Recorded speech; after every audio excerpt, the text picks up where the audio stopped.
Noon December 21 SD, 2074. On the outskirts of a small southern city, the Hongguang auto repair factory crouched alone in the wind and snow like a forgotten corner of the world. The sky was oppressively gray. It was clearly midday, yet the darkness was like dusk. Howling winds battered the sheet metal roof with metallic clangs, while pellets of ice slammed against the windows with a crackling sound, as if someone outside were scattering shards of broken glass. Half an hour ago, the temperature had still been a balmy 20 degrees, but in the blink of an eye it had plunged to 20 degrees below zero. In the workshop, a water pipe burst with a bang. The water spraying out froze into sharp icicles before it even hit the ground, standing upright one after another, glinting with a lethal chill that made one shiver just to look at them. Chen Wang curled up in the driver's seat of a Wuling Hongguang, his whole body almost unable to move. He was only 26, yet his face was etched with exhaustion. His eye sockets were sunken, his skin sallow. Years of repairing cars had left his fingers rough and thick, and his work overalls were smeared with oil stains. The old wound on his left arm had turned a purplish black in the cold, throbbing dully. 3 days ago, he had just finished repairing this vehicle. When the owner heard a cold wave was coming, he drove home overnight, leaving the car behind, which had now become the sole witness to this catastrophe. Now this stalled vehicle had unexpectedly become his only hope of survival. The engine had long since shut down, and there was not a trace of warmth left. His fingers were as stiff as stone. His breathing grew ever lighter, his heartbeat frighteningly slow. He knew that if this continued, in a few minutes he would never wake again. Don't sleep. Don't close your eyes. If you sleep, you'll never open them again. He clenched his teeth hard, moving his jaw ever so slightly to remind himself to stay awake. Suddenly a thought flashed through his mind. This vehicle's off-road circuitry had been modified with an emergency power line connected to the battery. If he could short the circuit, he might squeeze out a few seconds of power. He clamped a screwdriver between his teeth, yanked half a length of wire from the tool bag, and reached his trembling left hand beneath the dashboard. The instant his fingertips brushed metal, a searing pain shot through him as if needles had pierced straight into his bones. But he did not stop. Holding his breath, he forced the two bared wire ends against the positive and negative terminals. A faint crack sounded, a spark flared, and the cabin light actually blinked on. Dim yellow light spilled down like a lone star in the darkness. The heater system gave a low hum and blew out a few seconds of warm air before gradually weakening again. The battery was nearly drained and would not last long. He hurriedly slid the seat back, pressing his body down on the accelerator pedal to keep the engine idling.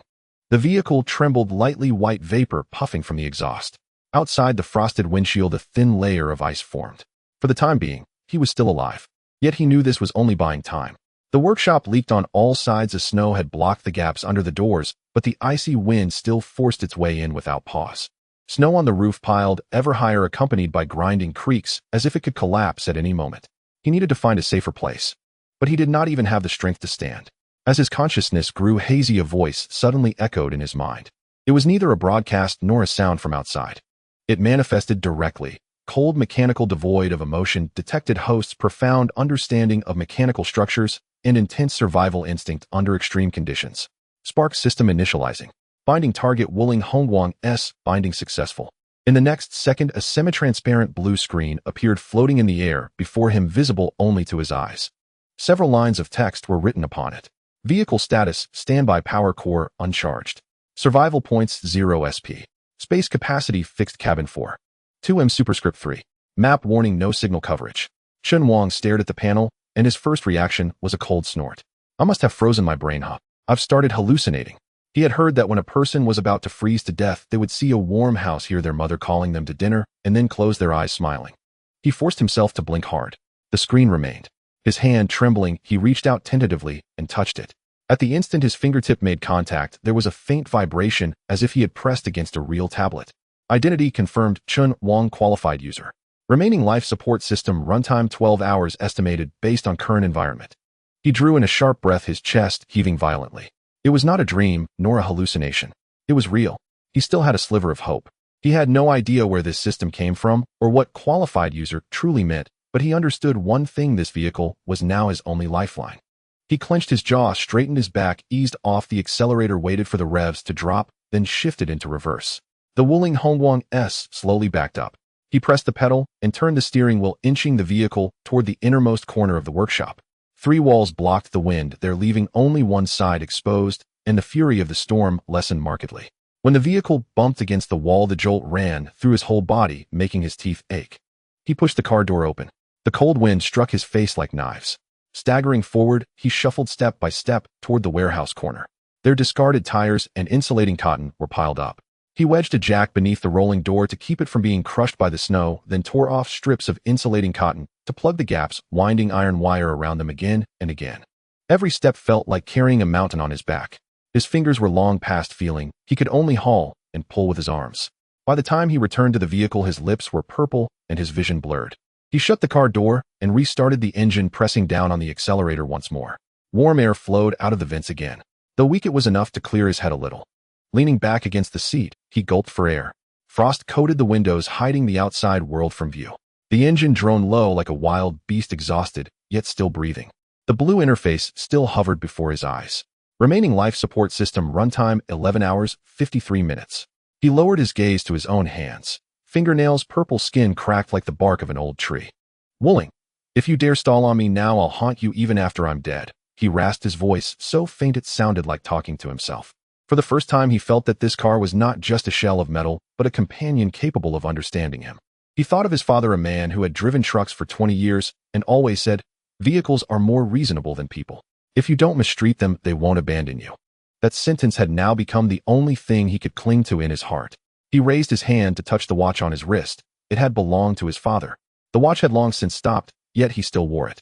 "Are you doing all right?" he asked softly, more to himself than anyone else. No one answered. Only the beeping of the in-car alarm sounded. The battery was nearly depleted. He closed his eyes and forced himself to calm down. Now the worst enemy was not the cold, but solitude. No signal, no map, no supplies. The system's functions were locked, and his survival points were at 0. He did not even know whether this disaster was local or global. But one thing he was certain of: outside there was no one left. Otherwise someone would have come to rescue him, or to loot. He opened his eyes and saw a small icon blinking in the lower right corner of the interface, shaped like a seed. He reached out and tapped it. The display shifted. Energy core slot vacant. Priority: locate level 1 or higher energy core to enhance base endurance and system stability. He fixed that term in his memory. Energy core. If he wanted this vehicle to truly come alive, he would first have to find its heart. He rested against the seat for quite a while. His body was still terribly weak, but his mind gradually cleared. He began taking stock of what he had on hand. In the workshop, there were 2 barrels of gasoline, a set of old batteries, a welding machine ruined by the freeze, and several common tools. The Wuling itself was structurally sound with high ground clearance suitable for rough roads, only far too ordinary. If he could obtain an energy core and reinforce the body, it might truly become a mobile shelter. Suddenly, he remembered something, rummaged through the tool bag and pulled a yellowed hand-drawn map from a hidden pocket. He had drawn that route map himself during a past amateur off-road race, marking several nearby abandoned factory zones, gas stations, and underground parking lots. One location bore the note, "Old Military Supplies Transfer Station." Rumor had it that a batch of special vehicle parts had been stored there. "Maybe there'll be an energy core," he murmured. This was not hope, but a gamble with his life. Yet he no longer had a choice. He tucked the map into the inner pocket of his coat and almost instinctively brushed his fingers over the steering wheel. The leather felt icy, yet beneath his palm there was an indescribable sense of solidity. He had spent 3 full days repairing this vehicle. Every single part had been adjusted by his own hands. Clutch injectors, shock absorbers. He knew it better than the original owner did. And now it had chosen him in return. He drew a deep breath and murmured, "We'll survive today. First, then go find something we can burn." As soon as the words left his mouth, the blue interface gave a faint shudder. A new line of text surfaced. Warning: roof load at critical limit. Estimated collapse in 8 minutes. Chen Wang jerked his head up. The sheet metal above groaned continuously, the weight of the snow pressing down like a mountain. He swept his gaze rapidly around. The vehicle was backed against the wall. The entrance sealed, the jack bracing the door. As long as the driver's cabin was not struck directly, there was a chance to hold out. He unbuckled his seat belt, removed the front passenger seat, and used a wrench to bolt it onto the roof frame, creating a crude buffer layer. When everything was done, he sat back in the driver's seat, both hands clamped tight around the steering wheel. "Come on," he said. Outside, the wind and snow roared like countless fists hammering at the doors and windows. The interior lights flickered. The blue interface floated quietly before him, its faint glow casting a slender, resolute outline across his face. He was still alive, and this time he was no longer alone. At the very least, he had a miraculous vehicle by his side. The snow piled on the roof crashed down with a roar, making the entire Wuling Hongguang jolt violently, as if struck heat by some colossal beast. Bricks and shards of ice exploded around the vehicle, glass shattered across the ground with a cascading clatter. Fortunately, the cab remained intact. The jack propped against the roller door held firm insulation, cotton jammed the gaps tight, and the modified cushioning of the passenger seat absorbed most of the impact. Chen Wang did not move, his hands still clamped around the steering wheel, knuckles blanched white. He could hear his own breathing, slow and heavy, echoing in the cramped cabin. The engine was still running, the heater coughing out intermittent gusts of warmth, barely keeping the temperature from plunging below freezing. Ahead, the holographic interface glowed faint blue, its countdown reading 11 hours 27 minutes. The roof had collapsed, but he was still alive. He blinked, and his gaze fell on several discarded electric scooter batteries lying in the corner of the tool bag. 3 lithium batteries lay side by side, their casings cracked, but the electrodes unoxidized. He had dismantled the same type of controller before and knew that even after years of storage, as long as they had not short-circuited, they might still hold some charge. Usable, he murmured. Without further hesitation, he grabbed a wrench and pried open the battery casings. Splinters of plastic and metal drove into his palms, the pain sharp and searing, yet he paid it no mind. After extracting the cells, he wrapped the exposed sections with insulating tape, then yanked out the emergency interface cable from beneath the dashboard and reversed the positive and negative leads into the vehicle's circuitry. The voltage was unstable, it would have to be adjusted manually. He removed the back cover of his pocket watch, loosened the gear shaft, and wound copper wire coil after coil around the magnetic column, fashioning a crude rheostat. The moment he connected it, the dashboard emitted a faint hum like a machine rousing from slumber. The blue light of the holographic interface brightened slightly. Text appeared: external energy input detected, system stability enhanced, basic modules initializing. Chen Wang stared at the line of text, holding his breath. A few seconds later, the interface refreshed: vehicle status, standby power core, uncharged survival points, 0 SP, spatial capacity, fixed cabin 4. 2M superscript 3, map, warning, no signal coverage. A small box appeared below: suggested actions, simulate energy output to activate the survival points mechanism. He frowned. Without an energy core, the system could not generate power on its own, yet he had just performed manual charging and modified the wiring. If the system interpreted this as energy conversion, it might grant him some kind of reward.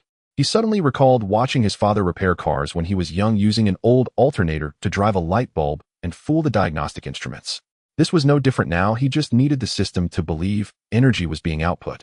He swiftly removed the tiny gear from the pocket watch and connected it along with the copper wire into the car's circuitry, forming a closed loop. Gently turning the gear shaft, he generated a faint trace of electromagnetic induction. The current was minuscule, but the frequency was steady. The interface suddenly flickered. Primary energy conversion behavior detected, survival points, 50 functions, unlocked, vehicle status, monitoring, map, warning, pending signal, spatial expansion, pending materials. The corner of Chen Wang's mouth twitched slightly. It worked. He slumped back into the seat, his shoulders finally relaxing a fraction. 50 points were not much, but they were enough, for now. And more importantly, they proved the mechanism was real. Vehicle status monitoring had activated, oil pressure, tire temperature, and battery load, all updated in real time.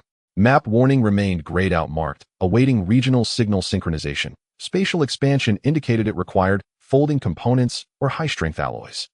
He swept his gaze over the remaining supplies: 2 barrels of gasoline in the workshop, a set of old batteries, and a welding machine ruined by the cold. The Wuling's frame was intact, and its chassis high, well suited for rough back roads. As long as he could find suitable materials, he could begin modifications. He was about to jot down some figures when his ears twitched. There was a sound outside the vehicle. It was neither the wind scouring snow nor the crackle of ice fracturing, but some hard object slowly scraping across metal, the rhythm steady and probing. He instantly switched off the interior lights, held his breath, and listened in silence. Through the frost-covered windshield, he saw a strange creature clinging to the right-hand door. It resembled a mantis, its forelimbs transparent like blades wrapped in a reflective shell of ice, wisps of pale blue mist curling from each joint. With its left forelimb, it gently scraped at the glass, every motion precise, as though testing its strength. Its body temperature was lower than the snow, yet it moved with agile vitality. This was no ordinary animal, but a silence beast mutated in the wake of the black tide. Chen Wang stayed perfectly still, his fingers quietly sliding toward the ignition switch. He had spent 3 days repairing this vehicle, tuning every component by hand. Clutch clearance, injection pressure, suspension stiffness. He understood it better than the original owner ever had. Now this car was more than a means of transport, it was his sole hope of survival. He could not die here. He pressed the brake lightly, engaged low gear, and preset the throttle to 1500 RPM. The engine's rumble was kept low, the white exhaust from the tailpipe freezing almost as soon as it emerged, falling to the ground like a dusting of fine salt. The beast seemed to sense the disturbance and snapped its head toward the driver's seat. Chen Wang slammed down on the accelerator. The Wuling Hongguang surged forward with a roar, the front bumper crashing into the ice-coated wall. Bricks burst free, ice exploded in all directions, and the creature was flung away by the shockwave, vanishing into a heap of snow.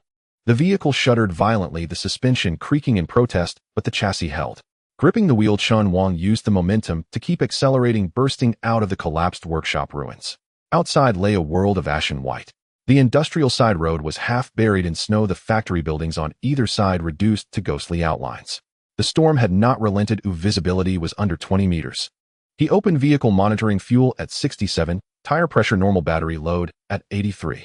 It would last a while longer. The system's holographic interface floated steadily, and a red glimmer suddenly lit up at the edge of the map. Explorable area detected, former military supplies, transit station, distance 8. 3 kilometers, estimated arrival time 47 minutes, based on current conditions. It was the very spot he had marked on his hand-drawn map. He glanced at the torn map page on the passenger seat, then lowered his eyes to the copper pocket watch on his wrist. Its dial remained frozen, yet the hands quivered faintly, as if sensing something. He did not dwell on it. Stuffing the map into his inner pocket, he rested his right hand on the gear lever and kept his left steady on the steering wheel. The engine droned on, and the temperature inside the car slowly crept upward. Staring at the blurred road ahead, his voice came out hoarse. Now it's our turn to run. The Wuling rolled slowly along the snow-buried lane, its tires grinding over frozen earth and leaving 2 clear tracks behind. In the blowing snow, a half-collapsed signal tower jutted from the ground in the distance, badly rusted, its antenna broken. Scattered around its base lay several metal plates, neatly shaped, their edges lined with cooling fins. Chen Wang narrowed his eyes. They were military-grade heat dissipation shields, once commonly mounted on high-power equipment. He eased off the accelerator, slowing the vehicle, while his right hand quietly groped for the hydraulic cutters at the side of the toolbox. The steering wheel was still gently trembling as Chen Wang gazed at the factory entrance buried under heavy snow, his breath softening. The military heat dissipation plates at the front of the vehicle had been welded onto the bumper. Their shaped structure appeared rough, yet remarkably sturdy. He twisted the electric push rod removed from the crane's remote control into the edge's screw hole, and as soon as he connected it to the spare battery pack under the co-pilot seat, the system displayed a message: external modifications, complete, terrain adaptability module activated. He did not let up, continuing to check the weld points. The welding gun was an old relic dug out from the scrap workshop, its nozzle cracked, so he had to make do with a copper pipe for a makeshift connection. His fingers brushed over the weld scars, rough like sandpaper, but there were no cold welds. This thing could hold up. The wind grew harsher, and ice shards struck the windshield, crackling incessantly. As soon as the wiper lifted, it froze in place with a snap. Chen Wang turned off the power. He couldn't afford to waste any electricity. In the lower right corner of the holographic interface, the countdown for the life support system changed to 11 hours and 27 minutes, the red digits flashing ominously, stirring anxiety. He glanced down at the items piled beside his feet. High-density foam from the removed co-pilot seat cut into 4 pieces, affixed to the inner side of the door panel. A large sheets of aluminum foil wrapped around the outer layer, reflective side inward, and the remaining fabric stuffed into window gaps. Even the seatbelt buckle was taped up. The entire cabin resembled an insulated box wrapped in layers, clumsy yet heartfelt. After running the heater for 10 minutes, the inside temperature finally climbed from below -10 to -5. The system prompted a new message: simple insulation structure, complete, space expanded by 10, survival points 30. Chen Wang smirked. Every degree saved is a life. He reached for the toolbox to grab the hydraulic pliers and insulating tape. While picking up the guard plates at the signal tower earlier, he had casually pried 2 metal pieces to stash inside. Now he took them out, one fitting snugly into the car's roof drainage channel as a deflector, and the other could reinforce the front end of the chassis. Just as he was about to make a move, the vehicle suddenly sank. The snow had piled up. First, small ice blocks slammed down, then a whole section of eaves collapsed. Snow waves surged from the side, and the Wuling swayed, twice the engine roaring as the tire pressure alarm flickered on and off. Chen Wang looked up, seeing at least half a meter of snow on the roof. The body slanted, the right suspension creaking as if it could barely hold up. The GPS signal was lost. He did not rush to activate the snow removal device, first calling up the vehicle status panel: fuel at 63, battery load at 79, coolant temperature normal. As long as the engine didn't stall, there was hope. He pressed the control button, and the electric push rod slowly extended the heat dissipation plate forward. The shaped structure bore the load, gradually lifting the front bumper to push away the snow above. The Wuling moved forward like a stubborn wild beast, growling as it pushed ahead. A gap tore through the snow layer, revealing the frozen cement road beneath. The system notified terrain adaptability operation successful, survival points 40. Chen Wang gripped the steering wheel tightly, steadying the direction. The wheels crunched over the broken ice, moving slowly. Amid the wind and snow, the outline of the small factory gradually came into view. Half of the wall had collapsed. The iron gate lay crooked on the ground, thick frost covering it. He knew the transfer station was just behind the factory area marked on the map as an entrance to an underground passage. As he drove past the scrap heap, the right rear wheel suddenly sank into a collapsed ice pit. The car shook violently, and the toolbox slid out, bumping against his feet. He prepared to get out and check, but suddenly froze as his gaze swept across the outside of the vehicle. Beside the wheel, a snow-white creature curled up at the bottom of the pit. It was a fox, entirely snow-white, its limbs stiff ice shards clinging to its ears, yet its eyes remained open, pupils narrowed into fine lines, glaring intensely at him. Chen Wang did not move. In this weather, living beings should have long been frozen into ice sculptures. The fact that it could still open its eyes indicated it had some cold resistance. However, he dared not open the door hastily. Heat loss occurred too quickly, and if he lost warmth, he wouldn't last long either. At that moment, the system suddenly vibrated. Detected suitable biological resonance frequency suggestion to contain. He frowned. Even a fox has resistance. The voice of his father echoed in his mind. Living beings understand the weather better than machines. During long-distance trips, old Joe used to say that the dogs in the car would start to act restless 3 hours before wolf packs appeared. This fox's ability to survive in such an environment might indeed indicate some special power. 3 seconds later, he unbuckled his seatbelt. The car door opened a crack, and a gust of cold wind rushed in, causing the temperature digits on the dashboard to plummet. He yanked off an old work uniform from the back seat and dashed out to scoop up the fox.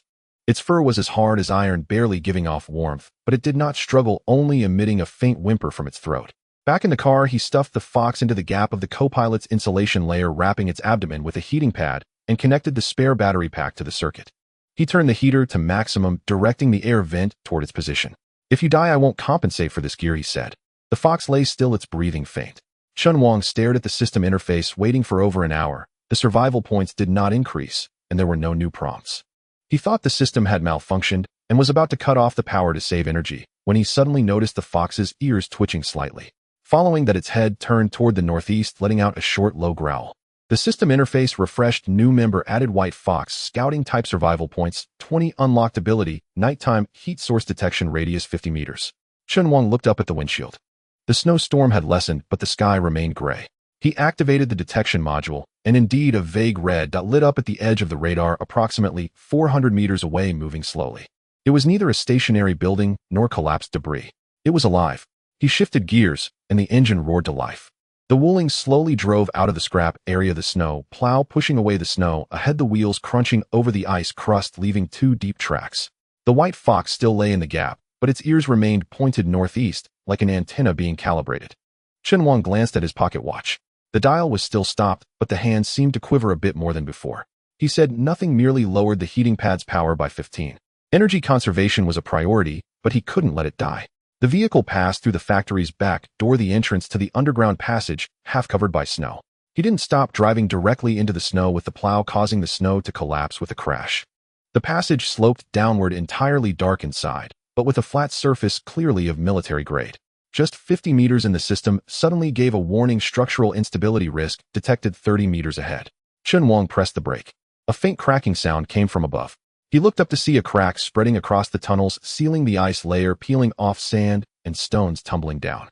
He quickly assessed the load-bearing structure. There were lateral steel beams on both sides, spaced 2 meters 7 apart, conforming to standard air raid shelter specifications. The problem was that the concrete on top had aged, and combined with the weight of the snow outside, a complete collapse could happen at any moment. He couldn't retreat. Going back was even more dangerous.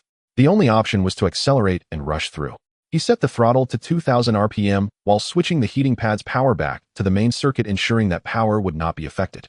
The white fox seemed to sense the tense atmosphere, its ears fully erect, nostrils slightly flaring. Heat source detection updated: no life activity ahead. Chen Wang let out a sigh of relief. At least there was no ambush inside. He pressed down on the accelerator, and the Wuling surged forward. The wheels gripped the ground, the engine roaring, creating a tremendous echo in the narrow tunnel. Just 10 meters past the crack, a thunderous crash sounded from behind. The entire ceiling section collapsed, dust and snow exploding, blocking the way back. The vehicle's alarm flickered once before returning to normal. Chen Wang did not look back. In the rearview mirror, there was only a sea of white. A faint light shone from the end of the tunnel, the exit half obscured by snow. He adjusted the angle of the snow plow, preparing to break through. At that moment, the white fox suddenly raised its head, its body tensed, and a low growl rumbled from its throat. The system simultaneously displayed a red warning high-intensity heat source, detected approaching distance, 187 meters moderate speed, unidentified unit type. Chen Wang squinted. In the snowy curtain ahead a vague outline was moving. It was large, moving on four limbs, its back arched like a hill. It wasn't moving fast, but every step left deep impressions in the snow. He slowly released the handbrake, his fingers resting on the gear shift. In the snowy curtain ahead a vague silhouette stood motionless. It seemed frozen by the wind and snow, its back arched high, its four legs deeply embedded in the thick snow, resembling a silent stone statue from a distance. Chen Wang did not step on the accelerator nor turn off the engine. He adjusted the heating pad's power back down, his fingers gently resting on the gear. He shifted, his eyes fixed intently on the dark mass ahead. The white fox in the passenger compartment was exceptionally quiet, its ears pressed tightly against the metal wall, its nose twitching slightly, emitting a low humming sound from its throat. On the system interface, a red warning continued to flash: high-intensity heat source, distance 172 meters, speed 0, threat level high.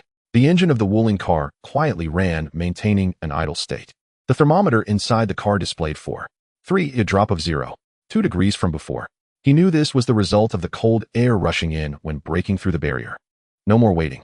He gently pushed the joystick, narrowing the angle of the snow plow by 10 degrees to reduce resistance. Then he turned off all functions except for navigation and radar, concentrating all power on the drive system. On the holographic screen, the SP value remained at 50, not rising at all. It was time to move. He slowly pressed the accelerator, the wheels crunching over the broken ice as the vehicle advanced cautiously. He kept the speed at 35 kilometers per hour. Going too fast could trigger an avalanche or alert that thing. The wind and snow battered against the windshield, his vision intermittently clear and then blurred. Every time he could see clearly, the shadow drew closer. 200 meters, 150 meters, 110 meters. Suddenly the white fox's fur bristled, emitting a sharp, piercing scream.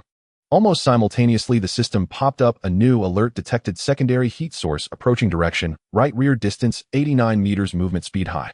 Chen Wang turned around abruptly. In the rearview mirror, a gray figure raced along the snow surface, its limbs slender, standing nearly 1 meter tall at the shoulder, with ice crystal-covered fangs exposed when its mouth opened.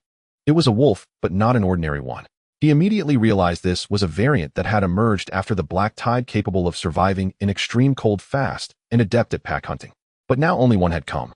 With no time to think, he jerked the steering wheel to the left to dodge. The car tilted, and with a bang, the right-shaped protective plate collided with an ice pillar left at the tunnel exit. Crack! A half-broken icicle smashed down towards the pursuing wolf. The gray figure dodged too late, getting grazed on the shoulder by the ice, rolling twice before managing to stand, its eyes glowing with a faint blue light. It did not retreat, but instead let out a low growl, accelerating once more towards him. Chen Wang quickly countersteered, pressing the brakes the moment the car straightened, bringing the rear wheels close to the ice wall. In the next second, the ice wolf leaped into the air, its front paw slamming onto the car roof, producing a grinding sound that made one's teeth ache. "It's here." The sound of its sharp teeth piercing through metal was distinctly audible. A crack appeared in the weld seam on the roof, snowflakes drifting in through the gap. The temperature inside the car dropped sharply, and the life support system on the dashboard began to flash yellow lights. The white fox began to frantically bang against the partition board, trying to break free. Chen Wang pressed down on the passenger footboard to prevent the insulation layer from falling off, while his left hand quickly adjusted the control panel, activating the emergency vibration program of the terrain adaptation module. The car tilted sharply to the right by 12 degrees, the edge of the shaped shovel wedging into the groove of the ice wall, providing single-sided support. The ice wolf lost its balance and slid to the left, its belly crashing against the protruding edge of the heat dissipation protective plate. At the moment it struggled to rise, Chen Wang shifted into reverse and floored the accelerator.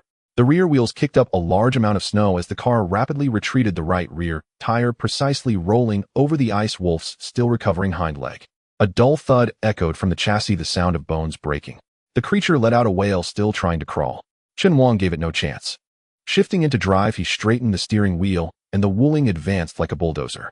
The front bumper crashed heavily into its body, and with a muffled impact, the gray figure fell completely to the ground, motionless. He did not get out of the car, nor approach the corpse. Instead, he pulled out a long wrench from the toolbox, extending it through the gap of the passenger window to hook onto a translucent crystal on the ice wolf's neck, yanking it hard. The item felt icy to the touch, its surface covered with spiderweb-like patterns with a faint light flowing within.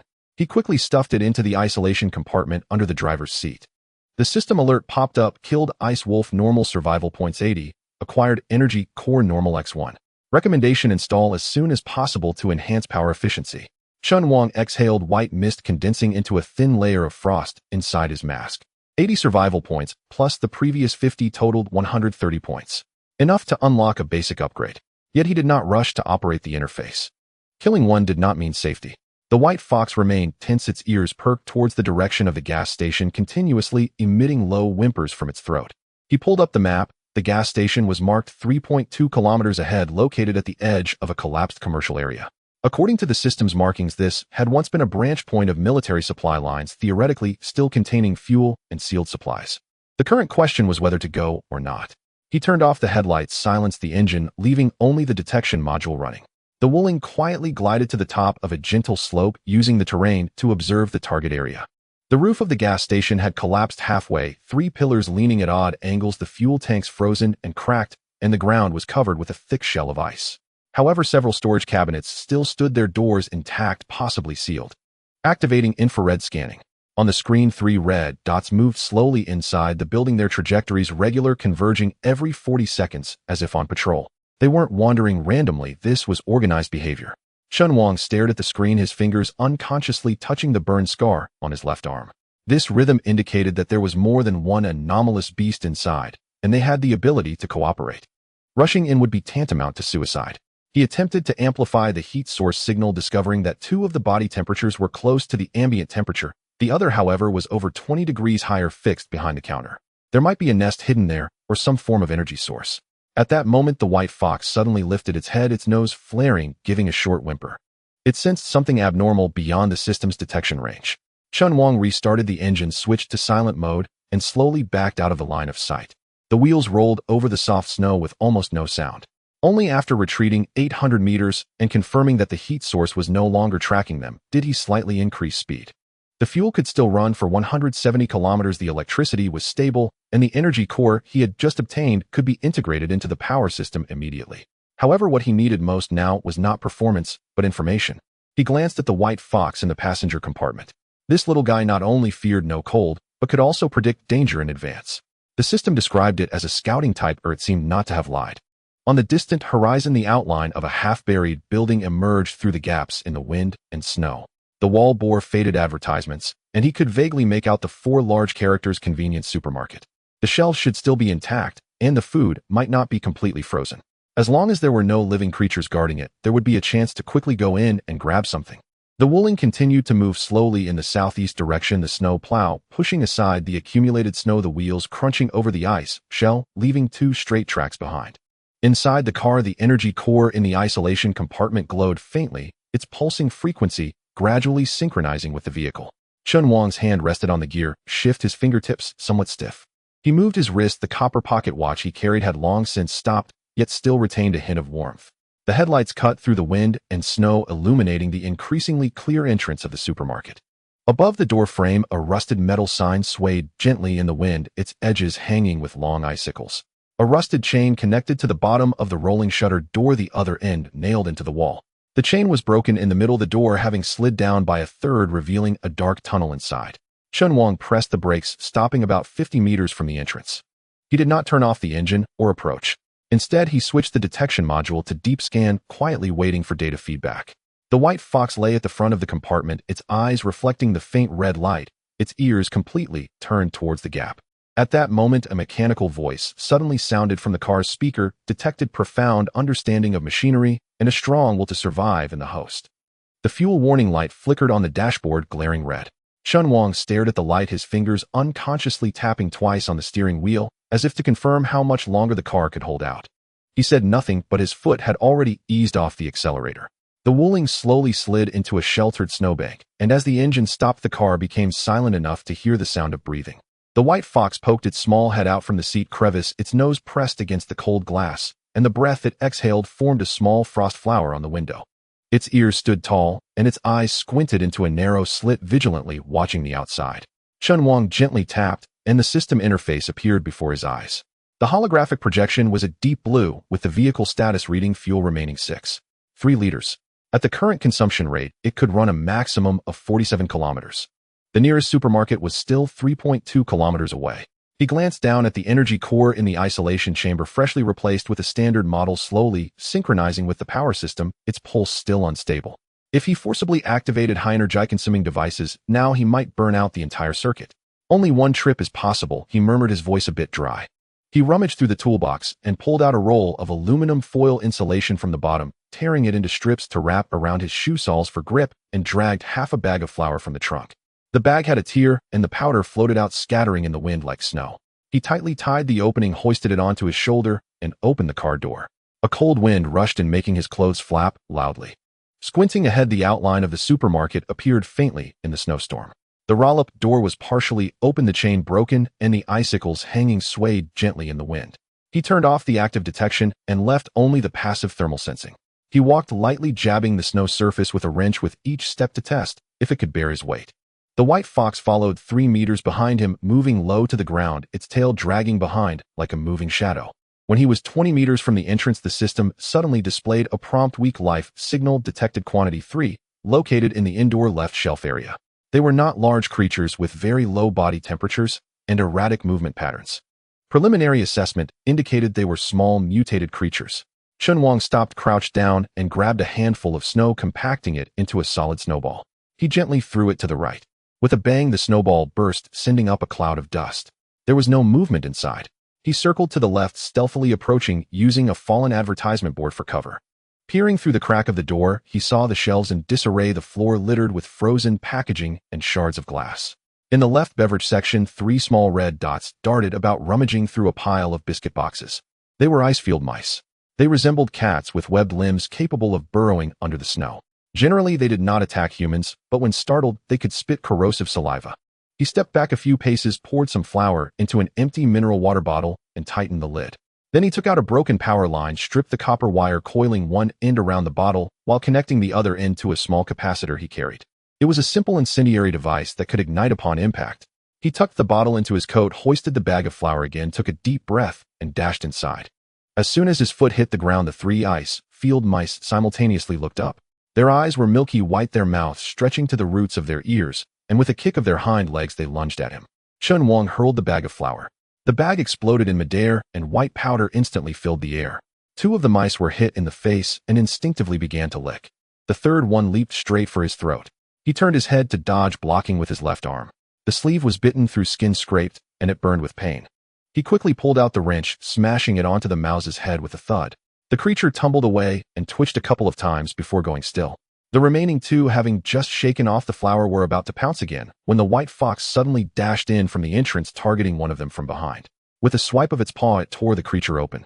The other one, frightened, jumped back, knocking over a shelf, causing several bottles of frozen water to crash down. He quickly opened the cash register drawer, rummaging out 2 sealed cans, a pack of vacuum-sealed biscuits, and stuffed them into his backpack. As he turned around, he caught a glimpse of a metal box in the corner of the refrigerated cabinet, the label blurred, but the words "emergency power supply" were still legible. Just as he took a step, the system alarm suddenly blared, high-intensity heat source approaching, distance 12 meters, rising from the underground passage. The ground trembled slightly. From the cracks in the floor behind the cash register, black viscous liquid seeped out, a pungent smell of rust mixed with rotting vegetation assaulting his senses. He immediately retreated, kicking over a nearby metal shelf to block the passage. But this was merely a delay. The black liquid increased in volume, starting to bubble. A tremendous force pushed against the tiles from below. With a crack, the entire floor exploded. A shadowy figure leaped into the air. The Oblivion Beast. An elite-level creature. It measured nearly 3 meters long, its body resembling an elongated spider with 8 spindly legs ending in claws, and its head devoid of eyes, only a ring of rapidly spinning serrated jaws.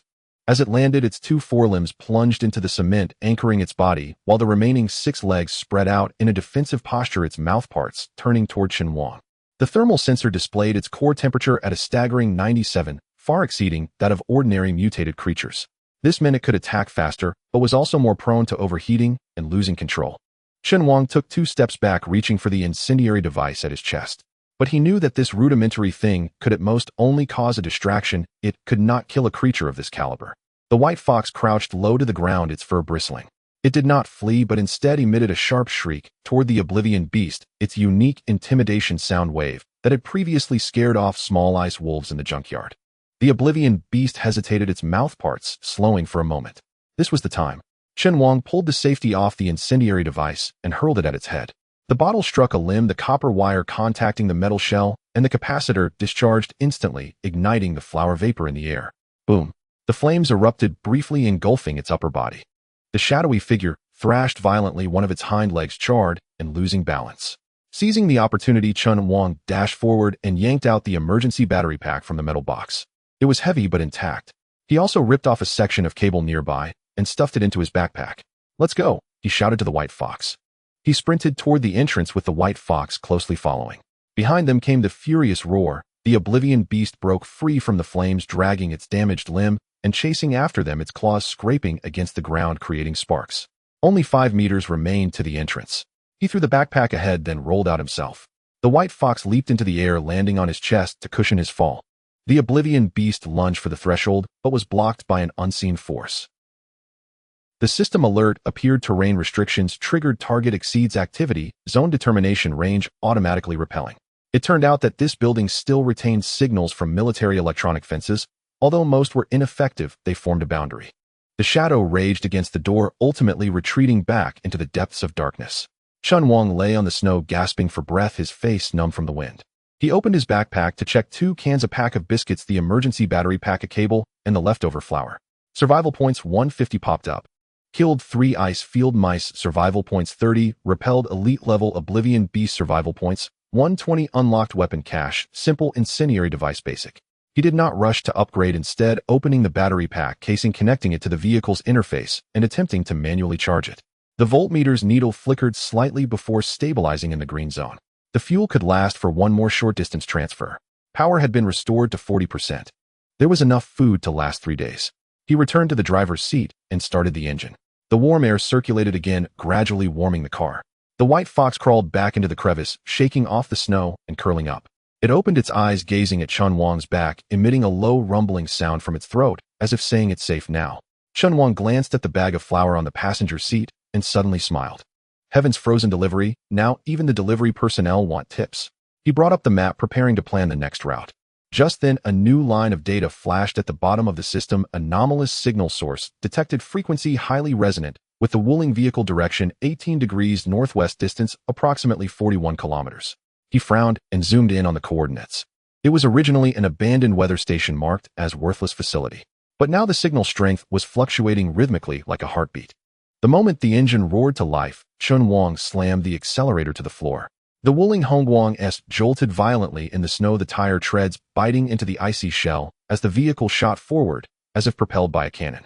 In the rearview mirror, the supermarket wall exploded with a loud bang, and a dark shadow darted out. 8 clawed limbs carved deep grooves into the ground, moving faster than before, relentlessly pursuing them. On the thermal screen inside the vehicle, a red shadow was rapidly approaching, showing a speed that had soared to 82 kilometers per hour. However, the vehicle's power had only restored less than half, and many high-energy functions were unavailable, with the cooling system sluggishly operating. He glanced at the dashboard. There were only 5.7 liters of fuel left in the tank. He couldn't afford to drive conservatively on this journey. The compartment in the passenger seat shifted slightly, and a white fox poked its head out. It rested its front paws on the edge of the window, ears pressed tightly against its head, emitting a low whimper from its throat. It did not bark, but stared intently at what was behind, its pupils narrowing to slits. Chen Wang did not look back. He knew that the creature had emerged. The holographic map rolled before him, marking a light blue area 1. 2 kilometers ahead, the ice lake. The surface was frozen, but there was still water flowing beneath, with the ice layer varying in thickness. The system worn, weight capacity highly unstable. An ordinary person would certainly take a detour, but he was different. He needed that lake. He sharply turned the steering wheel to the left, engaging the differential drive. The front of the car skewed up a snow slope. The vehicle skidded sideways, the chassis scraping against the frozen ground, emitting a piercing squeak sound. This maneuver finally created some distance. The monster hesitated at the bottom of the slope, its forelegs digging into the snow to stabilize itself, then accelerated again in pursuit. The ice lake was drawing nearer. He eased off the accelerator, reducing the speed to 40, leaving clear tracks in the snow. He intentionally made himself a conspicuous bait so the enemy would follow. The moment the wheels hit the ice surface, a slight vibration was felt in the driver's seat. The system immediately displayed a warning: ice thickness insufficient, at 15 cm, evacuation recommended. He ignored it, continuing forward for another 50 meters until spiderweb-like cracks began to appear on the ice surface. Then he slammed on the brakes and shifted into reverse. In the rearview mirror, the monster stepped onto the ice, its claws sinking into the brittle surface. It did not stop powering forward with 6 legs charging directly. Just as it reached the center of the lake, the ice cracked with a loud snap. 3 legs on the left instantly sank, caught in a fissure-black liquid oozing down the ice wall, quickly freezing into chunks.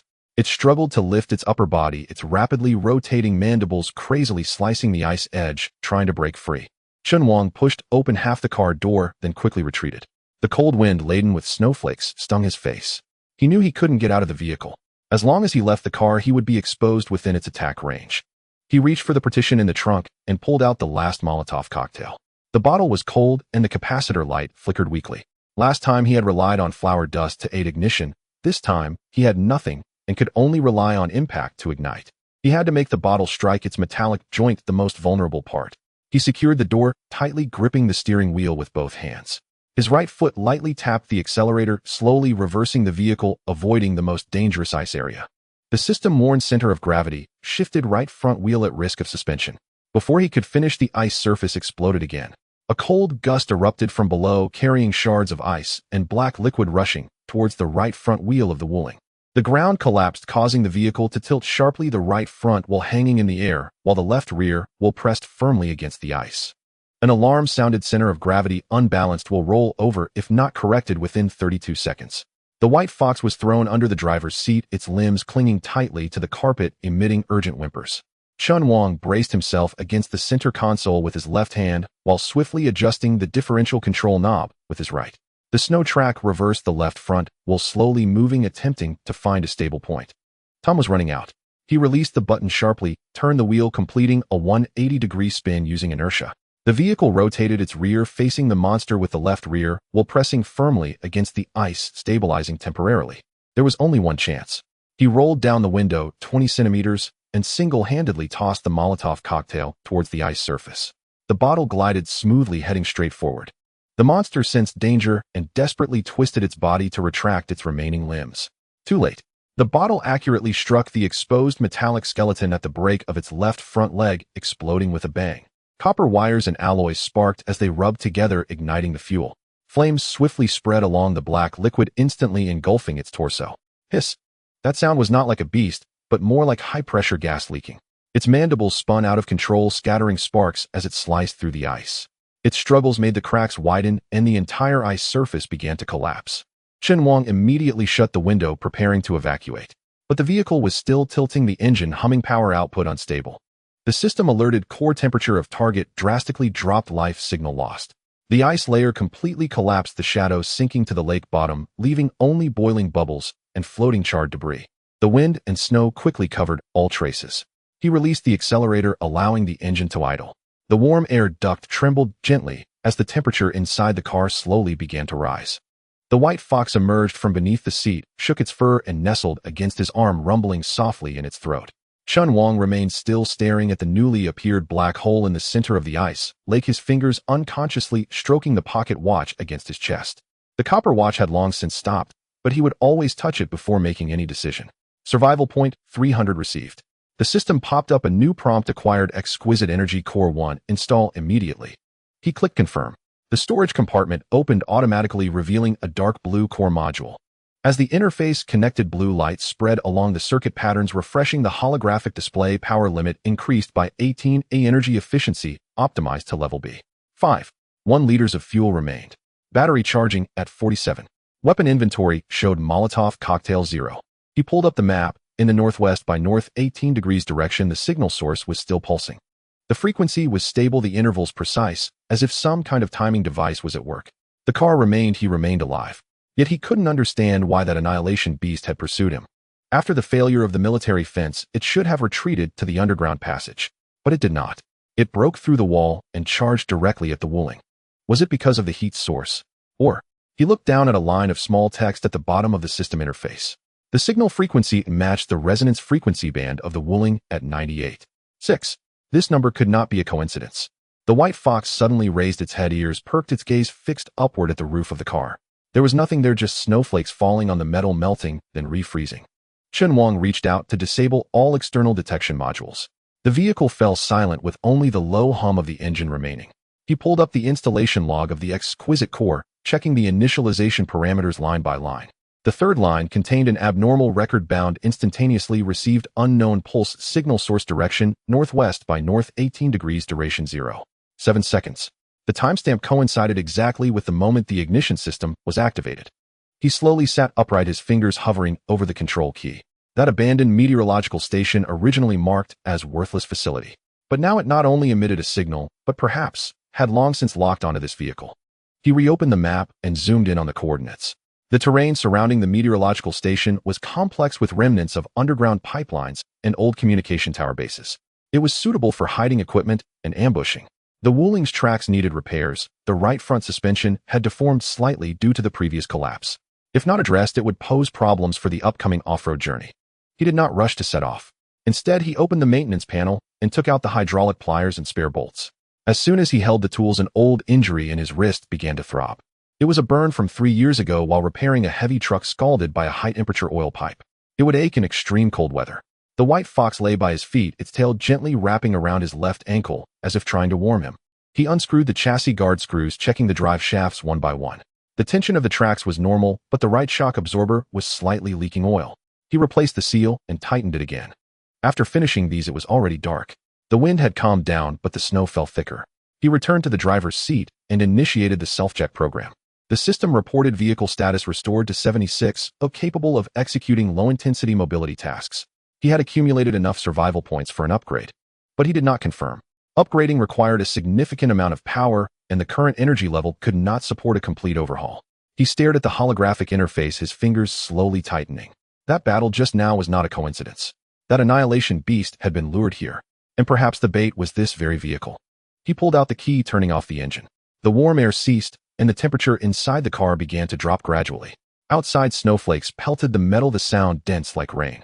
The temperature inside the vehicle gradually decreased, the metallic chill creeping up from the seat, yet Chen Wang remained motionless, his fingers still hovering over the system control keys. The engine fell silent, and the holographic interface dimmed, leaving only a faint blue glow floating in front of the driver's seat, like a tiny ember still flickering in the night. The white fox suddenly lifted its head, ears standing erect, its nose twitching slightly. It placed its front paws on the center console, its tail taut, eyes fixed intently on the northeast direction, as if it had seen something invisible. Chen Wang noticed this and immediately reawakened the system. The interface gradually brightened, and the signal scanning module began to load. However, the power was insufficient, causing the data refresh to lag significantly. The progress bar stuck at 37. He frowned slightly, manually adjusting the energy distribution, redirecting all the reserve power of the premium core to the detection system. The member management interface popped up. Next to the white fox's avatar appeared a row of attributes: reconnaissance type, companion detection radius, 500 meters, affected by terrain, night vision enhancement, 30 sound wave perception sensitivity, increased to human average 4. 2 times special ability, thermal source trajectory prediction, error margin 1. 8 seconds. Chen Wang's gaze fixated on the thermal source trajectory prediction entry, his pupils narrowing slightly. This was far from a capability typical for ordinary animals. He suddenly recalled that during Chapter 3 in the underground passage, the white fox had warned him 2 seconds in advance with a low growl right before the ceiling collapsed. At that time, the system had not yet activated its recognition function, and he had always doubted whether it was coincidence. But now it seemed it was not a coincidence. He quickly brought up the external life signal map. 3 kilometers to the northeast, a red dot was steadily flickering with no other moving units around. The system identified it as a single living entity. It was neither like the extermination beast pack, nor like the regular pulses of a mechanical device.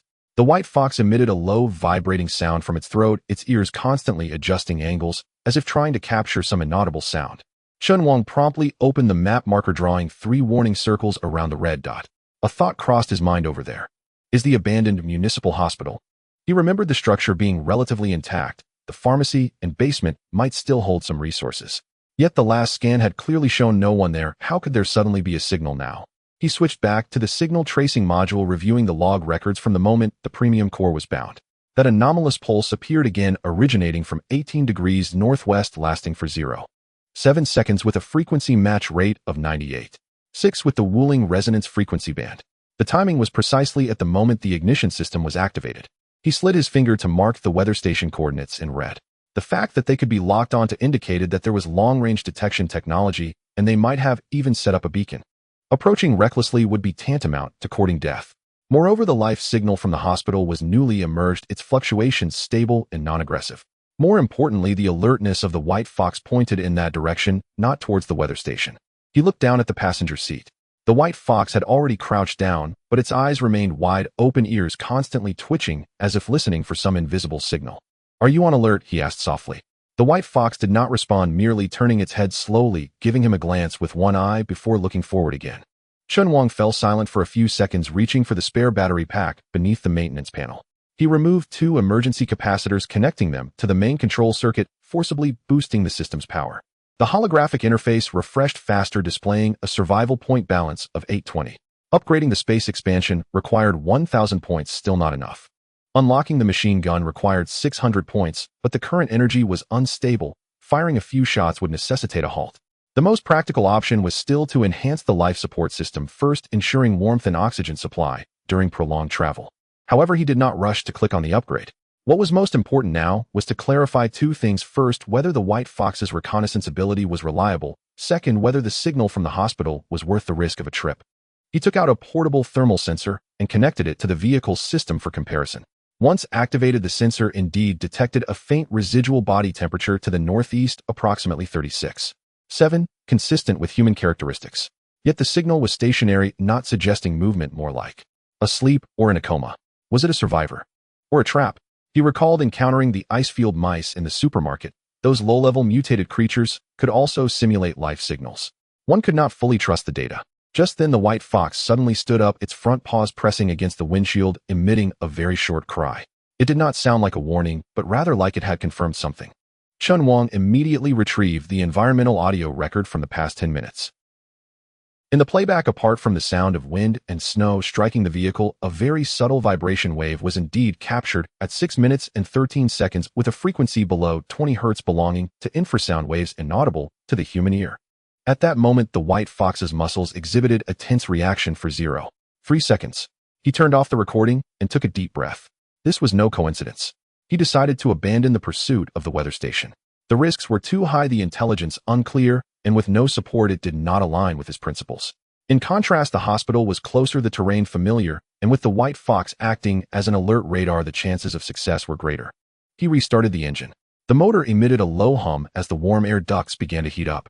The track system passed self-check, and although the right front suspension was slightly deformed, it was fine for short-distance travel. The holographic map updated the route automatically, planning the optimal path, while avoiding 3 areas with deep snow and a broken overpass. Estimated arrival time in 47 minutes. Chen Wang gripped the steering wheel tightly, his fingers somewhat stiff from the cold. He was not wearing gloves, and the old injury on his left wrist throbbed. In such weather, metal could easily fatigue, and he needed to check the chassis once more before departure. He climbed out of the vehicle and opened the bottom inspection hatch. There was a fine crack on the hydraulic rod, and the sealing ring had also aged. He replaced it with a new cushion and tightened the bolts, moving with the familiarity of fixing his own refrigerator. The white fox followed him outside, crouching at the rear of the vehicle, sniffing the ground for a while, then gently nudging a half-buried piece of metal with its paw. Chen Wang approached and lifted it up to see a severed cable beneath. The connector model matched the Wuling external power supply. He picked it up to inspect. The insulation layer was damaged, but the copper core was still fine. "It can still be used," he muttered, casually tossing it into the toolbox. Returning to the driver's seat, he checked the system status one last time. The survival points remained unchanged, the energy core was functioning normally, the space utilization rate was only 41, and there was still plenty of room for modifications in the trunk. He did not rush to depart. Instead, he opened the member management interface and pressed and held the white fox's avatar for 3 seconds. The system popped up a prompt: "Would you like to grant temporary system interaction permissions?" He hesitated for a moment before clicking yes. A beam of blue light shot from the screen, illuminating the white fox's forehead. Its body trembled slightly, its pupils narrowing into a line, then quickly returning to normal. A few seconds later, the system prompted: "Companion entity neural feedback pathway established successfully, can receive basic commands." Chen Wang tried to input the first command: "Scan 50 meters ahead, mark potential threats."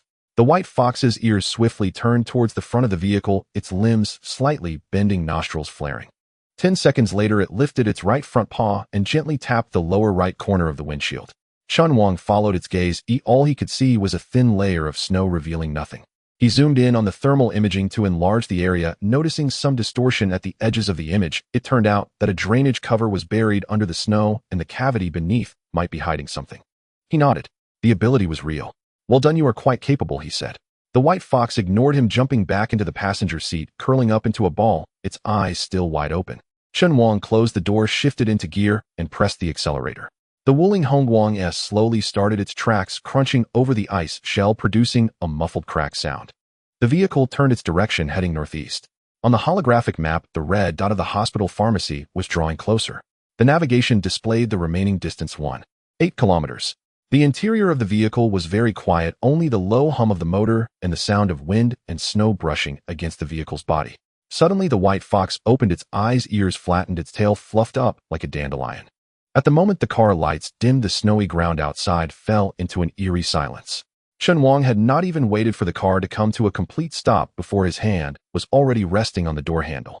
He moved lightly, as if afraid of waking something, slowly pulling open the door.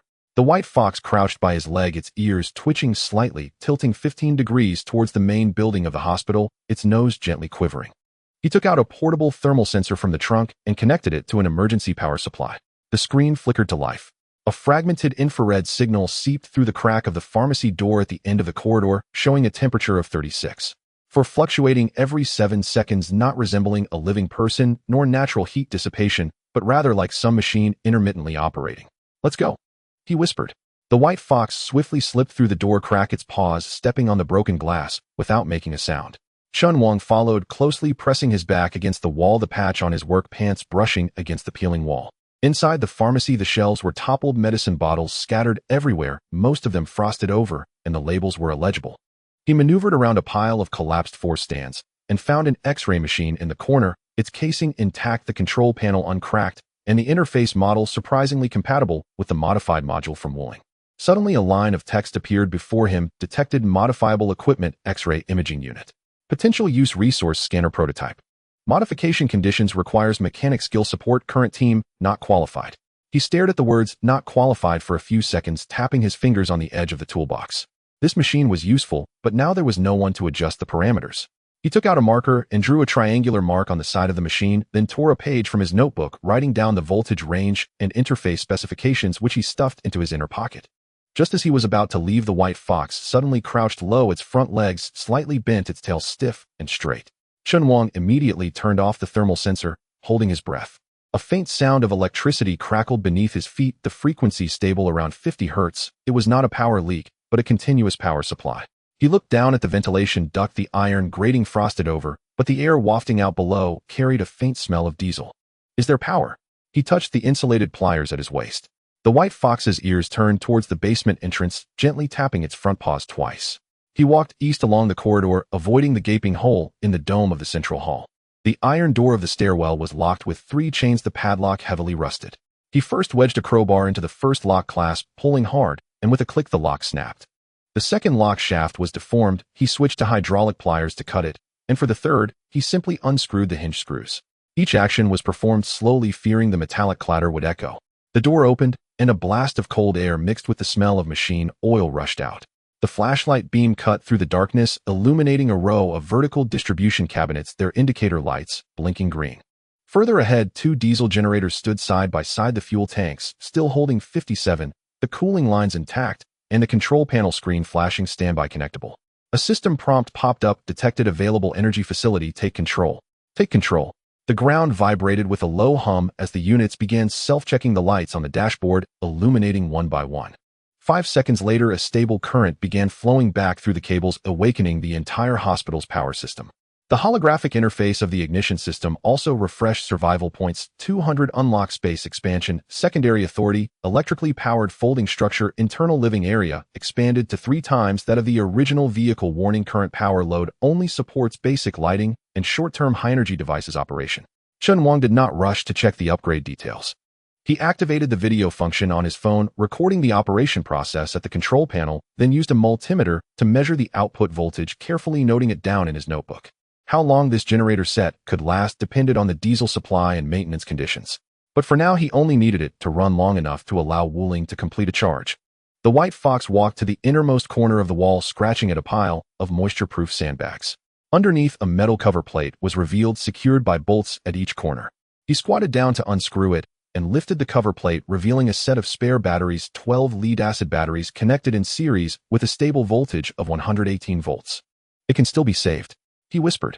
He took out a parallel connector from his toolbox, connected the battery pack to the portable inverter, and then linked it to Wuling's remote charging module. The system responded. External power source successfully connected. Estimated charging time 4 hours and 17 minutes. Too long. He couldn't just wait around here. He decided to first bring back crucial information. He tore off the generator's nameplate to take a photo, copied down the model and factory number, and also removed a broken relay, putting it in a sealed bag. If Lin Wei saw this, she might be able to create a compatible controller. On the way back, he had the White Fox lead 5 meters ahead as a scout while he crept along the wall. The first floor was darker than when he had come, and although the main power was restored, most of the lights were burned out. He brushed against the fire hydrant box with his sleeve, producing a slight rubbing sound. Just as he neared the exit, footsteps suddenly echoed from the stairwell. They were not tentative shuffles, but short, powerful, and rhythmic thuds, each step every 0.8 seconds, accompanied by the faint click of metal joints. Following that was a low growl, a tremor from deep within its throat, resonating with the unique resonance of a beast, an adult Arctic wolf less than 20 meters away. Chen Wang quickly scooped up the White Fox and ducked into a storage cabinet at the end of the corridor. The cabinet door was already broken. He wedged a wrench to keep the latch from closing automatically. The three of them huddled among the cleaning tools, the mop handle pressed against their chests, their noses filled with the mixed scent of disinfectant and mildew. The light from the hall slanted in, casting a shadow of a figure. A woman about 1.75 meters tall, wearing a tactical exoskeleton with scratches on her shoulder armor, but no damage. She held a composite crossbow in her left hand and a dagger in her right, moving steadily, scanning every shadowy corner with her gaze. Behind her, an Arctic wolf arched its back, its front paws scratching shallow marks on the ground, drool dripping from its fangs, instantly freezing into ice beads. She suddenly stopped, stepping back half a step with her right foot, lowering her center of gravity. As the wolf pounced, she raised her arm and shot an arrow. The bolt accurately pierced through the left eye socket, directly entering the brain. The beast's momentum carried it forward. She rolled sideways to avoid its claws, landing with the dagger already in her left hand, twisting her wrist to slice through the throat's soft tissue. Blood sprayed out, instantly freezing into red mist, dispersing in the cold air. She did not look at the corpse, but instead knelt on one knee, checking the remnants in the wolf's mouth. She pried out a piece of frozen meat from between the teeth, examining it in her palm, bringing it closer to smell at her brows slightly furrowed. Then she lifted her head, her gaze directly fixed on the storage cabinet. Chen Wang held his breath, his fingers quietly moving towards the communicator. Wuling was just in the back alley, and it would only take 3 seconds to remotely start it. But he dared not move. She stood up, brushing off the snowflakes from her armor, took out a folding gun rack from her backpack, set it against the remnants of the front desk, and began to wipe the bowstring. Her movements were skilled, each step methodical. She did not look this way again, as if her earlier glance was merely routine vigilance. The system interface silently appeared, the member management section adding a blank avatar with the text flickering below: potential recruit unit, high threat response type, matching assessment in progress. Chen Wang stared at the power lines of her exoskeleton, recognizing that it was a model used by special police squads. Such equipment had been snatched up at the beginning of the apocalypse. Still being used now indicated that either she could repair it or had always been independent. The White Fox trembled slightly in his arms, its ears pinned back, yet it remained silent. The woman stored her weapons, dragging out a medical kit from beneath the counter, opening it for inspection. It was stocked with gauze, hemostatic powder, and syringes. She took out an adrenaline syringe, checking the dosage against the light, confirming it was correct before placing it back and zipping it closed.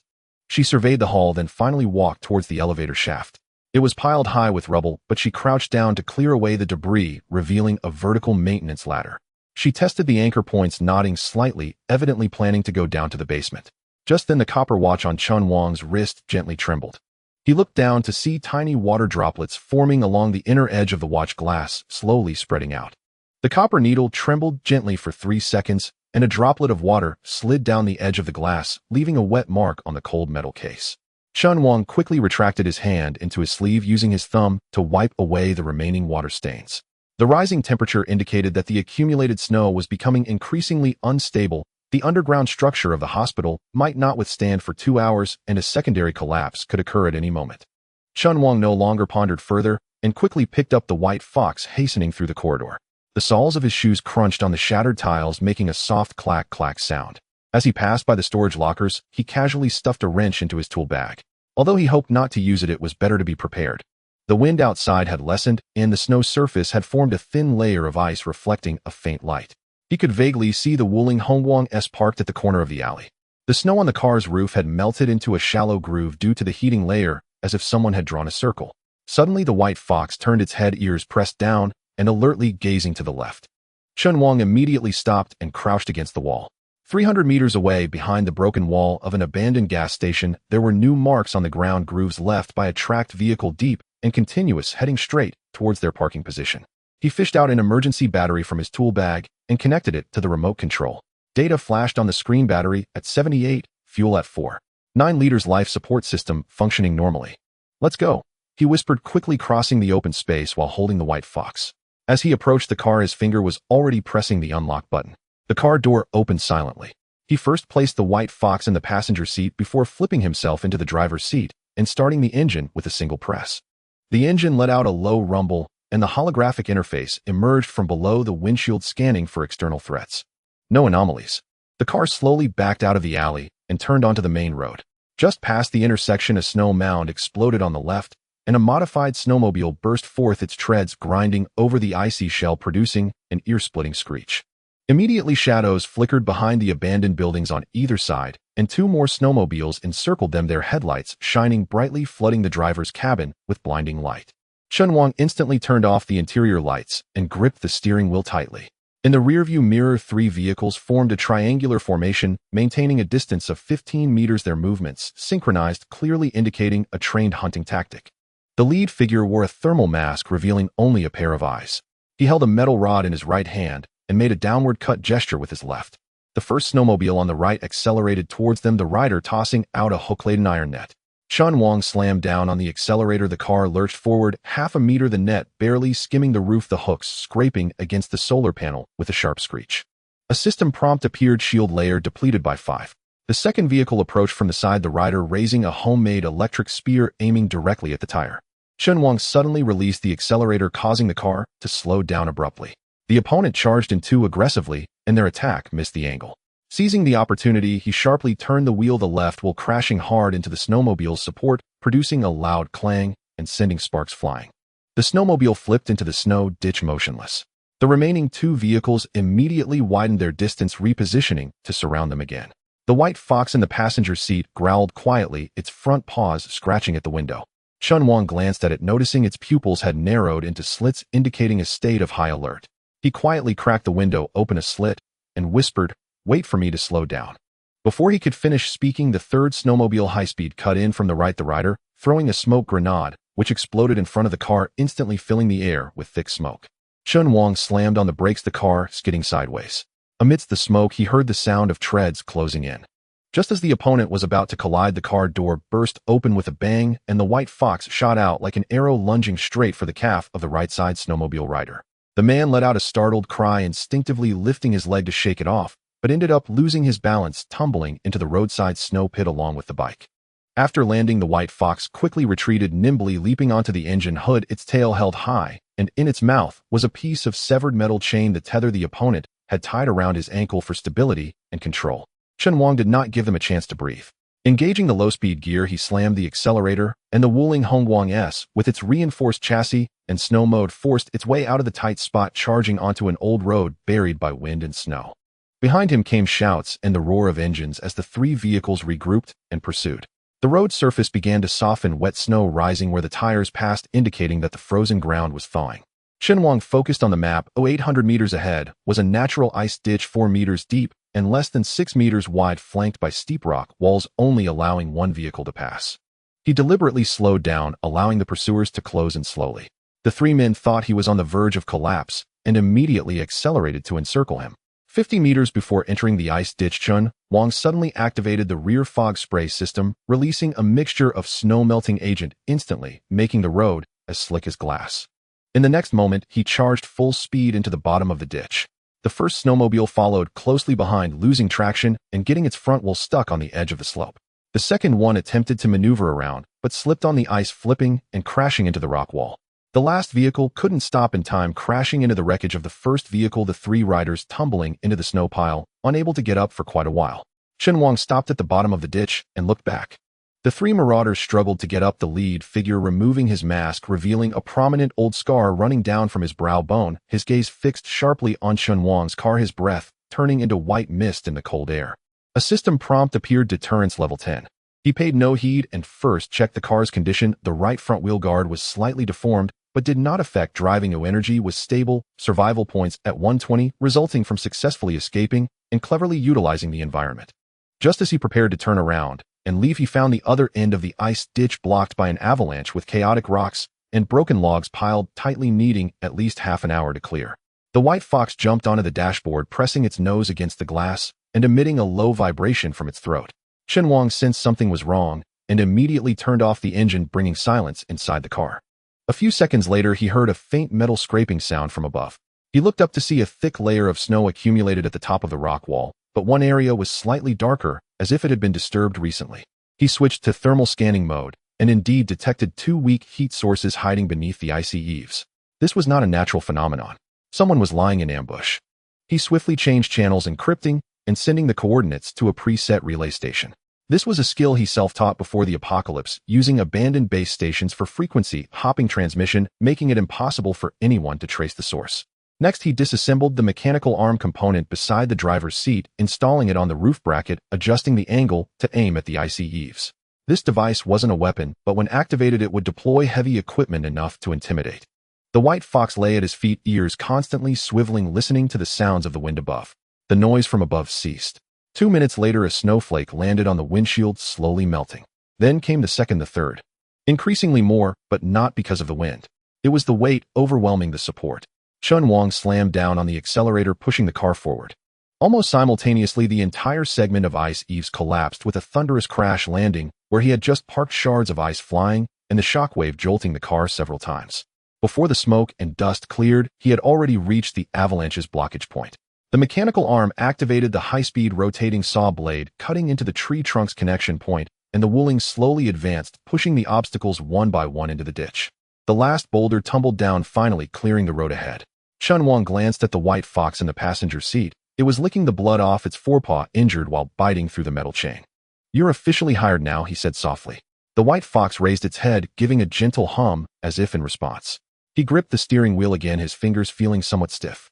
The distant gray-white horizon resembled a frozen sea surface, indistinct. The system navigation displayed that the next safe point was still 70 kilometers away, with 3 stagnant zones to pass through along the way. The headlights illuminated the way, cutting through the wind and snow.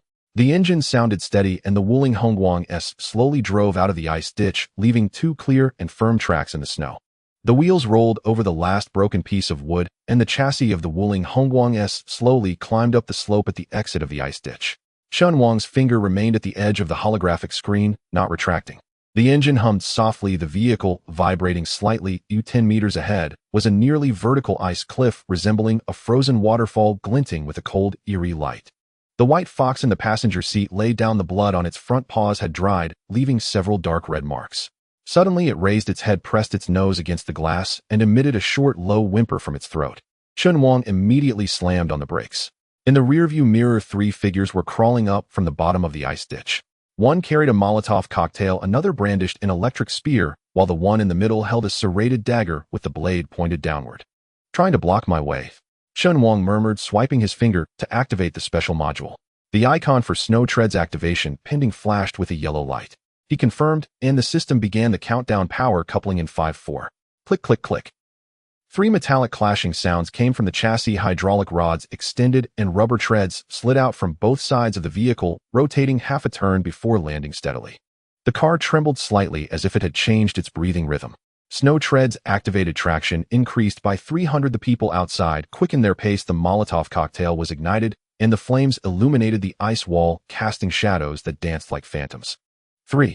Chen Wang gripped the steering wheel tightly, his eyes fixated on the platform at the top of the ice cliff. The snow, there was a deeper shade indicating a hollow below. Though it wasn't solid, it was sufficient to support a slope charge. 2. A small chunk of snow suddenly fell from the left rock face, striking one of the raiders on the head. The man cursed and casually threw the Molotov cocktail toward the rear of the vehicle. 1. Chen Wang slammed on the accelerator.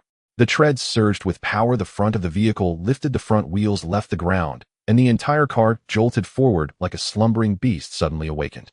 The ice shell shattered beneath the treads, ice shards flying up, causing the pursuers to raise their hands to shield their faces. The vehicle surged upward against the ice wall, the incline becoming increasingly steep. Halfway up, the ice layer emitted faint crackling sounds, of fissures spreading upward from the right side. Steady.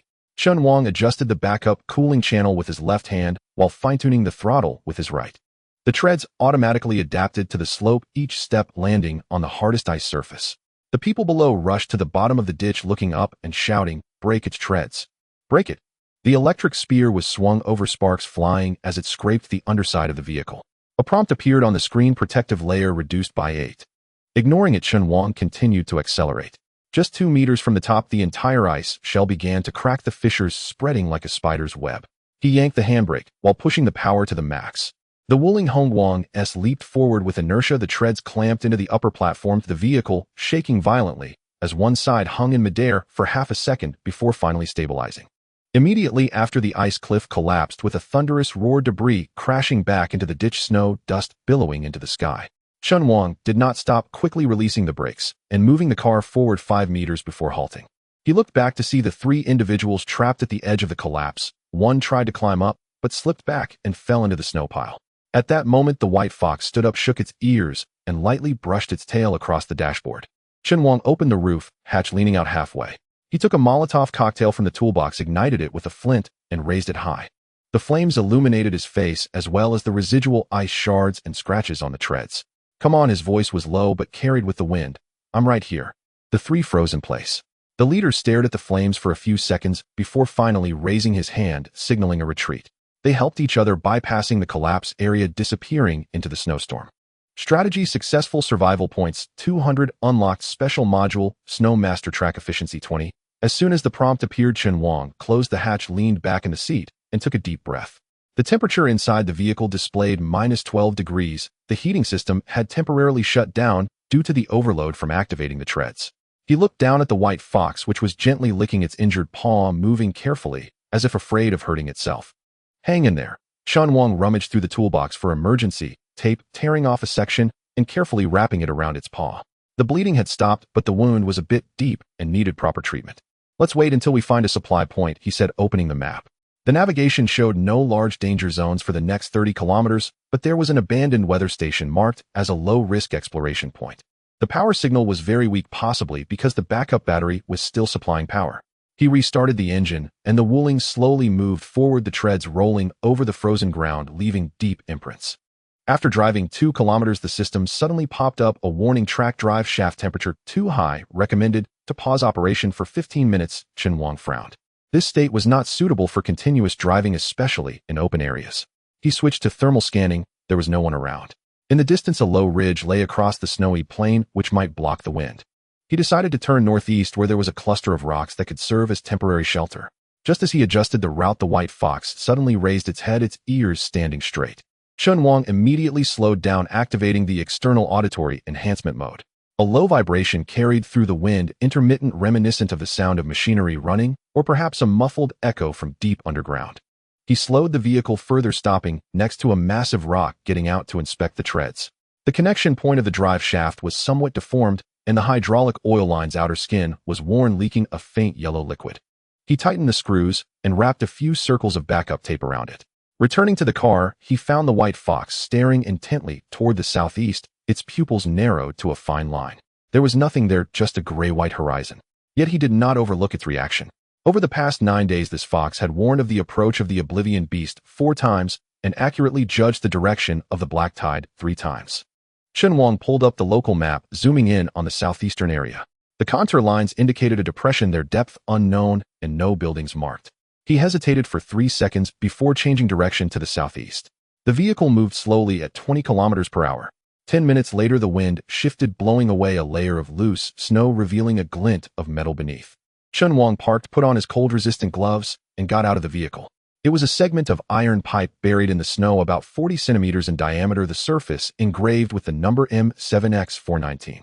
He tapped it with a wrench. The sound was very deep, indicating it hadn't completely frozen inside. Clearing the accumulated snow along the pipe, he discovered it sloped downward into the ground, extending at least 50 meters. The white fox jumped out of the car, sniffing near the pipe's opening, suddenly letting out a very low whine. Chen Wang crouched down, reaching out to touch the inner wall of the pipe. His fingertips brushed against an engravement. It wasn't a natural wear mark. It was a circle with an arrow drawn inside pointing north. He recognized this symbol. Previously, old Li's son from the repair shop had carved this kind of arrow on the toolbox after returning from military service, claiming it was an escape marker used by the army, meaning safe route. But there shouldn't be any military facilities here. He retracted his hand, brushing off the snowflakes on it. The Wuling's engine was still running, the warm air barely restored, blowing out a gust of dry heat. Chen Wang returned to the driver's seat, staring at the iron pipe for a long time. Then he shifted gears and started moving. The tread slowly turned, crushing over that segment of pipe as he continued forward. The Wuling Hongguang S came to a slow stop on the frozen ground, its tracks crunching through the snow with a dull creak, the car shuddering slightly, as if breathing. Chen Wang did not rush to turn off the engine, his gaze fixated on the dashboard, showing -12 degrees, the temperature digits glowing coldly, while the heating system indicator remained gray-black silent. He pulled off his gloves, his fingertips gliding across the holographic screen, the motion crisp, yet tinged with impatience. The screen suddenly flashed a scarlet warning: life support system offline. The words burned into his vision like glowing iron wires, pressing down on his chest and making it feel heavy. In the passenger seat, the white fox curled into a ball, its fluffy tail tightly wrapped around its front paws, ears pressed against its head, lying flat like a dried leaf soaked by rain. Its nose twitched slightly, breathing shallow and rapid, its amber eyes flickering in the dim light, reflecting the faint glow from the distant city. Chen Wang glanced at it, his brow instinctively furrowing, his throat tightening, yet he said nothing, only letting out a soft sigh. He raised a hand to wipe his face, dried blood streaks visible on his knuckles, unsure if they were from someone else or himself. The night wind slipped through the car window, carrying the scent of rust and burnt metal. He unbuckled his seatbelt, the metal clasp snapping back with a sound that was as crisp as a reminder. Without hesitation, he turned and dragged the rusty generator out from the back seat, its olive green shell-faded corners curled with a charred crack, like an old scar running along its side, a remnant of the explosion in the hospital basement. He had searched for 3 whole hours to find this thing buried beneath a pile of discarded medical equipment covered in dust and oil. At that time, the white fox had been squatting at the door, staring at him, without moving, its gaze holding an indescribable quality, not quite dependent, but rather waiting for judgment. But now it was merely trembling, even the stubbornness it usually exhibited had vanished. Chen Wang placed it on the ground, crouching down to lift the plastic cover panel beneath the center console. The screws had rusted long ago. He pried at them with a blade, his fingertips scraping until they bled, mingling with the black dirt. The cover finally came off, revealing a tangled mass of wires inside, red, blue, yellow, like someone had gone mad, tearing apart an entire coil of circuits and wrapping them haphazardly. He squinted, identifying each wire one by one, muttering under his breath about voltage grounding circuits, as if confirming some order with himself. The generator's output interface did not match the vehicle's system at all. It was an old military connector, and the civilian lines simply wouldn't fit. He could only connect them manually. He pulled out the welding gun he carried, checked the gas canister, opened the valve, and with a quick flick, blue flame shot up. As the solder wire touched, there was a soft pop, sparks flying, a hot metal shard jumping onto the back of his hand, instantly leaving a red mark on his skin. He frowned but did not stop. His fingers firmly held the welding rod, while his other hand used pliers to secure the copper core, slowly wrapping and welding the exposed wire ends. Sweat slid down his forehead, dripping onto the generator's shell with a soft, sizzling sound. His movements were slow but precise, as if he were not repairing a broken vehicle, but stitching together a vital lifeline on the brink of rupture. The white fox suddenly moved, lifting its head, watching him silently. Chen Wang noticed its gaze meeting those eyes for a moment of silence before softly stating, "Almost done." It was neither comfort nor promise, merely a statement of fact. He knew it understood. In the distance, a hint of gray-white appeared on the horizon, as if the night was finally beginning to recede. And at the edge of this ruin, the engine emitted its first faint hum, like a long sleeping heart, finding its rhythm once more. On the first power-up, the lights flickered twice before going out. On the second, the air conditioning stalled right after starting. On the third, he replaced it with thicker insulation tubing and added a stabilizer. This time, when he pressed the switch, the screen displayed a message warning: voltage fluctuation, load isolation recommended. Chen Wang wasted no time, directly shutting off unimportant functions like lighting and radar, leaving only temperature control and oxygen supply. The alarm finally ceased. A few seconds later, warm air blew from the air conditioning vents, dry and slightly tinged with a metallic burnt odor. He leaned back against the seat, rubbing his face. The temperature inside the car gradually rose, climbing from below -10 degrees to 5 degrees, then 10 degrees. Half an hour later, it stabilized at 15 degrees. The system popped up a line of text: life support system upgrade, complete, basic environmental support established. Just as he sighed in relief, preparing to note down some data, the white fox suddenly let out a soft whimper, shrinking into the corner, its claws tightly retracted, tail curled around its nose, eyes half open, with pupils narrowed to slits. Chen Wang reached out to touch its forehead, feeling an alarming heat. He quickly opened the member interface, the white fox's status bar, flashing red: infection, unknown pathogen, temperature 43, with a line of small text below: health declining, will drop to 0 if not intervened within 6 hours. He abruptly yanked open the medical kit, tossing it onto the passenger seat. With a clatter, the bottles clinking chaotically. Antibiotics, fever reducers, saline. These were what he had desperately managed to grab from the hospital. Now he could only gamble, hoping one of them would work. The fox weighed less than 10 kilograms, so he needed to measure the dosage carefully. He held the syringe, cautiously drawing the medicine, and when the needle pierced its fur, the white fox's muscles tensed slightly, but it neither moved nor cried out. After administering the medicine, he tore open a wet wipe, wrung it out, and applied it to its limb joints. This was an old method taught to him by old Joe. Long-distance truck drivers used to cool down feverish people this way. He set the air conditioning to ventilation, preventing heat from accumulating. The temperature inside the car slowly lowered, stabilizing around 8 degrees. The night had fully fallen, and the wind grew stronger, causing the vehicle to sway gently. Chen Wang wrapped an aluminum foil thermal blanket around the white fox, gently carrying it to the middle seat, while he sat by the car door, gripping the thermometer. He measured every 20 minutes, jotting down the rectal temperature data in the notebook. At 2:17 a.m., the temperature dropped to 39.1. At 3:05 a.m., its breathing stabilized. At 4:36 a.m., it opened its eyes, letting out a soft whine. Chen Wang did not move, focusing on the rise and fall of its chest. Until 6:03 a.m., when sunlight slanted through the car window, the white fox propped up its front legs, shook its fur, then nudged its nose against his wrist. A system prompt appeared: member health restored, team cohesion 15. He reached up to stroke its head, his fingertips gliding over the old scar behind its ear. Life is worth more than screws, he said. Don't rush next time. The white fox licked his fingers, jumped back to the passenger seat, settled down with its eyes closed, but its ears were still perked up, listening to the sounds outside. Chen Wang stood up to check the generator. The stabilizer's temperature was normal, and the output was stable. He reconnected the radar and, lighting casually, tucking the welding gun back into the toolbox. After a night of cooling, the track shaft's overheating warning had disappeared. He tested the engine. It ran for 30 seconds without unusual sounds from the chassis. The vehicle slowly drove away from the rocky area tracks, rolling over last night's ruts, turning southeast. The map indicated that the abandoned weather station was still 28 kilometers away. The road conditions were unclear, but there was enough energy for 2 round trips. Warm air continued to blow, the dashboard lights green. Everything appeared normal. He took a sip from the thermos of hot water, the wall of the flask hot to the touch, the water at just the right temperature. Glancing at the passenger seat, the white fox opened one eye, then lazily closed it again. Suddenly, static crackled through the radio.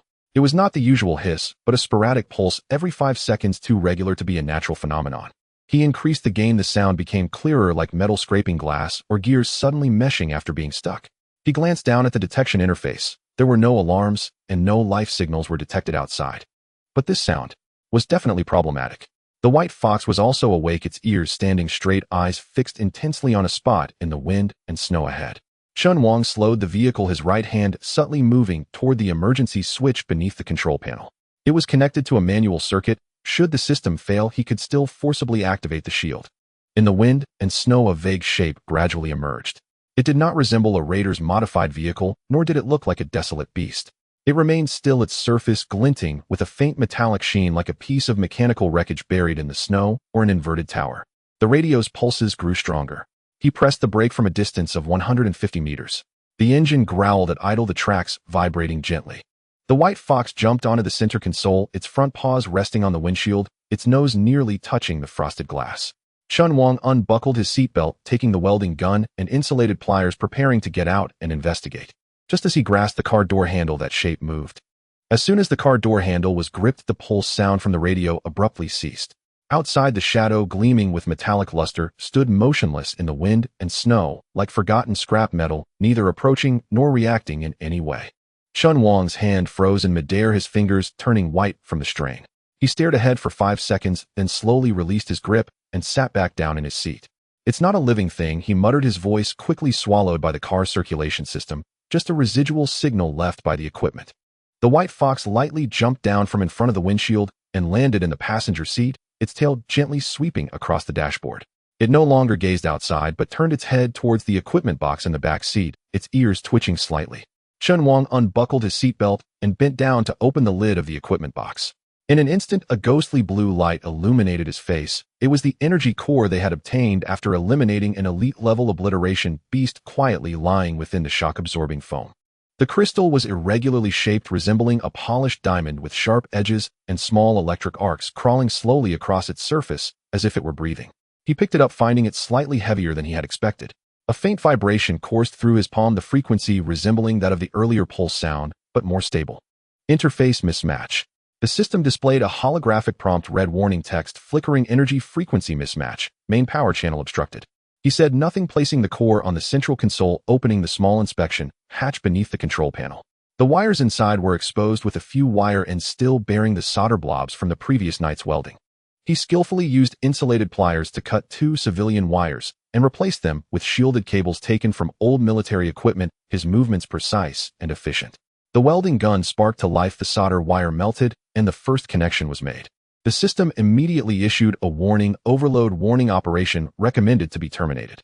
Chen Wang pressed the manual cutoff button, turning off the lights and radar, leaving only the power monitoring. During the second connection, he opted for a segmented guidance approach, first connecting to the low-frequency buffer module before gradually increasing the output value. The electric arcs on the crystal surface began to jump faster, and the lights inside the car started to flicker. "One more time," he said. During the third adjustment, he noticed a nearly invisible circle of etchings at the base of the crystal, resembling some kind of code. He took out the multimeter he always carried, gently touching the probe to the edge of the etchings. The values fluctuated briefly before settling at 7.8 V. He immediately lowered the voltage setting of the receiving end, rerouted the energy conduits, and connected them to the backup voltage regulator. A low rumble of vibration emanated from beneath the car, as if a gear deep within the engine had finally engaged.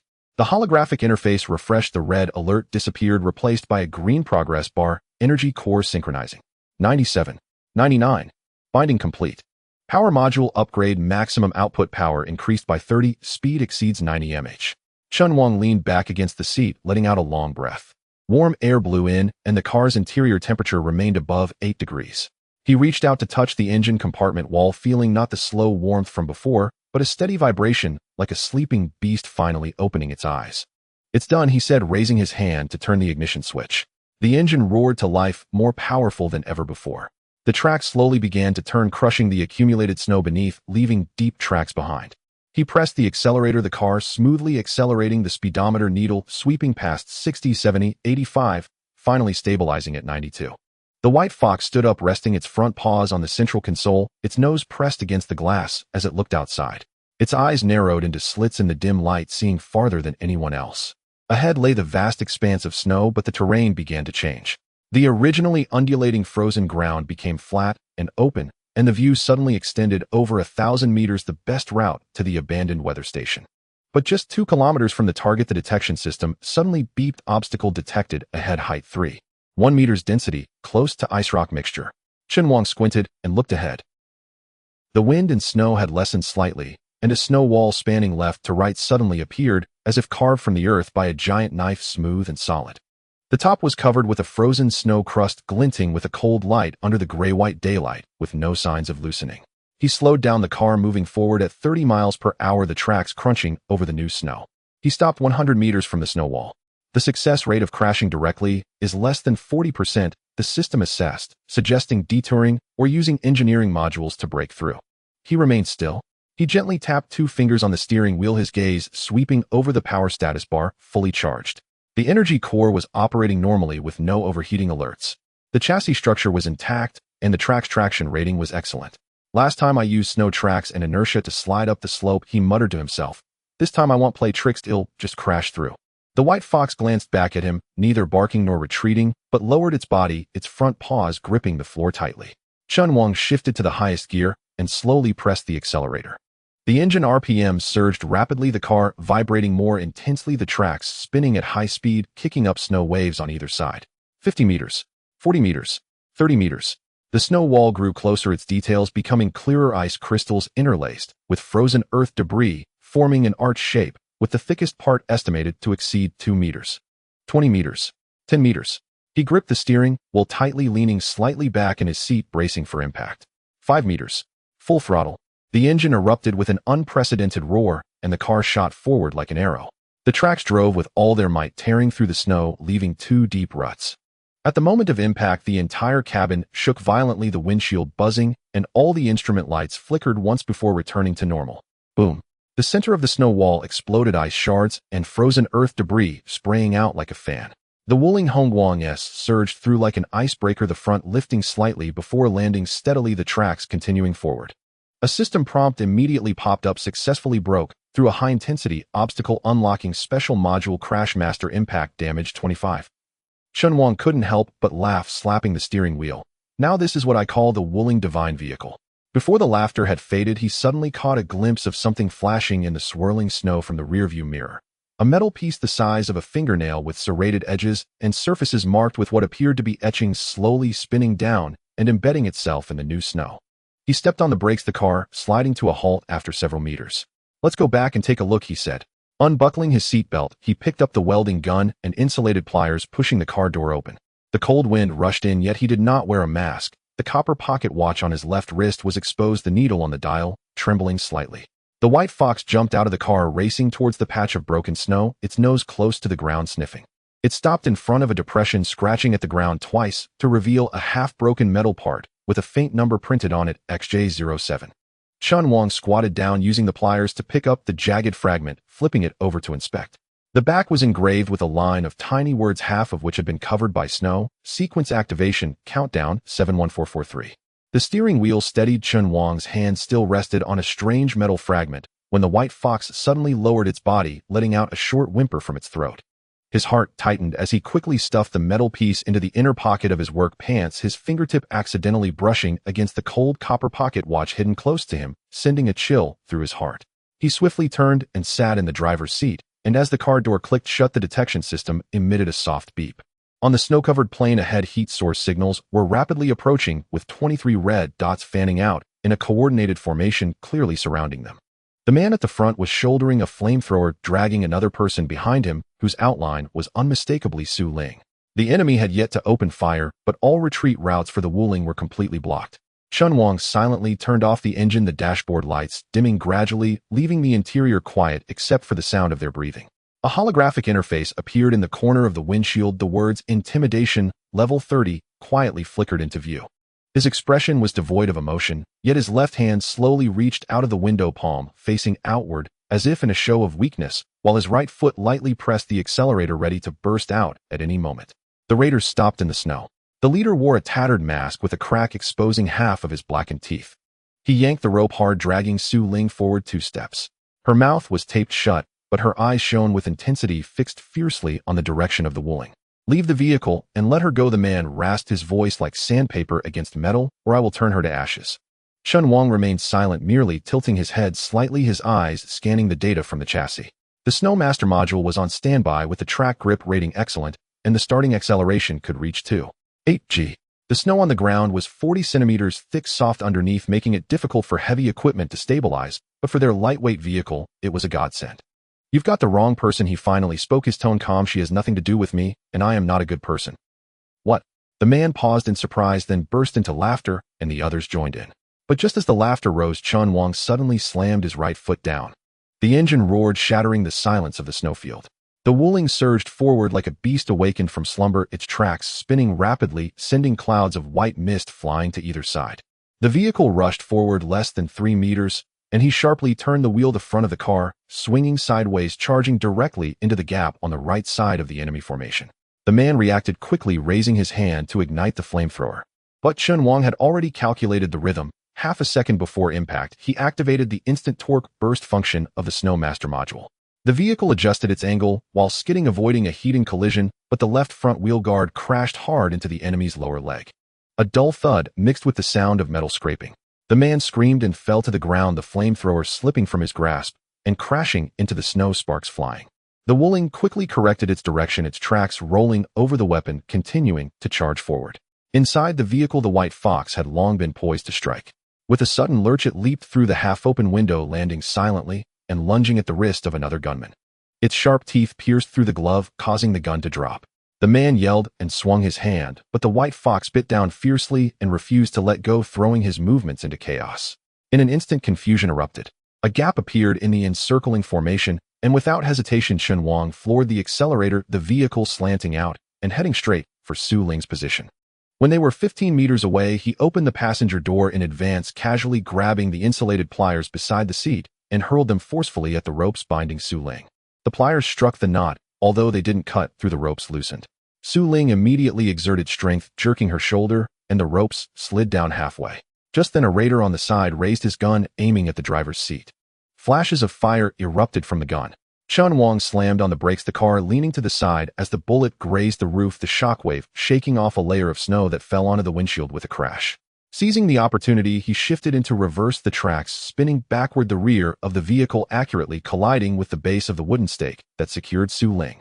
The frozen ground shifted, the stake tilted, and Su Ling used the force to push off, completely breaking free from her restraints. She didn't stop rolling to evade pursuit and swiftly lunged towards the nearest cover, remnants of an abandoned truck. Meanwhile, the white fox jumped back into the car, its front paws stained with blood, yet it made no sound of pain, only staring intently at the enemies regrouping outside. Chen Wang quickly adjusted the vehicle's position, using the car body to block Su Ling's retreat route. He saw her crawling along the snow, her movements swift and decisive. Although her right leg was somewhat impaired, she could still exert force. When she got close to the car, she raised her left hand, making a brief gesture, 2 fingers slicing across her throat, meaning leave no one alive.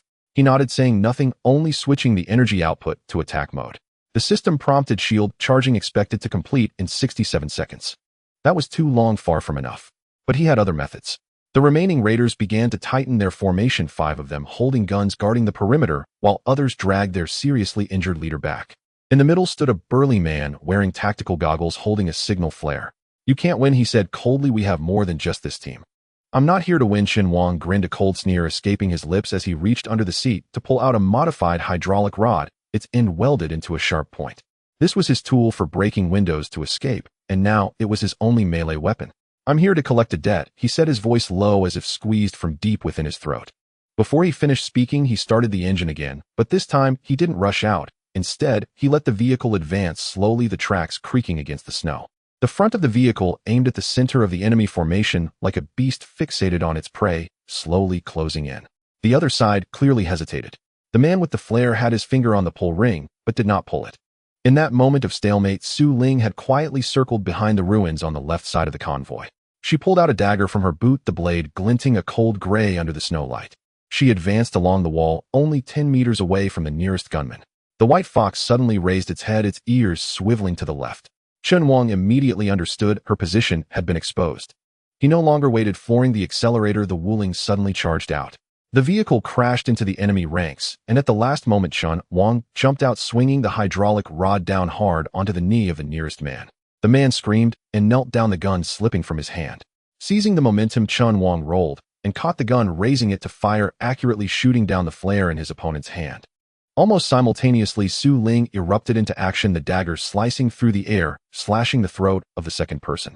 Blood sprayed onto the snow, staining it a dark red. Using the force, she kicked down the third person, thrusting the dagger into his shoulder, snatching the rifle away.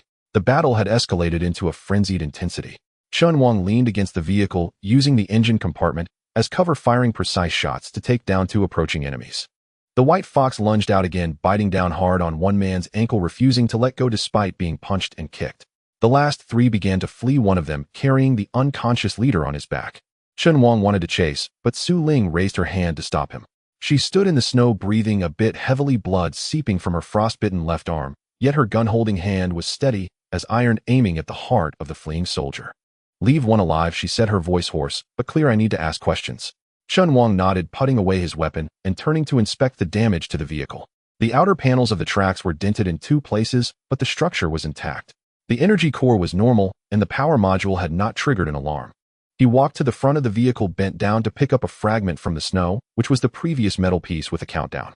The edges were crushed by the tracks, the writing blurred, but still legible. Sequence, start, countdown, 71421. Su Ling came over, standing beside him, her gaze falling on the fragment before slowly shifting towards the fading figures in the distance. "Do you know who sent them?" she asked. Chen Wang handed her the fragment, his palms smeared with snow and blood mixing into a dark red mud. "No idea," he said, "but they are looking for this vehicle." He lifted his eyes towards the depths of the snowstorm, the headlights of the Wuling cutting through the thick fog, illuminating a brand new set of tire tracks leading towards the abandoned weather station. Su Ling tucked the fragment into her clothing, moving her injured arm, opening the passenger door, and sitting inside. The engine continued to hum softly as the interior temperature gradually rose. The white fox jumped onto the back seat, licking the wound on its paw, its eyes fixed outside. Chen Wang gripped the steering wheel, his knuckles turning white from the pressure. He didn't check the navigation, nor spoke again. The vehicle slowly started the tracks, rolling over a fallen raider's lower leg. The man let out a muffled groan, trying to crawl, but was pinned down by the vehicle. Gunfire erupted from the side and rear, a bullet striking the storage box at the back of the vehicle, sending sparks flying. The moment the gunshot rang out, Chen Wang felt a sudden heaviness in his right shoulder, instinctively ducking towards the driver's seat. The bullet hit the storage box at the rear of the vehicle, producing a spark as the metal shell exploded with black smoke billowing out through the gaps. Without looking back, he forcefully pulled down the handbrake with his left hand, while simultaneously releasing the accelerator with his right foot, sharply turning the steering wheel. The Wuling Hongguang sliced through the snow like a knife, leaving a short arc in its wake. The car's body turned to shield the rear, just in time to block a potential second shot. "Get in the car. Don't look back," he shouted as the passenger door had already opened to crack the vehicle, just obscuring the heap of scrap trucks where Su Ling was hiding. Su Ling did not hesitate at all. Using the car body for cover, she leaped up from the snow, sprinting 3 steps, her knee crashing against the door frame, and rolled inside the vehicle.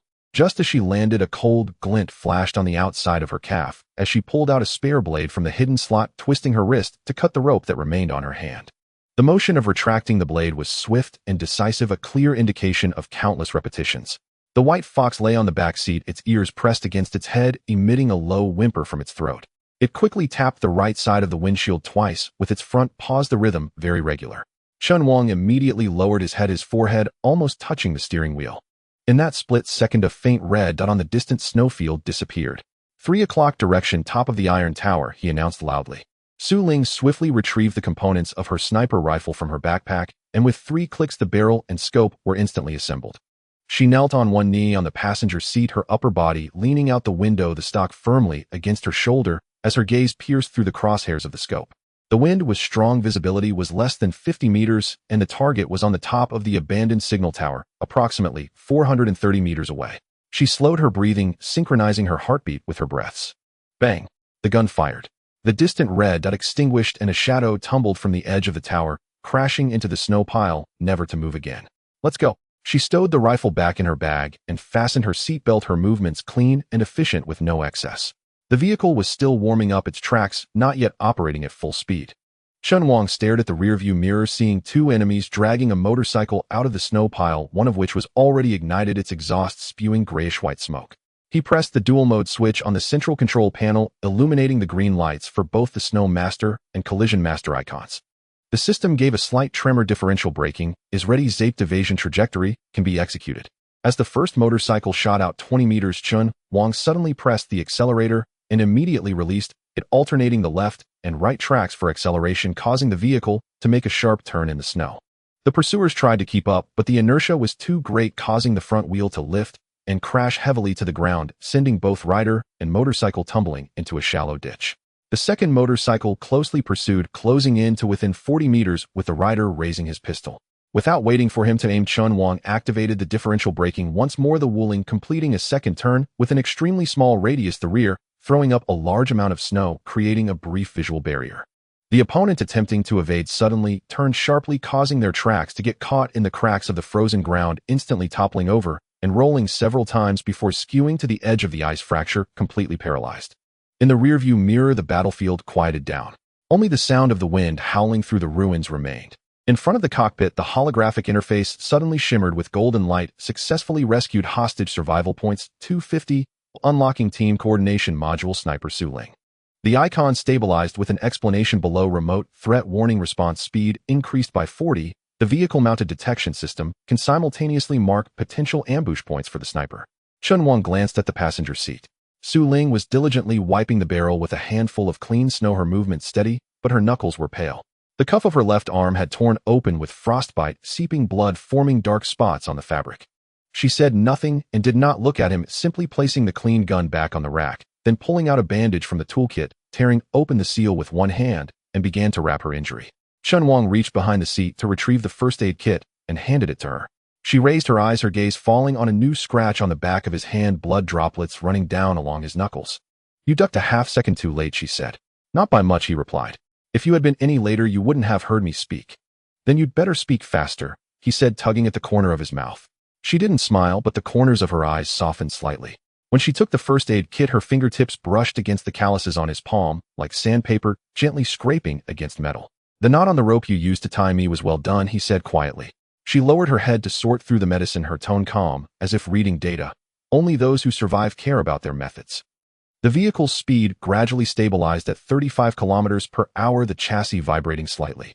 The system prompted left rear suspension deviation of 0.3 degrees calibration suggested upon reaching the safe zone. Chen Wang manually increased the power compensation, keeping the tracks moving at a steady pace. The white fox curled up in the back seat, its front paws resting on the injured spot, licking at it, its fur still stained with dried blood. Suddenly, it twitched its ears and turned towards the bottom of the car. Chen Wang felt it too. The chassis emitted irregular vibrations, as if some metal parts had loosened, continuously banging against the frame while in motion. He slowed down, lightly tapped the central control screen, and brought up the vehicle structure diagram. The energy pipeline was normal, but the rear storage box's outer armor was slightly deformed, causing the cushioning support to shift. He noted the fault point and temporarily left it unaddressed. Ahead, the wind and snow thickened, visibility diminishing. The navigation showed that they were still 6.7 kilometers from the abandoned weather station, with no obvious obstacles along the way. But he knew that this area had once been a crossroads of old roads with complex underground pipelines, and there might be collapses. Su Ling suddenly spoke up. They are not ordinary raiders. The flamethrowers have been modified with pressurized fuel tanks that can spray for over 90 seconds. Ordinary people can't acquire this kind of equipment, Chen Wang nodded. And that guy with the tactical goggles, she added, he was using military flares numbered from a batch discarded by the Northern Legion 3 years ago. Chen Wang's expression shifted. Have you been in the military? For a few years, she replied flatly. I've seen many who use such ammunition end up dead. Silence fell in the vehicle for a few seconds. The sound of the wind against the car changed like a low-frequency vibration coming from afar. Chen Wang adjusted the audio filtering parameters, catching a hint of an abnormal frequency. Every 12 seconds, a pulse wave of 0.3 seconds appeared, very weak, but steady. He looked at the white fox. The white fox perked its ears, its nostrils flaring, then let out a hum, turning its head towards the northeast. This was not a warning, it was recognition. Chen Wang immediately accessed the detection system records, discovering that the same pulse had appeared in the hospital basement, previously dismissed as electrical interference. Now the signal source was slowly moving at a speed of about 5 kilometers per hour in the same direction as them. What are you listening to? Su Ling noticed his actions. An anomalous signal that shouldn't exist, he replied, tracing a finger over the holographic screen. It's following us. Su Ling unfastened her seatbelt, moved closer to the front seat, and stared at the fluctuating curve on the screen. Her breath left a small fog on the glass, which was soon sucked away by the air conditioning. What's the source? I don't know, he magnified the waveform details, but it relates to the countdown on that metal fragment. Frequency match rate 91. She looked at the data, suddenly pressing down on one corner of the screen. Wait. This modulation method. I've seen it in my sister's experiment log. Her expression turned cold before they turned her into a test subject. She was researching a directional beacon to track the energy fluctuations of the stasis zone. You mean this signal was implanted artificially? Not implanted, she lowered her voice. It's a summons. The moment she finished speaking, the vibrations of the chassis intensified. A dull thud came from the rear of the vehicle, like metal braking. Chen Wang slammed the brakes, and the car skidded 2 meters in the snow before stopping. The system's alarm flashed. The outer armor of the rear storage box has fallen off, exposing the cushioning support. Please repair immediately. He unbuckled his seatbelt and grabbed the toolkit, preparing to get out. Su Ling pressed down on his arm. It's not safe outside, she said. The signal source is still getting closer. He looked into her eyes. If the car doesn't move, no one can leave. She didn't let go. Let me go out. He paused for a moment. You can monitor everything from the car. She released her grip, already pulling open the passenger door. Besides, I need to know more than you who is using my sister's things. The moment the car door sealed shut, Chen Wang's fingers tapped rapidly 3 times on the central control panel. A holographic projection instantly materialized. The vehicle's structural schematic, with the rear support bracket flashing crimson and the energy conduit vibrating at an anomalous frequency. 7.0 Hz. Unrepaired, it could snap under high-speed acceleration. Su Ling had already unbuckled her seatbelt. Her tactical boot pressed onto the passenger seat. With a fluid lean, she angled her body toward the door. She uttered not a word, only glanced at Chen Wang. That gaze held no plea, only quiet declaration, I am stepping out. Chen Wang made no move to stop her. The Wuling Hongguang S slowly advanced through the snow, the engine emitting a low rumble. Chen Wang stared at the navigation screen, his finger hovering in the air, hesitating to confirm. The heat source signal had suddenly vanished, as if severed by a cut wire, leaving no trace behind. He brought up the detection records from 10 minutes ago, the screen displaying infrared signals towards the direction of the shelter, arranged in perfect order, resembling a deliberately set-up surveillance array, too orderly, which made one feel uneasy. Su Ling sat in the passenger seat, the gun box half open, her hand unconsciously stroking the magazine. She said nothing, but her eyes remained fixed on the northeast, the direction of the shelter, where the signal had last disappeared. The navigation marks the shortest route, she said calmly. There's no need for us to take a detour. Chen Wang did not respond. He zoomed in on the holographic map to the maximum, the screen still flashing red warnings, estimated arrival time, 28 minutes and 17 seconds. However, based on their current speed, it would take them at least 40 minutes to arrive, a full 12 minutes delay. He switched to the energy interface. There was still 62 fuel left, enough for a long journey provided they were on the right path. But if there was a trap ahead, they would be diving headlong into a dead end. At that moment, the white fox suddenly leaped up from the back seat, its front paws resting on the center console, its nose pressed tightly against one side of the screen. Its tail was rigid, and a faint whimper escaped its throat, not out of fear or as a warning before an attack, but more like urgency. Chen Wang glanced at it.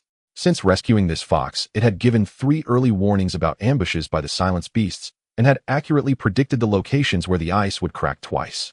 The system had always shown a green light for its scouting instinct, never having made a mistake. He quickly brought up the white fox's vital signs data. Its heartbeat was 23 faster than usual, breathing rapid, pupils continuously dilating. This was the instinctive reaction of an animal in extreme danger, even more sensitive than the instruments. Do you trust it? Su Ling asked. I trust the data, Chen Wang replied, sliding his finger to project the fox's sensing curve onto the main screen. The curve had begun to fluctuate sharply 3 minutes ago, with the highest point indicating a direction completely opposite to the shelter. He remained silent for a second before shutting off the original navigation. Coordinates reset. He manually entered a series of numbers indicating an unmarked area deep in the ice fields, not even recorded on the map. The system lagged for a moment before displaying a prompt: new path calculation in progress. Terrain complexity level C, snow track module recommended. Snow Master automatically activated. Energy consumption was redistributed, power was fine-tuned, and the track's grip increased by 18. The vehicle slowly turned around the tracks, crunching over the snow, producing a dull, grinding sound.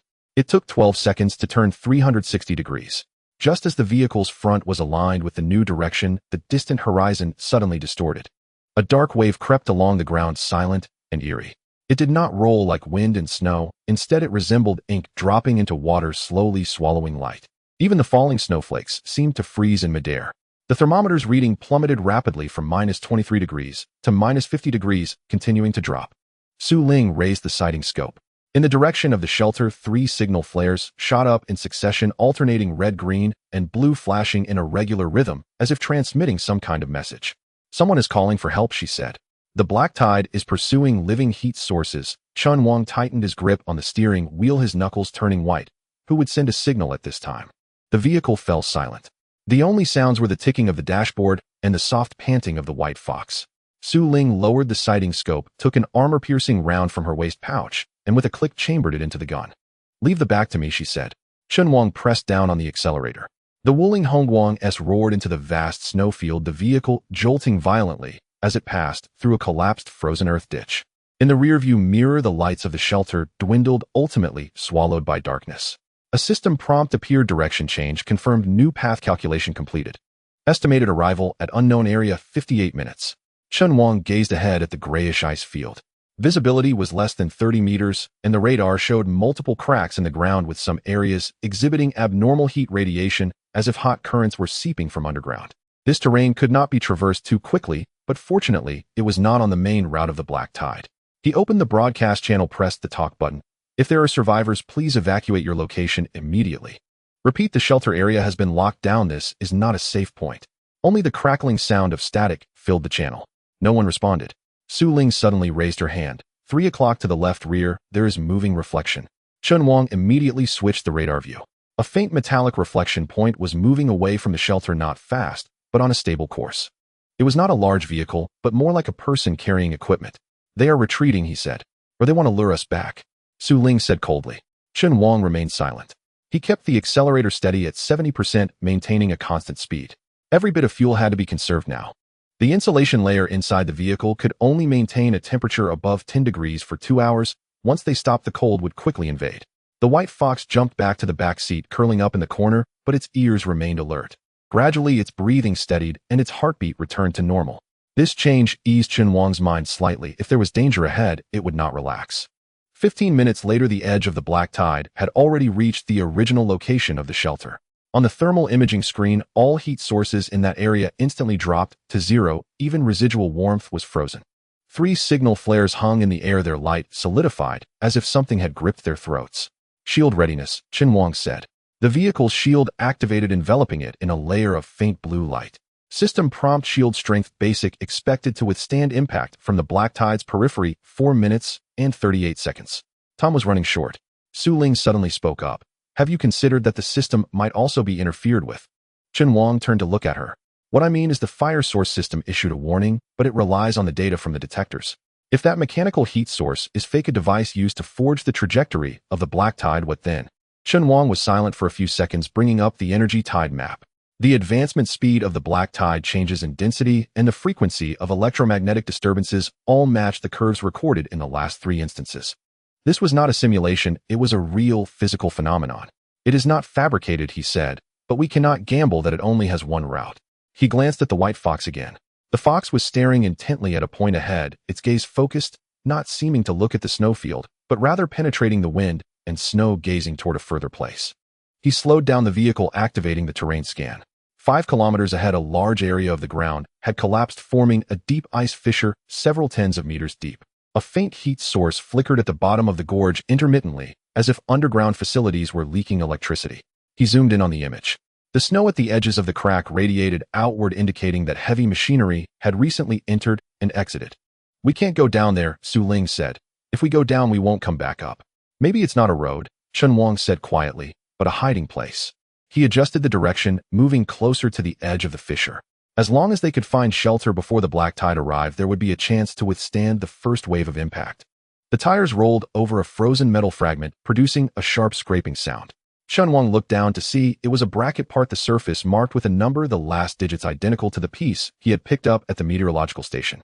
His hand tightened around the steering wheel. This was no coincidence. This area had clearly been tampered with. The Wuling continued forward, the engine's sound echoing across the empty snowfield. The wind and snow grew denser, and the outline of the fissure gradually became clearer.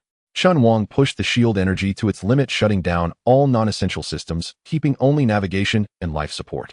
Su Ling checked her ammunition, steadily positioning the sniper rifle in the shooting slot. Her movements were slow, confirming each step. The white fox suddenly stood up, its front paws resting on the windshield, its nose pressed against the icy surface. Chen Wang followed its gaze. Deep in the fissure, a faint blue light flashed by. The Wuling Hongguang S flickered at the edge of the black tide, its pale blue light appearing as if it were being incessantly struck by an invisible hand, creating ripples all around. Chen Wang fixed his gaze on the dashboard, the coolant temperature nearing the red zone, and the system repeatedly displayed 3 warnings: engine overheating, forced shutdown in 30 seconds.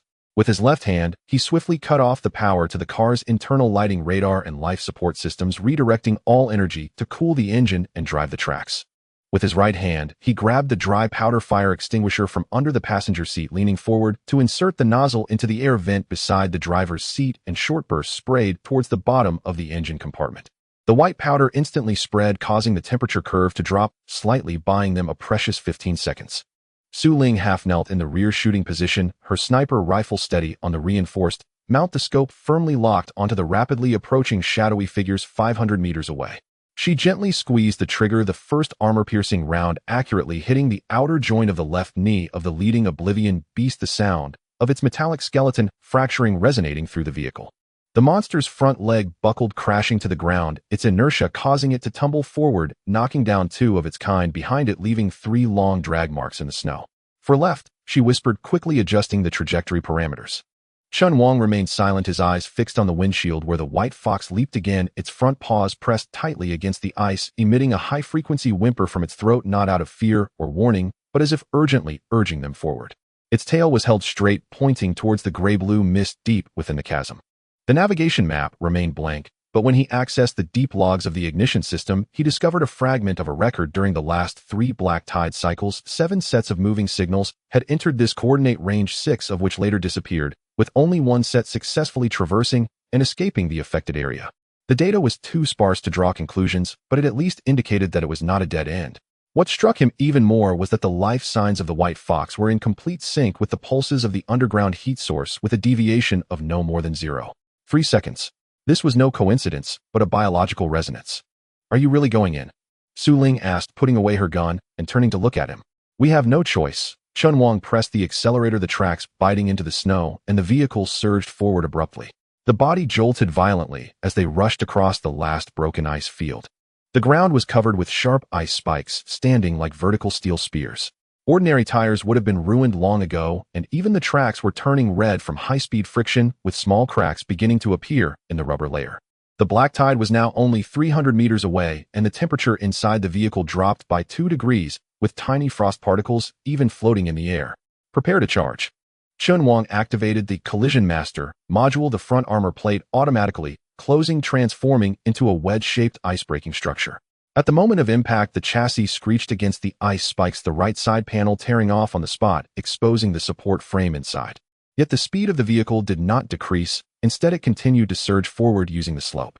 Su Ling gripped the handrail with one hand and shielded the white fox with the other, fearful that it might get hurt amidst the violent shaking. Her shoulder injury throbbed painfully, the low temperature causing the old frostbite to feel stiff and numb, but she did not utter a word. The last ice ridge stood nearly 2 meters high at the entrance, its surface covered with thick, transparent hard ice. Chen Wang did not slow down. Instead, he pushed the power output to the limit, the track rotation speed soaring to 118 of its design maximum. The vehicle soared for half a second, crashing heavily onto the slopes, peaked the front bumper, shattering the ice layer, fragments clattering against the windshield. Just as the shield was about to collapse, the entire vehicle plunged into the gray-blue mist. The sounds from outside abruptly ceased. The black tide seemed to have hit an invisible wall, stagnating at the mist's edge, the inky wave rolling for a few seconds before slowly receding. The instrument readings inside the vehicle first dropped to 0, then returned to normal. The temperature no longer dropped, and the engine overheating alarm was lifted. A system prompt appeared, entering stasis zone, survival points 500, unlocking special module black tide resistance, unaffected within stasis zone. Chen Wang released the steering wheel only to realize that the fingers of his right hand had gone numb from gripping too tightly. He leaned back in his seat, gasping for breath, his chest heaving violently, the lining of his work uniform soaked with cold sweat. He glanced at the holographic interface, which showed the spatial expansion module receiving a faint energy infusion, as if this area were quietly replenishing the vehicle's losses. Su Ling slowly lowered her sniper rifle, beginning to count the remaining bullets. 20 armor-piercing rounds, 9 used, 11 left. She took out a round, carefully examining the primer, confirming there was no issue before returning it to the magazine, her movement steady, but her gaze remained vigilant. The white fox jumped back into the corner of the rear seat, curling up, its ears twitching as it detected subtle movements in the area. Its breathing gradually steadied, the anxious emotions subsiding somewhat, yet it did not relax, occasionally lifting its head to gaze into the depths of the mist. The vehicle fell into a momentary silence. Chen Wang moved his wrist, reconnecting some non-essential systems. The map attempted to scan the surrounding terrain, but the result was still blank, only marking the current coordinates along with an unfamiliar symbol, a ring encircled by 3 wavy lines with a blurred number below it, SS7. He checked the status of the energy core, discovering that the energy flow speed inside the crystal had increased by 7.2, though he did not know the reason. It was indeed slowly charging. This was illogical unless there was some unknown radiation or spatial anomaly present. "Something is off here," Su Ling suddenly spoke. "There is no wind outside, yet there was clearly airflow when we came in." Chen Wang nodded. He had noticed it too. The mist was perfectly still, neither spreading nor flowing, as if trapped beneath an invisible dome. Stranger still, the snow on the roof was melting particularly slowly. Logically, the safe zone should be warming up, yet the actual feel of the temperature had only risen slightly. He tried to open the car door a crack to test the environment, a faint metallic taste mixed with the cold air seeping in. It was neither rust nor aluminum oxidation, rather it resembled the ion breath released by some alloy at low temperatures. "Don't get out yet," he said, casually securing the fire extinguisher again. Su Ling took a spare circuit board from her toolkit, gently tapping it twice to test the signal reception. The originally chaotic electromagnetic noise was suddenly interrupted, replaced by a rhythmic pulse with intervals precise to the millisecond, resembling some timing device in operation. Did you hear that? She asked. Chen Wang held his breath. At first there was nothing, but after a few seconds he felt an extremely faint vibration that was not sound, but a low-frequency resonance transmitted through the vehicle's body, the frequency identical to the white fox's earlier whimper. He turned to look at the fox. The white fox was staring intently at the mist ahead, its pupils narrowing to a fine line, its body slightly leaning forward as if it could see something invisible to them. Chen Wang immediately restarted the detection system, adjusting the sensitivity to the highest setting. The radar remained blurry, but the infrared imaging captured a distant area continuously emitting weak heat precisely in the direction the white fox was gazing. Upon magnifying the image, a vague outline of a cube was discernible approximately 5 meters on each side, its surface resembling a kind of ceramic composite material. There is something over there. That's right, he said. Su Ling replaced her magazine, her gun naturally turning towards that direction. Her finger rested on the safety switch, yet she did not rush to act. Chen Wang turned off the engine, putting the vehicle into standby mode to conserve energy. In that instant, a blue light flashed near the vehicle's power interface, not emitted by the system interface, but from an external light source seeping through the gaps in the floor. He crouched down to inspect, discovering that the originally sealed gaps in the chassis were seeping a thin beam of blue light, the color matching that of the mist outside, accompanied by a slight pulsing rhythm. He reached out to touch the light, a slight tingling sensation transmitted through his fingertips akin to static electricity. The white fox suddenly stood up, emitting a low growl.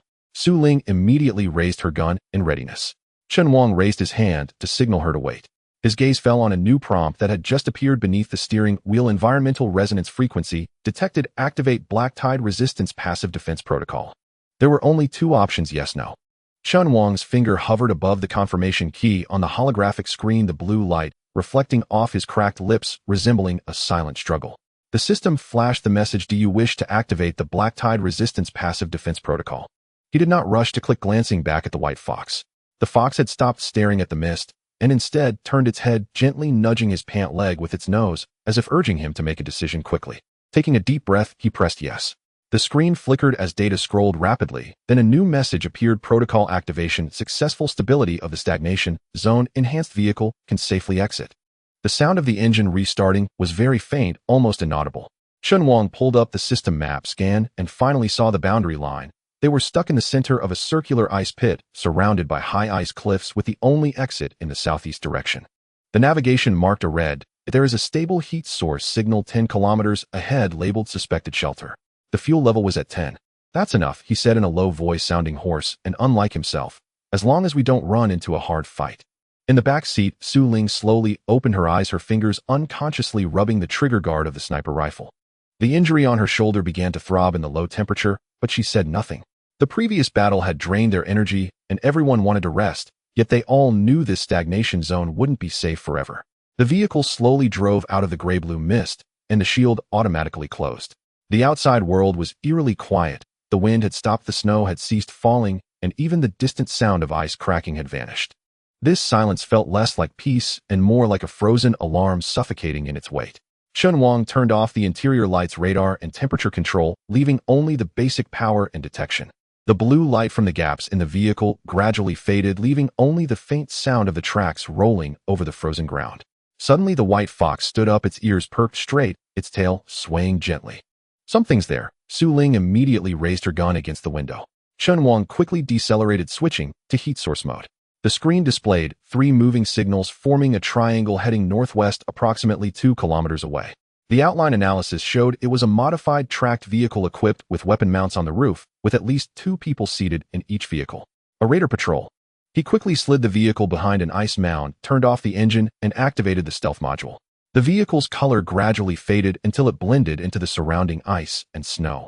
The exhaust temperature was also adjusted to match the environment, leaving no infrared traces. Take a detour, he said, go around the northern slope. Su Ling nodded, stowing her rifle back, though her hand never left the weapon. The Wuling crawled along the edge of the ice ditch at a speed of 8 kilometers per hour. The snow tracks made hardly any noise, only occasionally producing a crack sound when thin ice was crushed.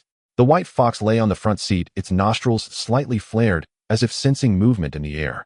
20 minutes later, the signals from the patrol slowly drifted away from the main route, eventually disappearing from the radar's edge. We passed. Su Ling sighed, her shoulders slightly relaxing. However, Chen Wang was not complacent. He reopened the navigation and found that a large area of ice cracks appeared ahead on the intended route, with cracks averaging more than 5 meters wide. Some places were covered by snow appearing flat, but were actually traps.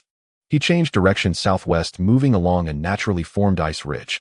This route was longer, but the ground was solid. Fuel was down to 8.7 and the vehicle's speed could only drop further. 3 hours later, the terrain became flat and visibility opened up. The signal from the shelter grew stronger, and in the distance a vague metallic outline could finally be seen standing solitary on the ice field.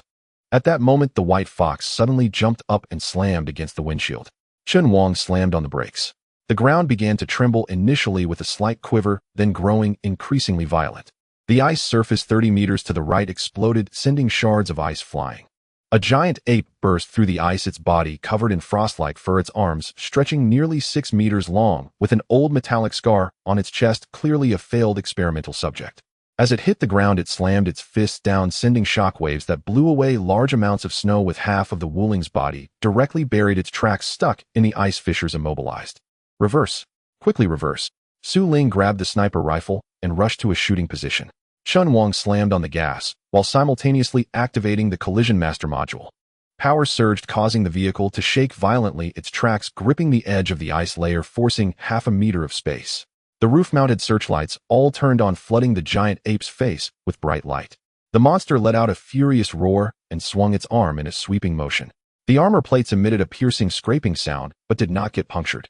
Su Ling completed her aim, the first shot hitting the left eye's nerve cluster, the second shot missed, grazing the brow. The giant ape was completely enraged, turning to pounce on the front of the vehicle. It's going to flip the car. Chen Wang quickly pulled up the electromagnetic cannon test fire module, a feature just unlocked by the spark system, never used in real combat. He locked onto the target's knee and fired. A faint purple arc struck its right leg, causing the muscle to spasm instantly, the whole leg twisting and contorting. The monster lost its balance, kneeling on the ground, snow and dust swirling into the air.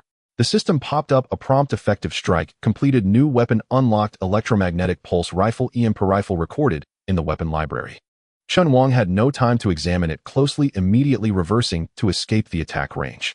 The tracks finally freed themselves completely, and he pressed the accelerator to the floor, circling around to the giant ape's side. Follow up with shots, he shouted. Su Ling's third armor-piercing round precisely struck the carotid artery at the side of its neck. Blood sprayed out, but froze immediately, forming a string of red ice beads in its fur. The giant ape struggled to stand, but the leg's nerves had been paralyzed by the electromagnetic interference.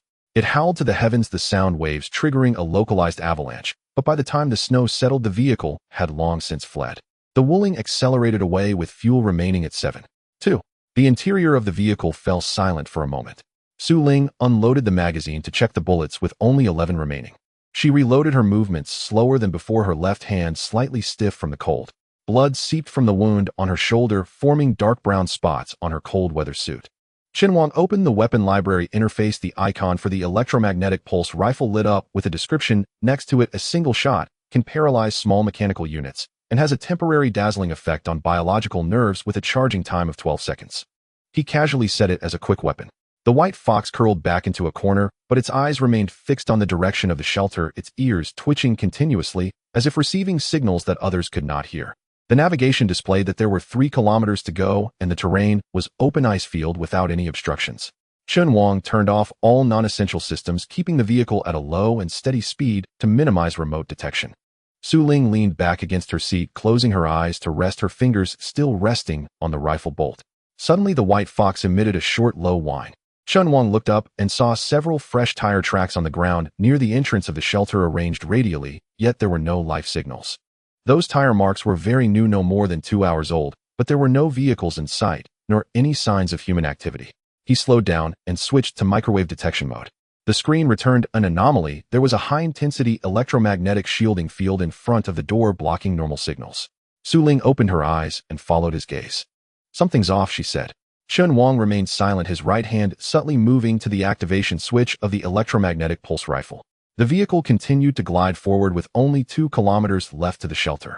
The wind changed direction, bringing a faint smell of burnt residue mixed with the scent of metallic ablation.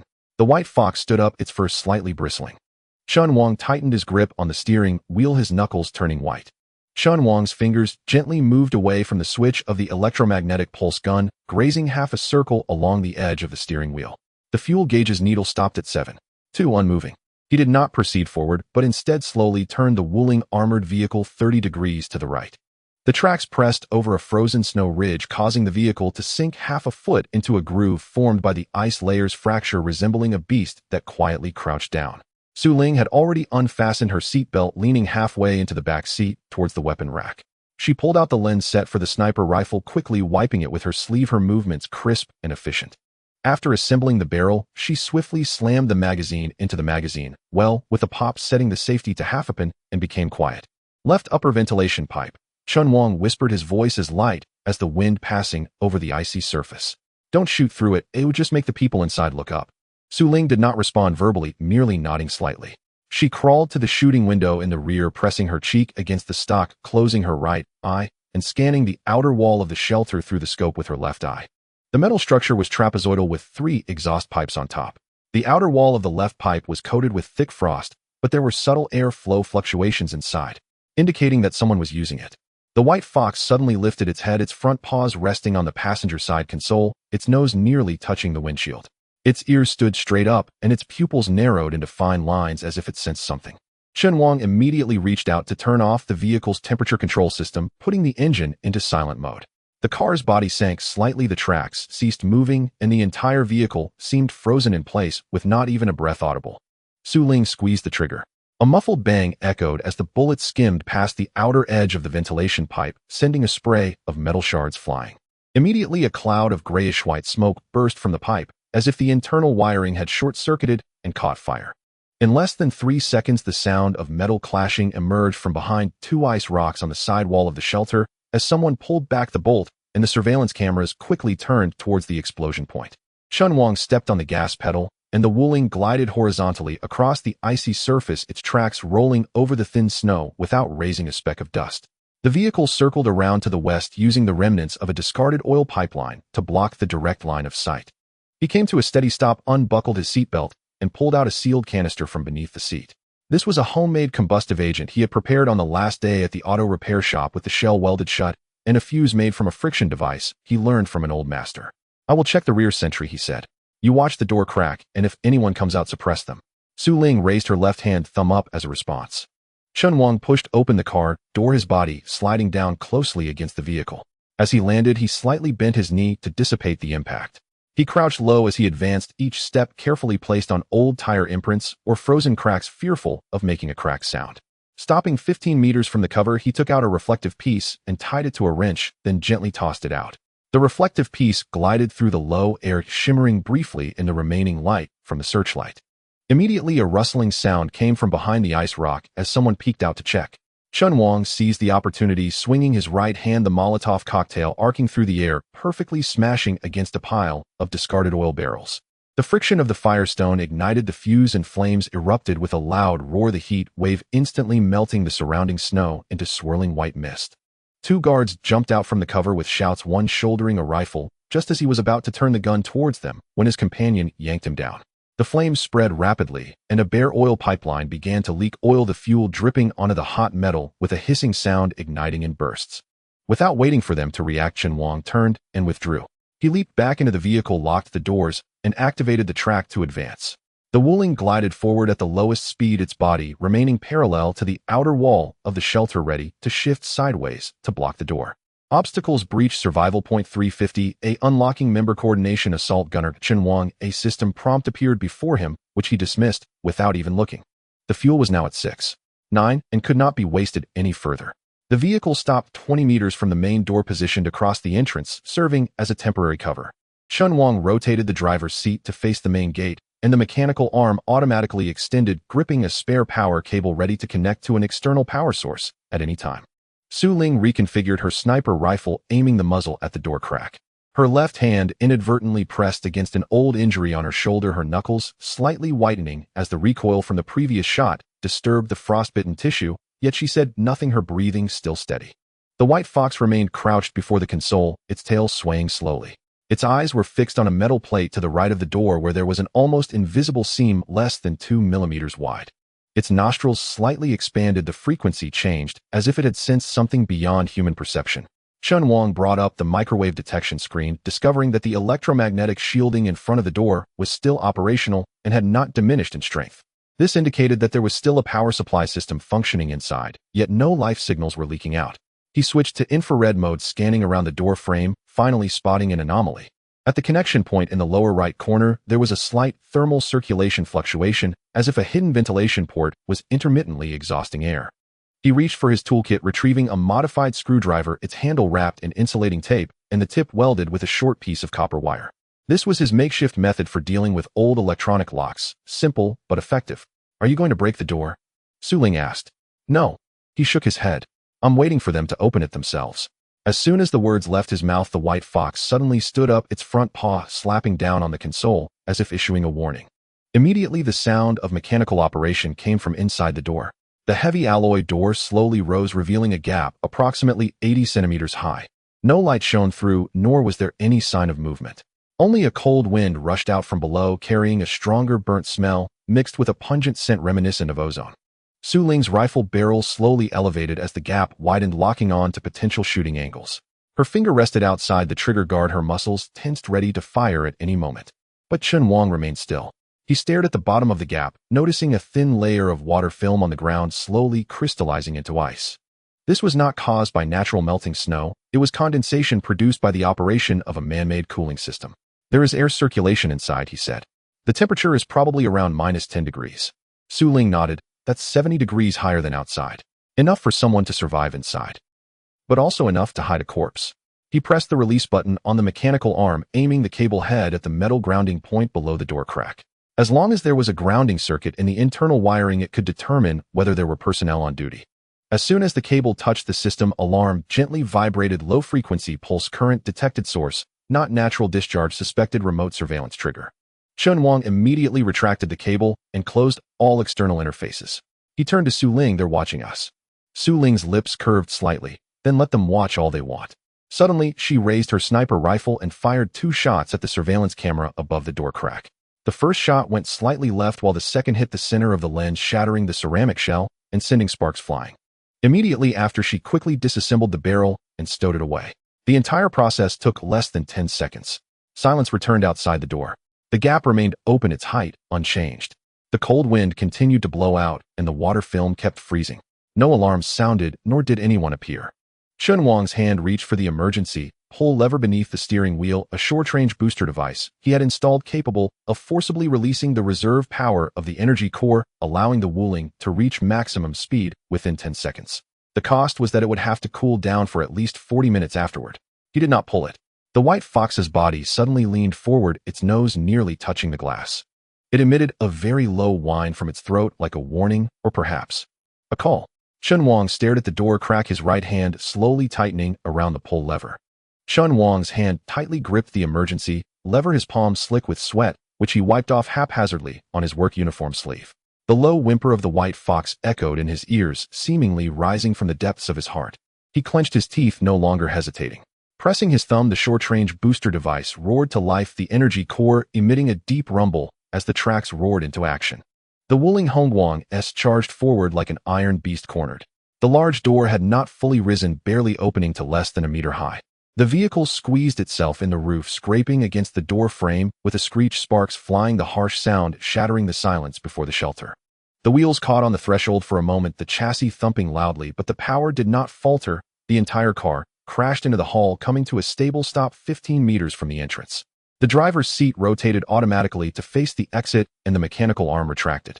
Wuling had switched her sniper rifle to close combat mode, resting the stock against her shoulder, aiming the muzzle deep into the hall. She said nothing, simply tapping the passenger seat twice with her left hand.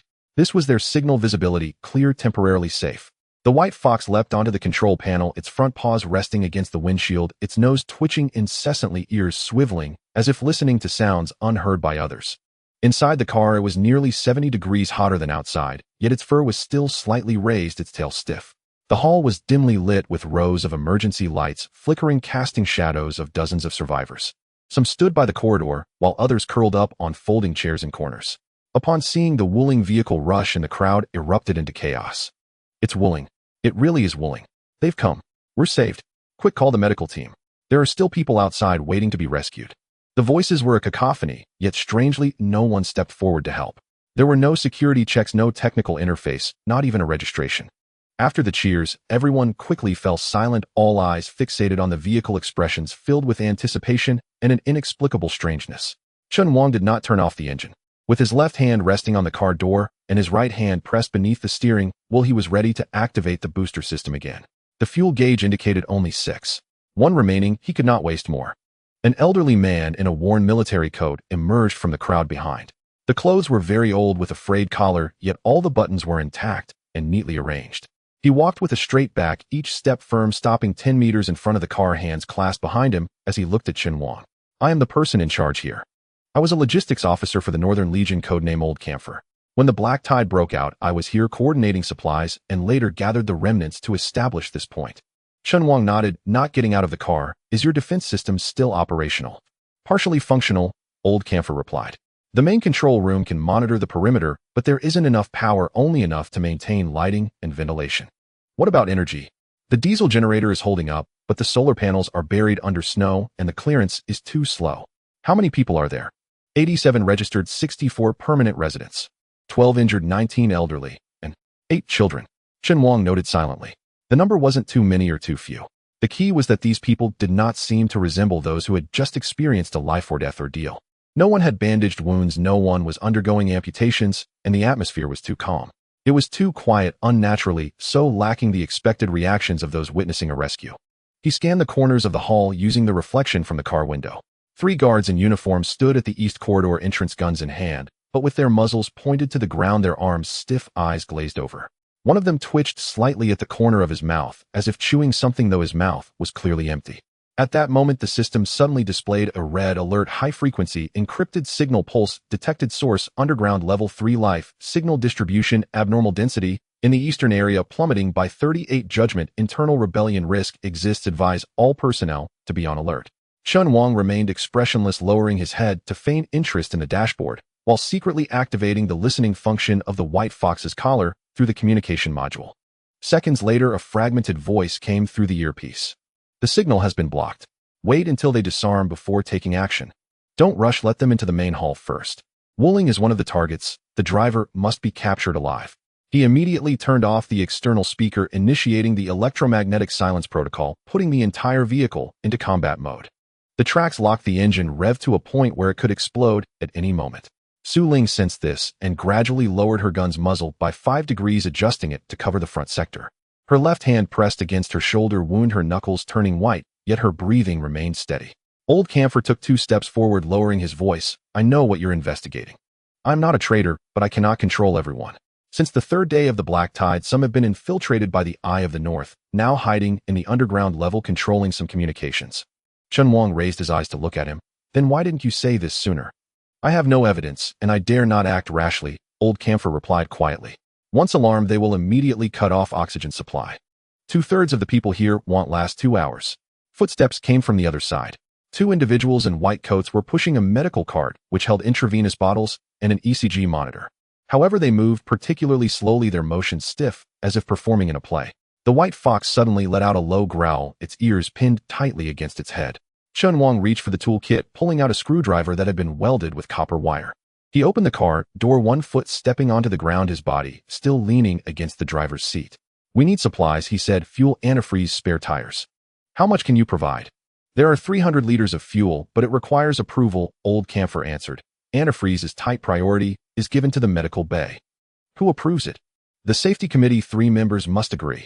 Chen Wang scoffed. You are the person in charge now, why can't you allocate it directly? Because. Old Camphor paused. Using strategic resources requires 2/3 agreement. But one of them no longer follows orders. Su Ling lightly tapped the seat 3 times from inside the car. Danger was approaching. Chen Wang's gaze passed over Old Camphor's shoulder, spotting the 3 guards slowly raising their gun muzzles in identical motions, clearly not a coincidence. Their fingers simultaneously rested on the trigger guard, but halted there as if waiting for a command. He suddenly remembered something and quietly asked, have you received signals from the Genesis engine? Old Camphor's pupils constricted. How do you know that name? I saw the markings at the meteorological station ruins, Chen Wang lied. It said Eye of the North Genesis Project. Old Camphor's complexion changed. He hurriedly leaned closer to the car door, almost pressing against the vehicle as he whispered, Don't mention that term. They will react. 2 people have already been dragged away for letting it slip. Where were they taken? To underground level 3. They said it was for maintenance. No one has returned. Chen Wang fixed his gaze on his eyes, not diverting for a full 10 seconds. Finally, he nodded, choosing to trust him. We can cooperate, he said, but I will not relinquish control of the vehicle. As long as the Wuling is running, the weapon system will remain on alert. Old Camphor smiled bitterly. As long as you can keep us alive, you can have the car keys. The crowd began to stir. Some whispered among themselves while others quietly stepped back. The medical cart stopped 10 meters away, 2 individuals in white coats, standing still, hands resting on the cart as they rubbed incessantly. The white fox suddenly arched its back, letting out a long cry from its throat. Chen Wang turned sharply, the lights in the east corridor flickering once before going out. Immediately after, a faint electrical buzzing sound came from the west ventilation duct, as if some device was starting up. The system alert popped up again. Neural interference wave detected. Frequency matches 91.7 with the stagnant zone. Experimental subject. Immediate evacuation or activation of protective protocols is advised. Su Ling raised her gun, aiming at the ventilation duct in the ceiling. Chen Wang gripped the steering wheel tightly, his fingertips turning white. Old Camphor raised his hand, as if wanting to say something. At that moment, a metal door at the farthest end of the hall slowly opened. A figure stood at the entrance, clad in black combat gear with a cybernetic eye glowing red on the left. As soon as the metallic door opened a crack, Chen Wang's hand was already pressing the button of the booster device. The shadow stood deep in the corridor, its electronic eye glowing red as it slowly scanned the entire hall, finally stopping at the detection array on the roof of the Wuling car. It did not move or speak, but slowly raised its right hand, making a press-down gesture. Su Ling's gun barrel slightly shifted, aiming at the person's chest. Old Zhang took half a step back, his Adam's apple bobbing, as if he swallowed something. 3 seconds passed, and the lights at the other end of the corridor suddenly went out. The shadow turned and left the door, closing silently. He is not coming for us, Su Ling said softly, her voice light, yet particularly clear. He is waiting for something else. Chen Wang did not respond. A system prompt appeared before him. Neural interference wave frequency has dropped to a safe threshold. He released the button, but kept his finger hovering above it, ready to press down again at any moment. Inside the car, the fuel gauge needle swayed gently, indicating 6.1 remaining. The temperature stabilized at 12 degrees, and the life support system was functioning normally. The white fox jumped down from the control panel, curling up on the footpad of the passenger seat, its ears perked up, alertly listening to the sounds outside. We can't stay here for long. Chen Wang finally spoke, his tone calm, yet unyielding. The vehicle is heavily scraped. The left front wheel bearing is making strange noises. If we don't repair it, we won't make it through the next breakout. Old Zhang leaned against the wall, his fingers unconsciously fiddling with the buttons of his coat. There's a maintenance room on the 2nd underground level, but it's out of power. It used to be for servicing engineering vehicles. Who is in charge of it now? In name, it belongs to me. Old Zhang paused, his voice dipping a few notches, but in reality, no one dares to go down there. Below the 3rd floor, all signals are cut off. Many who went in have not come back up. Chen Wang stared at him for 2 seconds, then turned to Su Ling. Can you keep an eye on the ventilation shafts and the main corridor? Su Ling nodded, switching the sniper rifle to wide area detection mode, resting the barrel gently against her shoulder. She said nothing, her gaze sweeping over the surveillance camera at the end of the eastern corridor. At that moment, the white fox suddenly lifted its head, its nose twitching slightly, its ears also trembling. Chen Wang immediately called up the scanning interface of the fireseed system. The holographic map unfolded, revealing a faint series of resonance signals behind the eastern wall, distributed linearly. The system automatically annotated recoverable metal materials, high-strength alloy brackets, purity 82. In the next second, survival points fluctuated 200. He reached for the toolkit, pulled out a portable plasma cutter, and checked the power fully charged. He took out a cold-resistant outer armor and casually draped it over the seat. I need to go out for a bit, he said to Old Zhang, to find something useful. If you really want to cooperate, don't let anyone follow. Old Zhang fell silent for a few seconds, then raised his hand to signal the 2 guards to step back 5 meters. The 2 moved stiffly like puppets being controlled. One of them twitched at the corner of his mouth, but this time, he did not chew on anything. I can only guarantee that I won't make a move. Old Zhang's voice was low, but the people underground. I do not command them. Chen Wang did not ask further, opening the car door. The cold wind rushed in instantly, causing the edges of his clothes to flap. He stepped out of the driver's seat, and the mechanical arm extended automatically, firmly stabilizing the vehicle's chassis. Su Ling followed closely behind, holding a crossbow, moving step by step along the wall, her gaze continuously scanning the ventilation ducts above. The Wuling slowly started its tracks, grinding over the shattered ice as it drove toward the side door. The infrared recognition received a temporary authorization code, and a narrow gap opened.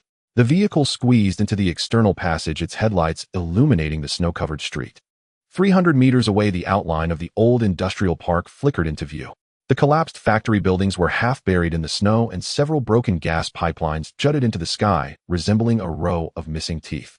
Just as the vehicle reached the edge of the park, Su Ling suddenly raised her hand to signal to stop. The thermal imaging showed 3 lurking signals on the roof of the abandoned substation on the right. She remained expressionless, silently loading the crossbow ready to strike at any moment. The road ahead was blocked horizontally by 5 old motorcycles. 7 or 8 survivors rushed out from the ruins holding iron rods and ice picks, their clothes ragged and their faces covered in frost. "Leave the food," a man shouted, "otherwise don't think about getting past." Chen Wang did not accelerate or turn off the engine. He lowered the window and threw out 2 bags of compressed biscuits and a bottle of water purification agent. "We are not a relief station." His voice was not loud but steady, "but we also do not want to step over you." The crowd froze. An elderly woman trembled as she picked up the supplies, suddenly pointing toward the depths of the factory area over there. "A warehouse has collapsed halfway, and there are silver-gray pipes inside that don't feel like iron. We dare not go in as something feels off inside." Chen Wang noted the location without asking further. The Wuling continued forward, its tracks crushing the frozen ground, the snowplow pushing aside the piled-up ice. The warehouse was located in the northeast corner of the park, with 1/3 of its roof collapsed, the remaining structure supported by a few twisted steel beams. The snow piled at the entrance was almost waist-high, and Chen Wang used the snowplow to clear the entrance before turning on the vehicle's lights. Su Ling stood guard outside, her crossbow drawn, her gaze sweeping through every possible hiding spot. She changed positions every 30 seconds, always keeping her back against the wall to ensure there were no blind spots. Chen Wang put on the cold-resistant outer armor and took the cutting knife as he entered. Inside, the shelves were toppled over, and some areas were sealed by thick layers of ice. He walked along the west wall, stepping on a loose metal plate. Looking down, he saw the surface engraved with TMN alloy grade 4, most of which was already covered in frost. The system prompted detected titanium manganese alloy pipe, length 2.1 meters, 3 pieces, suitable for primary composite armor casting. He crouched down and pried open the concrete block, pressing against the first pipe with hydraulic pliers. It was much heavier than expected, nearly 120 kilograms for each. He called for the mechanical arm to assist, remotely dragging the pipe bit by bit to the exit. The second pipe was stuck under an inclined shelf. He switched to the plasma cutter to cut off the connector's, sparks splattering onto his left glove and burning a small hole. He did not stop, continuing to work. The third pipe was the most difficult.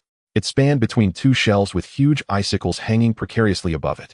He circled to the side using a pry bar to support one end, while activating the mechanical arm to pull. Just as the pipe loosened, a faint crack sound came from above. He suddenly lunged towards the corner. The icicle fell, landing precisely where he had just stood, shattering ice everywhere. A shard of ice grazed his right arm suit, leaving a shallow mark. The 3 alloy pipes were finally all transported out. The vehicle system automatically weighed them and recorded the material parameters. Survival points fluctuated again, 500. The progress of unlocking the primary armor module increased to 37. On the way back, Chen Wang spoke to Su Ling through the communicator. "Find a hidden corner to start making the basic framework. This material is hard enough to hold for a while." Su Ling nodded, her gaze never leaving the front. The Wuling drove back to the side door of the shelter with infrared recognition passing, and a narrow gap opened. The vehicle slowly slid into the second underground parking area. Under the lights, the mottled bullet marks were clearly visible, and the left front wheel bearing still emitted a slight abnormal noise. The mechanical arm unloaded the alloy pipes, neatly stacking them in the corner. The ground bore several scratches from the transport, mixed with ice fragments and metal powder. Chen Wang stood beside the vehicle, quietly observing the several silver-gray pipes. He reached out to touch one, cold and hard with slightly worn edges. He said softly, "It's far from enough, but we can start working." The fire seed system's interface quietly flickered, preparing to unlock the primary armor module. The tracks of the Wuling slowly rolled over the last section of ice-covered ground in the underground passage, the vehicle gently brushing against the wall as it turned, leaving behind a fresh scratch. The mechanical arm steadily unloaded 3 titanium manganese alloy pipes one by one, the metal hitting the concrete floor with a dull thud. Chen Wang stood by the vehicle, his gloves stained with rust powder from handling his fingertips, clearly feeling the small, wear marks on the surface of the alloy pipes. He squatted down, taking out a hydraulic clamp from his toolkit, preparing to secure the first pipe into the slot on the left side of the chassis. However, as the clasp was pushed in halfway, it misaligned, and with a pop it sprang open, causing the alloy pipe to crash to the ground, making his feet tingle. "The angle is off," Chen Wang muttered softly, his fingers brushing against the edge of the brake. The stress point hasn't avoided the main load-bearing beam. Su Ling leaned against the wall at the entrance of the passage, her crossbow already retracted from her back, but her hand remained resting on the quick-draw holster at her waist, her expression vigilant. She glanced at the pipes on the ground and asked, "Haven't you repaired construction vehicles before?" "I worked on the drive shafts and suspension." Chen Wang stood up, brushing the ice chips off his knees. "This kind of composite armor framework requires torque calculations and structural considerations. I'm not a professional in this field." He opened the ignition system interface and a holographic projection appeared in front of the driver's seat. The progress bar for the primary armor module was stuck at 37, and a prompt appeared below. At least 2 qualified individuals are required to operate in coordination, or personnel with intermediate mechanical engineering qualifications must provide guidance. Even the system has started setting thresholds, he sighed, closing the interface and looking up at the Wuling's body. "We have the materials, but we don't even have a blueprint." Suddenly Su Ling's ears perked up. Someone's coming. Footsteps approached from the side corridor, neither hurried nor slow, making faint scraping sounds on the dust-covered floor. A figure emerged from the shadows, her double ponytails neatly tied with 2 pins tucked into her work pants pocket, and in her right hand, she held a compact laser rangefinder. She stopped 5 meters away from the Wuling, stared at the uninstalled bracket on the left side of the vehicle for 3 seconds, and said, "The way you're assembling this, when the black tide comes, the first wave of impact will break it apart, and the vehicle will fall apart on its own." Chen Wang said nothing, his hand resting on the toolkit, his thumb quietly nudging the safety catch of the hydraulic clamp. The girl approached, squatting down, her fingers gliding over the weld points on the chassis. "The welding depth is insufficient, and the heat-affected zone is too wide. It is prone to brittleness." She looked up, her gaze calm. "Give me 10 minutes, and I will create a stress model." "Who are you?" Su Ling asked. "Lin Wei." She pulled out the rangefinder and turned it on. "I used to work in structural design at the Automotive Research Institute. I saw you moving alloy pipes in the industrial park and followed the signal here." Chen Wang squinted. "How did you know what we were moving?" "There is an abandoned surveillance tower 300 meters outside the shelter, and it is still powered on." She adjusted the instrument while speaking. "I restarted the local network last night, and I can see the thermal movement in the eastern corridor. Your vehicle is too special. The vibration frequency of the tracks is different from other modified vehicles." Su Ling and Chen Wang exchanged glances. "Let her try." Chen Wang sighed in relief. "After all, we can't install it right now." Lin Wei did not explain further, directly setting up the rangefinder on the vehicle's radiator grille and initiating the scan.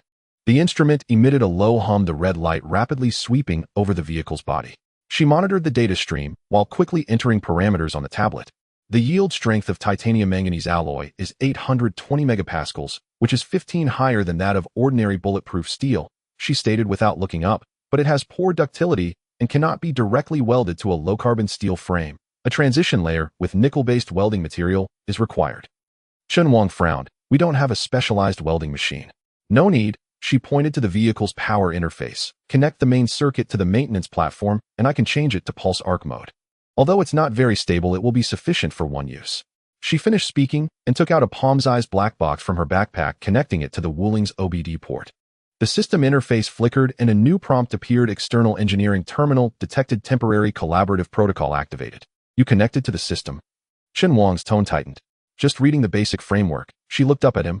"I haven't touched core permissions. If you don't believe me, you can disconnect at any time." Chen Wang stared at her for a few seconds, slowly releasing his grip on the tool. "Continue." Lin Wei nodded and began instructing. "Set the mechanical arm to be 3-mode, lift the second pipe, tilt it 12 degrees, and align it with the third support point."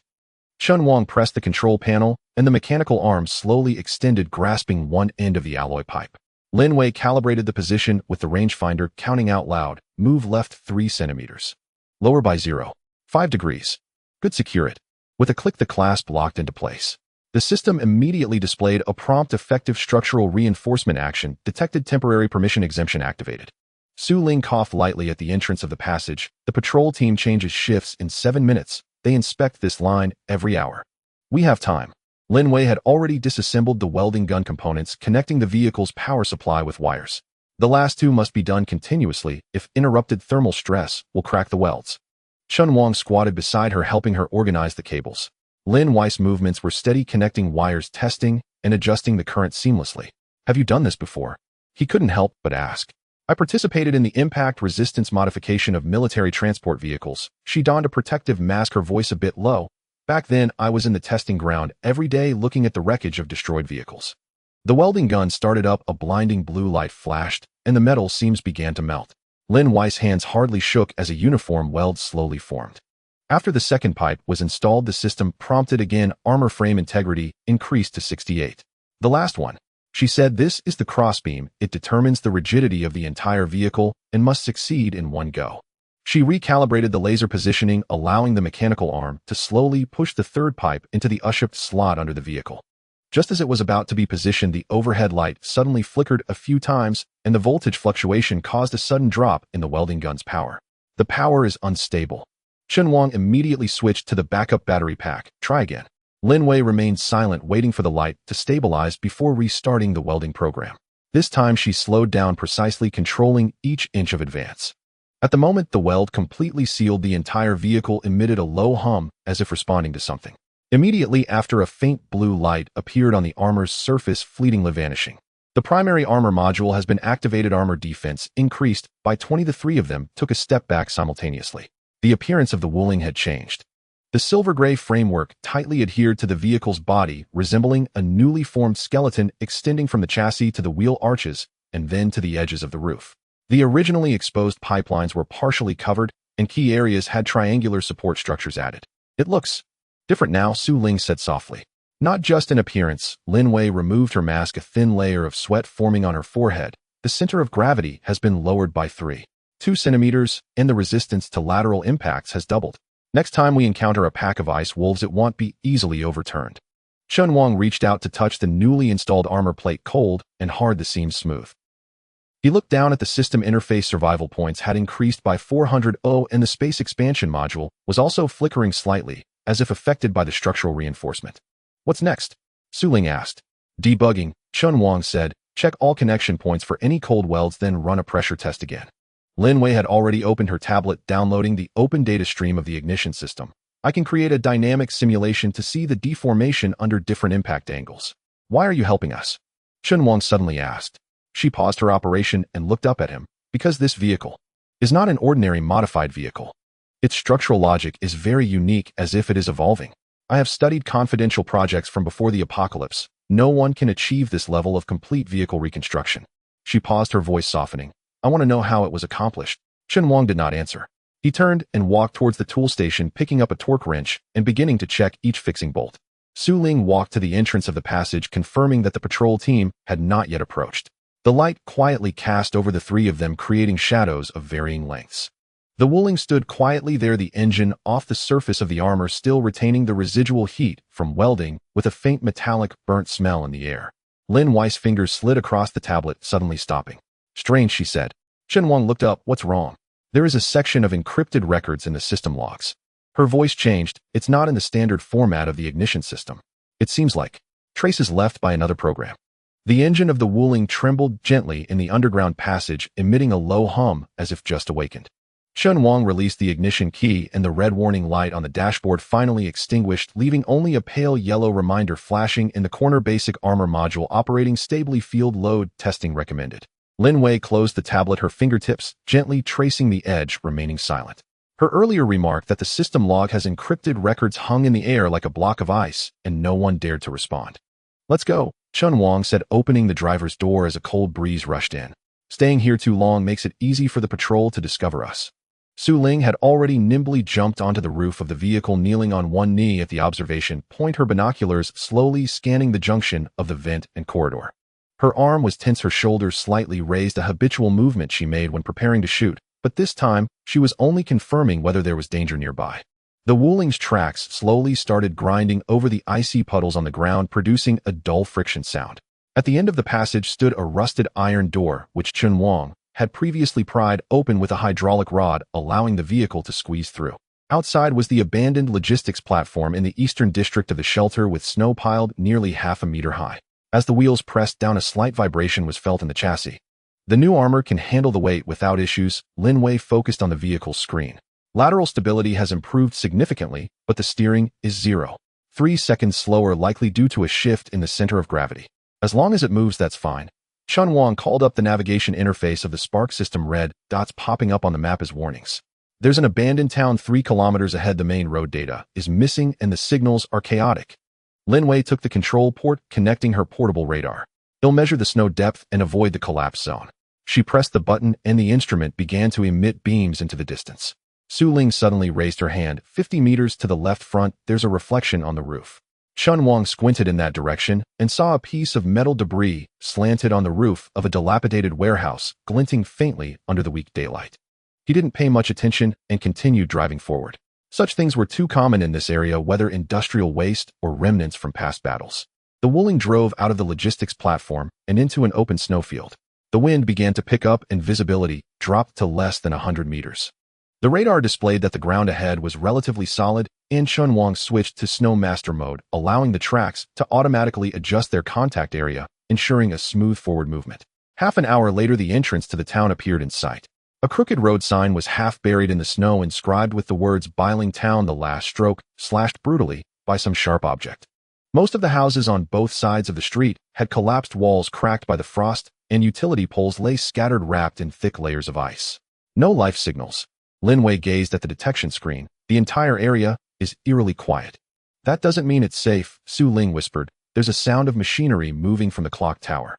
Chen Wang also heard a faint click-click sound, like gears rotating empty, occurring every 7 seconds.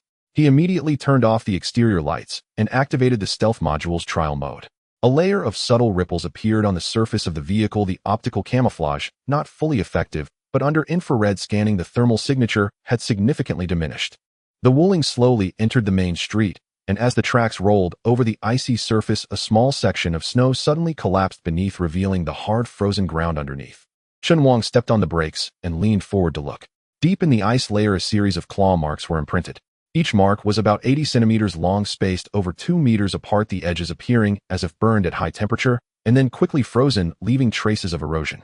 Lin Wei put on gloves and scraped some ice shards with a sampling knife, placing them into a sealed tube. Detected trace radioactive isotopes. She stared at the instrument readings, not naturally occurring, more like residues after some energy release. Su Ling jumped down from the roof and crouched beside the claw marks, examining their direction closely. This wasn't just random movement, she gestured. It forms a loop along the main street. Crossroad. Clock tower, as if on a timed patrol. Chen Wang remained silent, opened the system map, and marked the intersection of the 3 paths. That point was right at the base of the clock tower. Someone or something had set up surveillance here. Lin Wei stood up, brushing off the ice shards from her gloves. These claw marks might be part of a guarding mechanism. Or they could be predators. Su Ling climbed back onto the roof. We need to hurry. Chen Wang nodded, shifted gears, and moved forward. The Wuling slowly traversed the center of the street, and as the tracks compressed, a collapsed drainage ditch, a sudden crack sound resonated from the chassis. There's friction near the left drive axle. Lin Wei glanced at the monitoring chart. The external circuit temperature is abnormally high. Just as she finished speaking, a shadow flashed in the shattered window of the supermarket on the right. Immediately, there was movement on the left as well. Sounds erupted from both the front and back alley entrances. Dozens of mutated rats surged from the gaps in the buildings, each nearly a meter in size, their fur largely missing, revealing purple-black skin with cold blue light emanating from their deep-set eyes. They darted forward on all fours at an astonishing speed, targeting the wheels and cable interfaces of the Wuling. Their target is very clear. Lin Wei quickly locked onto the air filtration system. They want to damage the power circuit. Chen Wang immediately cut power to the damaged circuits and switched to backup energy. He also pressed the chassis electric shock device. A burst of high-frequency current surged through the vehicle, sending the first few rats charging forward into convulsions, a burnt smell wafting through the air. Su Ling was already positioned at the shooting hole, her crossbow fully drawn. The first arrow shot into the dense mass of rats, triggering a flame warhead that exploded into a fireball, sealing off the left alley. The second arrow followed closely, accurately hitting a larger leading rat, pinning it directly to the concrete steps. The remaining rats hesitated for a moment, but did not retreat. They aren't afraid of fire. Su Ling quickened her reloading speed, and their movements are very coordinated, as if someone is directing them. Lin Wei pulled up the thermal imaging screen. Look at their eyes. The signal synchronization rate is as high as 87. This isn't spontaneous behavior. They are being controlled uniformly. Chen Wang gritted his teeth, pushing the engine's power to the limit. Fire another round forced them into a dead end. As Su Ling pulled the trigger for the third time, one rat suddenly leaped half a meter high, using its forelimbs to deflect the arrow. The flame projectile landed near the rear of the vehicle, igniting the remaining oil stains, and the fire spread across the ground. The rear left cable is exposed. Lin Wei shouted. Chen Wang sharply turned the steering wheel, angling the vehicle to block the critical lines. At the same time, he activated the short-duration pulse disruptor, releasing a segment of jamming signals into the surroundings. The movements of the rats instantly became chaotic, the blue light in their eyes flickering frequently, as if they had lost their commands. Seizing this moment of confusion, Su Ling released 2 arrows in quick succession, both hitting the core positions of the rat horde. Explosions echoed in succession, debris scattering, and the noted dead individuals on the ground convulsed and twisted, soon engulfed by flames. The street fell silent once more. The Wuling stopped in the middle of the main street, the engine running quietly. The system popped up a notification: first collaborative defense, successful, survival points, 150, armor integrity loss 3.70, repairs recommended soon. Lin Wei replayed the external camera footage, analyzing frame by frame the positions where the rats appeared. They emerged from the underground pipe network. All entrances lead to the underground facilities at the town center. Su Ling put away her crossbow, still on guard by the window. There might be a nest beneath the clock tower. Chen Wang looked at the slightly collapsed supermarket sign ahead, faintly seeing the outline of a large warehouse behind it. Although the roof was damaged, the structure remained relatively intact, and the door frame had not deformed. Let's go there first, he said. Supplies are more important than investigation. Lin Wei was processing the collected samples, the ice shards in the test tube glowing faintly under the light. She suddenly halted her movements. This radioactive peak is different from that in the claw marks. She looked up at Chen Wang. The rats we encountered earlier also had similar substances in their bodies, but the spectrum shifted by 12 units. The Wuling's tracks crunched over the last fragments of ice, the vehicle hesitating slightly before stopping 15 meters in front of the warehouse. Lin Wei's detection device screen continued to flicker. The discrepancy between the 2 sets of radioactive signal spectrums could not be attributed to the same source. She resealed the test tube and murmured, the isotopes within the mouse have a decay period shorter by at least 3 days than those in the claw marks, indicating they are not from the same batch that was activated. Chen Wang fixed his gaze on the fire source system's detection interface, his fingers gliding over the virtual control panel. He adjusted the frequency to the peak range recorded by Lin Wei earlier, and an orderly pulse appeared on the wall behind, occurring every 7 seconds, perfectly synced with the mechanical sounds of the clock tower. It's not natural interference, he said. It's a manually set rhythm. Su Ling had already stealthily climbed up the broken wall on the right side, her body pressed closely against the fractured edge of concrete. Her gaze swept across the warehouse roof and noticed an anomaly behind a slanted ventilation pipe. 3 tiny lenses arranged in a triangular formation, their surfaces covered in thin snow, yet the angles were too precise to be caused by wind. She gently tapped the communication node behind her ear, her voice lowered to a whisper. There's an optical reflection array pointing towards the main street entrance and our current parking spot. The lights inside the vehicle immediately went out. The engine shut down, leaving only the life support system functioning at its minimum. The Wuling resembled a dormant iron beast, its outline gradually merging into the shadows of the snow. Lin Wei pulled up the wide-angle footage from the vehicle's camera, analyzing the building's structure frame by frame. There are signs of movement undercover on the 2nd floor of the east tower. The snow distribution at the edges of the concrete slab is asymmetric. She zoomed in on the image, revealing a metallic glint at the edge of a hidden compartment. There's a launching device hidden there. Chen Wang remained silent, reaching into the toolbox to retrieve a spare circuit board, removing the oscillation chip within and connecting it to the external port of the fire source system.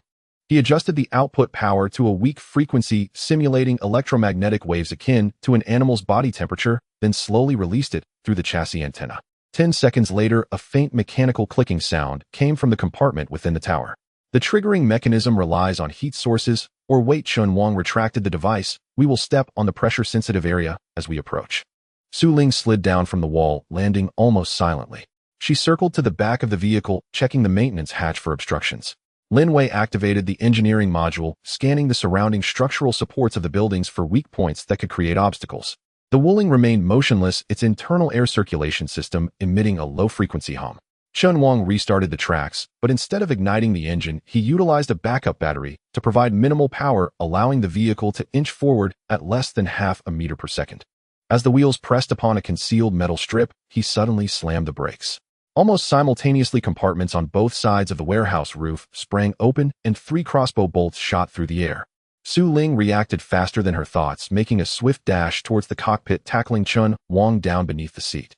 The arrows grazed the observation position atop the vehicle, scraping out a screeching spark against the metal armor. The side window of the passenger seat was kicked open by Lin Wei, and she rolled into the vehicle's interior compartment, her back slamming against the storage cabinet before coming to a halt. One arrow embedded itself in the ground, its fletching vibrating violently, and black-purple crystals rapidly evaporated in the cold wind, releasing a pungent ammonia smell. Another lodged itself near the track connection shaft, the tip's residue slowly corroding the metal surface.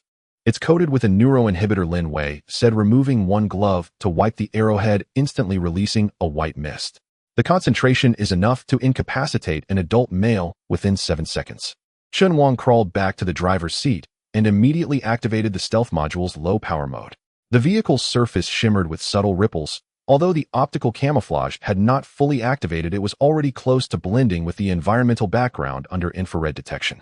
He accessed the camera playback, locking onto the trajectory of the arrows, confirming that both towers had a winch system recovering the bowstrings. "It's remotely controlled, not purely mechanically triggered. Someone is watching," he said. Just as the words left his mouth, footsteps began to echo from the surrounding ruins.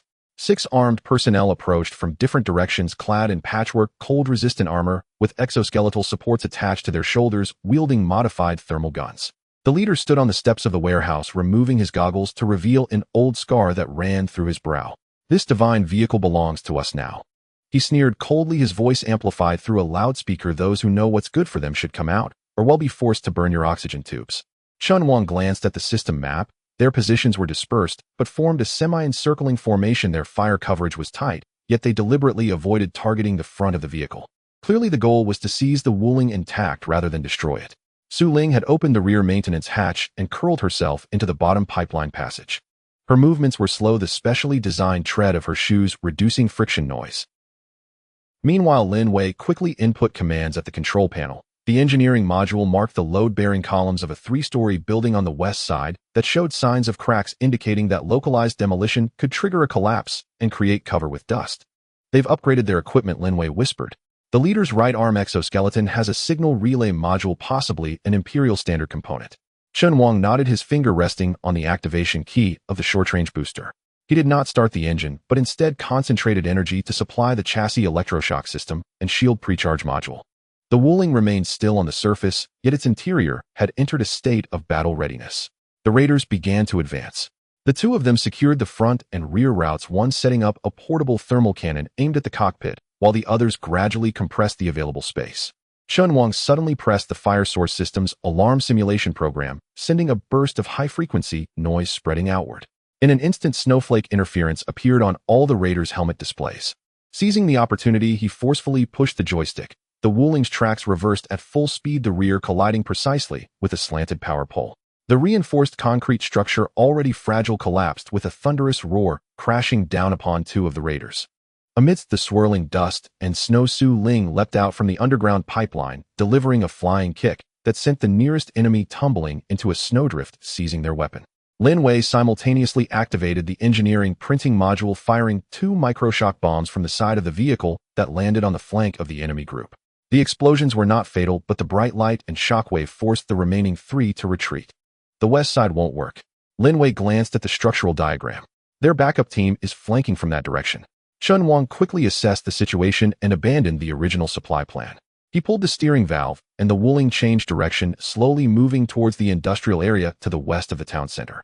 The vehicle's exterior disguised itself as broken down, leaving intermittent tracks on purpose. The raiders regrouped, and the leader raised a signal gun, locking onto the rear of the Wuling with a red dot. "Don't let them into the factory," he shouted. "We can't let them touch what's inside." Upon hearing this, Chen Wang's finger hesitated slightly. The vehicle continued forward, passing over a stretch of empty land littered with abandoned pipes. As the tracks rolled over a rusted manhole cover, a hollow echo resonated from below. Su Ling curled up in the rear maintenance cabin, gripping her tactical dagger tightly. Lin Wei stared at the screen, noticing that the foundational blueprints towards the factory showed anomalous voids, suggesting the presence of underground facilities. The Wuling's headlights completely extinguished, leaving only a faint blue light seeping through the gaps in the chassis. The track of the Wuling vehicle ground over the rusty manhole cover, leaving a broken line of blue light trailing across the snow. Chen Wang did not accelerate. After hovering his finger over the ignition system's shutoff button for 3 seconds, he released it and proceeded to cut off all active signal transmission modules. The onboard radar went dark and the navigation map froze at the blurred outline of the industrial zone. Su Ling climbed back from the rear inspection, hatched to the passenger seat, her tactical gloves smeared with frozen soil and metal debris. 300 meters behind, low-altitude heat sources move every 2 minutes. It's not natural wind disturbances. She handed a disassembled signal receiver to Chen Wang. It's a micro-drone following the Imperial Line patrol logic. Lin Wei was using the engineering module to scan the buildings ahead, the structural diagram on the screen constantly refreshing. The load-bearing beams of the partially collapsed factory were arranged in a circular pattern, and the gear relief on the outer wall was not mere decoration. There remained a complete transmission shaft inside. This place is not a warehouse, she said, but an automated manufacturing center from the old era. The power system may still be operational.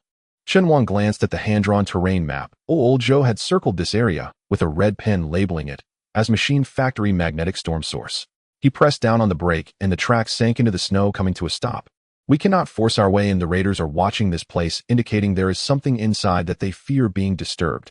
Then let's not disturb it. Su Ling tightened her cold weather mask. Let's go around. But it can provide cover. Lin Wei pointed to the central ventilation tower of the main building. If there's a passage underground, we can traverse from the bottom and avoid aerial detection. Chen Wang remained silent for a moment before activating the backup power, causing the vehicle lights to flicker 3 times as a confirmation signal before entering the high-risk area.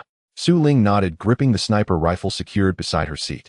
Lin Wei retrieved the emergency blueprint from the engineering printing module, preparing to construct a temporary barrier at any moment. The Wuling moved forward at the lowest power, and as the tracks pressed over the frozen remnants of the conveyor belt, the vehicle jolted violently. The ignition system did not trigger an alarm, but the navigation coordinates suddenly deviated by 17 meters. Chen Wang immediately shut off the engine and leaned forward to observe the front. The ground appeared with regular cracks resembling some kind of sensing array. The magnetic field interference is too strong. The system's positioning has failed, he said. Lin Wei, stay in the vehicle and monitor the data stream. Su Ling, come with me to scout the path. No need. Lin Wei had already unfastened her seatbelt. I can see better. Grabbing the detection device, she slipped as she jumped out of the vehicle, steadying herself against a slanted steel column. The 3 of them advanced against the wall, passing through the collapsed loading platform. The door to the control room was ajar, and a faint electrical hum still emanated from the internal console. Lin Wei was the first to cross the threshold, and the screen of the detection device instantly displayed abnormal readings. There's an independent energy circuit here. She briskly approached the central holographic design table, where a rotating mechanical structure diagram appeared. This is not an ordinary production line. It's simulating some form of composite power output. Don't touch that, Chen Wang shouted, but it was too late. Lin Wei's fingers had just grazed the control interface when the entire building emitted a dull metallic grinding sound. Above, 6 alloy barriers rapidly descended along their preset tracks. The ground panels flipped over, revealing the intertwined transmission shafts below. Lin Wei was isolated on the central platform, surrounded by a transparent protective shield, leaving only the top vent open. Defense protocol activated. The ignition system displayed a prompt. Target device is a non-network mechanical intelligence control system and cannot be interfered with remotely. Chen Wang rushed to the front of the protective shield and began to pound on its surface. The material was neither glass nor resin, and the sound of his strikes was dull and heavy. Lin Wei, can you move? I'm fine. Her voice came through the barrier. I'm just trapped. This system needs a physical decryption to release the lock. Su Ling quickly retreated to the entrance, readying her crossbow bolt, her gaze sweeping the corridor sides. There's a metallic grinding sound in the distance, occurring every 12 seconds, and it's getting closer. Chen Wang looked up and noticed that the top of the protective shield was embedded with 6 groups of rotating gears, each engraved with different symbols: cam contours, crankshaft sections, piston stroke markings. A fragmentary mechanical topology map hung on the wall, where the broken lines corresponded precisely to the gear sequences. It's a gas phase logic, he whispered. Similar to the timing calibration of an old diesel engine. Exactly, Lin Wei shouted from behind the barrier. The first group is the intake cam. The angle deviation cannot exceed 7 degrees. But I can't see the status of the rear fixing pin. Chen Wang leaned in to observe and discovered that one group of gears was jammed, the metal pins corroded and blocked. He turned back and said, Su Ling, used the crossbow to break the fixing pin on the right side of the third group. Su Ling knocked an arrow, aimed and shot.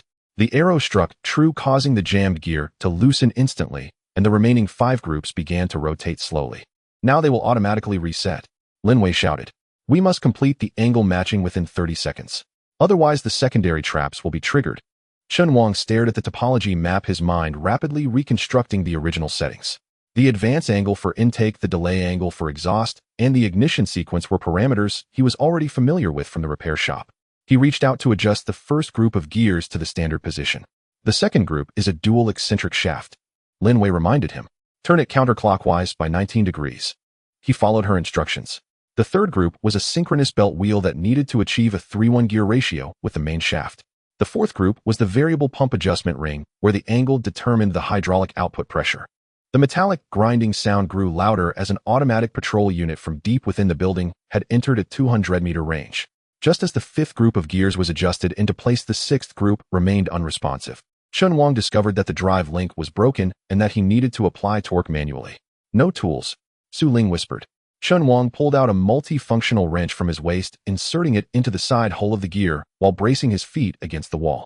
A screeching metallic sound erupted as the gears slowly turned. Only 2 degrees left. Lin Wei's voice trembled. He gritted his teeth and continued to apply pressure. The handle of the wrench began to bend. Click. As the gears clicked into place, the protective shield's lock popped open and the alloy barriers rose back into their slots. The platform stabilized once again. Lin Wei stumbled out, her left arm's cuff torn by a falling metal frame, blood dripping from her work uniform onto the ground. She knelt, breathing heavily. Chen Wang immediately tore open the first aid kit and wrapped the wound with a tourniquet. Is it deep, E? It's just a superficial injury, she panted. But that machine, it wasn't meant for production. Su Ling remained at the door, her crossbow still drawn. Did you get the thing? Lin Wei shook her head. I only had time to screenshot a segment of the core parameters. But the power structure it simulated. I saw a similar design before the apocalypse. It belonged to a classified project. Chen Wang put away the wrench and looked deeper into the control room. The holographic platform was still operational and the projection had not disappeared. Let's withdraw first, he said. This place isn't safe. The three retreated back to the Wuling. Chen Wang started the engine, preparing to reverse and leave.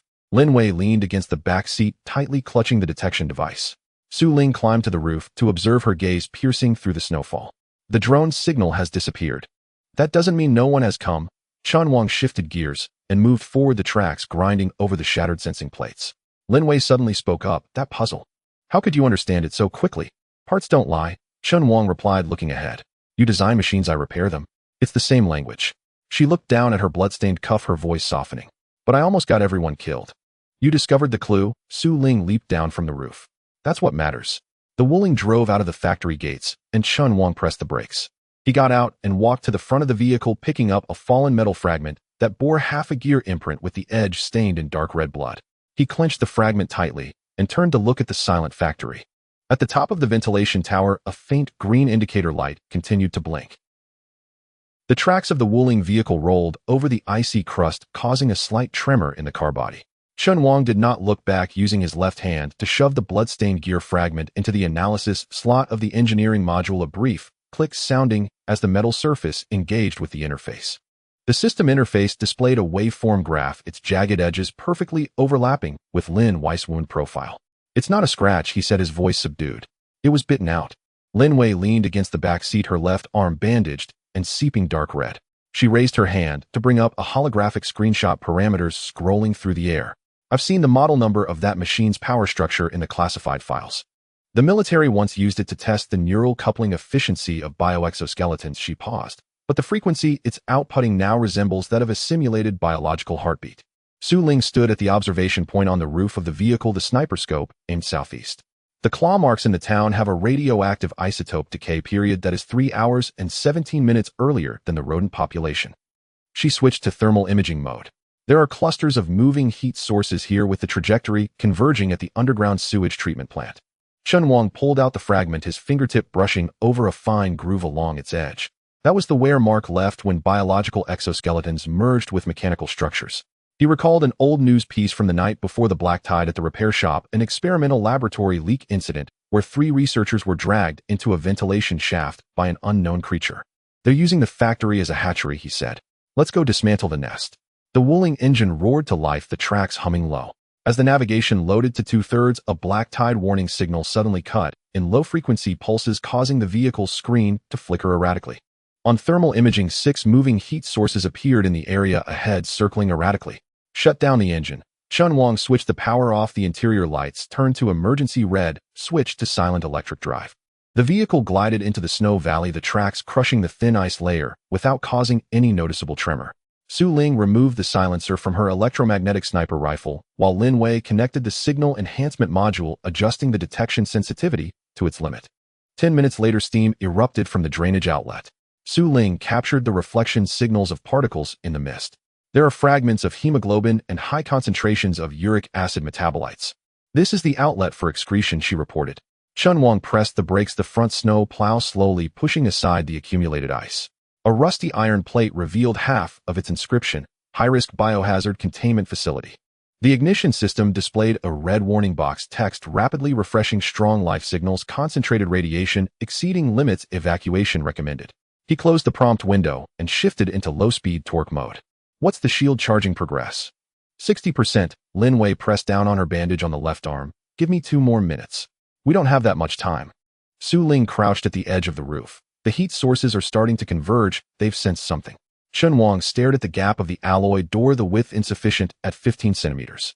A low-frequency resonance emanated from within, reminiscent of friction from an exoskeleton opening and closing. He reached towards the driver's seat below, pulling out a titanium manganese alloy tube material returned from the warehouse yesterday, yet to be integrated into armor. Lin Wei, print the drilling robot and take the top ventilation pipe. The engineering module activated metal powder stacking layer by layer in the laser beam. 7 minutes later, the microrobot crawled along the spiral path of the conveyor belt's debris and drilled into the ventilation opening. The feed returned. The underground space was filled with frost-covered pipes, a central cultivation tank glimmering with a ghostly blue liquid. A bear-like creature, nearly 4 meters tall, lay beside it, with broken metal supports embedded in its back, its limbs opening and closing rhythmically, releasing cold air. There's a corneal cover on its eyes. Su Ling magnified the image, but there are optical refraction anomalies at the iris position. It may be a weakness. What's the shield charge to? 85%. That's enough. Chen Wang released the handbrake. Su Ling prepared to snipe. Lin Wei deploy the shield to full out crash the door. The Wuling reversed 5 meters, the tracks compacting the snow. Chen Wang activated the ramming master mode, the power core's RPM climbing to critical levels. The headlights illuminated fully, beams piercing through the wind and snow.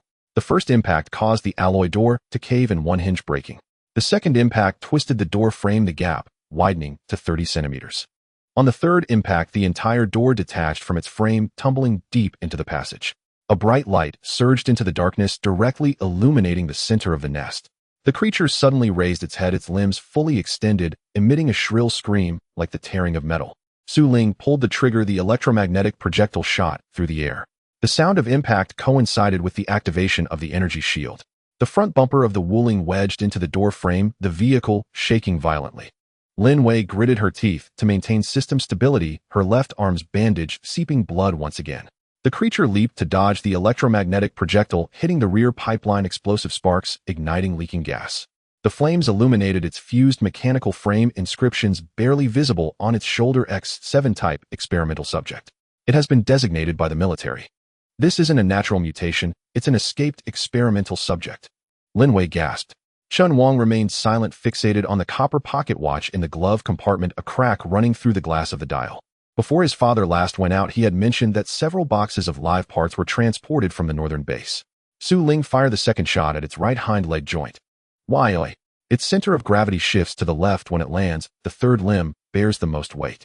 If we break its support point, it will fall into the cultivation tank. Su Ling recalibrated. Lin Wei whispered, the shield can only withstand 30 seconds of high-intensity impact. 20 seconds is enough.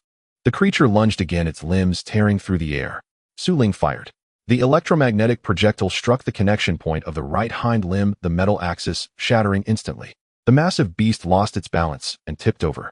Chen Wang sharply turned the wheel, the Wuling sliding half a meter to clear the falling path. The cultivation tank shattered, blue liquid pouring out. The creature struggled to rise, its back limbs stretching to their limits, cold air rapidly freezing the ground, forming a barrier of ice spikes. It's going to freeze the entire space. Lin Wei urged, the shield's antifreeze coefficient isn't enough.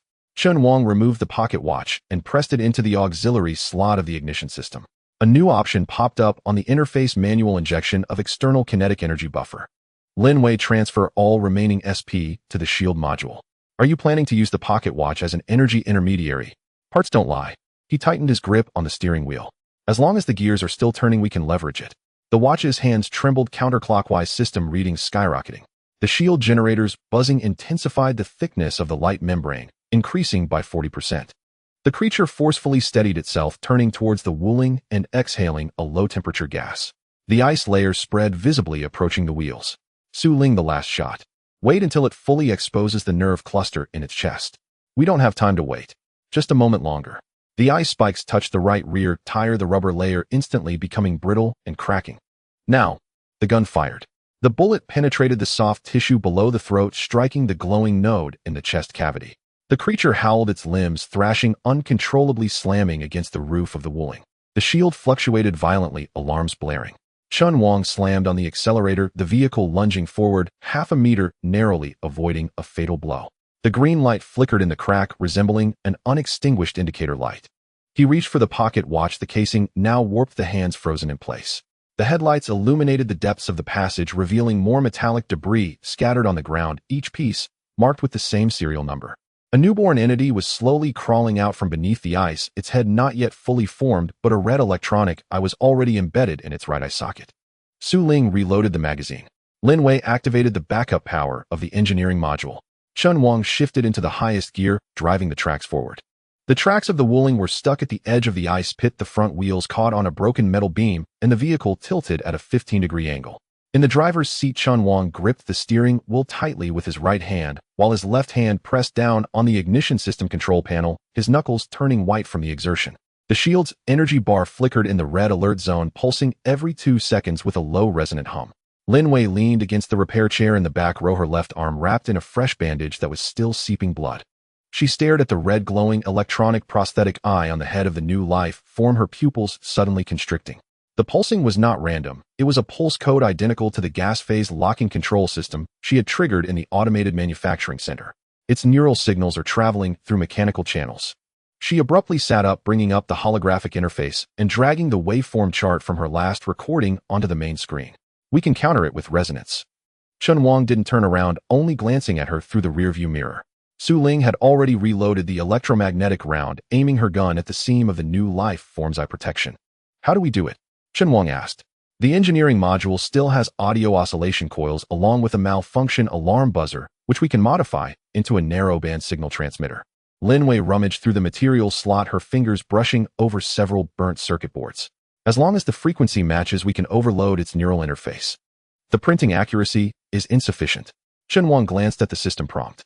Module overload error exceeds 30%. No need to print. Lin Wei pulled out the coil and buzzer. It'll handle it. She bit through the insulation layer, exposing the copper core. Su Ling raised her gun and fired the bullet, grazing the edge of the new life form's eye, forcing the protective shield to close for half a second. In that moment, Lin Wei shoved the soldering iron into her mouth, freeing her hands to secure the component base. Chen Wang turned off the interior lights, radar, and temperature control system, leaving only the core power supply. He removed the deformed pocket watch and inserted it into the auxiliary slot. The gears inside the case were still slowly turning, providing brief, stable current output from the kinetic buffering module. 3 seconds, he said. Lin Wei nodded, the tip of the soldering iron touching the solder point. The first attempt was off, the second was a false connection, and the third sparked as the circuit connected. She quickly marked the label, X7 Neural Blocker V01. Done, she said, raising the device, its metal casing still warm. How do we get it over? Chen Wang asked. The new life form had steadied itself, its limbs beginning to reconfigure the array of ice spikes as cracks in the ground spread towards the Wuling. The distance was less than 20 meters, but the path was blocked by sharp ice cones, making it impossible to proceed straight. Lin Wei surveyed the interior of the vehicle, her gaze landing on the remains of a drone in the corner.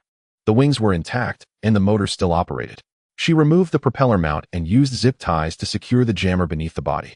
You create vibrations to attract attention, and Su Ling will fire heat rounds to divert it. She said, "I'll initiate remotely." Chen Wang shifted into low gear, the tracks slowly grinding over the ice surface. The hollow echoes beneath the snow sounded as if some kind of resonance chamber was being activated. The head of the new life form twitched slightly, the red light sweeping toward the Wuling. At the same time, Su Ling fired 2 decoy heat rounds which landed on either side. The armor on the new life form's neck rotated, its eye protection opening and locking onto the heat source on the right. Now's the time. Lin Wei pressed the activation button. A sharp pulsing sound emitted from the drone, the frequency pushing the limits of human hearing. The new life form convulsed violently, its right eye's red light flickering erratically as its limbs uncontrollably recoiled inward, tearing through the shoulder's fused tissue. Blue bodily fluid splattered, dripping onto the ice surface and corroding pits into it. "Hit it!" Lin Wei shouted. Chen Wang released the brake, and the Wuling surged forward at full speed. The tracks crushed the ice spikes along the way, and the front snowplow collided forcefully with the joint of the new life form's waist. Under the immense force, the opponent lost balance, crashing heavily into the wreckage of the broken incubation chamber. The solution container exploded again, and the residual reagents reacted violently upon contact with air, releasing dense steam.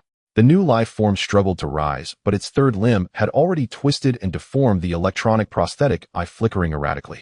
Su Ling fired another electromagnetic round, hitting the soft tissue of its throat. The shockwave severed the neural connections, extinguishing the red light completely.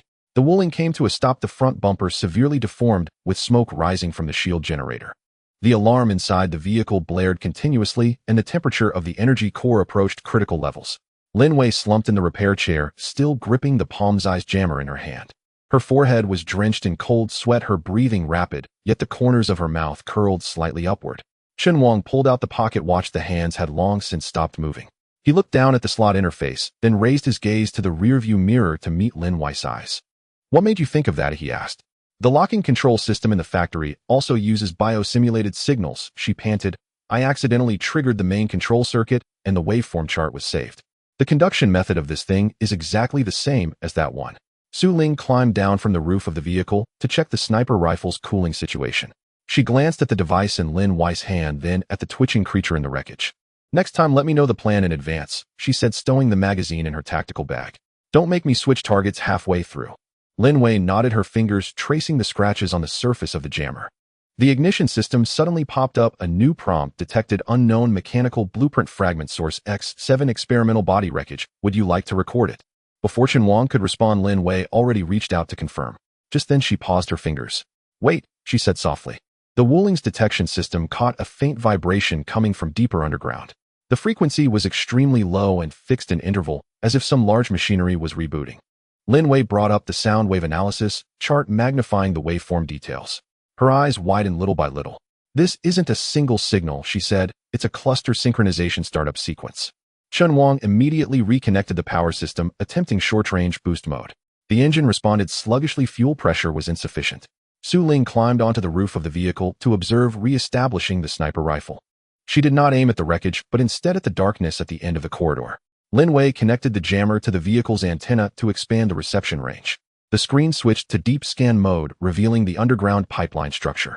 470 meters from their current position, a group of closed chambers lit up with red dots totaling 12. Every red dot's signal characteristics were completely identical to those of the newly destroyed life form. She opened her mouth, her voice very soft.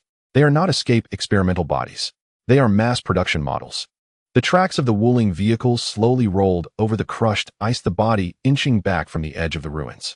A severed metal arm hung from the front bumper, the shield generator still emitting smoke, and the overheating alarm of the energy core was manually turned off. The inside of the vehicle was quiet, with no one speaking, only the cooling system humming softly, as if the machine were breathing gently.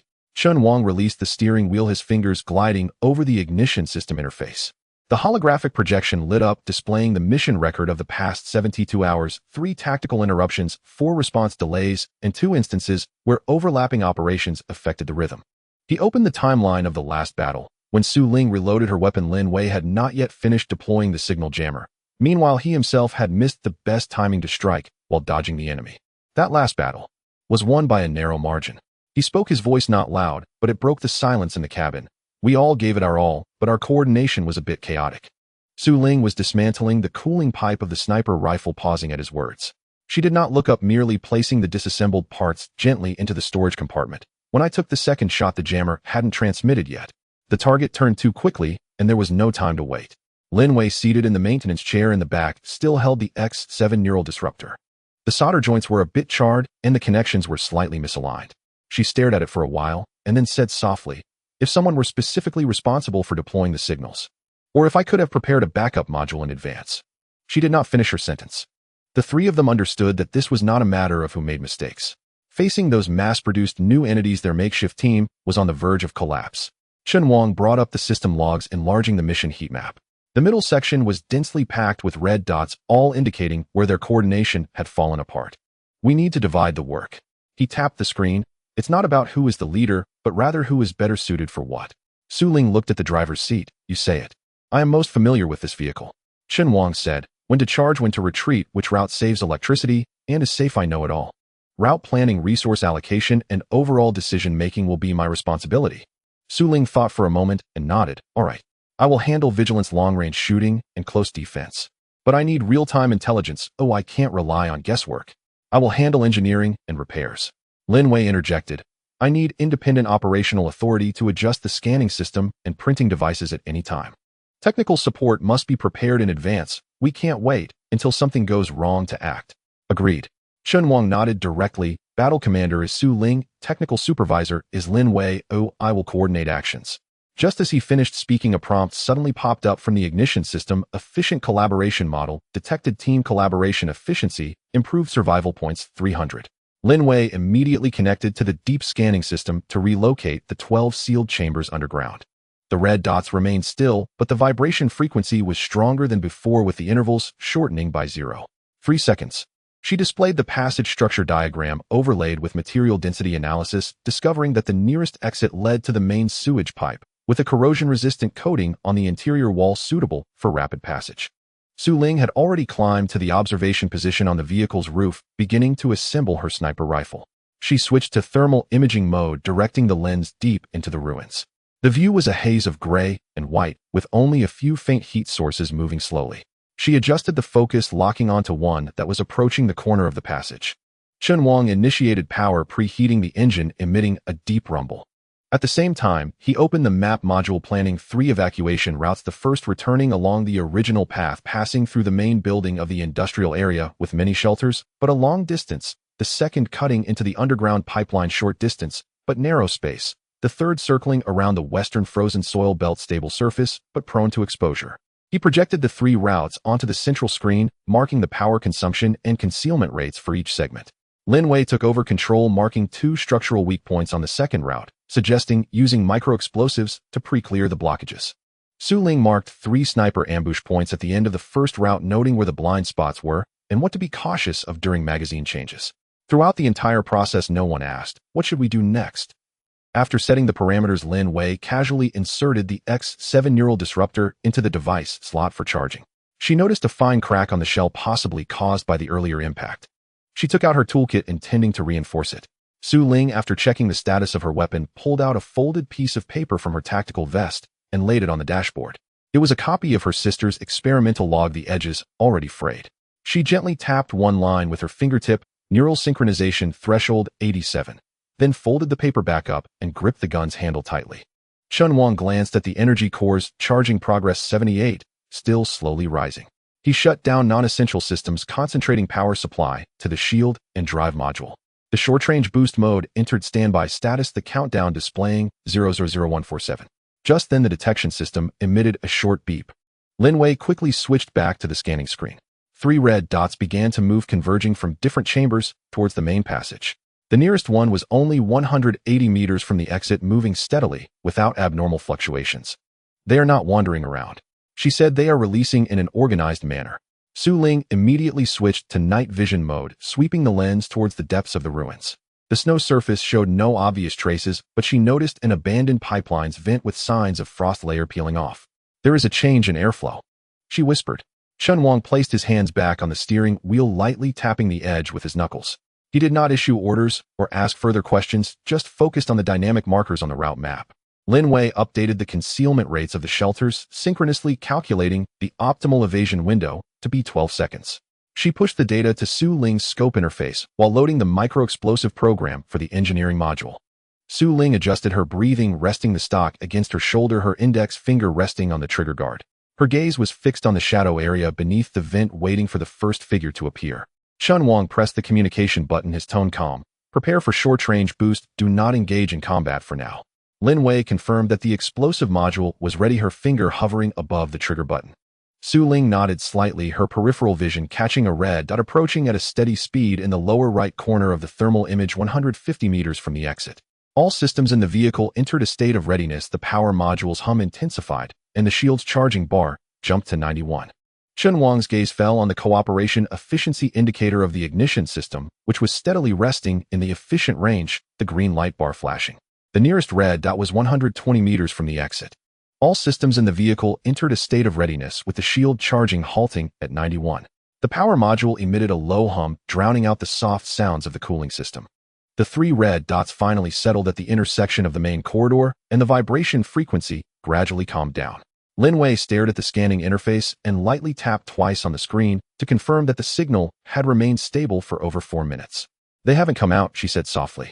Chen Wang continued to grip the steering wheel, his knuckles slightly pale, as his gaze shifted from the route map to the main screen of the ignition system. After the full map was displayed, an area of abnormal fluctuations at the edge of the black tide glimmered with a faint yellow light. He pulled up the energy trajectory from the past 12 hours and discovered a solitary moving line crossing the western side of the ice field, its path straight, with no retracing or stops. "It's not a patrol team," he said. "It's acting alone with a very fixed rhythm. It's 17 kilometers away, heading northwest at a 15-degree angle." Su Ling switched to the historical playback of thermal imaging, where a highlighted silhouette moved slowly, stopping every 37 minutes for about 43 seconds. "It's marking its territory," she analyzed. This behavior is typically observed in high-level predators using energy residue or scent to delineate their domain. Lin Wei immediately accessed the biological parameter comparison database, cross-matching the target data with the test records of the X7 neural disruptor. A warning box popped up on the screen: similarity 68. 3-hour energy peak exceeds standard model by 612. She enlarged the waveform graph, pointing to a sharp pulse. "This frequency is the same as the baseline alarm in the stagnation zone. If this is a larger control unit, then its core quality is at least grade or above. We're in need of higher tier energy." Chen Wang brought up the vehicle status panel. The primary armor had just been activated, providing limited defense, and the shield could withstand at most 2 heavy strikes. Although the short-range boost mode had completed cooling, if they couldn't hit accurately, it would expose their flanks. He shut down non-essential subsystems, concentrating power on detection and propulsion. The ignition system popped up a suggestion: recommended target assessment priority, solitary, non-colonial, predictable path, feasible for hunting, formulate a plan. Lin Wei opened the 3-dimensional terrain modeling and imported data surrounding the target's route. The ice fissure segment was highlighted with an average thickness of over 4 meters on both sides of the suspended ice layer and a bottom width of less than 8 meters. This segment is suitable for blocking. If I can set up a sonic lure to simulate the vibration frequency of large mechanical vehicles, it might divert it from its original route into a narrow area. Su Ling quickly calculated the distance. "We need at least 43 minutes to reach the site, and we must avoid 2 strong radiation zones along the way. I can deploy it in advance." Lin Wei reviewed the engineering module inventory. "The casing of the shockwave bomb can still be used. I just need to install a resonance chip inside. As long as it's buried within 5 meters upstream at the valley entrance, it can create a false signal lasting 28 seconds after activation." Chen Wang nodded. "You handle the lure deployment and remote detonation. Su Ling, find a high point to set up the gun. Take a preliminary shot to confirm its weak spot. Its armor may be irregular." Su Ling reminded, "Armor-piercing rounds might not penetrate in one shot. That's why I plan to ram it heat in." Chen Wang outlined the approach angle. "Release the treads, and snowplow. A frontal impact will make it lose balance. Take the opportunity to shoot." Lin Wei will simultaneously activate the disruptor to sever its neural feedback. Lin Wei frowned. The disruptor burned out the interface last time. It needs to be resoldered. Moreover, she glanced at the energy core readings. Running at full power cannot exceed 9 seconds, or the vehicle's system will crash. Then keep it under 7 seconds. Chen Wang brought up the countdown simulator.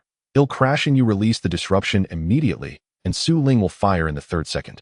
The entire process must be compressed within 10 seconds. Su Ling silently calculated the rhythm. "I need to know the exact moment of impact. He'll use the horn to emit a specific frequency of honking." Chen Wang set the audio signal, 2 short and 1 long with intervals of 0.8 seconds, perfectly corresponding to 0.5 seconds before impact. Lin Wei noted the timing and began configuring the engineering module program. She opened a shockwave bomb, extracted the resonance chip, and connected it to the portable soldering station. Just as the solder joint formed, she suddenly looked up. "Wait, its pause cycle is once every 37 minutes, lasting 43 seconds each time. If we can act when it pauses next, it will be in a low alert state for nearly a minute." Chen Wang immediately checked the timeline. The last pause ended 19 minutes ago. Next time there are still 18 minutes. He locked the coordinates. "We can arrive 15 minutes early, set up the lure, and wait for it to enter the ambush zone before acting. Provided it doesn't change its route," Su Ling added. "It has followed the same path for 7 consecutive times." Lin Wei displayed the overlay of historical trajectories. "Unless it faces strong interference, it won't easily change direction. Then let's proceed as planned." Chen Wang activated the navigation system, mapping out the optimal path. Taking the eastern frozen soil route would consume 12 more energy, but it would avoid the radiation zone. He opted for this route, while simultaneously enabling energy-saving mode. The vehicle moved forward slowly, the treads crunching over the crushed ice.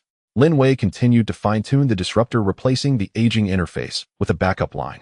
Her finger was accidentally burned by the soldering iron, and as she withdrew her hand, a droplet of blood splattered onto the device's casing. She did not wipe it away, but simply secured the protective cover. Su Ling checked the wear on the rifle's rifling and replaced it with a new magazine. She calibrated each armor-piercing round to ensure maximum initial velocity. The built-in timer of the scope was synced with the ignition system, setting up the honking signal reception mode. Chen Wang monitored the charging progress of the energy core. At 87, it was still slowly rising. He turned off the interior lights, leaving only a faint glow from the tactical interface. The mechanical arm next to the driver's seat stood by, ready to repair any damage to the vehicle. "How far is the lure deployment point from the designated strike zone?" he asked. 312 meters, Lin Wei replied. "I need to get out to operate, which is expected to take about 3 minutes and 14 seconds. "It'll cover you," Su Ling said. "When you go down, it'll lock onto a 500-meter radius around you. The return route is the most dangerous." Chen Wang stared at the blind spot on the map. "That open space has no cover at all." "I can throw smoke grenades." Lin Wei flipped through her supplies. "I still have 2 usable ones." "No need," Chen Wang shook his head. "The smoke is too conspicuous. Once you come out, just run directly. It'll flash the headlights 3 times as a signal." Lin Wei nodded, packing the tools into her backpack. She tested the disruptor's frequency output one last time, confirming it matched the target's neural fluctuations out of phase. Su Ling secured the sniper rifle onto the vehicle's roof mount, adjusting the angle of elevation. She calculated the wind speed, temperature difference, and bullet drop, inputting correction parameters. On the display, the crosshairs steadily locked onto the virtual target's heart area. Chen Wang drove the Wuling Hongguang S into a half-collapsed concrete bunker and turned off the engine. The vehicle was completely still, only the energy core continuing to operate at low frequency. He activated the external speakers, inputting the preset honking audio and setting an automatic playback delay of 0.5 seconds. "Everyone confirm your responsibilities." He looked around one by one. Technical supervisor, disruptor ready, lure prepared for deployment. Lin Wei tightened her grip on the equipment case. Combat commander, remote fire coverage calibrated, ready to fire at any moment. Su Ling's hand rested above the trigger guard. Action coordination, route confirmed, power distribution complete. Chen Wang placed both hands back on the steering wheel.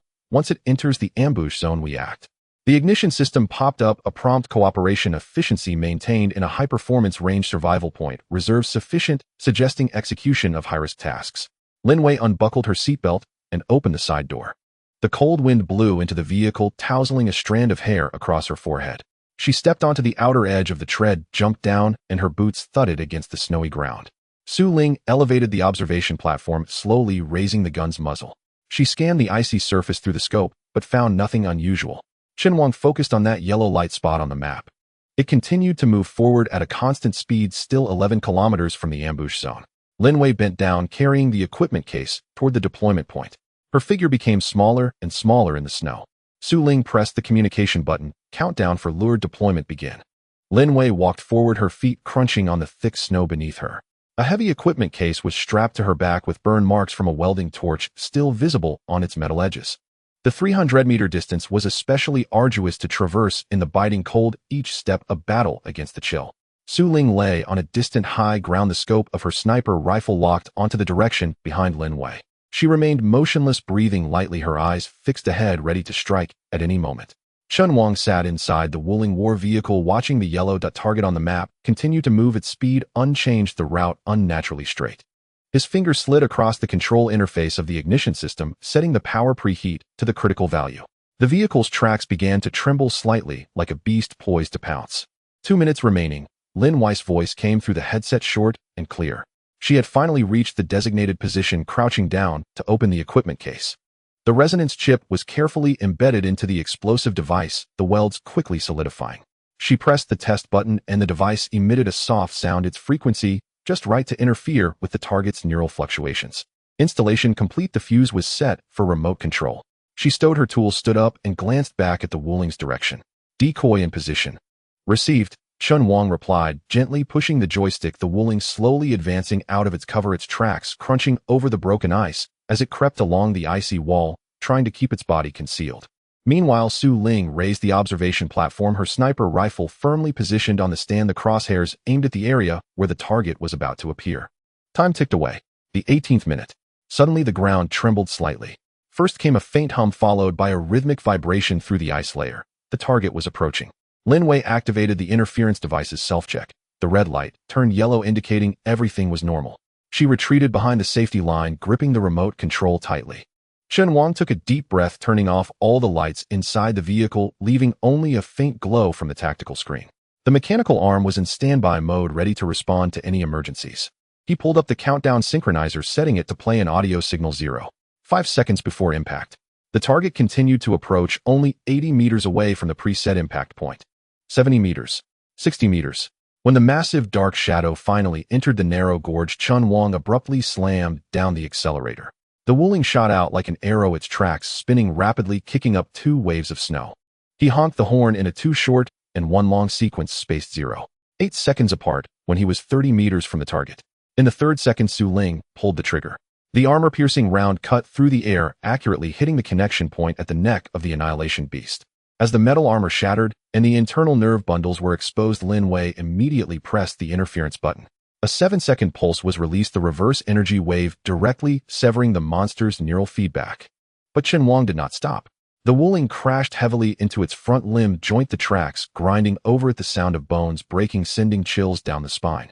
The giant beast lost its balance and fell to the ground with a thunderous crash, sending up a flurry of snowflakes. The shell on its back began to crack due to the energy disruption, and from the charred fissures a diamond-shaped crystal glowing with a haunting blue light slowly rose, a rare energy core. But the next moment the ground shook violently. Radial cracks appeared in the ice, spreading rapidly.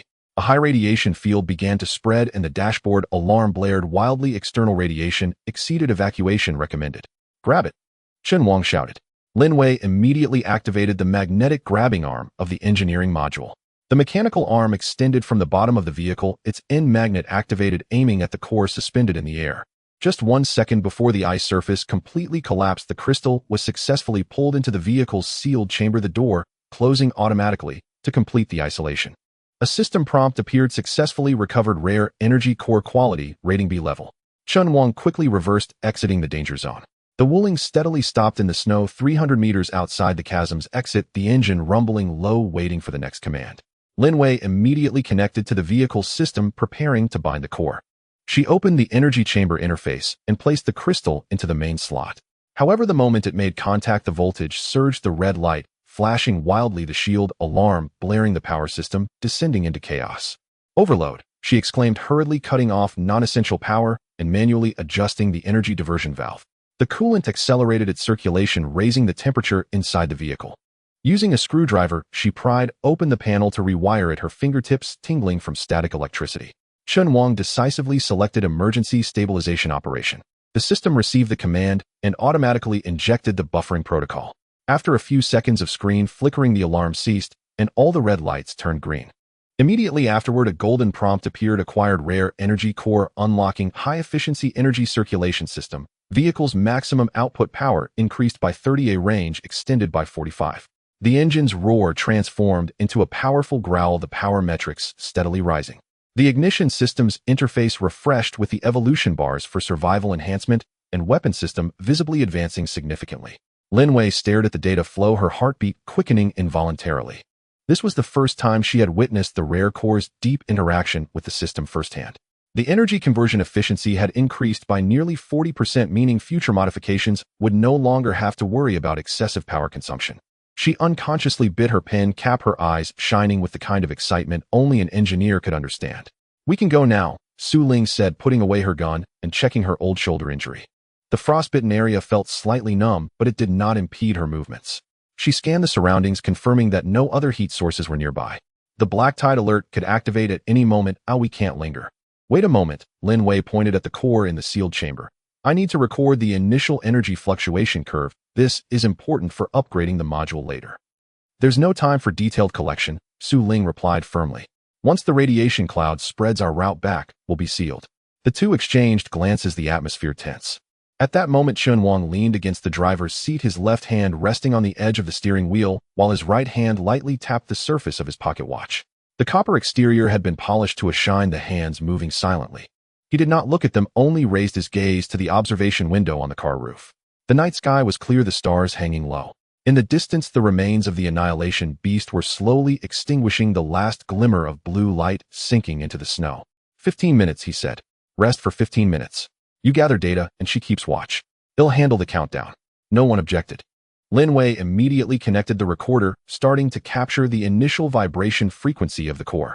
Su Ling repositioned her rifle, monitoring any movements within 300 meters.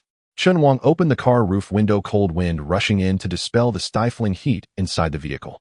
He leaned out, half his body exposed, gazing at the gradually quieting battlefield. This is not the end, he said. This is merely the first step in turning the Wuling into an ark. Lin Wei looked up, following his line of sight. Su Ling also paused her actions. The three stood silently, none speaking. The atmosphere inside the vehicle shifted.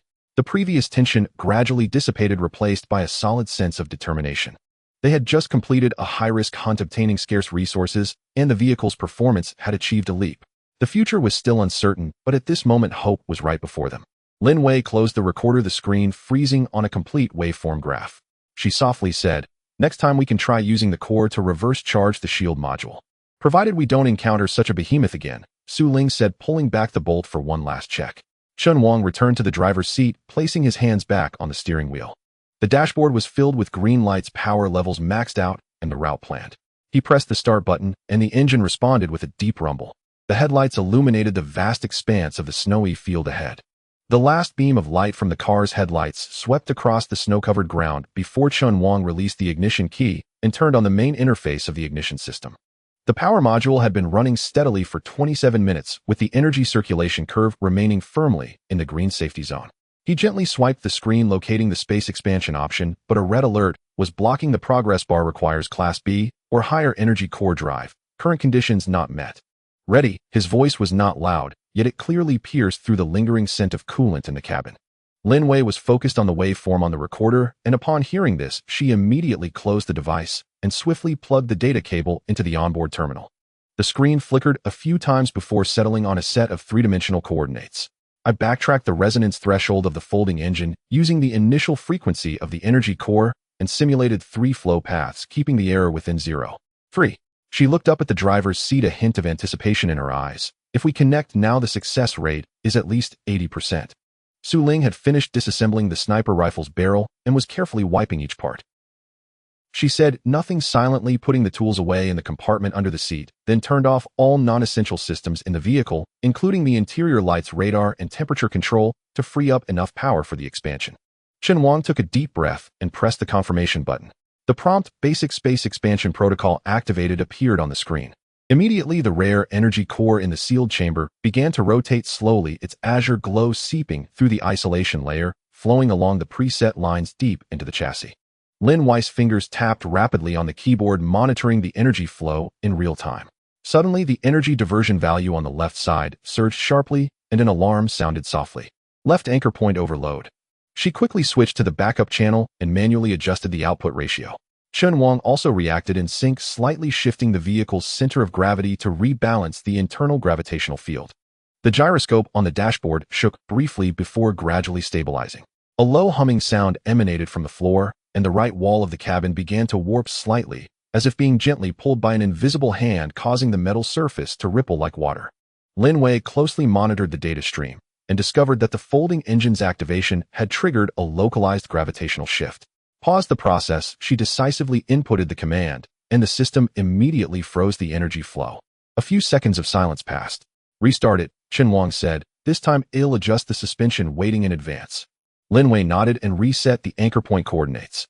Su Ling tightened her grip on the rifle, her gaze fixed on the ceiling above, where the originally smooth lining was subtly changing.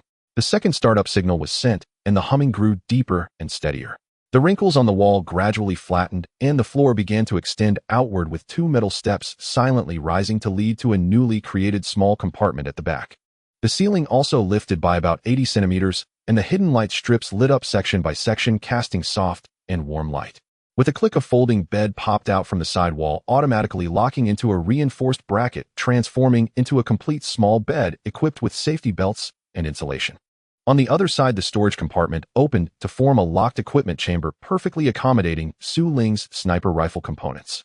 In the rear compartment area, a composite panel slid sideways, revealing a mini kitchen, an induction cooker, a water heater, and a vacuum food storage unit unfolded, and locked into place. Lin Wei reached out to touch the stove surface, checking the circuit for stability. Living area construction completed, comfort rating basic livable. Survival point 150 flashed briefly on the system prompt. The three stood quietly, none of them speaking. Su Ling got up and walked to the new storage compartment, precisely placing each part of the sniper rifle into its corresponding slot, the movements practiced, as if assembling a precision instrument. Finally, she closed the compartment door and tightened the lock. From now on, for cleaning and maintenance, you won't have to squat in the wind and snow anymore, she said, her tone calm, but carrying a rare note of approval. Lin Wei had already turned on the kitchen power and connected the water purifier. The water flowing through the filter cartridge made a slight gurgling sound as the heating indicator light turned on. She took out 2 instant coffee packets and placed them in cups, waiting for the water to boil before pouring it in. The first wisp of steam rising, filling the air with a long-lost aroma. She handed 1 cup to Chen Wang. Congratulations, you're not driving a car anymore, you're in a mobile home in a prime location. Chen Wang did not smile or respond. He walked to the driver's seat, gently running his left hand over the cold brass pocket watch. Then he bent down to open the mechanical arm storage compartment, whispering, "You shouldn't always be exposed to the outside anymore." Pressing the recycle button, the engineering mechanical arm slowly retracted into the newly added maintenance compartment, and the door closed automatically. Lin Wei stood by the kitchen with her cup, watching his silhouette, her lips unconsciously curling up. The three gathered around the newly added small table. The tabletop was made of high-strength composite material with a non-slip design along the edges. The bottom of the cups tapped the surface, producing a crisp sound, causing the hot drink surface to ripple slightly. There were no alarms, no radar alerts, and no harsh beeping like the black tide warning. This was their first time in a completely quiet environment to enjoy a sip of hot coffee peacefully. Lin Wei took small sips of coffee, her eyes still focused on the system interface. She noticed that the actual energy consumption of the living area was 12 lower than estimated, indicating that the new structure's insulation effect was better than anticipated. She casually pulled up the energy distribution chart, preparing for a minor adjustment. Su Ling set her empty cup down and got up to head toward the storage compartment. She opened the side drawer to check the ammunition supply, then took out a set of spare cold weather gear and neatly placed it inside. Her movements were still swift, but the pace was noticeably slower, as if she finally allowed herself to relax for a moment. Chen Wang remained in his seat, lightly tapping his fingers on the edge of the steering wheel. He surveyed the entire driving area of the cabin, which still maintained a combat-ready state, but now included a foldable seat. Though simple, the living area had already acquired the basic functions for long-term habitation. The ignition system indicated that all vehicle functions were normal, and the navigation had updated the surrounding map, marking a shopping mall 3 kilometers away that had yet to be explored. He raised his wrist to check the time. 41 minutes had passed since the last break ended. "This place is livable now," Lin Wei suddenly said with a smile, her voice carrying a sense of ease after fatigue. "Shouldn't we consider adding a shower next? Or at least get a sink?" "Materials are insufficient," Chen Wang replied. "The kitchen's water supply can't rely on the purifier for too long, and the aging of the seals will accelerate." "I know there's an abandoned auto parts city nearby," Su Ling interjected. "Old Zhou mentioned that there might still be supplies in the underground storage." Chen Wang nodded. "We'll set out tomorrow." Lin Wei was about to respond when she suddenly noticed an abnormal reading on the terminal. The temperature in the right rear corner of the living area was 0.7 degrees Celsius higher than other areas. She quickly pulled up the thermal distribution map and found that point was exactly at the connection of the load-bearing beam of the newly added compartment. Something's not right. She stood up and walked over, reaching out to touch the metal wall. The surface temperature felt normal, but her palm could detect a very subtle vibration, as if some low-frequency pulse was quietly transmitting. She immediately accessed the detection program. The screen refreshed 3 times, displaying a warning: local structural stress exceeds limits, recalibration of space anchor points recommended. Wait. She pressed the keyboard. During the expansion just now, did we miss the 3rd anchor point on the right side? Chen Wang quickly pulled up the folding log. The log showed that all anchor points had been activated, but the feedback signal from the 3rd point was delayed by 0.4 seconds. "The delay is too short. The system deemed it a normal fluctuation," he said, "but now it seems it might be misaligned." Lin Wei quickly input commands, attempting to restart the local folding protocol. However, just as she pressed the confirmation button, a very faint click came from the wall in the rear right, like a precursor to metal fatigue and fracture. The 3 of them simultaneously halted their movements. Su Ling's hand was already resting on the gun handle. Lin Wei did not retreat. Instead, she moved closer to the wall, pressing her ear against the metal surface. Inside, a rhythmic vibration was felt with precise intervals and stable frequency, not indicative of structural looseness, but rather some form of signal. The wall was still trembling slightly, its rhythm resembling someone beating a drum in the distance, steady and unhurried. Lin Wei pressed her hand against the metallic wall behind her fingertips, sensing faint vibrations akin to a heartbeat, yet not quite. She spoke softly. It's not that the wall is about to collapse, it's that the anchor point has shifted. The energy keeps accumulating, and something will inevitably go wrong eventually. Chen Wang had already activated his portable terminal, pulling up the data logs from the recent expansion. The timeline on the screen jumped to the moment the third anchor point was activated, confirming it was indeed delayed by 0. For seconds, the system deemed it a normal fluctuation and automatically skipped the calibration step. His finger glided over a series of numbers, his brow knitting tighter with worry. If we don't address this, it will explode in 72 hours. Lin Wei retracted her hand, quickly opening the modeling interface. We need to add a sealing layer and thermal pads, otherwise during the next expansion the entire structure will collapse. Chen Wang nodded, his gaze falling on the map. The underground warehouse of the abandoned mall 3 kilometers away was marked with a yellow dot. Old Joe had mentioned that industrial materials for auto parts could be found there, so they should be able to locate what they needed. He closed the interface and began checking the status of the vehicle. We need to lighten our load before departure, he said. Turn off all unnecessary systems. Su Ling remained silent, standing up to remove the scope from the sniper rifle and placing it into the newly installed storage compartment. She casually checked the ice picks and ropes in her backpack, ensuring all the buckles were secured. Lin Wei also began to pack her toolkit, taking out the spectrum analyzer and insulated pliers, stuffing them into a side pocket. The modified Wuling vehicle slowly drove out of the shelter, its tracks crunching over the icy shell with a muffled sound. The front of the vehicle cleared a path through the snow, and the silhouette of the mall slowly emerged. Glass lay shattered all around, snow piled high inside, and the main entrance was completely blocked by a fallen billboard. Lin Wei activated the scanner, the signal penetrating the building's interior, locking onto a warehouse marked as Building Material Reserve on the B2 floor.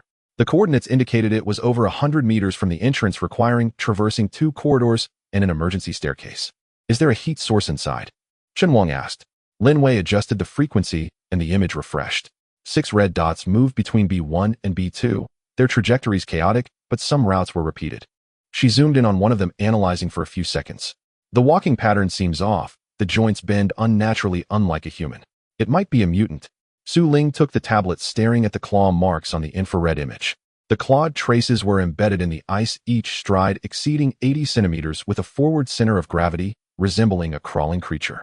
She set down the device and pulled out a tactical crossbow from beneath the seat, equipping it with a silencer. We can't drive in there, she said. It would make too much noise and attract them. Chen Wang turned off the engine, cutting the power. The 3 donned their cold-resistant masks, shouldered their gear, and exited through the side door. The snow was deep, and each step required effort to lift their legs. Lin Wei led the way with a probing rod, avoiding several collapsed skylights.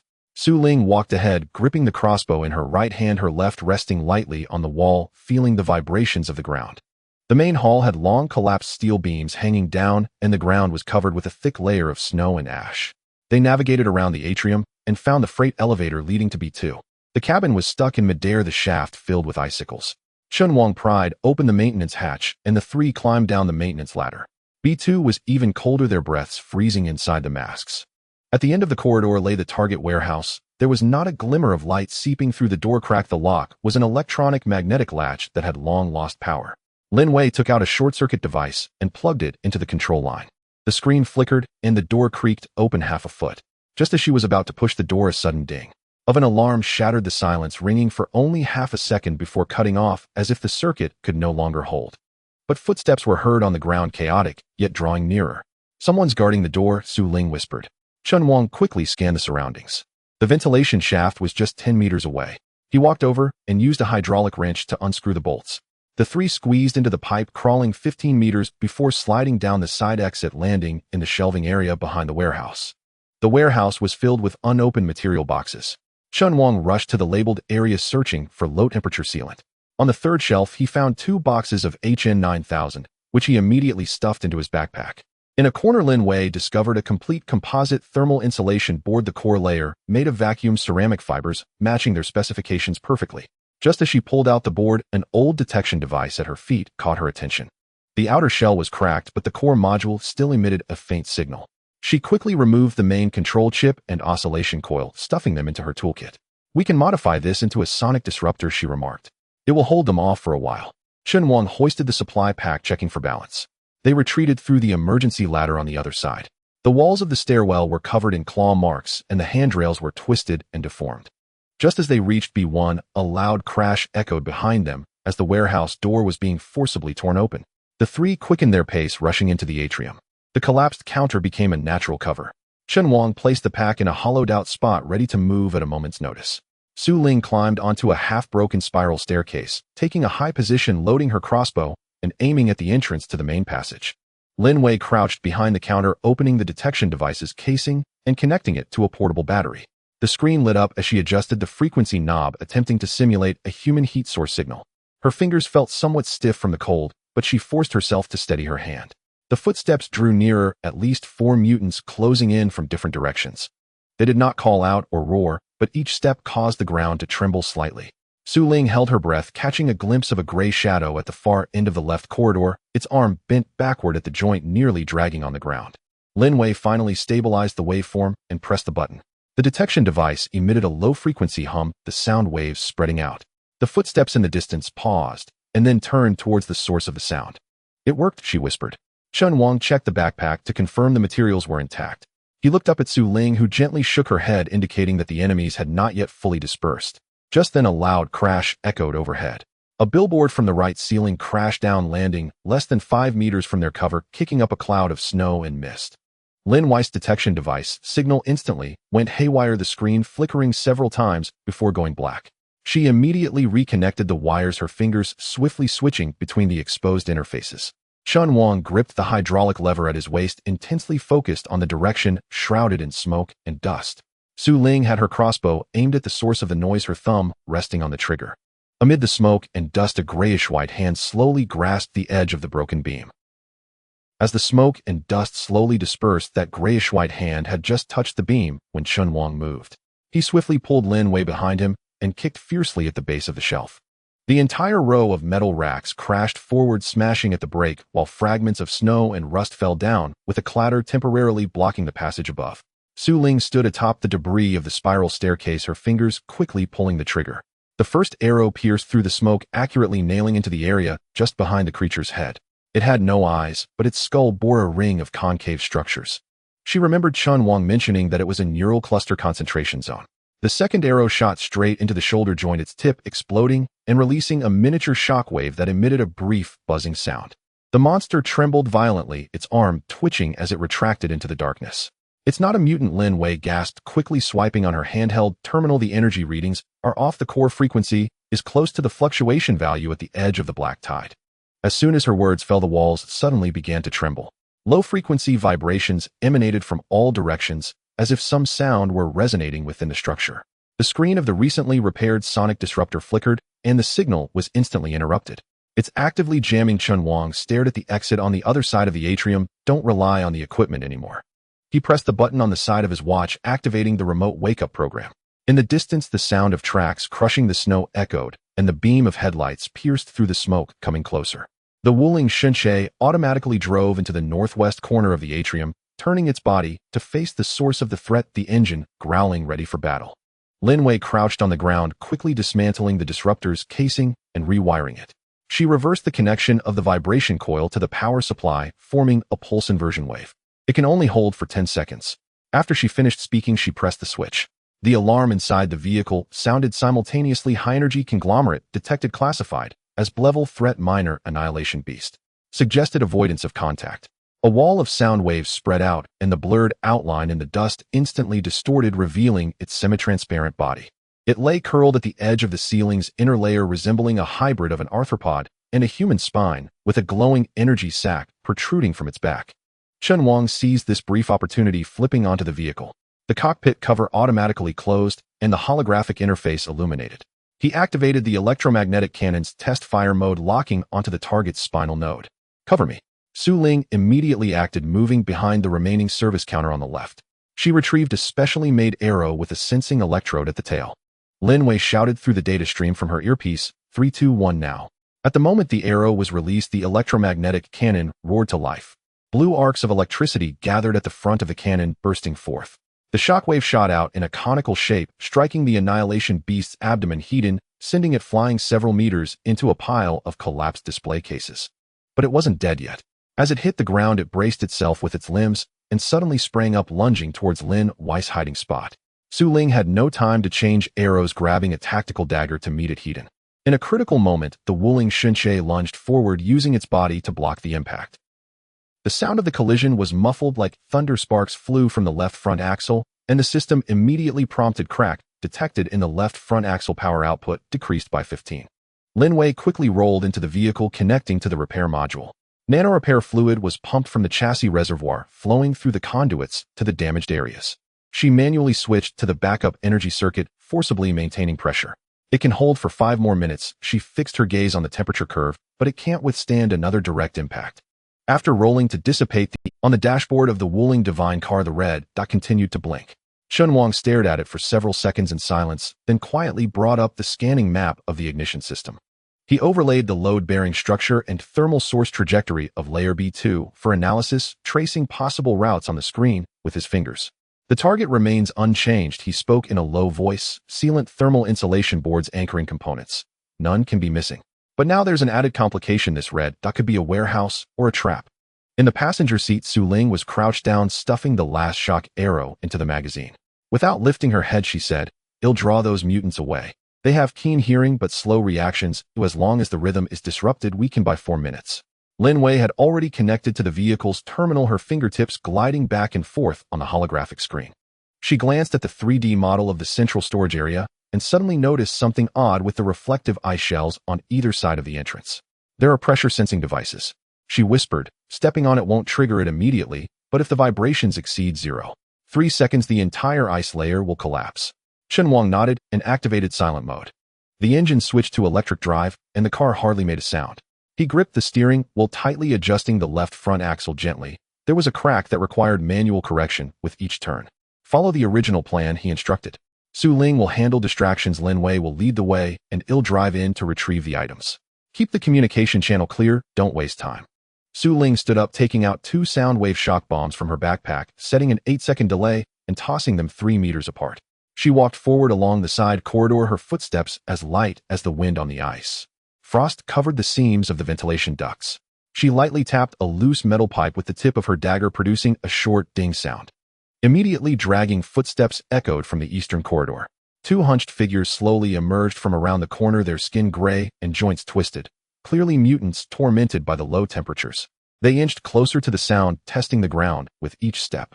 "Move," Su Ling's voice came through the earpiece. Chen Wang nudged the joystick, and the Wuling Divine car glided along the wall into the storage area. The tracks rolled over the snow, leaving hardly any trace. Lin Wei focused on the scanner, monitoring the data while reporting the route. "Turn 15 degrees to the right, avoid that glowing ice. Stop. 3 meters ahead, there's a depression. It might be a trap." The car came to a steady halt. A mechanical arm extended from the chassis, switching to grab mode. Lin Wei controlled it to reach deep into the shelves, where a complete set of titanium alloy brackets lay, crucial materials needed for the expansion of the living area. Next to it, neatly arranged, were insulated conduits wrapped in low-temperature resistant ceramic coating. Just as the mechanical arm was about to grasp the brackets, the scanner suddenly emitted a series of beeps. "Load-bearing column displacement." Lin Wei's voice tightened. "The B7 node has tilted over 7 degrees. If it shifts again, it will collapse." Chen Wang immediately retracted the mechanical arm. Lin Wei swiftly switched the power lines, redirecting the backup power of the electromagnetic cannon into the traction system. The hook shot out with a whoosh, accurately fastening onto the beam about to break. The hydraulic device activated forcefully, pulling back the descending structure. "We can only hold for 3 minutes," she said. "It's either give up or fight for it." Not giving up, Chen Wang pressed down on the power output, the vehicle leaning slightly forward as the mechanical arm extended once more. This time he operated it himself, executing the actions swiftly and decisively. The brackets were successfully extracted and the conduits were loaded into the rear compartment, the entire process taking less than 40 seconds. Withdrawal. The vehicle slowly reversed the tracks, moving backward flawlessly. Su Ling was already waiting at the exit. Upon seeing them emerge, she immediately detonated the second shock bomb. The explosion echoed in the open atrium, and the distant mutants were indeed drawn away, chasing after the false signal. Everything seemed to be going smoothly. But during the retreat, a shadow suddenly leapt down from the top of a high shelf, diving straight for the car's roof. It was a mutant that had slipped through the cracks, having been hiding in the top layer until this moment. Its target was clear: the solar panel interface. Once damaged, the vehicle would lose its main power source. Chen Wang instinctively slammed on the brakes. The inertia propelled the creature forward by half a meter, its claws only scratching the outer protective film, leaving a few charred streaks. But the sealing ring around the interface had already been torn, beginning to show signs of slight electrical leakage. Su Ling reacted swiftly.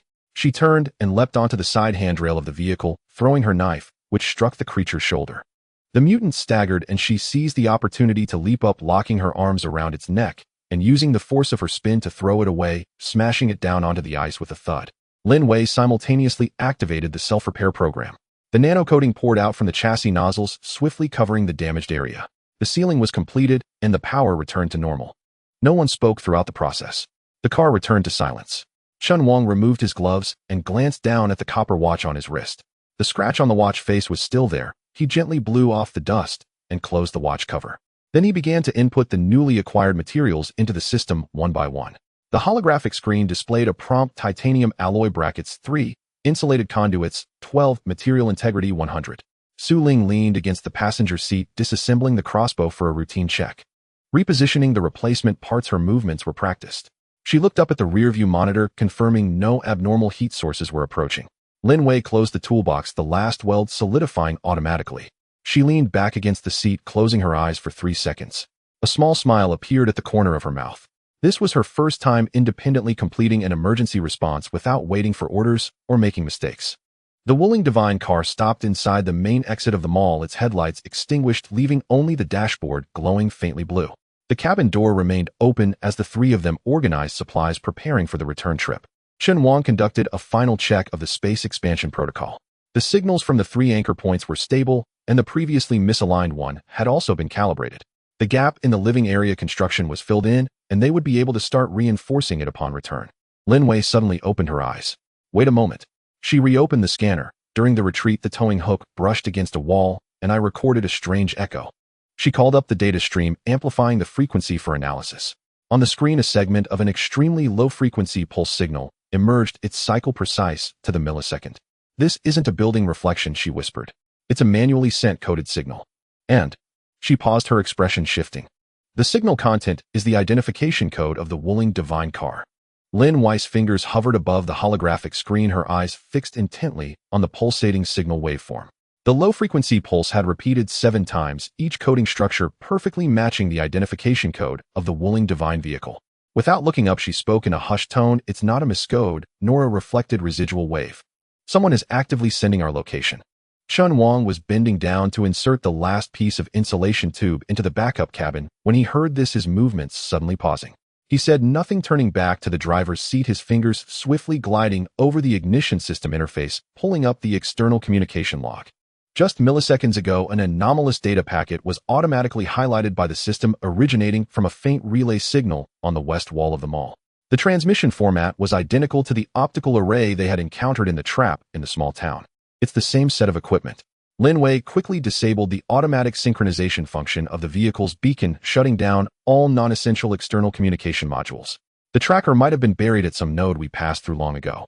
As long as the towing hook makes contact with a metal structure, it will automatically transmit location information. Su Ling was already at the edge of the observation port on the roof of the vehicle, her sniper crossbow half-raised, her gaze locked onto the thin layer of snow outside the exit. Her breath formed a ring of white frost inside the mask, yet her grip on the crossbow was as steady as iron. 3 o'clock, she whispered. There are depressions in the snow, very fresh, just made. It's not the kind of dragging marks left by mutants, it's an orderly line advancing. Chen Wang immediately activated the track heating program, the electromagnetic interference barrier synchronously deploying. The thermal scan graph on the dashboard swiftly refreshed. 3 groups of moving targets were approaching from the east, west, and north, evenly spaced, their paths tightly coordinated. It's not a patrol. His voice was deep. It's a siege. Lin Wei pulled up the signal tracing map, enlarging the frequency characteristics of the relay point on the west wall. The image switched to a 3-dimensional model, an invisible data chain extending from the wall, traversing the underground pipeline, ultimately pointing to an abandoned communication tower 20 kilometers away. They set up a makeshift relay network, relying on the towing waves we emitted to locate us in reverse. Like wild dogs following a scent. Her tone turned colder. Chen Wang's expression darkened. He suddenly recalled that unassuming launch device in the warehouse of the small town, which he had thought was merely a trap trigger, unaware that the opponent had already laid this tracking web. It was his oversight, and this mistake was now bringing an entire armed convoy towards them. 30 seconds left. We either charge out or hide. Su Ling continued to report the heat source on the east side is 120 meters from the entrance, slowing down. Two armored vehicles on the west are spreading out their flanks. The one in the middle has stopped. Immediately after, the sound of a car door opening echoed across the snowy ground, faint, yet exceptionally clear. A man draped in a gray wolf fur coat jumped out of the vehicle, his boots crunching the ice shell. He held a megaphone, standing in the center of the square, his gaze piercing directly towards the mall entrance. "Engineer Chen." His voice tore through the cold wind. "You've fixed your car well, and you've escaped long enough. Now it's time to hand it over." Su Ling's crossbow instantly aimed at the man's throat. Chen Wang pressed down on her wrist, not using much force, but firm nonetheless. "Don't provoke them. If we shoot now, it will only draw concentrated fire." Lin Wei was quickly analyzing the enemy vehicle configuration. She enlarged the outline of the heavy pickup truck in the middle, marking the rotating antenna on the roof and the signal reception array beneath the chassis. Their tracking system is modified military remnants with low power, but enough to capture continuous signals. If we hadn't turned off the beacon earlier, they would already know which floor we are on. Chen Wang watched the monitoring screen where the blockade formation was slowly unfolding. 3 vehicles blocked the main exit, employee passage, and emergency evacuation door, their tracks grinding over the icy surface, leaving deep grooves. In the air, 2 small drones ascended, their searchlights sweeping over the building facade, clearly forcing them to reveal their location. The objective is not a strong assault. It's to wear us down. They are waiting for our energy to decrease or for us to be unable to resist breaking through. Lin Wei nodded. "They are waiting for us to make a mistake." Chen Wang fell silent for a few seconds, suddenly shutting down the engine. The lights inside the vehicle went out, leaving only the ignition system maintaining minimal operational power. He activated the stealth module, and the nano-coating on the vehicle's surface began to change color, slowly, gradually blending with the surrounding ice walls. "Let them think we've escaped, or that we don't dare to move." Su Ling stowed her sniper crossbow, skillfully disassembling it and packing it away. She pulled out a folded map from her tactical vest and spread it out on the control panel. "The ventilation duct is still usable. I can get in without issue. But you two, being bigger, will have to crawl bent over. I don't intend to drive out." Chen Wang pulled up the 3-dimensional structure diagram of the mall, his finger pointing at a thin red line beneath the atrium. "Service passage area B, maintenance corridor. This line leads to the underground drainage pipe, with the exit 30 meters from the back street of the mall." Lin Wei frowned. That place has long been sealed by ice. The last scan showed a collapse of over 6 meters. "It's the front that collapsed." Chen Wang zoomed in on the local section. The rear half of the structure is intact and not within their monitoring range. "As long as we can get in, we can circle around to their back." Su Ling stared at the map for 2 seconds. "The problem is, how do we get over there? Walking straight will surely get us discovered. Crawling through the ventilation duct will require passing through the atrium first." Chen Wang's gaze fell on the Wuling Divine vehicle. It sat quietly inside the exit, its tracks half buried in snow, the camouflage nearly complete. What the enemy saw now was merely a heap of iron covered in ice. "This vehicle has to stay behind," he said as a decoy. Lin Wei suddenly looked up. "But the system is still in the vehicle. If the ignition interface disconnects, we will lose our early warning capability and command authority. So we can't disconnect." Chen Wang opened the glove compartment, taking out a thumb-sized relay module. "It'll divert the main control signal to a portable terminal, keeping basic navigation and life monitoring. The vehicle will remain in place, continuing to simulate a heartbeat frequency, pretending to still be on standby." He plugged the module into the watch interface, and the copper-colored dial flashed with a blue light. The simplified interface of the ignition system appeared before him. Though lacking some functions, it was sufficient for short-distance operations. "When do you plan to make a move?" Su Ling asked. "When their attention is fully on the vehicle."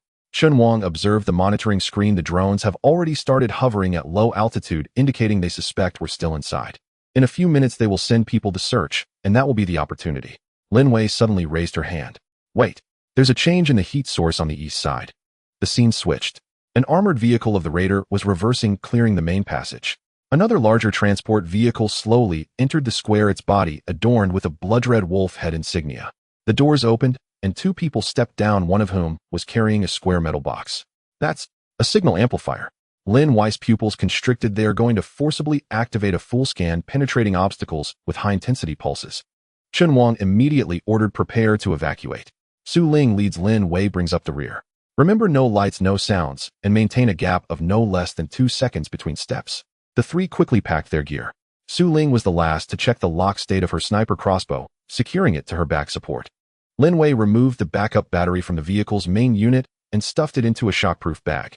Chen Wang took one last look at the monitoring screen where the man in the wolf fur was crouching in front of the Wuling divine vehicle, shining a flashlight on the wheel numbers. He gently pressed the confirmation button on his watch. The ignition system entered silent mode. The holographic interface inside the vehicle completely disappeared.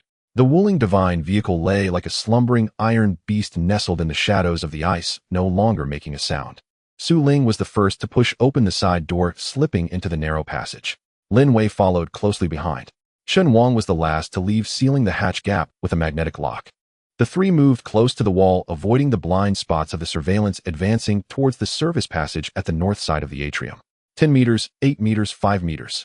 Just as they were about to reach the entrance of the passage, a piercing metallic clash rang out from the square. The man in the wolf first stood up, raising the megaphone, his voice colder and harsher than before. "I know you can hear me," he said. "Your vehicle can be invisible, but the sound of your footsteps cannot escape the vibration sensors beneath the snow." The snow continued to fall with the wind swirling fine ice crystals in the air. Chen Wang gently rested his hand on Lin Wei's shoulder, stabilizing his body as he carefully stepped into a crack in the ice. 3 meters ahead, Su Ling had already circled around the broken wall and vanished, leaving behind a gesture with 2 fingers raised indicating that the way ahead was safe. Lin Wei took out a portable terminal from her backpack, her fingertip gliding across the edge of the screen, revealing the residual signal channel of the Spark system. She quickly inputted a string of encrypted commands, and the interface switched to the pseudo-heartbeat simulation program. A blue light flashed in her eyes before stabilizing. "The signal has been sent out," she whispered. "Every 12 seconds, just like the current fluctuations when the Wuling car is on standby." Chen Wang nodded in acknowledgement, remaining silent. He knew that the marauders were circling around the vehicle disguised as scrap metal, waiting for it to reveal a flaw. But the real danger lay in the 2 drones hovering above. Their searchlights swept across the wall, cold as knives. Su Ling raised her hand again, 3 fingers spread apart, then slowly brought them together, maintaining a distance. The 3 of them began to move forward, each step carefully placed in the thickest snow, avoiding the exposed metal beams and hollow floorboards. Lin Wei's breath was blocked by her mask, forming short bursts of white mist. Her right hand remained pressed against the terminal, ready to cut the signal at any moment. If the other side activated a high-intensity pulse, scanned, this fake heartbeat would immediately be exposed. 10 meters away was the entrance to the service passage, but a large section of the ceiling had collapsed in between. Twisted rebar hung like a web adorned with half-melted ice columns. If they forced their way through, even if a single wire snapped, it could cause vibrations. Chen Wang raised his hand to signal a stop. He retrieved a piece of low-temperature gel explosive from his waist, pressing the delay button to set it to 0. 3 seconds. This explosive wouldn't ignite, it would only release a compressed shock wave specifically designed to dismantle obstacles. He placed the device against the crack in the right supporting pillar, took 2 steps back, and made a countdown gesture. Lin Wei closed her eyes, her finger hovering above the detonation button. Suddenly, Su Ling raised her hand palm, facing outward, halting. She pointed to the east. A 4-person team was walking past beneath a billboard less than 20 meters away. The leader carried a lighting device, the beam sweeping dangerously close to the edge of the collapsed area, nearly shining into their hiding spot. Time seemed to freeze for 3 seconds. The man glanced down at the receiver on his wrist, muttering something, and the team turned to enter another corridor. Su Ling let out a breath of relief and nodded slightly. Chen Wang raised his hand again. 3, 2, 1. Lin Wei pressed the button. The vibration was almost imperceptible, only a muffled sound being absorbed by the wall. A new crack appeared in the supporting pillar, a small chunk of ice falling, but the overall structure remained intact. The 3 quickly passed through, sticking close to the inner wall as they continued forward. The service passage entrance was right in front of them, but it was mostly sealed off by thick layers of ice. Chen Wang crouched down and shone his flashlight inside. The pipe walls were still relatively intact with no cracks, but the space was too narrow for more than 1 person to crawl in. "They'll go first." Lin Wei loosened her straps, stuffed the terminal into a waterproof bag, and flipped over to crawl inside. Her movements were slow, her knees scraping against the concrete floor, making faint sounds. 5 seconds later, she signaled that it was safe. Su Ling followed closely behind, carrying a crossbow, her shoulder barely squeezing through. Inside, she adjusted her posture, aiming the weapon outward, ready to respond to any sudden situation.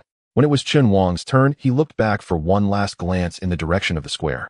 In the distance, the man, draped in a wolfskin, was commanding his subordinates to open the signal amplifier's box.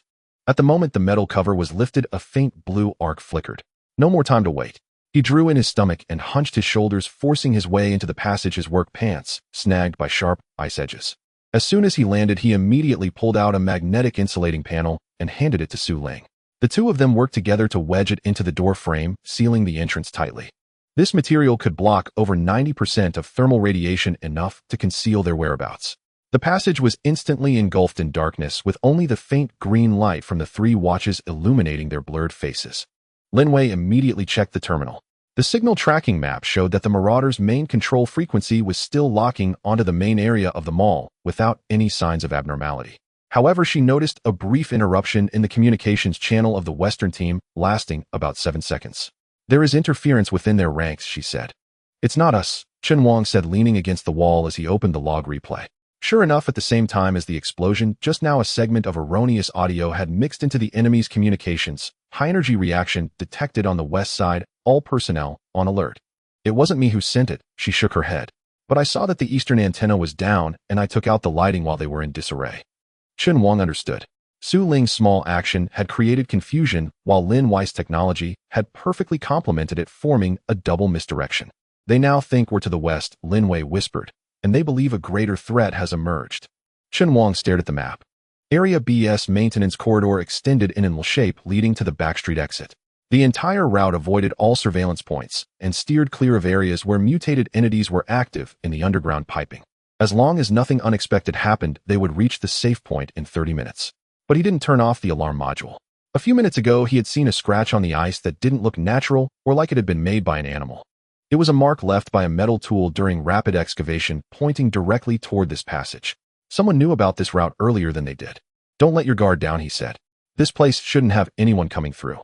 Lin Wei was adjusting the terminal and the connection to the Spark system. She found an unfamiliar record in the system's bottom-level log. 3 hours ago, an encrypted data packet had attempted to access the vehicle's main unit with an unknown source and a very strange protocol format. As she was about to investigate further, the terminal suddenly vibrated. "There's new information on the communications channel," she frowned. "It's still that frequency, and this time it's a real-time conversation fragment." In the background, a male voice intermittently came through. "Confirming target entering the B area pipeline. Repeat, do not pursue. Let them go. Wait for the gate to close automatically." The voice abruptly stopped. Su Ling's hand was already resting on the crossbow's safety, her eyes fixed intently on the depths of the passage. Lin Wei looked up, her voice barely above a whisper. "They're waiting for us to enter." Chen Wang focused on the last image on the terminal, where the transmission path of the encrypted data packet overlapped with part of the backup channel of the Spark system. He slowly removed his gloves, revealing the burn scar on his left arm. His fingertips glided down the old injury, stopping at the edge of his watch. "Then let them wait," he said. "But we won't follow their path to the end." He extended his hand and traced a new route on the terminal. The original plan was to proceed along the main corridor, but now it would divert into an abandoned branch midway. That had once been a refrigerant transport passage marked on the blueprint as sealed. Lin Wei looked at the new route and suddenly understood. That branch leads to a maintenance shaft which can directly ascend to the surface, and the exit behind the mall's power distribution room is perfectly in the blind spot of their convoy. "They want to close the door on us," Chen Wang said, nodding. "So we'll slip out through the crack of the door." Su Ling stowed her crossbow and switched to a close combat dagger, securing it in her calf strap. She checked the seal of her breathing mask and then made a gesture to signal, "Follow me." Lin Wei turned off the alert sound on her terminal, leaving only vibration feedback. She secured the device to her chest, ensuring that any signal fluctuations would be detected at the first moment. The three continued forward. The passage grew narrower and the air became stuffy. Every few meters, there was a rusted valve handle on the wall, like a frozen scale of time. After crawling for 15 meters, Chen Wang suddenly stopped. Ahead, there was a metal cover on the ground, its edge pried open with a small piece of gray-green fiber wedged in the gap, identical to the material commonly worn by the Marauders. He reached out and touched beneath the cover, his fingertips brushing against a trace of warmth. Someone had just passed through here. Chen Wang's fingers still rested on the cold metal cover, the chill lingering at his fingertips. He bent low, propping himself up with his right elbow cautiously peeking out. The snow pile at the alley entrance lay still, a crack on the outer wall of the substation, revealing a half-hanging wire swaying gently in the wind. He raised his left hand, 3 fingers lightly tracing a safe route on the ground. Su Ling was the first to crawl out, her knee barely hitting the ground, before she quickly rolled into the corner, her crossbow already drawn on her shoulder. Lin Wei followed closely behind, clutching the terminal tightly in one hand and holding the backpack strap in the other, afraid it might slip off. The three of them navigated through the rubble, finally reaching the hiding spot of the Wuling Hongguang S. The vehicle was half covered in snow, its front wheel trapped in ice, and the right mirror had a diagonal crack. Chen Wang did not rush to open the door. He went around to the back of the car, retrieving 3 vibration sensors from under the toolbox and burying them in the snow at both ends of the alley and in the rooftop drain. Lin Wei immediately activated the vehicle's terminal. As the screen lit up, a red alert popped up. External signal residue, detected protocol, match 78. She quickly cut off the ignition system's launch module, manually deleting the encrypted data. They're still searching for us. Lin Wei put away the terminal, but at least they can't hear us now. Chen Wang nodded and opened the driver's door. The dashboard emitted a faint glow and the system log indicated a slight issue with the right front wheel bearing with a 0.6 mm deviation. He reached down to the mechanical arm control lever under the seat and initiated a self-check. The hydraulic pump ran for 2 seconds before stopping, the warning tone sounding 3 times in succession. Deformation is affecting the drive. He said if not repaired it might fall apart on the next turn. Lin Wei opened the trunk, retrieving the composite insulation board and low-temperature sealant she had brought back from the abandoned mall. At the bottom lay a titanium manganese alloy tube, its surface gleaming with a faint gray-blue luster. She used a laser rangefinder to scan the vehicle's frame, pinpointing 3 critical locations: the pillar connection point, the chassis crossbeam weld, and the edge of the engine compartment guard. It has to be heated to over 3,200 degrees Celsius. She said a regular welding gun can't even last 10 seconds. Chen Wang pulled out 2 spare battery packs from the glove compartment, removing the casing to reveal the electrode posts. Discharge using the energy core in pulse mode. He connected the wires to the modified arc gun. You adjust the focus and it'll control the output. Su Ling checked the roof antenna, confirming the stealth module was still in silent mode. She removed the silencer from her crossbow, replacing it with a short-range thermal imaging probe, scanning the rooftops of surrounding buildings every 8 minutes. During the 3rd scan, a glint of reflection flashed from a warehouse's vent to the northwest, disappearing in less than half a second. Someone is moving, she whispered. Lin Wei immediately halted her work. Chen Wang turned off the arc gun, leaving only a small light for illumination. The 3 of them stood around the car, motionless, waiting for a full 15 minutes. When they resumed work, their movements visibly quickened. Lin Wei adjusted the lens, narrowing the arc beam to just 3 millimeters wide. Chen Wang gripped the control lever, guiding the high-temperature plasma flow into the weld. The first alloy began to spray the metallic vapor, instantly solidifying in the -60-degree air, forming a dense layer of crystals. The ignition system feedback indicated impact resistance 8. When the second reinforcement reached 2/3 completion, Su Ling suddenly raised her hand. She pointed to a snow patch silently sliding off the edge of the roof to the east, revealing a half-exposed black tubular object. This is not a natural drop, she said. Chen Wang immediately cut off the power. Lin Wei quickly covered the construction area with an insulating blanket to prevent heat loss. The 3 retreated back into the car, turning off all light sources. 10 minutes passed without any movement from the roof. We can only bet they haven't locked onto us. Lin Wei reconnected the line. The next part is crucial. The chassis crossbeam must be done in one go. Chen Wang donned a protective mask and restarted the mechanical arm. This time he shortened each spray duration, opting for 7 intermittent reinforcements. After completing each segment, Lin Wei used the ultrasonic flaw detector to check for internal stress. After the 4th reinforcement, the system finally displayed a positive prompt. Main load-bearing structure stability increased by 22, further optimization recommended. The night grew deeper. After sealing the last armor, the ignition system entered cooling mode. Chen Wang removed his mask, only to find that the webbing on his right hand had been cracked, blood dripping from the tool clamp onto the inner side of the car door.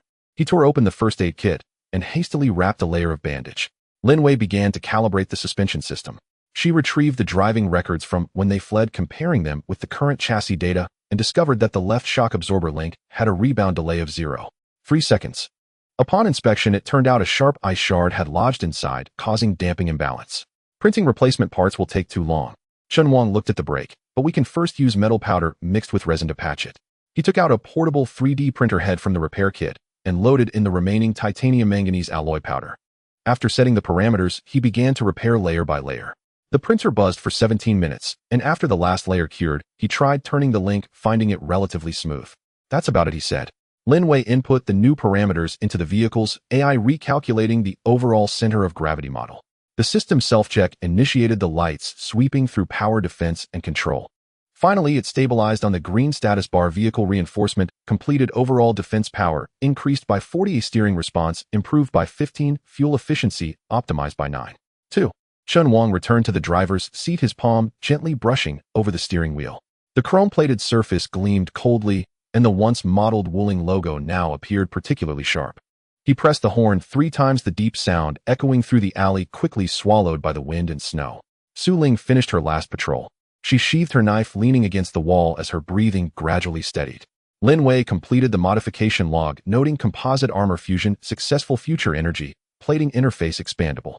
She then closed the terminal and stuffed it into a waterproof bag. Chen Wang closed his eyes against the seat with only the faint sound of electrical current remaining as the vehicle stood by. He knew this vehicle was no longer just a means of transportation. It had withstood the black tide, crushed the oblivion beast, carried the living, and seen off the deceased. Now its bones were harder, its heartbeat steadier, like a beast clad in iron, ready to charge once more into the wind and snow.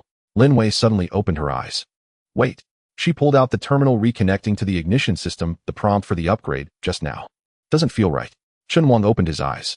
The system says the upgrade is complete, but the signature code of this command isn't one we set. Her fingers swiftly glided over the data stream. It was generated internally by the system, timestamped 3 seconds ago. Su Ling had already stood up, her hand resting on the hilt of her dagger. Chen Wang stared at the characters that flashed in the lower right corner of the holographic interface. That string of encoded formats was unfamiliar, yet resonated slightly with the ignition system's underlying protocol. He slowly raised his left hand, his thumb gently rubbing the edge of his watch. Lin Wei attempted to trace the source of the command, and the screen suddenly switched to a three-dimensional topology map. Countless nodes lit up in the darkness, one marking their location, while another extended toward an unknown coordinate. The terminal vibrated gently. The terminal was still vibrating slightly, as Lin Wei swiftly began typing on the keyboard. She disconnected the remote connection of the ignition system, severing all external communication ports, leaving only local data running. The three-dimensional map on the screen flickered, and that unfamiliar signature code was like a thorn stuck in the system's verification layer, impossible to delete. It's not a hacker attack, she whispered. It's a path that was set long ago. Chen Wang leaned against the driver's seat, his right hand wrapped in bandages, a little blood seeping out, but his eyes remained fixed on the holographic screen ahead. Su Ling stood by the car door, her fingers lightly resting on the crossbow's safety, her gaze sweeping over the howling wind and snow outside. What do you mean? That upgrade command didn't change anything, but it wrote a coordinate in the cache. Lin Wei brought up the log records. 327 kilometers north, the National Level Low Temperature Physics Research Institute before the apocalypse. The system had already marked this location. The car fell silent for a few seconds. Why have we never heard of this place? Chen Wang burst out from the snow pit, just as Su Ling's crossbow was fully charged. 2 electromagnetic darts shot out with a whoosh, accurately piercing the gaps in the necks of the 2 closest mechanical guards. With a crack, the metal shell split open, sparks flying as currents surged chaotically along the joints. The 2 guards immediately convulsed, twitching a few times before falling still.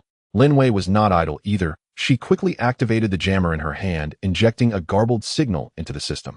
The remaining 4 guards were still patrolling normally, but in the next second their self-check progress bars suddenly froze, as if a lagging video had come to a halt. 5 seconds until power restoration. Lin Wei whispered, her fingers gliding swiftly over the terminal. Chen Wang did not respond. He rolled along the icy surface, slipping between the 2 fallen guards, his shoulder crashing hard against the edge of the metal door. Previously, they had pried open a gap with a hydraulic strut about 30 centimeters wide, with cold air rushing out. He gritted his teeth and pushed the strut another 10 centimeters in, barely making enough space for a person to squeeze in sideways. Lin Wei followed closely behind her, knee brushing against a sharp metal edge, while her gloved hand scraped against the frosted wall, producing a faint rustling sound. Su Ling was the last to enter, turning around to shut the strut's valve. Immediately, the sound of mechanical feet restarting echoed behind them, the rhythm shifting from chaotic to steady as the patrol team outside rebooted. The corridor was squeezed by the ice layer, leaving only enough room for a person to walk hunched over. From time to time, ice debris would fall from above, chilling them with a shiver as it landed on their necks. The interface of the ignition system was dimmed, the strong magnetic field preventing signals from penetrating the walls. Lin Wei pulled out a burnt terminal fragment from her backpack and connected it to a portable power source. The screen flickered a few times, revealing an unencrypted log. Zone B7, a material cabinet, temperature maintained until the last moment. B7 is the deep cold materials laboratory. She said if the cooling system is still operational, the samples inside may still be alive. Chen Wang nodded and shone his flashlight ahead. The emergency stairwell was slanted deep into the ice, with more than half of the steps broken, leaving the bottom completely obscured in darkness. He took out the remote control and pressed the recall button. 5 minutes later, the familiar Wuling van slowly entered the open space on the east side of the base, its floating mode gently lifting the vehicle to align with a massive ice column above. The escape route is ready, he said. The vehicle adjusted its angle, the power of the engine at maximum. With a dull thud, the electromagnetic catapult was activated, and the armored plate on the roof slammed against the base of the ice column. The entire ice column shattered in response, crashing through the top of the stairwell and creating a slanted passage. Before the shards of ice had settled, Chen Wang had already slid down first. His shoes had a tread design that gripped the sloped surface firmly, allowing him to control his descent speed steadily. Lin Wei followed closely behind, clutching the terminal as the screen constantly updated with thermal images of their surroundings. Su Ling maintained a vigilant position in the center, checking behind her each time they passed a stable area to ensure no one was following. At the end of the descent, the air temperature dropped suddenly by 7 degrees, and the breath they exhaled turned into white mist. At the end of the corridor, a half-open alloy door revealed a deformed frame as if forced open by the pressure inside. Through the gap, a faint blue light flickered in the room. "The cooling unit is still operational," Lin Wei said softly, a glimmer of hope in her eyes. The three of them worked together to push aside the obstructing debris, finally entering the B7 experimental area. The main structure here was well preserved, and the vacuum isolation wall was intact. On the central control platform stood a sealed container glimmering with a silvery gray sheen. The label clearly read, "Deep Cold Stabilization, Frame, Module Prototype No. 1. "This is it," Lin Wei said, her voice trembling slightly, the final piece of the spatial folding system. The container was covered in frost, and the unlocking knob was frozen solid. Chen Wang immediately drew out a bulletproof plate to shield Lin Wei, saying, "I'll cover you, take your time." She took out a heating pin, carefully warming the valve core while keeping an eye on the pressure gauge. With each degree increase, the metal emitted a faint creaking sound, as if under immense pressure. "Not too fast," she whispered, "or the vacuum imbalance will cause an explosion." Su Ling moved to the other side of the room to set up sound wave decoys. She placed 3 mini vibrators on different walls, setting them to trigger alternately, simulating the footsteps of several people moving. Just as she finished, rhythmic mechanical footsteps echoed from a distance, occurring every 12 seconds, perfectly in sync with the patrol rhythm of the guards outside. "They're coming in," Su Ling frowned. Finally, the valve core loosened. Lin Wei slowly rotated it 3.5 times as the pressure relief pipe began to release low-temperature gas. White mist surged out quickly, forming a layer of frost on the ground. Chen Wang used the bulletproof plate to guide the airflow, preventing it from blowing directly onto the equipment. With the final crack, the container lid popped open automatically. The module revealed a honeycomb-shaped alloy plate, its surface covered with nano-level flow channels, and a delicate vibration could be felt at the fingertips. Lin Wei immediately placed it into the magnetic shielding box, fastening the latch. The indicator light on the box turned from red to green, confirming there was no signal leakage. "Let's go." Chen Wang slung the box over his shoulder and checked his weapons. Returning the same way was no longer an option. The stairwell was completely blocked. The soundwave decoys would last at most 2 minutes. They decided to take the maintenance corridor on the west side, which the map indicated led to the underground garage, although it had been out of service for 20 years. The entrance to the corridor was welded shut. Chen Wang took out a cutting tool and connected it to the Wuling's remote power supply. As the electric arc lit up, Lin Wei suddenly noticed an old-style ventilation duct marking on the wall. She compared it with the building blueprints on the terminal and pointed 2 meters below, saying, "There should be a removable inspection hatch here." Su Ling pried open the rivets with the crossbow tip, and the three of them heaved the iron plate open together. Below was indeed a narrow duct sloping downward, just wide enough for a person to crawl through. Chen Wang led the way, his knees pressing through thick dust, the tactical light illuminating the rusted grill ahead. After crawling for about 15 meters, the grill's exit faced the open space outside the base. The Wuling van sat quietly in its designated spot, its floating mode on standby. In the distance, 6 mechanical guards were patrolling along a fixed route, their red beams sweeping across the snow. "They haven't discovered us yet," Su Ling whispered. Lin Wei immediately activated the communication silence protocol, cutting off all active signals. Chen Wang secured the magnetic shielding box in the vehicle's storage compartment, confirming the latch was locked. Su Ling was the last to evacuate, casually scattering metal fragments at the duct's exit to cover their tracks. The vehicle doors closed, and the engine started softly. The floating module slowly raised the vehicle body, avoiding the sensing area in the snow. The Wuling van silently maneuvered along the edge of the ice ridge, triggering no alarms. Lin Wei leaned back in her seat, her eyes fixed intently on the green status light on the shielding box, which remained steady. "We got it," she finally sighed with relief. Chen Wang glanced at the rearview mirror. The base's ventilation tower was still flashing red, and the guards' patrol routes continued normally, as if nothing had happened. He released the brake, and the vehicle glided silently over the snow. Su Ling unfastened her armor straps, her left shoulder twitching slightly from prolonged tension. She said nothing, merely placing the crossbow back on its stand, her fingers unconsciously rubbing back and forth over the trigger guard. Lin Wei closed her eyes, the terminal resting on her lap. The screen refreshed one last time. The internal temperature of the shielding box stabilized at -196 degrees. The wheels rolled over a hard layer of snow, producing a short crunch sound. Chen Wang gripped the steering wheel tightly, his knuckles turning slightly white. Chen Wang's hands remained firmly on the steering wheel, his knuckles turning white from the pressure. As the vehicle came to a stop, the tires crunched over the thick layer of snow, producing a soft crunch sound. Lin Wei immediately activated the terminal, the blue light of the ignition system rebooting reflected in her eyes like stars in the night sky. The module is functioning normally. We can begin the integration. She spoke softly, her fingers gliding rapidly across the screen as she connected the magnetic shielding box to the main control interface. Su Ling acted without waiting for orders. She pushed open the car door and jumped out, 1 foot sinking into half a foot of snow, sending a chill through her soles. She retrieved 3 sonic sensors from her backpack and quickly arranged them in a fan shape within a 50-meter radius. As she secured the last device, she crouched down to adjust the frequency, and a faint vibration sound came through her headphones amidst the wind and snow. Something is approaching. She looked up at the cockpit's 6 heat sources 1,200 meters away, closing in fast.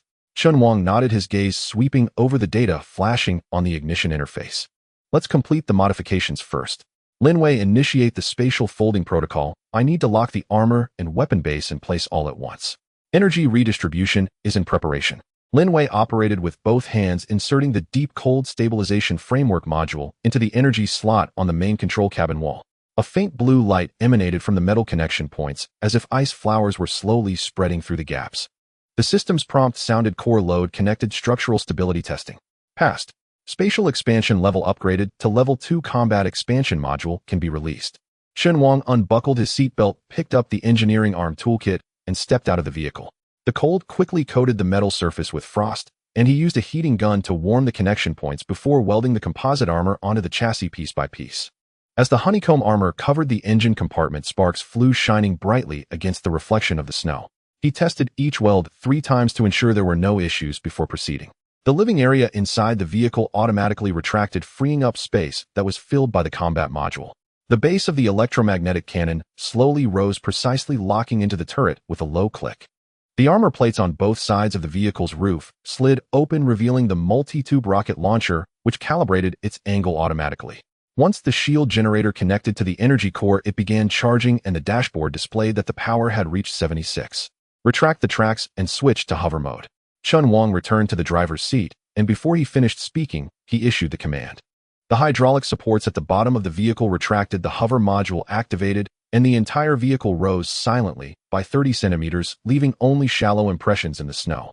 Lin Wei suddenly frowned. There's an anomaly in the communication frequency. Someone is trying to access our encrypted channel. Is it a false alarm? Chen Wang asked. No, she quickly traced the signal back. It's a human signal, and it's strengthening. They've used a relay amplifier. They must be trying to locate us. At that moment, Su Ling's voice came from outside. They're here. 6 modified off-road vehicles burst through the snowstorm, surrounding them in a fan shape. The front of the vehicles was equipped with heavy ramming horns, and the tires had anti-skid steel teeth. The foremost vehicle was painted with dark red stripes, and a man wearing a tactical helmet stood beside the driver's seat, holding a megaphone. Last time we let you escape. This time don't think you can walk away alive. His voice was carried away intermittently by the wind hand over the Wuling and core components, and it'll make your deaths quick. Before he could finish, Su Ling's crossbow had charged fully. 2 electromagnetic bolts shot out, striking the front wheel bearing of the leading vehicle with precision. The sound of metal fracturing and an explosion echoed almost simultaneously as the high-pressure oil line burst, causing a short circuit in the power compartment.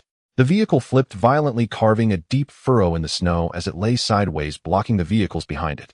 Lin Wei immediately activated the interference field, and the ignition system released a directional electromagnetic pulse.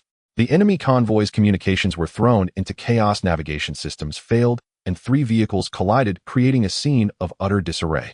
The interference can last for 3 minutes. Lin Wei monitored the countdown. After that, they will switch to a backup channel.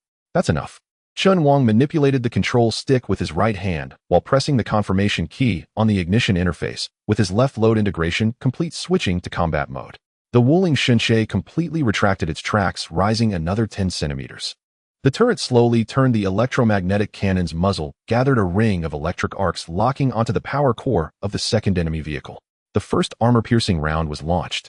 The high-speed projectile tore through the air, directly piercing the engine's protective shield and detonating the internal energy unit.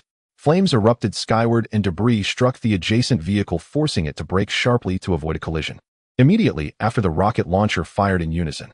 3 micro-guided missiles launched from the launch tubes, tracing arcs in the air as they pursued the remaining 3 enemy vehicles. One missile struck the fuel tank, igniting a fireball that flipped the entire vehicle. The other 2 precisely targeted the suspension system, rendering the enemy vehicle completely immobile. The last vehicle attempted to turn around and escape. Su Ling raised her crossbow, swapped in a penetrating round, and aimed at its rear axle and the connection to the fuel tank. Bang!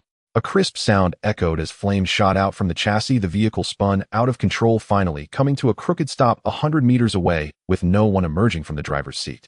The system calmly announced Wuling Hongguang demonstrated formidable combat capabilities, survival points 1000. As the smoke began to clear, Lin Wei started checking the status of each module. She swiped her fingers across the screen, reviewing the data one by one. Electromagnetic cannon cooling is normal, shield energy consumption at 23, and the rocket launcher has 2 rounds remaining. The armor shows no structural damage. Chen Wang looked around. During that last attack, the shield absorbed 2 near-explosive impacts, and the reaction time was 0. For seconds faster than last time. Su Ling put away the crossbow and began counting the ammunition. She detached the magazine and counted the number of electromagnetic darts, her brow slightly furrowing. Long-range firepower can still sustain 1 round of high-intensity combat, but the jammer needs to be reprogrammed to handle the next signal intrusion. Chen Wang stood on top of the vehicle, gazing into the distance. The snowstorm intensified, enveloping the world in a gray-white haze. The horizon blurred, but he noticed that some areas of the snow had collapsed unevenly, as if something heavy had repeatedly trampled over it. Lin Wei suddenly looked up. There's a vibration underground. Chen Wang jumped off the vehicle, kneeling on one knee, pressing his palm against the frozen ground. A low-frequency tremor emanated from beneath the earth, steady in rhythm, occurring approximately every 4 seconds, not resembling a natural phenomenon. It's not a precursor to the black tide, he said. It's too regular. Su Ling also crouched down to sense the ground. The direction is coming from the south, and it's getting closer. Lin Wei quickly brought up a map projection overlaying the sensor data. A moving trajectory appeared on the screen, starting from the southeast side of an abandoned research base, approaching them at a speed of 15 kilometers per hour. This isn't the footfall of ordinary machinery. Her voice tightened. It feels more like some kind of large apparatus is advancing underground. Chen Wang said nothing, turning towards the Wuling Hongguang, ordering as he opened the cockpit door, everyone get in, turn off external lighting, and set the shield to low-frequency flicker mode. Just as the 3 settled in, the snow beneath the chassis suddenly bulged slightly. A long crack stretched from south to north, over 20 meters long, barely the width of a finger, yet so straight it seemed like it had been cut by a knife. From below the crack came the sound of metal scraping. Chen Wang's hand twitched. Blood flowed down from his forehead, dripping onto the steering wheel. He blinked, his vision slightly blurred, and then he forced his eyes wide open. The windshield was cracked, the flames outside slowly dimming, and the surface of the sea began to freeze. The engine was still rumbling, its sound low, as if it had not yet perished. He raised his left hand, noticing a scratch on the copper watch on his wrist. His right hand gripped the steering wheel tightly, his fingers turning pale. The dashboard was dark, with only the ignition system interface still glowing, a blue light floating before him, the taskbar reading "Start the Genesis engine." "Not over yet," he murmured, as if speaking to the car. A cough came from above. Su Ling leaned against the car's hatch, her left shoulder soaked with blood. She wiped her face, and with her other hand felt for the sniper rifle. The gun was still there, the safety already off. She looked down at the window, the sun rising from the east, its light glaring on the snow. "The light is real," she whispered. This statement was small but clear in the cabin. Lin Wei's hand suddenly moved. She lay on the ground, half her face pressed against the cold floor. She propped herself up, feeling a bit dizzy, reaching for the control panel. The screen flickered, and the map was still usable. She tapped a few times, her hand trembling slightly, but she still brought up the coordinates. Amy Chen sat in the passenger seat, holding a broken chip that was split in 2. She glanced at the communication panel, several wires exposed, sparking. She reconnected the wires and pressed the start button. The broadcast emitted a short sound, then connected. "The signal is through," she said. "I can send a message." Su Wan leaned against the corner of the medical cabin, breathing slowly. She opened her eyes, first looking at the life monitor, the numbers within the normal range. She shifted her position, picked up the notebook at her feet, opened a page, and wrote a line: "All personnel alive, injuries manageable." Xing Tong remained still. She lay in front of the central control screen, blood flowing from her forehead, down her face to her neck. Her fingers suddenly trembled, and she quickly raised her hand to cover her temple. Her body stiffened, breath quickening. "I heard it." She whispered, "It's calling us." Lin Wei looked up and asked, "Who?" "The Genesis engine." Xing Tong opened her eyes, a glint of golden light flashing within them. "It is at the end of the mainland bridge. It has been waiting all along." Lin Wei immediately activated the holographic projection.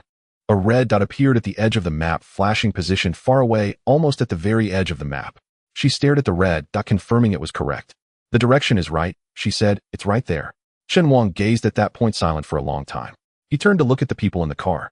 Su Ling leaned against the hatch, her face pale. Lin Wei's hand was still trembling. Su Wan sat against the wall, writing. Without stopping, Amy Chen stared at the screen, the chips spinning in her hand. Xing Tong had her eyes closed, her hand resting on the central control. He took a deep breath, tasting blood in his mouth. "The Genesis engine is on the new continent," he said. "The Hope must complete its mission." No one spoke.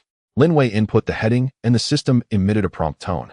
The Wuling's tracks began to turn, crushing the broken ice and debris, producing a harsh sound. The vehicle shook slightly and moved forward. Amy Chun pressed the broadcast button. "All survivors, we are heading to the Genesis engine." Repeating, "We are heading to the Genesis engine." The signal was sent out, but there was no response in the channel. Su Ling stood up, opened the chamber of the sniper rifle, checking the last bullet. She placed the gun back on the stand, resting her hand on the hatch, ready to go up at any moment. Lin Wei removed a burnt circuit board and tossed it into the waste bin. She took out a spare energy core from her backpack and inserted it into the main power supply slot. The system buzzed, and the blue light of the ignition interface stabilized further. Su Wan closed the notebook and stuffed it into the medical cabin's compartment. She leaned against the wall and stood up, walking behind Chen Wang, glancing at the ignition system's taskbar. Xing Tong gently tapped the central control, the rhythm slow, as if responding to something. She did not open her eyes, but her lips moved slightly.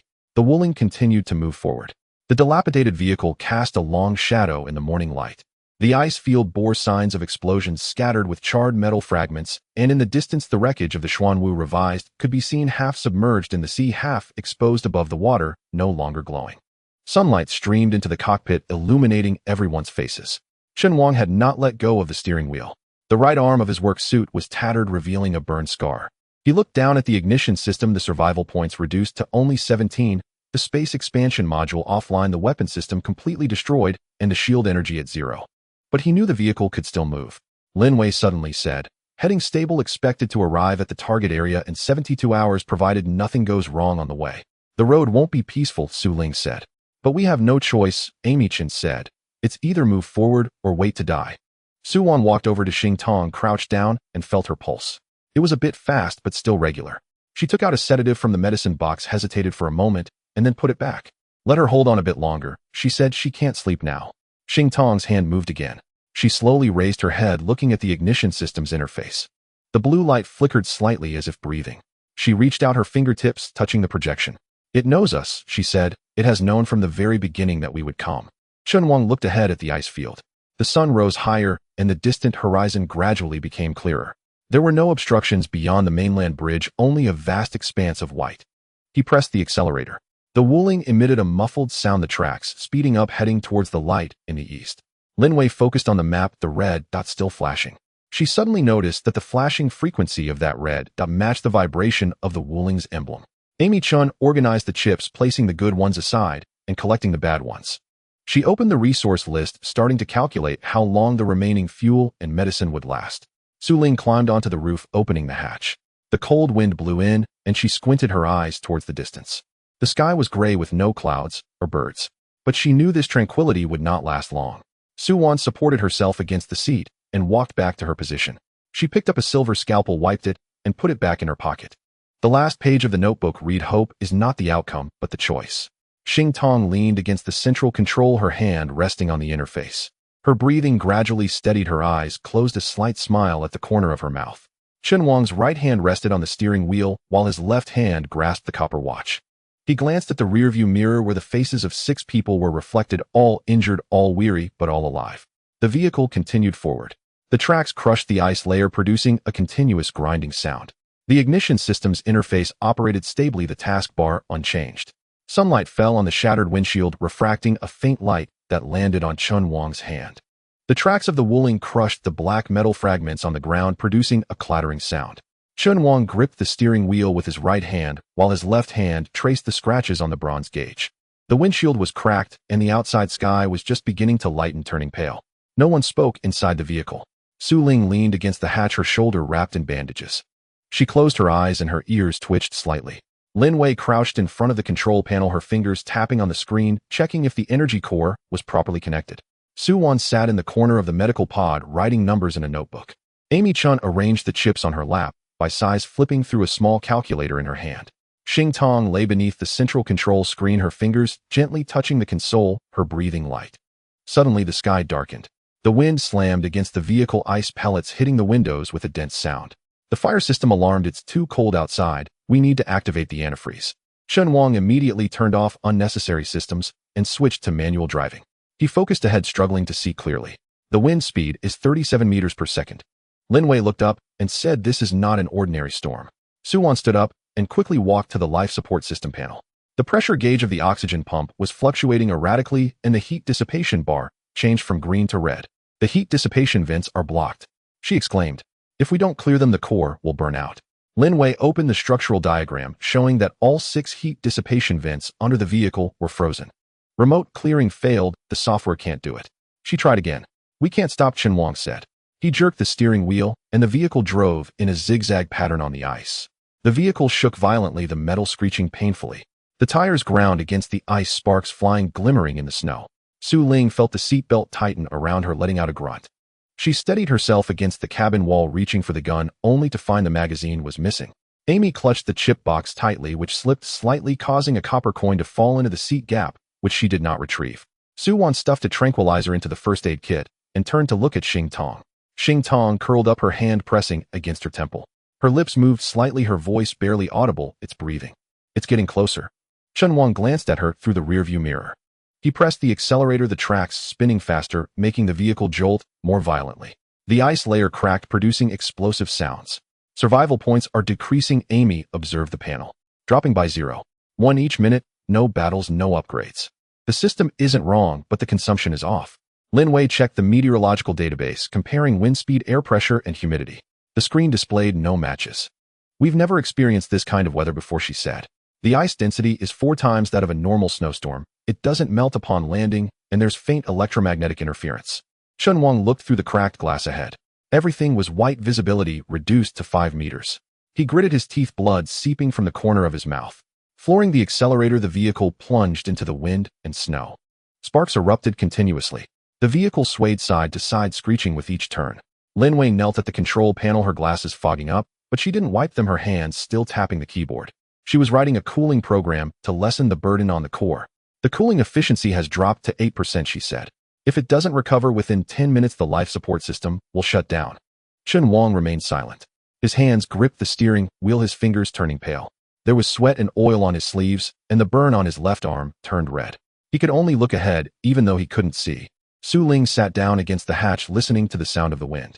Her right hand rhythmically tapped the ground, calculating the changes in wind force. Every 30 seconds, the wind would weaken for 1 second, providing a chance to adjust direction. "Southeast by east," she said. "You have 7 seconds to adjust direction, 15 seconds before the next strong gust." Chen Wang nodded. He waited. As the wind intensified, he immediately turned the steering wheel, and the vehicle skidded sideways, nearly tipping over. The metal screeched terrifyingly, but the vibrations caused some of the ice to fall off. "Efficiency has risen to 11%. Lin Wei shouted. "Not enough." Amy sat cross-legged, reorganizing the chips. She used the calculator to calculate whether there was enough fuel to reach their destination.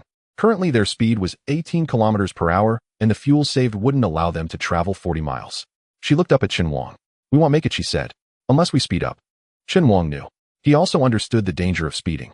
The tracks could break, and the vehicle could fall apart, worsening heat dissipation. But he knew stopping meant death. He pressed the accelerator. The vehicle accelerated, the tracks spinning rapidly. The body jolted violently, flinging people aside. Su Wan clutched the chair, her notebook falling without being retrieved. Xing Tong's fingers continued tapping the floor, matching the rhythm of the fire system. "Survival points dropped to 0.2 per minute," Amy said. "Now it's at 0.3. Chen Wang looked ahead. He sensed something was wrong. This wasn't just a weather issue. Someone wanted to kill them, or something was preventing them from passing. Lin Wei's program succeeded. The cooling command was executed, and the core temperature gradually decreased. Efficiency rose to 13%. However, she discovered a new problem. The shell is icing up, becoming heavier. The vehicle is now 7% heavier, and steering has slowed down. "I know," Chen Wang replied. He stopped zigzagging and switched to sprinting with urgent stops. Each brake shook off some ice, but the suspension was wearing out quickly. On the fifth emergency stop, the right front suspension broke, causing the vehicle to tilt. The right bracket is deformed. Lin Wei looked at the image. Another impact, and the tracks will fall off. Chen Wang did not slow down. He changed direction, swerving rapidly, while suddenly jerking the wheel, using inertia to swing the vehicle. Large chunks of ice fell off, exposing 1/3 of the heat dissipation vents. Efficiency jumped to 19%. That's enough, Su Wan said. The system stabilized. But it wasn't over. Xing Tong suddenly opened her eyes, her gaze turning golden. She raised her hand, pointing ahead. There is something moving, she said. No one spoke. The wind continued to blow and ice struck the windows. Yet amidst the noise, a deep vibration passed through, like a heartbeat from beneath the ground. Amy looked at the survival point panel. The numbers continued to drop, stabilizing at 0. 3 per minute. It's not self-consumption, she said. It's being drained by someone. Lin Wei opened the energy map. The output of the fire system showed fluctuations matching the frequency of what Xing Tong sensed. There's an external energy field interfering, she said. It's getting stronger. Chen Wang gazed into the white mist ahead. He knew he couldn't wait. They had to pass through the storm. They had to move forward. He pressed the accelerator. The vehicle roared forward. The tracks crushed the ice, sparks trailing behind. The vehicle shook, but did not stop. Su Ling leaned against the cabin wall, listening to the vibrations in the wind. Lin Wei focused on the system, her hand hovering above the emergency power cutoff button. Su Wan opened the first aid kit, pulling out adrenaline, preparing for an injection. Amy placed the last intact chip in the middle of her lap, staring at it. Xing Tong's fingers continued tapping the floor. The rhythm changed. It was no longer synchronized with the system, but seemed to respond to something else. Chen Wang's vision darkened. Sweat dripped into his eyes, and he blinked. He still couldn't see ahead, but he knew the road lay beneath his feet. The tracks were still turning. The blue light of the fire system illuminated the driver's seat, the taskbar unchanged, start the Genesis engine. There were still 30 miles to the Continental Bridge Rift.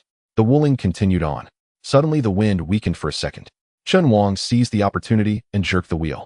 The vehicle tilted the right track, lifting off the ground momentarily, and a piece of ice shell fell from beneath. Lin Wei saw the efficiency rise to 26%. Su Wan noted everyone's heart rates. Amy's chip box slipped again. Xing Tong's fingers paused in midair. Her lips moved slightly. Chen Wang pressed the accelerator. The vehicle had barely come to a halt when Chen Wang's hand settled upon the main control panel of the fire seat system. He set the shield to low-frequency pulsing mode, and without waiting for system self-diagnosis, activated terrain scanning. A flash of blue light illuminated the display as geoscanning beams pierced the frozen soil, and a jittering waveform leapt onto the screen. Vibrations every 4 seconds, and amplitude is steadily increasing. Lin Wei sat in the co-pilot seat, her fingers gliding across the terminal as she fed sensor-captured data into the engineering module. Not an earthquake, more like machinery advancing forward. Su Ling said nothing. Silently, she pushed open the roof hatch and climbed up. Icy wind stung her face with needle-like snowflakes as she squinted toward the distant razor-straight fissure. Acoustic sensors had long been deployed. A steady hum resonated in her earpiece.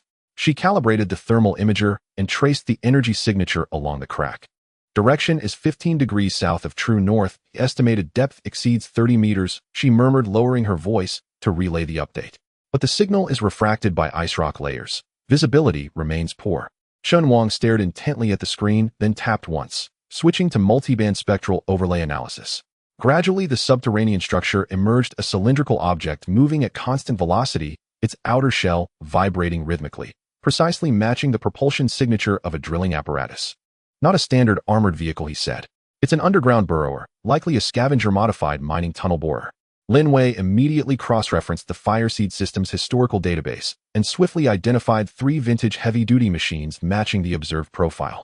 If it's one of these models, it lacks autonomous detection capability. It must rely on pre-programmed routes or external guidance.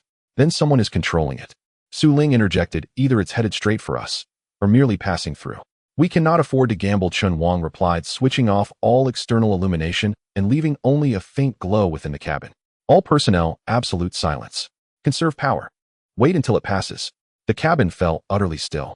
The power gauge descended slowly, the shield idled at minimal operational capacity. Lin Wei severed every non-essential connection. Antennas, beacons, all deactivated, relying solely on an internal closed loop to sustain core systems. The Fireseed interface dimmed, leaving only a single line of text: stealth protocol engaged, electromagnetic emission reduced by 98.6. 5 minutes elapsed. The subterranean tremors gradually weakened, then ceased entirely. Has it gone? Lin Wei watched the waveform stabilize on her monitor. No, Su Ling murmured, still pressed flat against the ground. Fresh tracks, southeast. The others followed her gaze. Through the blizzard, several newly etched tire marks fanned outward from the perimeter of the research base. A convoy of 8 all-terrain vehicles advanced along fixed paths, their headlights flickering erratically behind the snow-laden veil, as if probing cautiously. Lin Wei rapidly loaded a communications spectrum analyzer. Seconds later, she shook her head. Not the same frequency band as the earlier unit. Entirely different signal architecture. This is a new faction. Their armament? Chen Wang asked. Thermal imaging confirms armor plating and auxiliary drive systems on every vehicle, at least 2 mount rotating turrets. Su Ling lowered her binoculars. They're advancing deliberately, clearly conducting a methodical sweep of this sector. Chen Wang studied their movement pattern. The enemy did not head directly for the Wuling's position. Instead, they circled the base's perimeter in widening arcs, executing what appeared to be routine patrol sweeps. He scanned the terrain swiftly, his eyes locking onto a wind-sheltered ice mound to the left. Deep snow cover ideal for concealing the vehicle. Reverse, press tight against the ice mound. He ordered. Shut down all systems except navigation. Simulated derelict wreck. Lin Wei engaged hydraulic adjustment. The Wuling eased backward, its treads sinking silently into the soft snow. Once the entire hull vanished into the ice mound's shadow, Chen Wang manually severed the main power bus, leaving only the fire seed system's most fundamental operational heartbeat intact. Headlights died. Exhaust vents ceased emitting vapor. The vehicle became indistinguishable from abandoned scrap rusting in the wasteland. The convoy halted 300 meters away. 2 fully armed scouts dismounted, one brandishing a signal amplifier, the other gripping a detection wand, as they advanced step by step toward the Wuling. They're scanning for electromagnetic residue, Lin Wei whispered. Even our closed-loop operation emits trace leakage. Then let it vanish entirely. Chen Wang yanked a backup power cable from the main control module. The interface dimmed further. Lin Wei instantly engaged passive cooling to suppress thermal buildup. Su Ling quietly cracked open the right side window, just under 10 centimeters. She scooped a handful of snow and gently piled it along the sill, mimicking natural accumulation. Then from her belt, she withdrew an empty cartridge casing, holding it lightly between thumb and forefinger. The 2 scouts drew nearer. The detection wand emitted a faint buzz as the amplifier's screen flickered incessantly. At 50 meters, Su Ling flicked her wrist. A sharp metallic ping rang out as the casing struck distant ice. Both scouts whirled around, rifles snapping toward the sound. One dropped to one knee, inspecting the ice surface, confirming only scattered debris, then waved dismissal. Moments later, they reboard. The convoy reignited and continued its advance. Only when the taillights dissolved completely into the blizzard did Lin Wei exhale. They didn't detect us, she observed, watching the alert level reset to 0 on her terminal. But that signal amplifier, its scan radius exceeded 500 meters, nearly locked onto our core frequency band. Next time won't be so fortunate, Chen Wang remarked, re-engaging the primary power circuit. The fireseed interface flared back to life. Now that they've arrived, they won't leave after a single pass.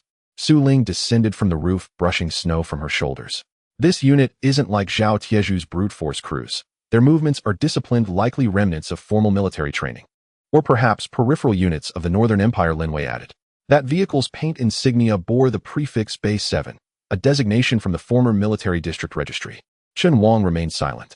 His gaze remained fixed on the holographic map, where he marked the trajectories of both threats. The underground burrower had deviated from its original course, apparently descending into deeper strata, while the scavenger convoy had established a temporary outpost near the base and dispatched roving patrols. Are they coordinated? He asked. Lin Wei pulled up the frequency log, analyzing signal interactions frame by frame.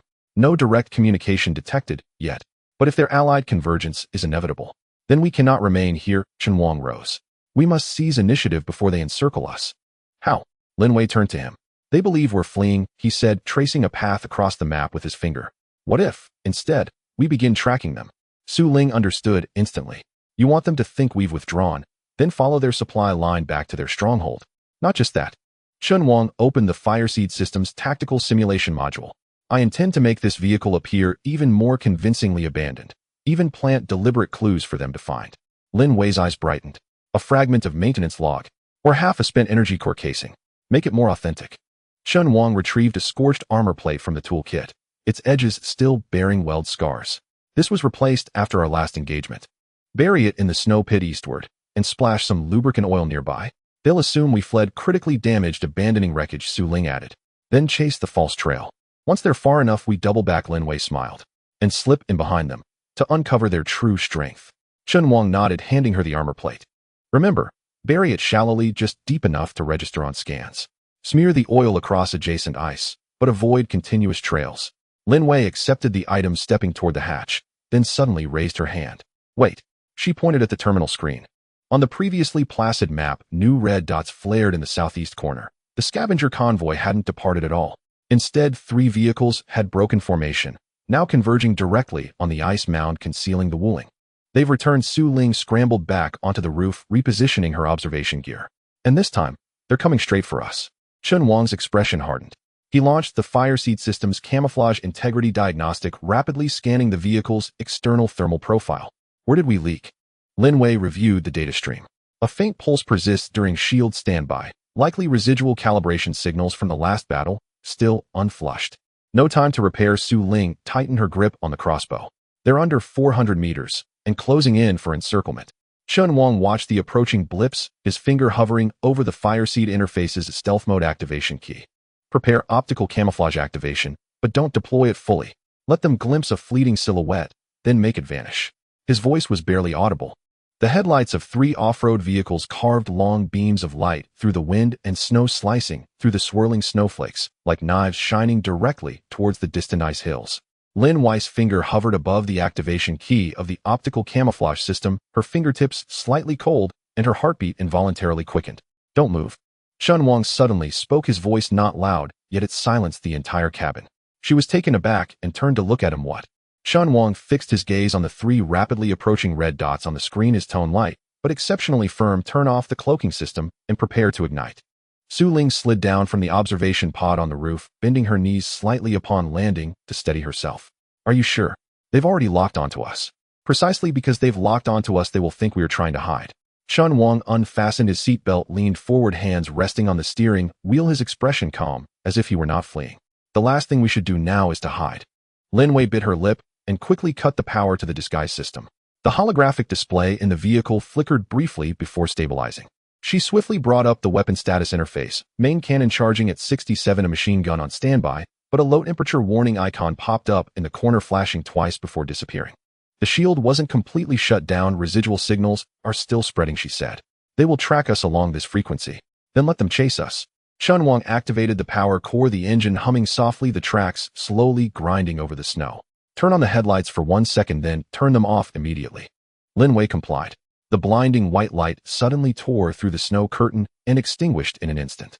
The 3 vehicles in the distance noticeably hesitated for a moment before accelerating, encircling them in a fan shape, their momentum fierce. They've increased their speed. Su Ling grabbed the observation device and pressed it against the window, her brows slightly furrowed. The vehicle on the right has already started adjusting its cannon, probably preparing for suppressive fire. Very good.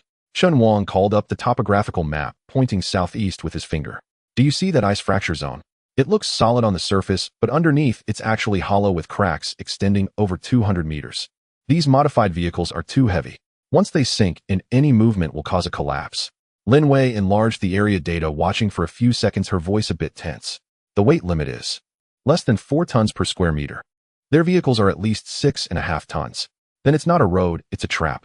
Chen Wang withdrew his hand, his gaze steady. We'll leave tracks and make them think we're fleeing. But what if we really get blocked there? Su Ling asked. What do we do if there's no way out? The retreat is never behind us. Chen Wang glanced at her, the corners of his mouth slightly lifting. But in the minds of our enemies, they believe we will run, so we must run for them to see, and we must make it look particularly real. Lin Wei lowered her head to check the weapon wiring, her fingers deftly adjusting several connectors. The main cannon can complete its first round of charging within 30 seconds, but continuous fire will cause overheating. The machine gun is fine, but there are only 3/4 of the ammunition left. That's enough, Chen Wang said, as long as the first shot is accurate.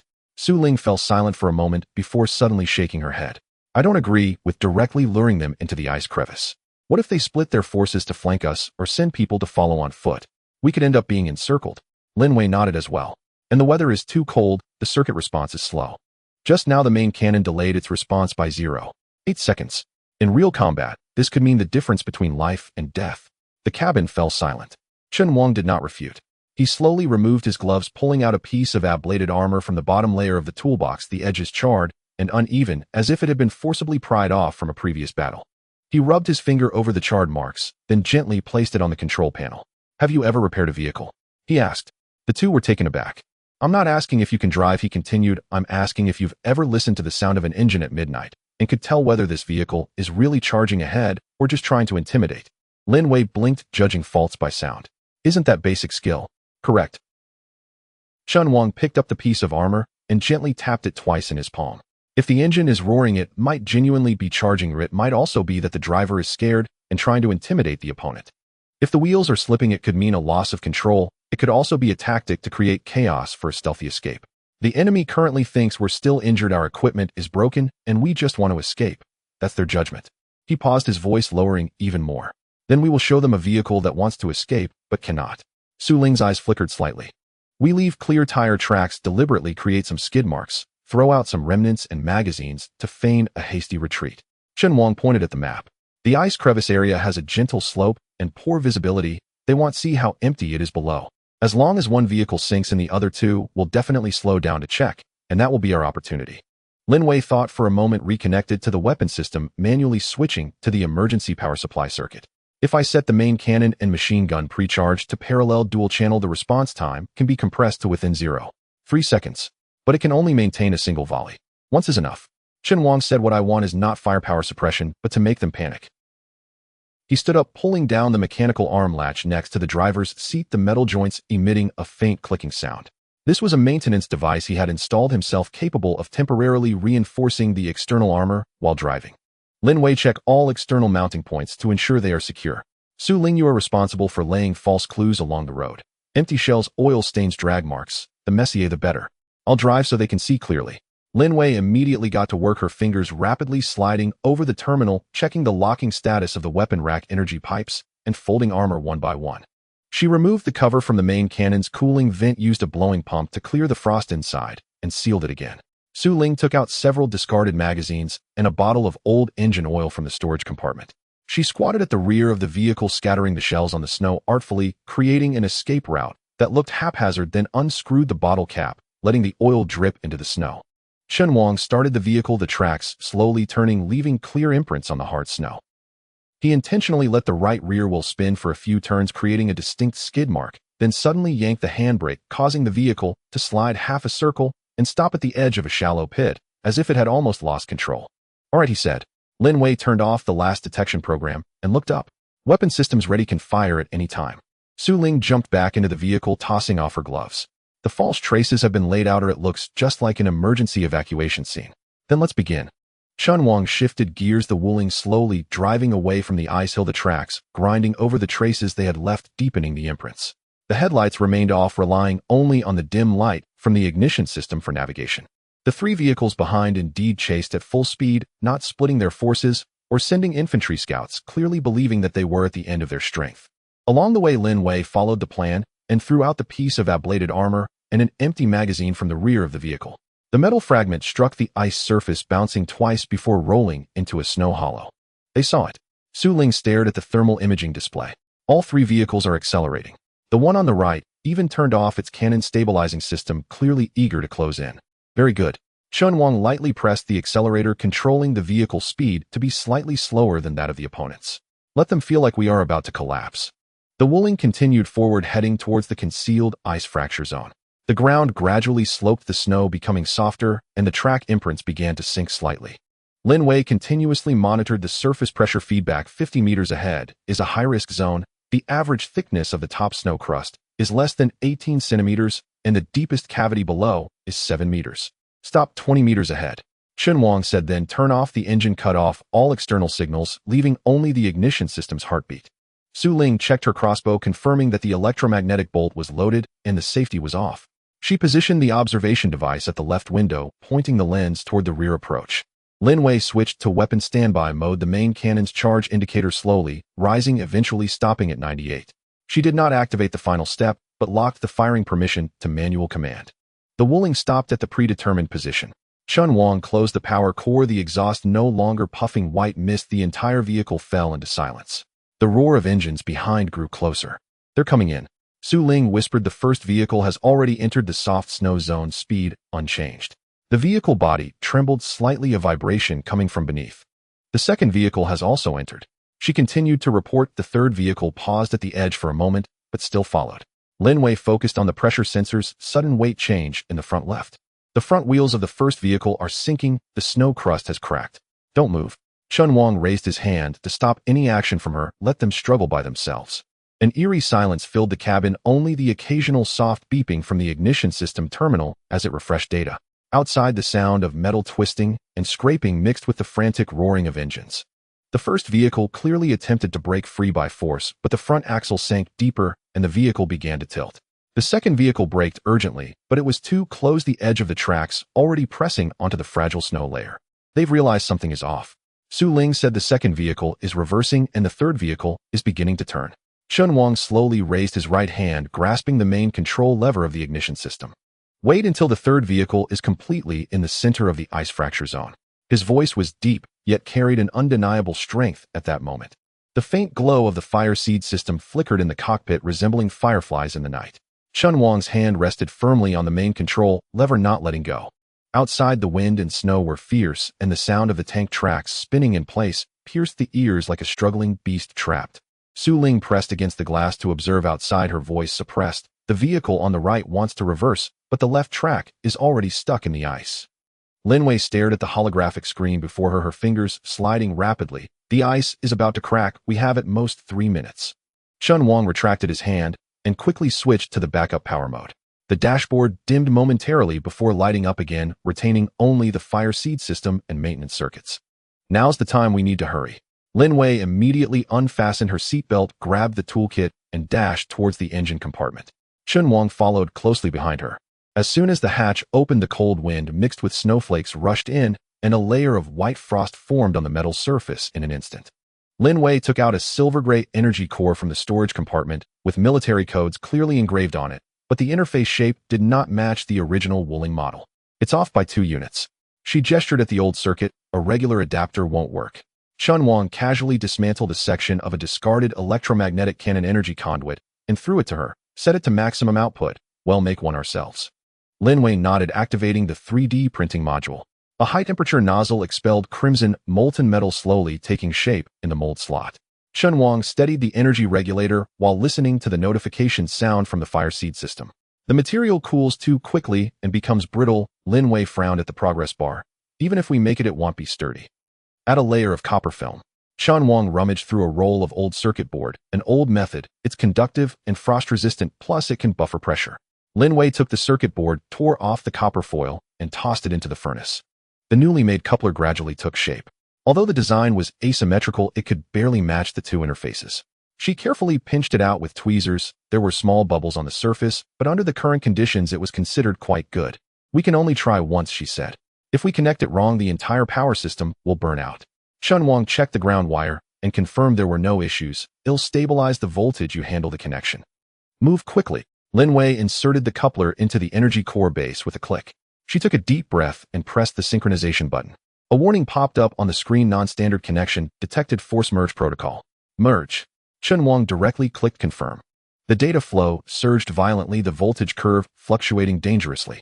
Lin Wei quickly switched to the backup channel and manually injected a stabilizer. Chen Wang synchronized the engine preheating parameters, lowering the load frequency. The vehicle in the middle has started to tilt. Su Ling suddenly shouted, "The turret is almost on the ground. It definitely can't move." The vehicle on the right is still moving, Chen Wang said without looking up. It's reversing slowly, indicating serious slippage of the tracks. Lin Wei exclaimed, "The coupler temperature is too high. If it continues like this, it will melt." Lin Wei stared at the monitoring graph anxiously. "Shut off the cooling pump for 1 minute, Chen Wang said calmly. "Let the heat concentrate and release, forcing it to set." Lin Wei gritted her teeth and complied. A few seconds later, the coupler's color darkened and its internal structure finally stabilized. Then the system notification sounded. Energy core successfully connected. Power output increased by 47. Chen Wang immediately initiated the engine test. The tracks vibrated gently, and the engine emitted a deep, powerful roar, running much smoother than before. He pressed the accelerator, the RPM steadily rising without stalling or shaking. "It's done," he released the pedal, a slight smile appearing on his lips. "It's no longer a matter of can't escape, but rather whoever stands in my way, I will crush them." Lin Wei returned to the co-pilot seat, still clutching the toolkit. Her work uniform sleeves were covered in dust, and welding residue and beads of sweat on her forehead froze into tiny ice particles in the cold air. She pulled up the vehicle status panel, checking the data one item at a time. Life support is normal, spatial anchor points are stable, she said softly. This modification didn't trigger any other issues. Chen Wang looked ahead at the ice surface. None of the 3 tanks moved. The one in the middle was already tilted severely with the right track suspended in the air. The one on the left wanted to maneuver around, but with each step the ground sank a little. They can't get out, Su Ling said, resting her hand on the crossbow safety. Unless someone dares to get out and walk. Chen Wang placed his hands back on the steering wheel, his gaze firmly locked ahead. We want move, they want dare to come out. Lin Wei opened the weapon self-check interface. The main cannon's charging resumed normally, and the machine gun's chain rotated smoothly. She set the firepower priority to the highest and turned off all unnecessary devices. The shield can't be activated yet, she said. The flow valve was just disconnected, and restarting will have a 0.6-second delay. That's enough for me, Chen Wang said indifferently. I don't need it to be on all the time. Su Ling readied the observation instrument, aiming the lens at the cockpit of the tank on the right. Figures moved inside, seemingly arguing. She gently adjusted the aiming ring, the crosshairs precisely landing on the door hinge. If they open the door, I can break the leg of the first one to come out. Don't rush, Chen Wang said, looking at the red dot on the map. Let them stew a little longer. Lin Wei checked the last item of data and stowed the toolkit under her seat. She reached out to touch the old scratch along the edge of the control panel, a remnant from the first upgrade. This vehicle was no longer just a means of transportation, it felt more like a growing companion. Next time let's swap for a more advanced core, she said. Who knows, it might really let it fly. Chen Wang remained silent, his eyes fixed ahead. The crack in the ice widened, and the chassis of the vehicle in the middle was already suspended. If it tilted just 5 more degrees, the whole thing would collapse. Are you ready, he asked. Lin Wei nodded, ready to dash at any time. Su Ling tightened her shoulder strap, firmly resting the crossbow against her shoulder. Just waiting for your word. Chen Wang's hand slowly moved towards the power mode switch. In low-power operation, the engine hummed like a lurking beast breathing. He waited patiently for the most opportune moment. Ahead, the right tank finally stopped reversing.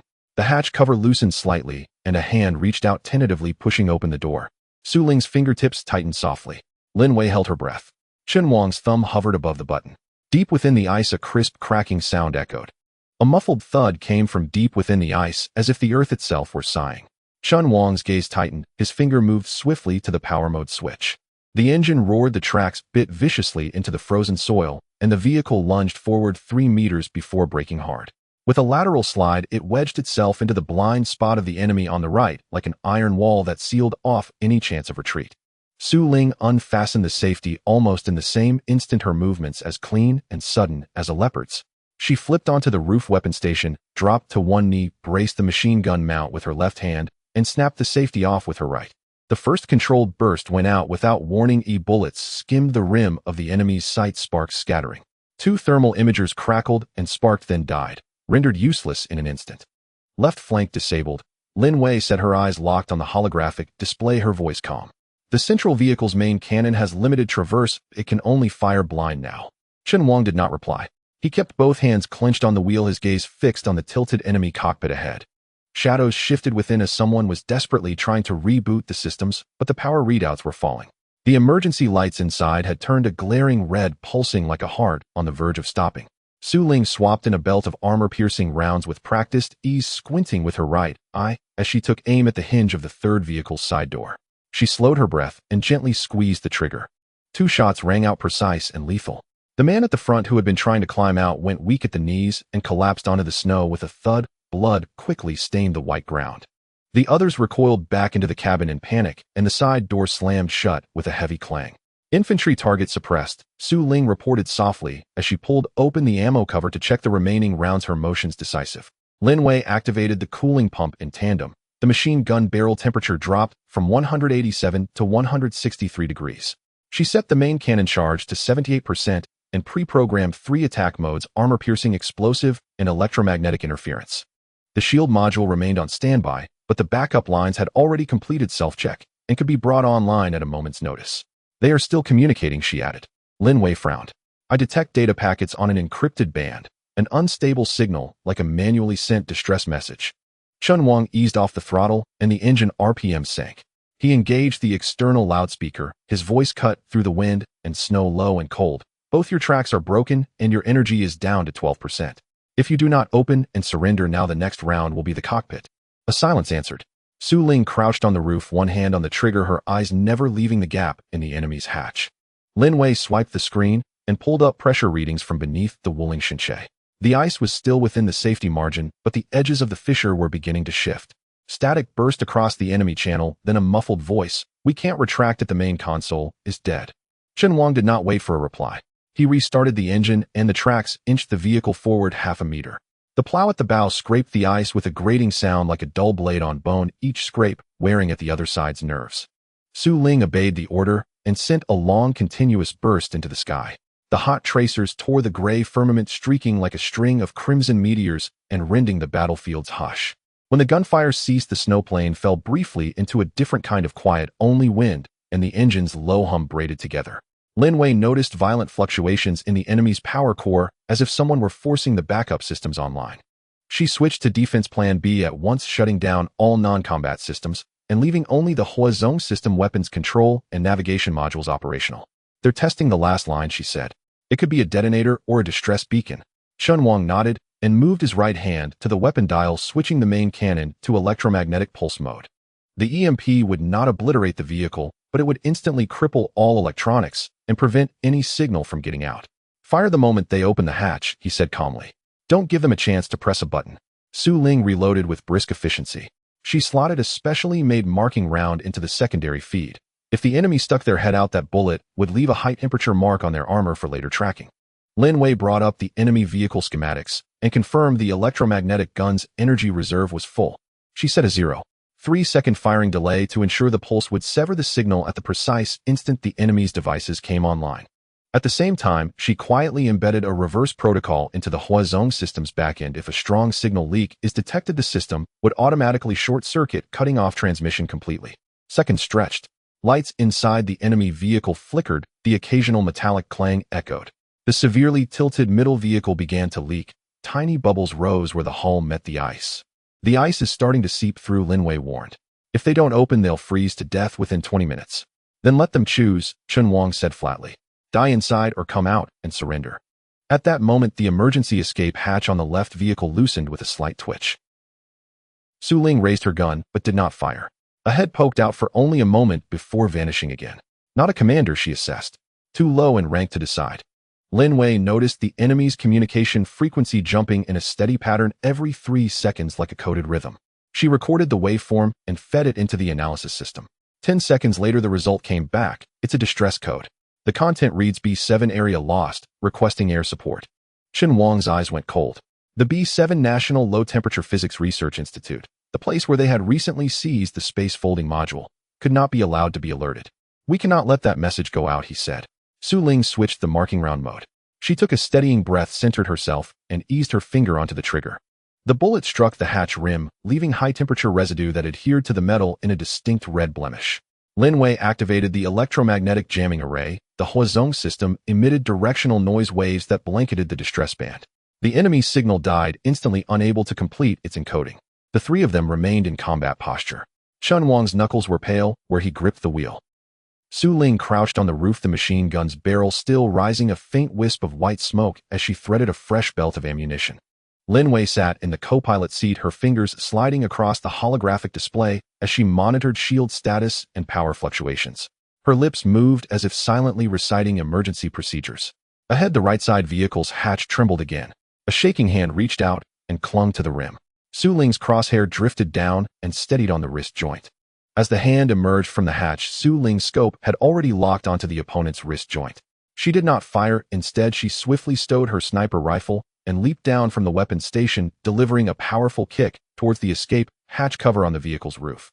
At the same moment as the metallic crash echoed, Chen Wang had pressed the hydraulic locking button, causing the outer layer of the cockpit's blast-proof mirror to automatically close, sealing the last gap tightly with sealing strips. "Seal the hatch. Prepare to brace ourselves." Chen Wang's voice came through the vehicle's communication system, calm and heavy like a slab of iron, suppressing everyone's heartbeat. Lin Wei's fingers swiftly traced 3 commands on the holographic screen, changing the shield module icon from gray to blue. She paused just above the activation key, took a gentle breath, then decisively pressed it down. A pale blue energy field spread from the circular generator at the bottom of the vehicle, instantly forming a hemispherical barrier that tightly enveloped the entire Wuling Hongguang. Almost simultaneously, the cannons of the two remaining enemy vehicles on the right side erupted with flames. The armor-piercing shells struck the shield at a speed of 800 meters per second, creating rippling light patterns at the impact point, the energy ripples expanding endlessly, yet failing to breach the defense. The second shot followed closely, its angle slightly off, grazing the edge of the shield as it flew by and detonating in the snow behind, creating a deep trench. Next came an incendiary round, trailing a long flame as it cut through the wind and snow, crashing onto the top of the shield and igniting the orange flames, rolling for a few seconds before being swiftly extinguished by the shield's built-in low-temperature reverse radiation, leaving only a charred piece behind.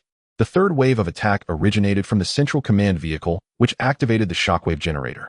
The low-frequency pulse expanded in a conical shape, striking the shield, but not penetrating directly, instead it slid along the curved surface, ultimately redirecting towards the empty ground to the side. The accumulated snow shook violently, the surface cracking, triggering a localized avalanche, causing a massive cascade of ice debris and frozen soil.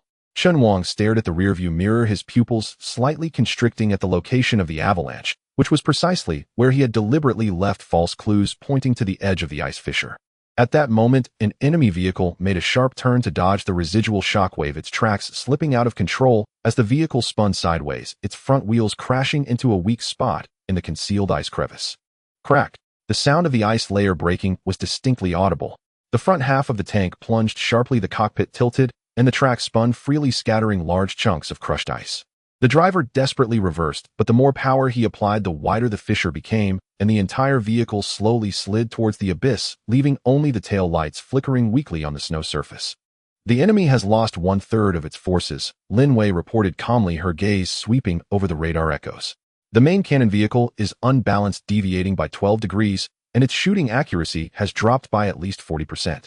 Su Ling extended the barrel of her gun through the shooting hole of the side window, shouldering the stock and pressing her right eye against the scope. She adjusted her breathing, lightly squeezing the trigger as a specially made cutting round whistled out, accurately hitting the communication antenna base on the top of the last operational command vehicle. The metal connector snapped upon impact, the antenna slanting down, and the signal interrupted. "The command chain is broken," she said as she retracted her gun and began checking the magazine. Her old shoulder injury throbbed slightly from the continuous bracing of the gun, but she said nothing, merely pressing the shoulder pad back down firmly. Suddenly, an alarm sounded in the vehicle, and Lin Wei immediately pulled up the shield status panel. The energy level stabilized at 78, the temperature normal, and the cooling system functioning well. She switched to the structural stress map and discovered that the right front side had endured 2 concentrated impacts, causing a partial overload of the shield generator, but it was not yet at a dangerous threshold. "It can hold," she said softly, "but don't expect it to last long. This system was originally designed to withstand sporadic firepower below level B, and that last wave of attack was nearly level C in sustained suppression." Chen Wang said nothing, his hands still firmly gripping the steering wheel, his knuckles turning slightly white. He focused on the only 2 remaining enemy vehicles ahead. One was struggling, trapped in the ice crevice, while the other, although intact, had its main cannon misaligned due to the shockwave from the avalanche, the barrel stuck at an odd angle and unable to move. The wind and snow slightly eased, and the battlefield fell into a brief silence.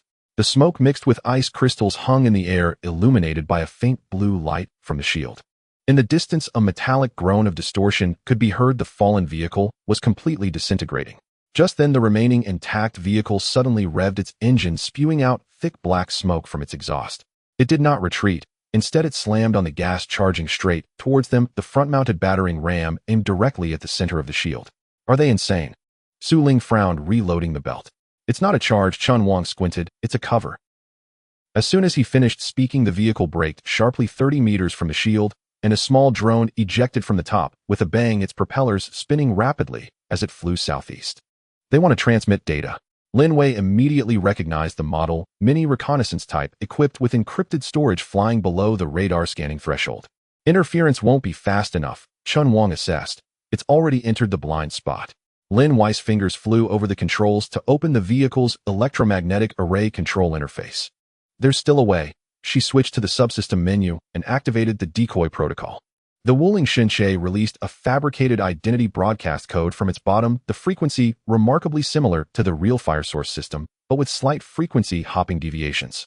The drone's flight path hesitated noticeably for a moment, circling in the air before changing direction and flying 15 degrees toward the signal source, landing perfectly in a natural electromagnetic disturbance area. This area is constantly interfered with by underground mineral veins, and once entered navigation will fail. It's in Lin Wei's side in relief. It will misjudge its coordinates and fly into a no-man's land and never return. At that moment, Su Ling suddenly sensed something was wrong. There are vibrations in the ice layer on the left. Chen Wang immediately pulled up the ground pressure sensor map. The data showed that the vehicle trapped in the ice crevice was emitting high-frequency vibrations from its bottom, as if activating some mechanical device. He enlarged the thermal imaging picture and saw that the armor beneath the vehicle had been removed, revealing a thick cable connected to an external drilling head. They want to dig out from underneath. Su Ling sneered. By the time they break through, everyone will be frozen stiff. Not necessarily. Lin Wei interfaced with the frequency analysis. That's a pulse resonance drill designed specifically for ultra-cold rock layers. If they keep working, they can break through in no more than 20 minutes. Chen Wang fell silent for 2 seconds, decisively ordering, "We can't let them dig." He pushed the joystick and the Wuling Hongguang slowly advanced 5 meters, positioning the front of the vehicle at the edge of the ice crevice. The shield energy adjusted automatically, thickening the front arc by 15. Meanwhile, the main cannon charging indicator turned from yellow to green. Lin Wei set the main cannon to shockwave mode, power at 60, target locked on the support points on both sides of the ice crevice. Setting complete, Lin Wei confirmed, launch delay of 0.2 seconds to avoid recoil affecting the shield. Fire. A dull roar sounded as invisible waves spread out from the cannon, fanning outward. The ice layer resonated instantly, the supporting structures on both sides of the fissure collapsed, and the entire section of ice surface completely caved in, swallowing the fallen vehicle entirely, leaving only an antenna pole gently swaying in the snow. All clear, Lin Wei reported. At this moment, Su Ling noticed slight tremors on the vehicle's outer shell, like residual low-frequency vibrations. Is the shield affected? Lin Wei checked the data stream. The shockwave's counterforce was transmitted to the shield matrix, causing a 0.3-second phase shift. It has now recovered, but I suggest not using frequency-matched weapons again. It could easily trigger resonance feedback. Chen Wang nodded, his gaze sweeping over the rear-view radar. Only one immobilized enemy vehicle remained motionless on the battlefield, and the crew had not shown themselves again. He did not relax, but instead switched the power system to standby combat mode, slightly adjusting the track's position to maintain the angle with the remaining enemy. Lin Wei began to check the damaged sensor circuits from the battle. A fiber-optic environmental monitoring signal on the right rear side was attenuated, and she took out a portable fusion device, squatting beside the maintenance hatch to repair it. The tool made a slight zzz sound upon contacting the shell, the weld point rejoining. Su Ling finished checking the ammunition and casually wiped the inside of the gun barrel. Her sniper rifle had heated up from continuous firing, a thin frost forming around the edges of the cooling slots. She disassembled the feeding mechanism, cleaning out the residue piece by piece, her movements skilled and calm. Chen Wang remained seated in the driver's seat, his gaze scanning the battlefield through the shield's glow. His left hand rested on the emergency switch of the fire source system, his right hand firmly gripping the steering wheel, utterly still. On the dashboard, the shield energy stabilized at 77.6, the coolant circulation normal, and the entire vehicle in a state of maximum combat readiness. Lin Wei suddenly looked up. An abnormal signal reflection was detected during the shield's operation, originating from about 4 meters underground. Chen Wang asked, "What type?" "It doesn't seem like mechanical activity, nor does it resemble a biological heat source." She pulled up the waveform graph, her brow slightly furrowed. "It looks more like a kind of periodic electric pulse with precise intervals down to the millisecond." Su Ling paused her actions, looking at the two of them. Chen Wang stared at the screen, his fingers gradually tightening. As Lin Wei's hand just left the shield control panel, the waveform on the monitoring screen suddenly began to fluctuate wildly. The electrical pulse signal from underground surged violently, creating a faint resonance with the shield generator's frequency, causing irregular ripples to form along the edge of the energy field. "Not good, it's resonating." She suddenly looked up, her voice urgent, quickly cut off the main power supply. Chen Wang reacted swiftly, his fingers swiftly gliding over the ignition system panel to issue 3 commands. The main power supply line was instantly disconnected, and the backup power kicked in. The blue light of the shield flickered twice, barely stabilizing for a moment. But before they could breathe a sigh of relief, a blinding white light suddenly erupted from the snowstorm ahead. The cannon of the enemy command vehicle spewed forth a condensed blast of extreme cold resonance cannon, recharging for another shot. The shockwave slammed into the shield, violently shaking the entire vehicle, and the cooling system's alarm blared sharply. The temperature at the connection point of the right front generator is skyrocketing. Lin Wei called up the structural diagram, her brow furrowed. "If we endure another attack at the same frequency, the circulation system will explode." "Break it." Su Ling had been glued to the scope, her finger lightly resting outside the trigger guard. Her tone was calm. The cannon's preheating is at 0.8 seconds with a 4-second interval between charges. Chen Wang nodded, immediately activating the electromagnetic interference gun on the roof. A brief electromagnetic beam shot out, accurately striking the base of the enemy's cannon. The metal shell was pierced by the strong current, abruptly halting the charging process. Hit. Wuling confirmed, but they've changed the phase coding. Next time it will be faster. Before the words even settled, the left side battle vehicle suddenly accelerated its treads, crushing the snow, and 3 smoke grenades were thrown into the air. The gray-white fog swiftly spread, completely obscuring the view of the Wuling divine vehicle. Taking advantage of the moment, the enemy vehicle on the right opened fire, armor-piercing rounds sweeping towards them in a fan shape. Triangle encirclement. Chen Wang's eyes turned cold. They want to force us into a defensive position. Sounds of bang-bang echoed from the right side of the vehicle, the surface of the shield vibrating increasingly violently. Lin Wei switched to the internal structure view, discovering that the stress levels of the right side armor were nearing their limit. The folding wall of the living area can still move. She quickly called up the space module control interface, pushed the titanium alloy plates outside to serve as temporary reinforcements. Do it, Chen Wang ordered decisively. The sound of hydraulic drives echoed as the folding wall, originally used to separate the living space, slowly slid out, embedding into the vehicle's outer frame. Just then an armor-piercing round whistled in, striking the newly added armor layer, leaving only a deep scratch. It worked. Lin Wei exhaled lightly, but it won't hold for long. If it keeps getting hit, the support structure will collapse as well. Wuling had already switched to a high-explosive armor-piercing round chain, extending the gun barrel out of the side window. She locked onto the optical array center of the enemy vehicle to the left front and pulled the trigger. The bullet tore through the smoke, striking the target directly. The lens shattered, and the thermal imaging screen instantly went black. Left side is off target. She reloaded and calmly said the right side is still calibrating. Chen Wang controlled the differential drive of the treads, causing the vehicle to sway slightly around the left rear, while creating a brief shooting blind spot. The enemy's firepower deviated for a few seconds, finally allowing the main cannon some room to pivot. The shield energy is down to 31. Lin Weiss' voice tightened. Cracks have appeared in the main generator lattice. It can't be repaired. What if we turn off the shield? She suggested we can rely on maneuvering to dodge until we find an opportunity to break out. No. Chen Wang shook his head. Without the barrier, a triple volley will pierce through the chassis.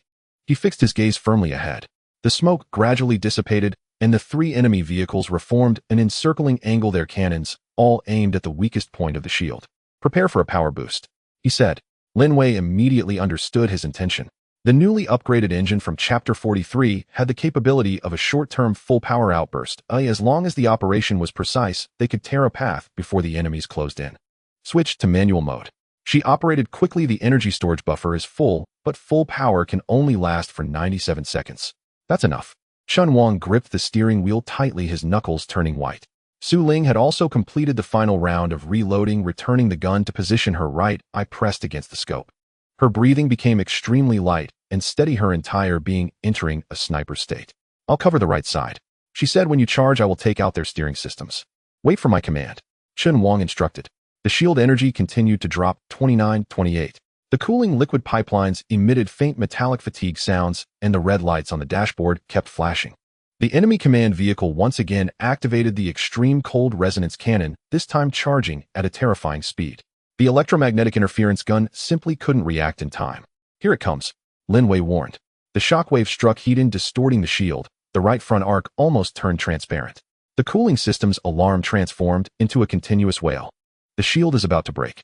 Lin Weiss' hand hovered over the shutdown button, ready to cut power at any moment. Don't turn it off. Chen Wang focused intently ahead, his voice deep. Count with me. Wuling held her breath, the gun stock firmly pressed against her shoulder, her index finger gently resting on the trigger, waiting for the perfect moment. The 3 enemy vehicles began to advance in sync, the firepower suppression growing denser. The ripples on the surface of the shield continued to expand like a piece of ice on the verge of shattering. Chen Wang quietly began one. The vehicle tilted slightly forward, the treads slowly turning, crushing the frozen ground beneath. 2. The engine's roar gradually rose, the RPM steadily climbing. 3. He forcefully pushed the control lever with his right hand, while simultaneously pressing the full power output confirmation button with his left. Lin Wei's finger fell, cutting off the shield system's power. The energy field extinguished at the last moment. At the same time, the power module unleashed its maximum thrust, and the Wuling divine vehicle surged forward like an arrow released from a bow. In that same instant, Wuling pulled the trigger. The high-explosive round tore through the air, accurately hitting the right-side enemy vehicle's transmission box. Metal exploded, and the vehicle lost control, sliding sideways. Chen Wang seized this critical opportunity, maneuvering the battle vehicle diagonally into the gap between the two enemy vehicles. The treads crushed the ice shell, splattering a large amount of crushed snow. The left-side enemy vehicle hastily opened fire to intercept the shells grazing past the vehicle, creating a snow wall in the distance. Breakthrough initiated. Lin Wei kept a close watch on the power readings output, stable 97 seconds countdown activated. Chen Wang did not respond. His eyes were fixed firmly on the gap ahead, his body leaning forward as if merging with the battle vehicle. The roar of the engine drowned out everything else, the vehicle's front cutting through the wind, directly aiming for the weakest point in the enemy formation. Su Ling quickly detached the empty ammo chain and replaced it with a new one. She made slight adjustments to the gun's aim, targeting the cockpit of a potential pursuing enemy vehicle. Lin Wei's hand remained poised next to the emergency drop button. Should the engine overload, she would immediately cut the power. The Wuling Divine vehicle carved a deep track across the snowy expanse, its treads crushing through half a meter of ice, the vehicle jostling violently. Ahead, the driver of the last enemy vehicle was desperately turning the steering while trying to seal off the route. Chen Wang's lips tightened, his right hand slowly pushing the accelerator down to the floor. The howling wind and snow, the roar of the engine, the Wuling Divine car, surged forward like an enraged beast the moment the shield flickered out. The tracks crushed the frozen ground with a fierce grind, and the ice shell shattered with a loud crack, sending debris flying. Chen Wang gripped the steering wheel tightly, his knuckles turning white, his body leaning slightly forward with the jolts pressing against the driver's seat, his gaze never leaving the front. Su Ling's gun fired just as the vehicle launched forward with a bang. The high-explosive armor-piercing round pierced through the wind and snow, hitting the transmission box of the enemy vehicle on the right with precision. The sound of metal shattering was excruciating. Gears flew wildly, and the war vehicle skidded sideways, dragging a deep trench and completely deviating from its path. An escape route was torn open, barely 3 meters wide, just enough for them to scrape past. "The passage is open," she said, reloading her gun with fluid motions, not pausing for a moment. Lin Wei's fingers flew across the fire control system interface, shutting down non-essential functions like lighting and temperature control, reallocating all energy to the propulsion system.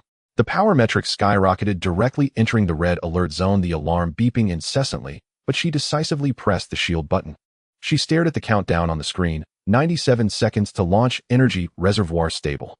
Chen Wang remained silent. His gaze was locked on the vast snowfield ahead, his peripheral vision catching the radar projection of the two remaining enemy vehicles, adjusting their formation, flanking at an angle, while their cannons continuously calibrated the firepower net, pushing forward bit by bit. If they fled in a straight line, they'd be surrounded in no more than 30 seconds. He gently nudged the differential lever with his left hand and slowly eased off the throttle with his right foot.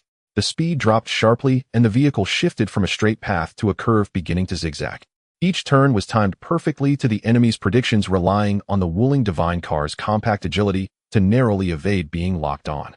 Su Ling, target their optical lenses first, he said, his voice calm over the intercom. Lin Wei, prepare to deploy smoke. Understood, Lin Wei replied as she activated the engineering module, deploying a swarm of microdrones. 3 low-temperature smoke grenades were launched from the bottom of the vehicle, exploding 20 meters behind the car. Grayish-white fog rapidly spread, blending into the snowstorm, rendering outlines nearly indistinguishable. Immediately afterward, the radar decoy program activated, briefly displaying 2 false heat source signals, successfully deceiving the enemy missile's lock. Su Ling leaned against the vehicle's stabilization platform, her right eye pressed against the scope, her left hand making minor adjustments to the stock height. She breathed lightly, her fingers steady on the trigger. In the cockpit of the enemy vehicle on the left, the driver was changing shifts, a novice whose grip shook violently, constantly turning to the passenger seat to confirm instructions. "Left side has a new driver," she whispered. "Nervous hands will make a mistake in 3 seconds." Chen Wang nodded, his gaze fixed on a patch of low ice hills 100 meters away. Those were natural shelters formed by the wind, undulating, perfect for hiding and changing direction. He immediately decided, "Well, enter the hill area in 10 seconds, prepare to switch to terrain module with maximum snow traction." Lin Wei quickly loaded the vehicle's AI path prediction system, inputting the ice surface friction coefficient data, in advance activating automatic balance compensation. "Once we enter the hill area, stability performance will increase by 40, allowing for sharp turns," she said, her finger hovering above the switch button, ready to press it. 80 meters from the ice hill, Chen Wang suddenly released the throttle. The engine's RPM dropped, the vehicle slowed down, and the sound of the tracks crunching through the snow became dull. This deceleration felt too unusual, as if the vehicle was about to stall. The enemy fell for it. The vehicle on the left accelerated closer, the cannon beginning to charge. The one on the right adjusted its angle, trying to block the turning path. The two vehicles closed in from left and right, clearly intending to encircle them. Just as they were about to enter firing range, Chen Wang abruptly pulled the handbrake while pushing the differential lever to the limit.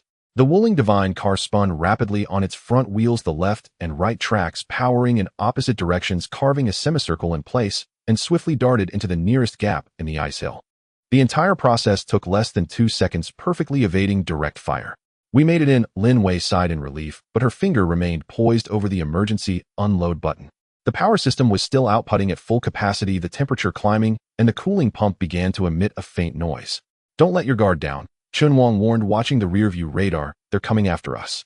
Sure enough, one enemy vehicle crashed into the ice hill, its body skewed, the other veered around to pursue, the cannon locking on again. The radar indicated a high-speed missile was preparing to launch. "Prepare to counter the lock," Chen Wang said calmly. Lin Wei immediately initiated the second wave of interference. She temporarily tapped into the remaining power of the spatial expansion system to enhance the electromagnetic noise of the interference array and released the last smoke grenade using the wind direction to create a visual barrier. Su Ling also reloaded her weapon, aiming at the cockpit observation window of the pursuing vehicle. She noticed that the optical system of the left vehicle was still under repair, and the infrared imaging had a delay, meaning the driver could only rely on visual and gauge assessments. "The left vehicle has limited visibility," she said. "I can shoot the cabin's lock." "Wait for it to get closer," Chen Wang replied. "Don't waste bullets." The Wuling Divine car weaved between the ice hills, the tracks gripping, while turning sensitively. Chen Wang chose the narrowest paths, forcing the enemy vehicles to take longer routes, increasing the distance. Each sharp turn was calculated perfectly to account for inertia, ensuring they wouldn't flip or get stuck. Lin Wei kept her eyes on the power system, the countdown showing 62 seconds left. The energy buffer pool began to fluctuate slightly, the energy cycle close to its limit. She silently noted the time, planning to initiate the unload 10 seconds before the end. "A fork ahead, the left side is a dead end, the right side leads to open ground," she reminded. "Take the left path," Chen Wang instructed. "That's a dead end." "I know," Su Ling replied without further questions.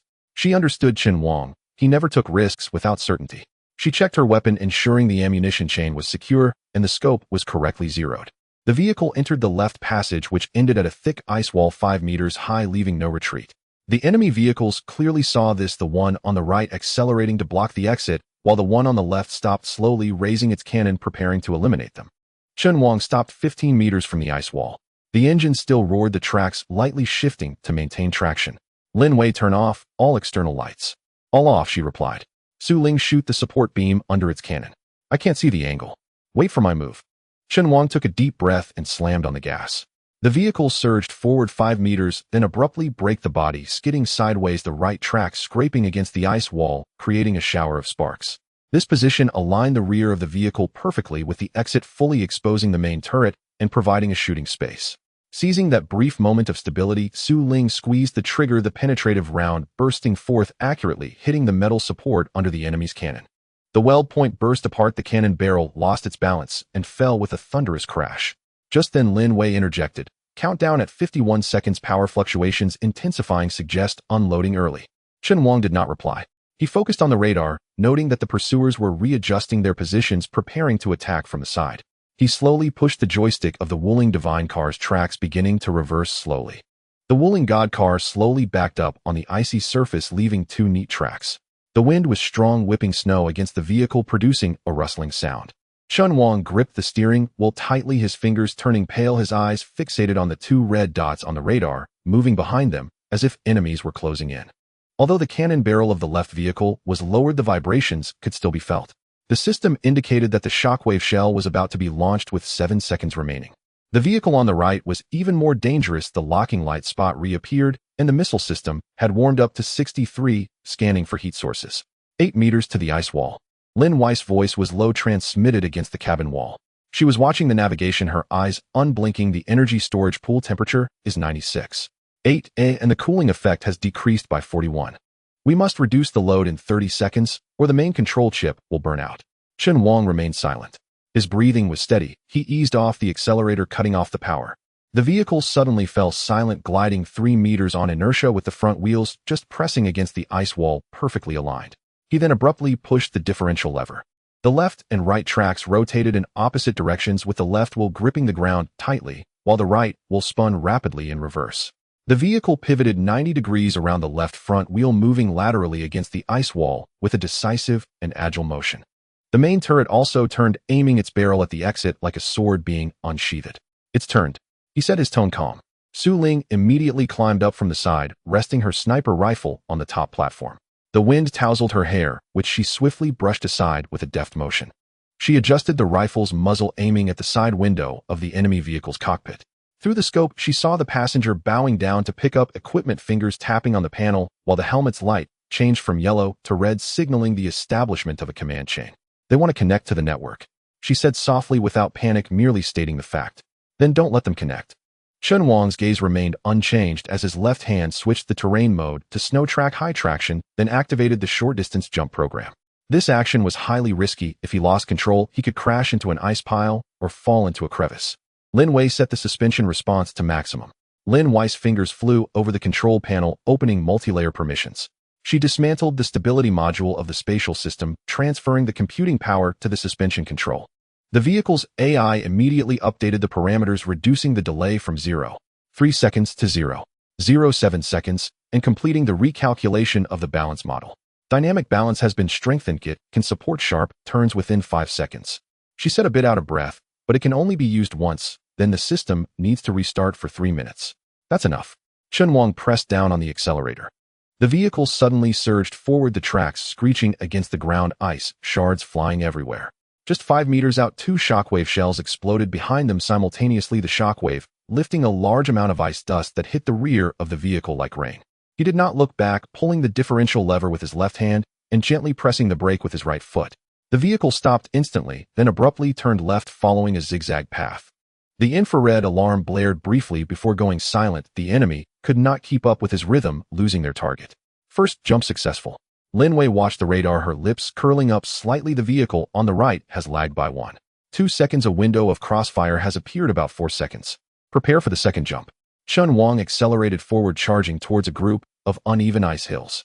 The wind and snow were heavy, and the icy surface reflected a chaotic light. An ordinary person would have lost their sense of direction long ago. But he was different. Every shadow was a position, and each reflection could serve as a reference.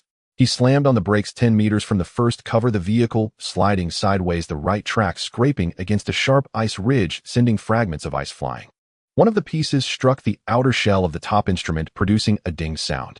Seizing this brief moment of stability, Su Ling quickly adjusted the trajectory and pulled the trigger. Bang! The bullet shot out, piercing through the wind and snow, accurately hitting the edge of the observation window of the enemy vehicle on the left. The high-strength glass shattered on the spot, and internal circuits exploded with sparks, electricity coursing chaotically across the dashboard. The driver swayed a few times, a crack appearing in the visor of his helmet, blood streaming down his face. The visibility is compromised. Su Ling lowered her rifle, her tone flat, but he can still operate. His consciousness is clear. That's enough, Chen Wang said. He knew the purpose of this shot was not to kill, but to disrupt the enemy's rhythm. Now the enemy's main controller had to take over, manually slowing their response by at least 30. This was the opportunity.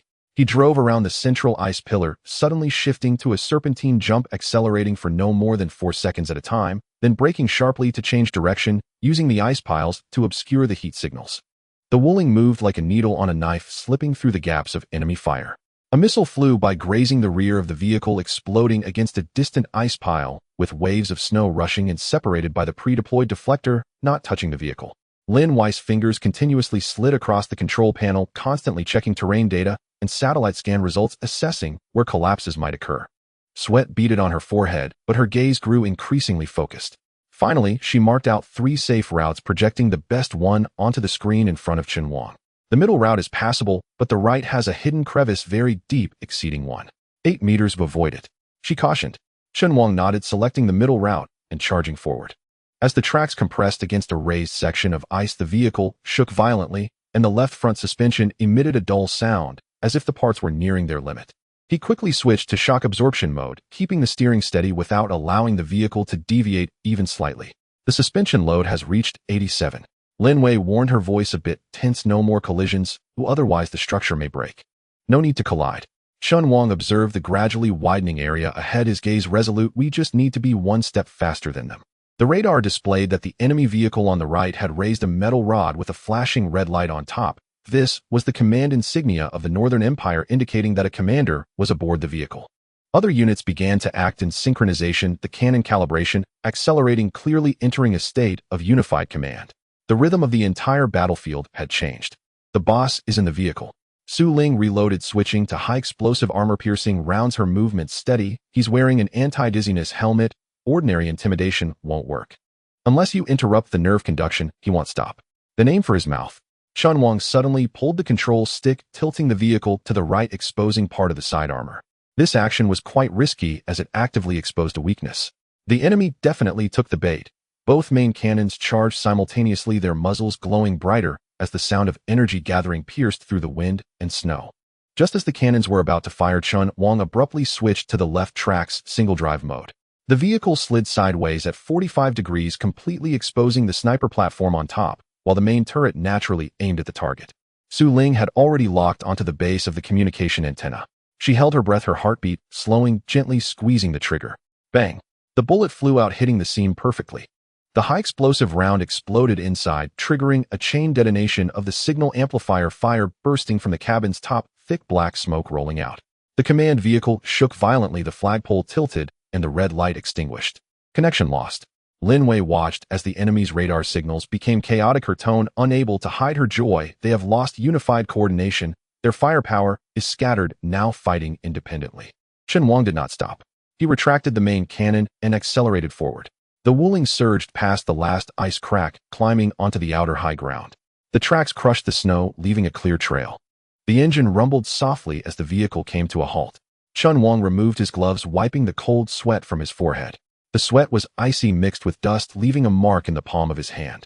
On the radar, 2 red dots were retreating, their speed unstable, clearly losing their composure. Su Ling re-entered the cabin, checking the ammunition. She took out the last spare ammo belt and placed it into her bag. "We can still fire another round," she said, her tone calm, yet resolute. Lin Wei turned off the emergency load reduction program, gently tapping the control panel as if comforting the machine. The power held, but the coolant leaked by 15. "Oh, we need to replenish it soon, or the next battle will be problematic." Chen Wang did not respond. He gazed at the distant snowfield, the wind dying down a bit, faintly spotting a frozen river, the ice surface reflecting the sky, slight, cold, and stark. The vehicle's AI prompted that there was an abandoned power plant 15 kilometers downstream, which might have coolant. He put his gloves back on, placing his right hand back on the steering wheel, the movement slow but forceful. Lin Wei noticed he intended to continue and looked up to ask, "Are we still pursuing?" Chen Wang pressed down on the accelerator, the tracks slowly turning, crushing the thin ice beneath, producing a crisp sound. Su Ling unbuckled her seatbelt, took out a new ammo belt, and clicked it into the feeding slot. Lin Wei sighed, opening the weapon self-check interface, confirming the status one by one. The Wuling took a step forward, the tracks crushing the thin ice, revealing the black frozen soil beneath. The wind and snow continued to blow, the vehicle covered in scratches, the armor scorched, and the welding points still warm, yet the structure remained intact, and the cannon's muzzle was not cold. The driver's copper pocket watch hung gently, swaying beside the dashboard, its cover reflecting a glimmer of cold light. That was something left by his father, with a small inscription on the back, "Come back alive." He glanced at it, said nothing, and pressed the accelerator deeper. Ahead, the wind and snow were vast and uncertain, but they knew as long as the vehicle was moving, the road would not be cut off. The 2 red dots on the radar were retreating, their path zigzagging. Chen Wang looked at the screen, tapped the steering wheel twice, and then tightened his grip. "They've split up," Lin Wei said, speaking a bit faster than usual. "There's a tracked vehicle to the north and 3 snowmobiles circling the ice hill to the west, moving at a slow pace." Su Ling had already loaded the bullets, and the magazine clicked shut. She remained silent, adjusting the sniper rifle's stand slightly, aiming the muzzle at the swirling snow ahead. "It's not about escaping, but about buying time," Chen Wang said as he pressed the gas pedal, and the vehicle started moving slowly. "1 is drawing our attention to the north, while 3 are flanking to the west, but there's no one coordinating them, so they can't cooperate." He pushed the joystick, and the Wuling Shinshe turned and placed the turret following suit, with the main cannon aimed at the path of the vehicle to the north. As the vehicle just started, the cooling system gave a beep indicating the temperature had reached the warning line. "How long can the shield last?" he asked. "If we don't activate high power mode, we should be fine for 30 minutes. Lin Wei switched off the unnecessary systems, reallocating energy to the weapons and propulsion. "But we leaked coolant during the last shot, and if we shoot for too long, it will overheat." "We don't need to shoot for too long," Chen Wang said, accelerating as the vehicle surged down from the high ground, crushing a pile of charred debris. Metal fragments were flung up by the tracks clanging against the armor. The northern vehicle noticed it was being pursued and suddenly accelerated, white smoke billowing from behind indicating it had engaged short-term thrust. But as it turned over an icy slope, it was intercepted by the Wuling Hongguang. Locked on, Lin Wei pressed the button, and the main cannon automatically aimed at the target. The distance is 800 meters, angle stable. Fire. The shockwave shell flew out with a low rumble, exploding upon impact. The shockwave overturned the snow, severing the right track of the enemy vehicle. It skidded sideways and crashed into an ice block, becoming stuck. Su Ling did not lose her composure. She waited 2 seconds, confirming that the enemy was immobilized before taking the shot. The armor-piercing round struck the connection point of the engine, fire bursting from within the cockpit glass, shattering, and the entire vehicle became motionless amidst the smoke. "The northern threat has been eliminated," she said as she stowed her rifle and changed position, looking towards the west. 3 snowmobiles were rapidly moving near the ice hill, forming a triangular formation. One of the snowmobiles released smoke, a grayish-white mist quickly dispersing, obstructing thermal imaging. "The interference is working." Lin Wei switched to sonar scanning, and a terrain map appeared on the screen. "The smoke is too thick, infrared can't make it out." However, she amplified the sound data. "The engine noise from the right is abnormal. It should have been malfunctioning earlier. That's the weak point." Chen Wang turned the direction, the vehicle maneuvering through the gaps between the ice hills, the tracks grinding against the ground with a muffled sound. Instead of chasing directly, he circled to the downwind side of the smoke, using the noises carried by the wind to locate the enemy. "Prepare the rocket nest," he instructed Lin Wei. "The missiles are charged." 6 missiles ready. Lin Wei opened the fan-shaped attack diagram. Low-altitude detonation with a lethality radius of 15 meters can block their path. "Don't fire all at once," Chen Wang said, watching the radar. "Wait until they get closer before launching." The 3 vehicles indeed aimed to converge. Unable to communicate, they drew nearer, ultimately closing in on a flat area. Just as they were driving side by side, the Wuling Hongguang burst forth from behind the ice hill, the turret rotating and the rocket nest opening. Fire. 6 missiles launched in succession, tracing arcs in the air, exploding 3 meters above the ice surface ahead. The ice layer cracked and chunks of ice flew everywhere. The outermost snowmobile flipped over the driver, thrown several meters away, failing to rise again. The middle vehicle barely stopped, its front wheel lodged in a crack, immobilized. The last vehicle slammed on the brakes and reversed, but the track slipped, leaving it half paralyzed. "Supplementary fire," Chen Wang ordered. Su Ling immediately aimed at the power core of the first wrecked vehicle. A high-explosive shell struck the engine, igniting a massive fire. The second vehicle, attempting to break free, was ensnared by an electromagnetic hook, dragged back, and then the Wuling detonated a shockwave shell at close range, utterly destroying it. The last vehicle was still struggling. The driver removed his helmet, blood on his face, reaching for his gun. Su Ling denied him the opportunity, shooting through his wrist, causing the gun to drop. He attempted to crawl, but the next shot struck the ice beside his foot, forcing him to stop. "Should we leave? Any survivors?" Lin Wei asked. "No survivors." Chen Wang pushed the control stick, the vehicle slowly approaching. "Such people won't surrender. They will only pretend to surrender and launch a sneak attack." Su Ling's 5th shot pierced the outer casing of the energy core, the reactor inside going haywire, and the entire vehicle exploded with a blue glow. The fireball shot up into the sky, illuminating the snowy ground. Snow and wind continued to fall, the Wuling Hongguang standing amidst the battlefield, surrounded by scrap metal. The tracks were coated with ice fragments and burnt metal, and the cannon was still elevated, yet to cool down. Lin Wei began exporting combat data as the system performed a self-check. The shield had depleted by 23, the main cannon's charging efficiency had dropped by 7, and there was a crack warning in the left front suspension. "We need repairs," she said, sliding her finger across the screen. "At least 10 minutes of downtime, otherwise the next jump might result in disintegration." "No." Chen Wang gazed into the distance. "They're daring to come, indicate someone is orchestrating this. We can't wait here." Su Ling finished checking the last section of the ammunition chain, stuffing the empty bag into her pack. She looked up ahead, faintly seeing a long rift in the wind and snow like a gash in the ground. "There's something at the rift's entrance." "Not yet inside the rift," Chen Wang corrected. "It's near the entrance. I see reflections." Su Ling spoke calmly, her hand resting on the trigger. Metallic reflections, several of them lined up neatly, resembling parked vehicles. Lin Wei promptly adjusted to long-range scanning, magnifying the image. The visuals were blurry, but indeed several stationary heat sources were spotted, distributed on the high ground flanking the entrance to the canyon. "At least 6 large vehicles," she frowned. "They haven't moved or powered up, appearing to be lying in wait. Or they're waiting for us to pass." Chen Wang disabled the main cannon's automatic mode, switching to manual. Zhao Taizhu likes to send a small team to their deaths first, then emerge to reap the rewards. "How do you know it's him?" Lin Wei asked. No one else as this reckless Chen Wang unfastened his cuff buttons. Besides, he knows there's an abandoned fuel depot nearby that could last him a week. Su Ling removed the sniper scope and replaced it with a wide-angle observation lens. After a few seconds, she suddenly said the modified pickup in the middle has an iron cage welded to the roof. Is there someone inside? It's hard to tell, but there's blood on the cage, fresh blood. Chen Wang fell silent for 2 seconds before refastening his seatbelt. Then we cannot leave, he said. He's not here to fight, he's here to make a statement. Lin Wei quickly checked the weapon status and redistributed the ammunition. The shield maintained minimal operation, ensuring it could withstand a surprise attack for over 3 seconds. The main cannon was switched to single fire to prevent overheating from rapid shots. The Wuling Hongguang continued forward, its tracks crushing debris, emitting a dull sound. Ahead, the snowstorm intensified and the canyon became clearer. Suddenly, a partially damaged communicator on the right emitted a sound. After a crackle of static, a hoarse voice came through, code name Taiju. Please respond. You have been surrounded. Lay down your weapons. There is still. Before finishing, the signal cut off. Su Ling raised her gun, an armor-piercing round smashing into the device, sparks flying. They didn't even finish the act, she said. Chen Wang's lips twitched, but he didn't smile.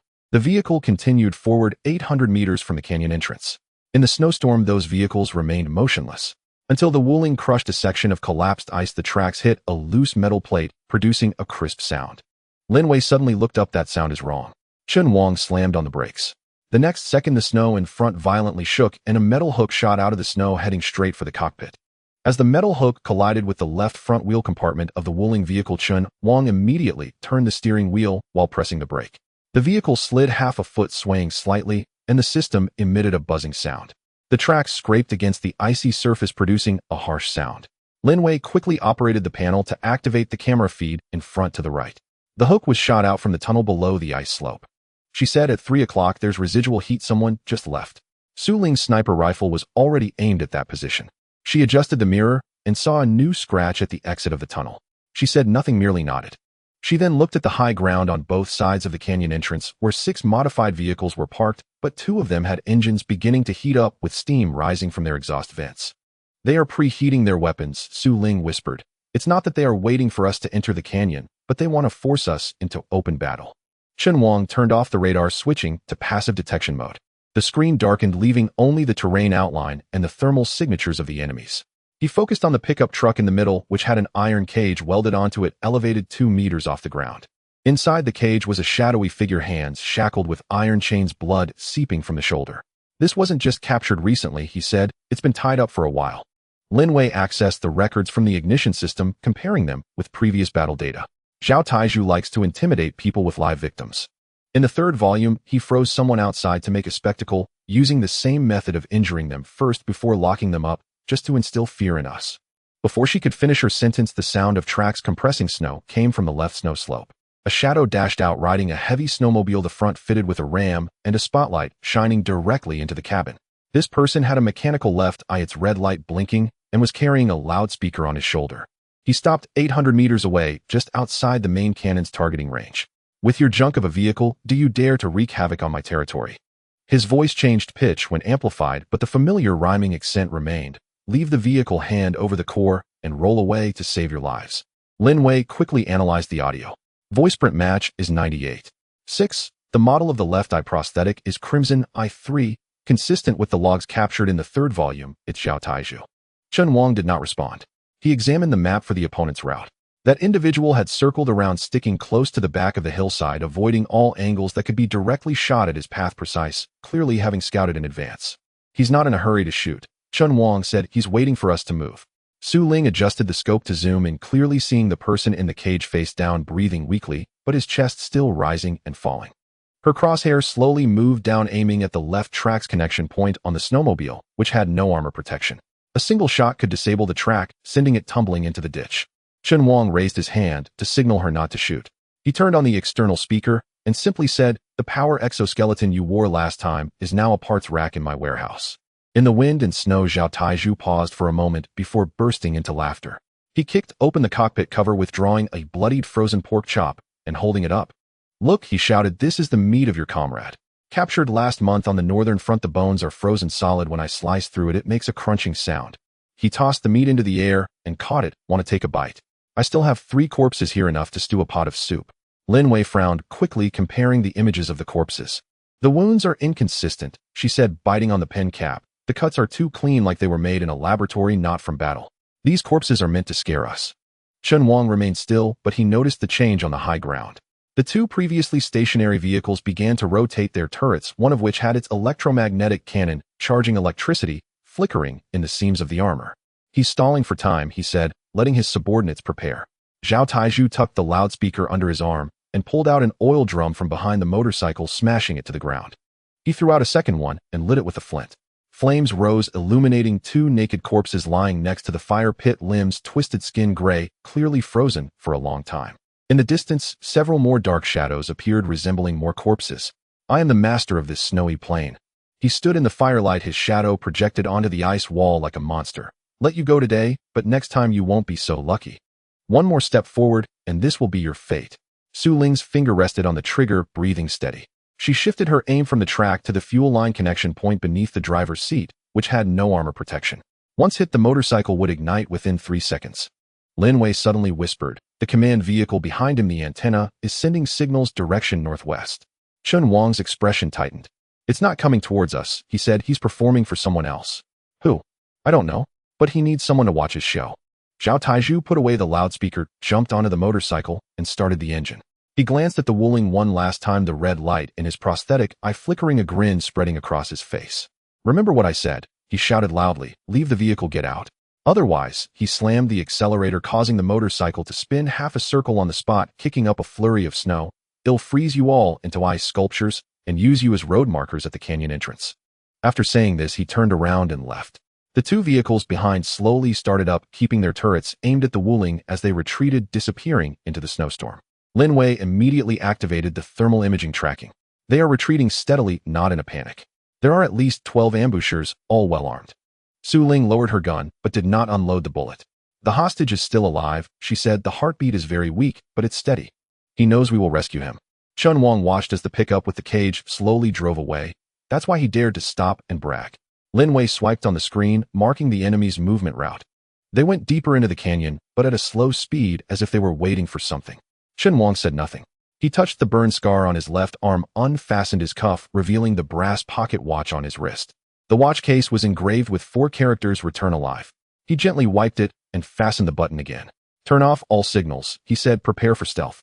Lin Wei entered the command, and the vehicle's color darkened, becoming blurred.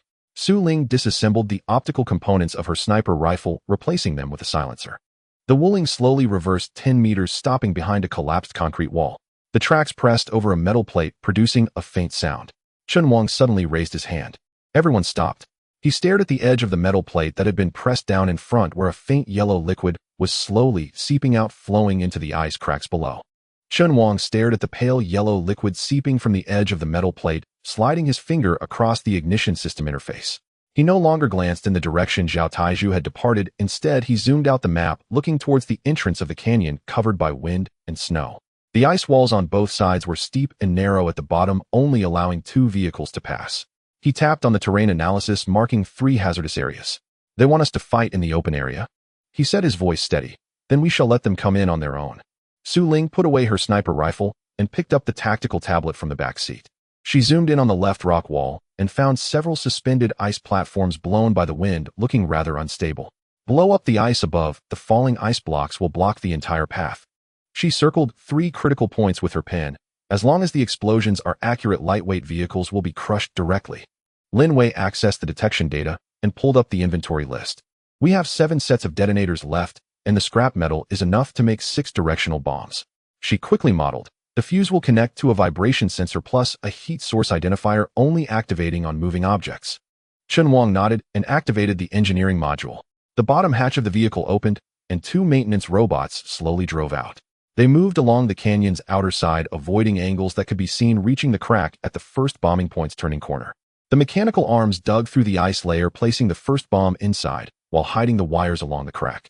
"Position 1 is ready." Lin Wei looked at the signal feedback, set the trigger weight to over 50 kilograms to prevent small animals from accidentally triggering it. Su Ling shouldered her bag and checked the ropes and clips. She circled to the left slope, finding a place to climb using an ice pick and a telescopic rod to ascend. The wind and snow hit her goggles, and she proceeded by feel until she reached the target location. There was a large ice column hanging down with cracks at its base. She inserted a cluster bomb at the base of the ice column and secured it with a titanium alloy hoop. The lead connected to a mini remote control, and through an encrypted signal, it connected to the Wuling main control. She stepped back 2 paces using the sniper scope to simulate the landing point after the explosion, confirming that the collapsed ice would block 2/3 of the path. The 3 o'clock direction is complete. She pressed the communication button. The second trap is ready. Lin Wei adjusted the program inside the vehicle and suddenly noticed that the energy readings were off. She pulled up the list of parts recovered from the last battle and paused at a piece of black debris. This was a discarded energy module dismantled from the core of the Oblivion Beast, which could not supply power, but had residual particles that once interfered with the enemy's shield. If we connect it to the bomb circuit, she muttered to herself, beginning to dismantle the outer shell, it could release a bit of residual energy during the explosion, even if only for a fraction of a second. It could disable the shield. Chen Wang turned to look at her. Like the last time against the Black Tide. Shorter, faster, she was already welding, just like a jab. But no matter how tough their armor is, once the shield is down, the main cannon can penetrate. Chen Wang remained silent, turning to check all the detonation devices. The signals were normal with a delay of less than 0.3 seconds. Both remote and automatic modes were ready. He pulled up the canyon model and marked the most likely routes the enemy would take: entrance, turning, and the narrowest section. The 3 explosion points would activate in sequence, forming a continuous attack. The vehicle in front will explode, creating chaos in the middle, and the last one will definitely reverse, he said. When reversing, it won't be able to see what's behind, making it the perfect time for the main cannon to strike. He ordered the Wuling to enter stealth mode, its body darkening and contours blurring. The vehicle slowly moved along the shaded side on the right, finally stopping in a natural cave. This place was concealed by ice and rocks with a collapsed concrete slab above, making it difficult for thermal signals to be detected. The engine was turned off and non-essential systems powered down. Only the control panel emitted a faint glow. Lin Wei performed one last test of the program, confirming that the energy residue and the pulses of the 6 bombs were synchronized successfully. Once triggered, proceed in order, she said. The interference lasts for 1-2 seconds, enough for the main cannon to charge. Su Ling had already climbed to a high spot hiding in the groove of the ice platform. She set up her gun, removed the optical components, and switched to mechanical aiming to avoid signal leakage. Her line of sight could see the entire base of the canyon, clearly observing the positions of the 3 traps. Chen Wang stood by the vehicle, doing a final check of the detonation sequence. He switched the ignition system to manual mode, locking control locally.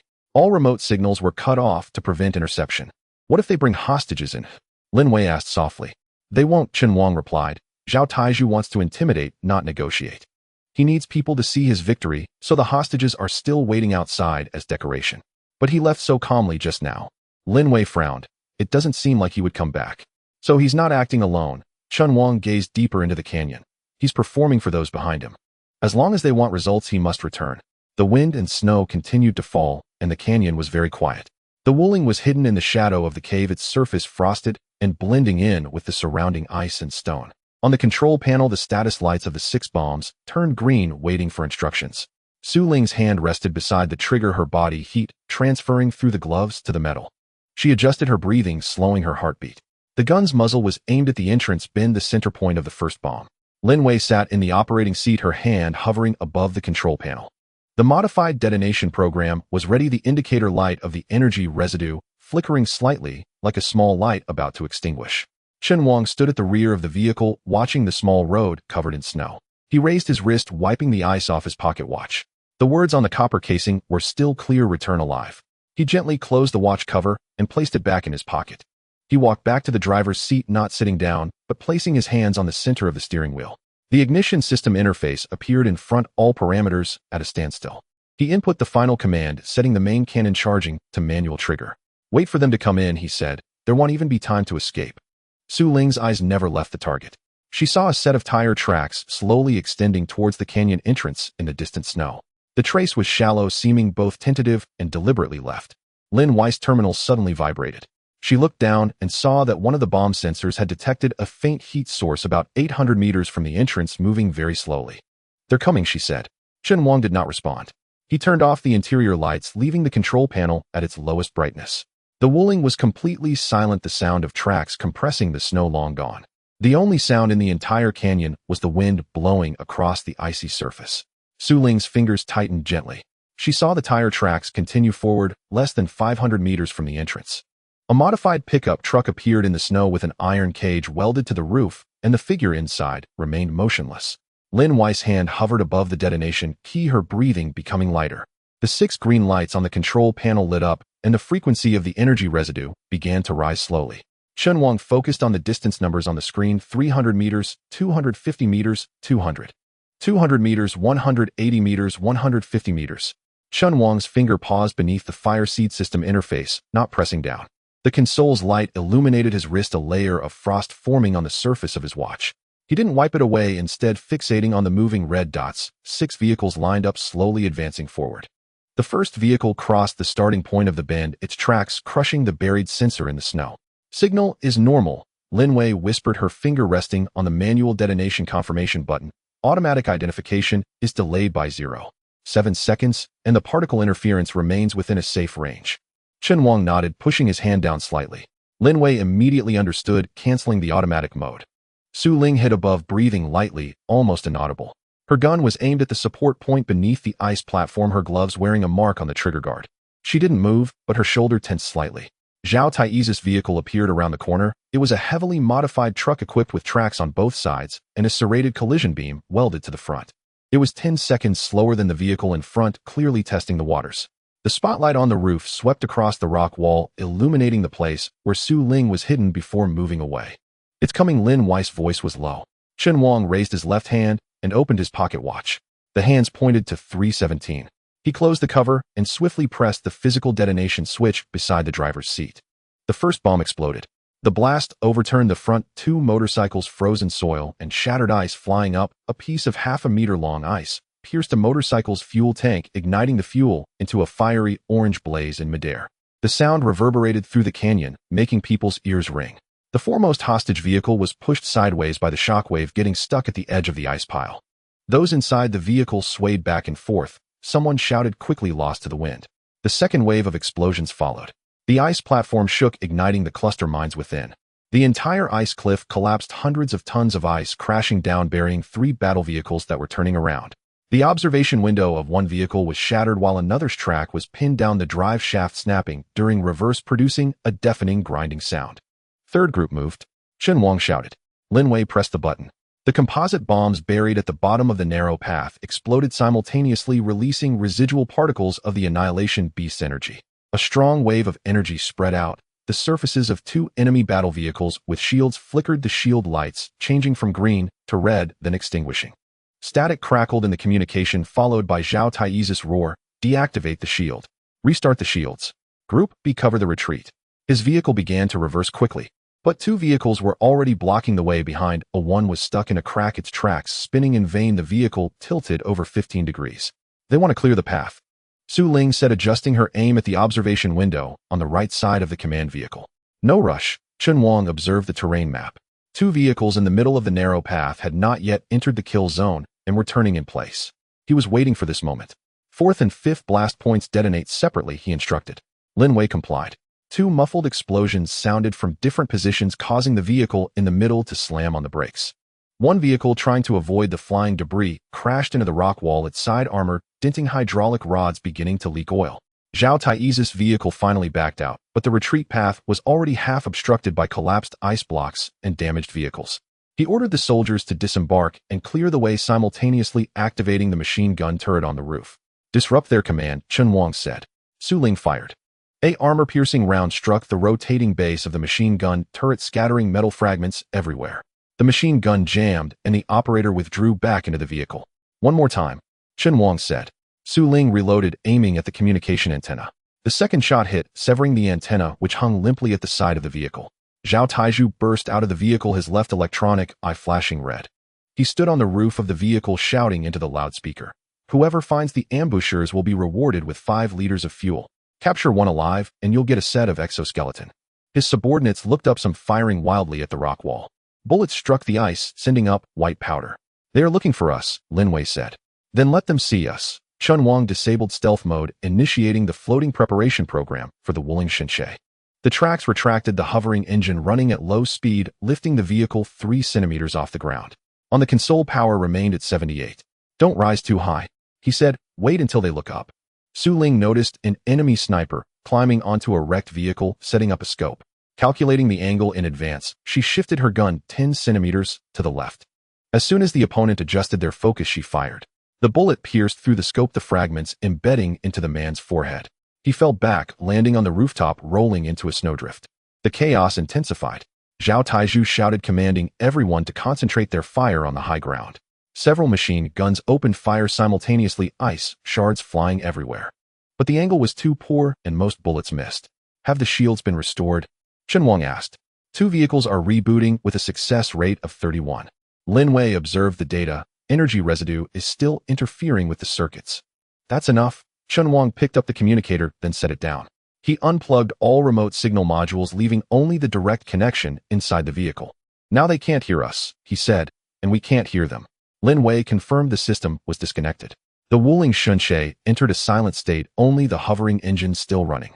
Zhao Taizhu realized communication was cut off and kicked the car door. He jumped back into the driver's seat, ordering the driver to forcibly clear the obstacles. The bulldozer started up, beginning to push the ice blocks. He is racing against time, Su Ling said. Once the road is clear, they will retaliate. But he doesn't know where we are. Chen Wang observed the thermal imaging map. The enemy dispersed command in chaos, some finding their own hiding spots. Morale was declining. Prepare the main cannon, he instructed. Charge to 60, manual launch. Lin Wei input the command. The main cannon's cooling pump began working, the internal temperature rising slightly. The fire seed system prompted target lock range expanded, recommending to strike the command vehicle first. Let them be busy for a while longer. Chen Wang leaned back in his seat, hand resting on the steering wheel. The vehicle swayed gently, as if about to float away. Zhao Taizhu suddenly raised a signal flare, shooting out a red illumination round. The bright light illuminated the entire canyon, the snow reflecting a blinding white glow. Using this light, he scanned the surrounding rock walls. A few seconds later, the light extinguished. Darkness returned. But in that instant, Chen Wang noticed Zhao Taizhu's gaze lingering on the top of the cave for more than a second. It wasn't a casual glance, it was intentional. He suspects something there, Su Ling also noticed.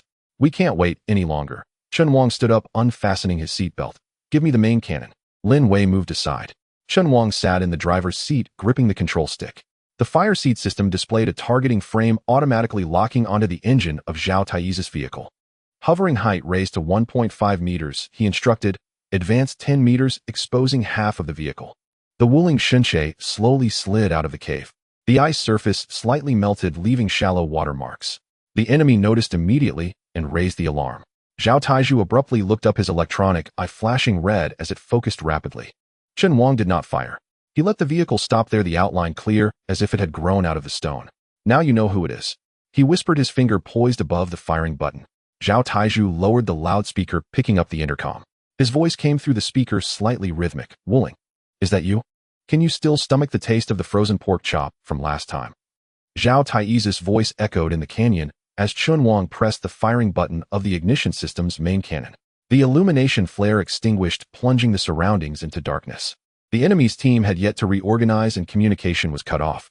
The floating engine of the Wuling Divine vehicle suddenly roared to life, retracting its tracks and lifting its body to 1.8 meters as it charged out of the cave.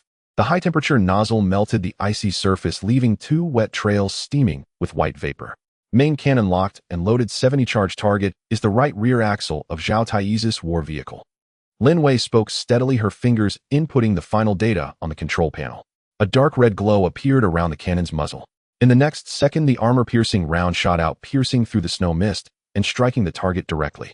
The sound of metal cracking was deafening as the drive shaft exploded, causing the vehicle to tilt sharply to the right, its tracks spinning uselessly, caught on a pile of ice. At that moment, the dual-mounted machine gun on the roof began to fire bullets, spreading forward to suppress the enemy from opening their hatches. The side rocket nest automatically targeted, igniting 6 small rockets in sequence, which flew towards the flanking cover. Explosions rang out one after another as a pickup truck preparing to launch missiles was flipped over its fuel tank, ruptured, flames spreading along the melting snow. B Group fire points cleared, came a message from Su Ling on the right. She had moved to the maintenance platform at the rear side of the Wuling Divine vehicle, the barrel of her electromagnetic sniper rifle still trembling slightly.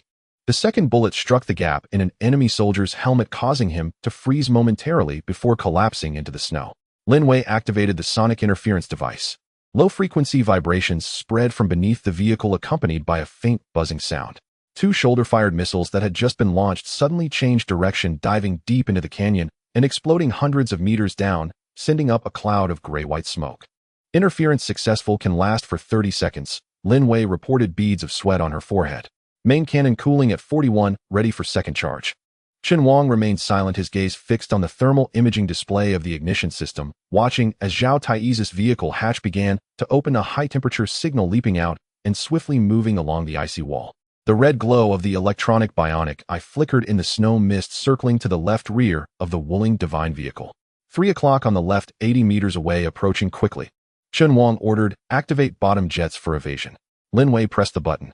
4 short-range nozzles ignited simultaneously, causing the Wuling divine vehicle to jump half a meter, its body rotating clockwise as its tail pointed towards the incoming threat. As soon as he landed, Zhao Taiju lunged forward, wielding a plasma cutting axe in his left hand, while his right leg's exoskeleton blasted blue flames for acceleration. Electrocution net. Chen Wang shouted. Lin Wei immediately activated the defense system. 2 electric nets shot out from beneath the rear of the vehicle, high-voltage electricity coursing through them. Zhao Taiju leaped into the air, colliding perfectly with the center of the net. His body convulsed violently, the propulsion backpack short-circuiting and exploding, sending him flying several meters into a pile of shattered ice. The Wuling divine vehicle landed steadily, its main cannon quickly turning to aim at the figure in the snow. The cannon glowed red once more as it fired at close range, completely destroying the propulsion unit behind him. The explosion illuminated the ground, and Zhao Taiju struggled to push himself up, but his left leg was already bent, smoke billowing from the exoskeleton. There are 2 enemies dragging him away, Su Ling reported, aiming her gun. They're moving slowly and seem exhausted. Don't pursue, Chen Wang said, observing the smoke ahead. Let them go. Lin Wei checked the system. Main cannon cooling at 62, shield energy at 53, but the right heat dissipation grill is blocked. Manual cleaning is recommended. Chen Wang unbuckled his seatbelt and reached for the toolbox beside his seat. Inside were wrenches, insulation tape, and half a copper wire, spare parts he usually carried. He pulled out the copper wire and handed it to Lin Wei. Connect it to the cooling pump bypass for emergency use. Lin Wei took it and skillfully opened the panel, looping the copper wire into the circuit node. The control panel beeped. Secondary cooling pathway established. Efficiency restored to 87. Su Ling jumped out of the vehicle and quickly walked to the right maintenance door. She switched her shoulder-mounted sniper rifle for an electromagnetic assault rifle, replacing her ammunition magazine. Upon entering the vehicle compartment, she headed straight for the weapons bay and retrieved 3 marker rounds to load into the shoulder-mounted launcher. I see movement at 2 wreck sites, she said, standing in front of the control panel, pointing at 2 red dots on the map. Someone may be trying to restart the communication equipment. Chen Wang nodded. You handle it. Don't stray too far, stay within the vehicle's support range. Su Ling acknowledged and turned to prepare to leave. Just then the ignition system suddenly sounded an alarm. High-frequency energy fluctuations detected, originating from inside the war vehicle abandoned by Zhao Taiju. Lin Wei pulled up the scanning data. It's not a weapon, it seems some kind of signal transmitter has activated itself. Chen Wang frowned. Is he transmitting data? It could also be a remote detonation. Lin Wei quickly operated. I recommend cutting off the power supply. There's no time.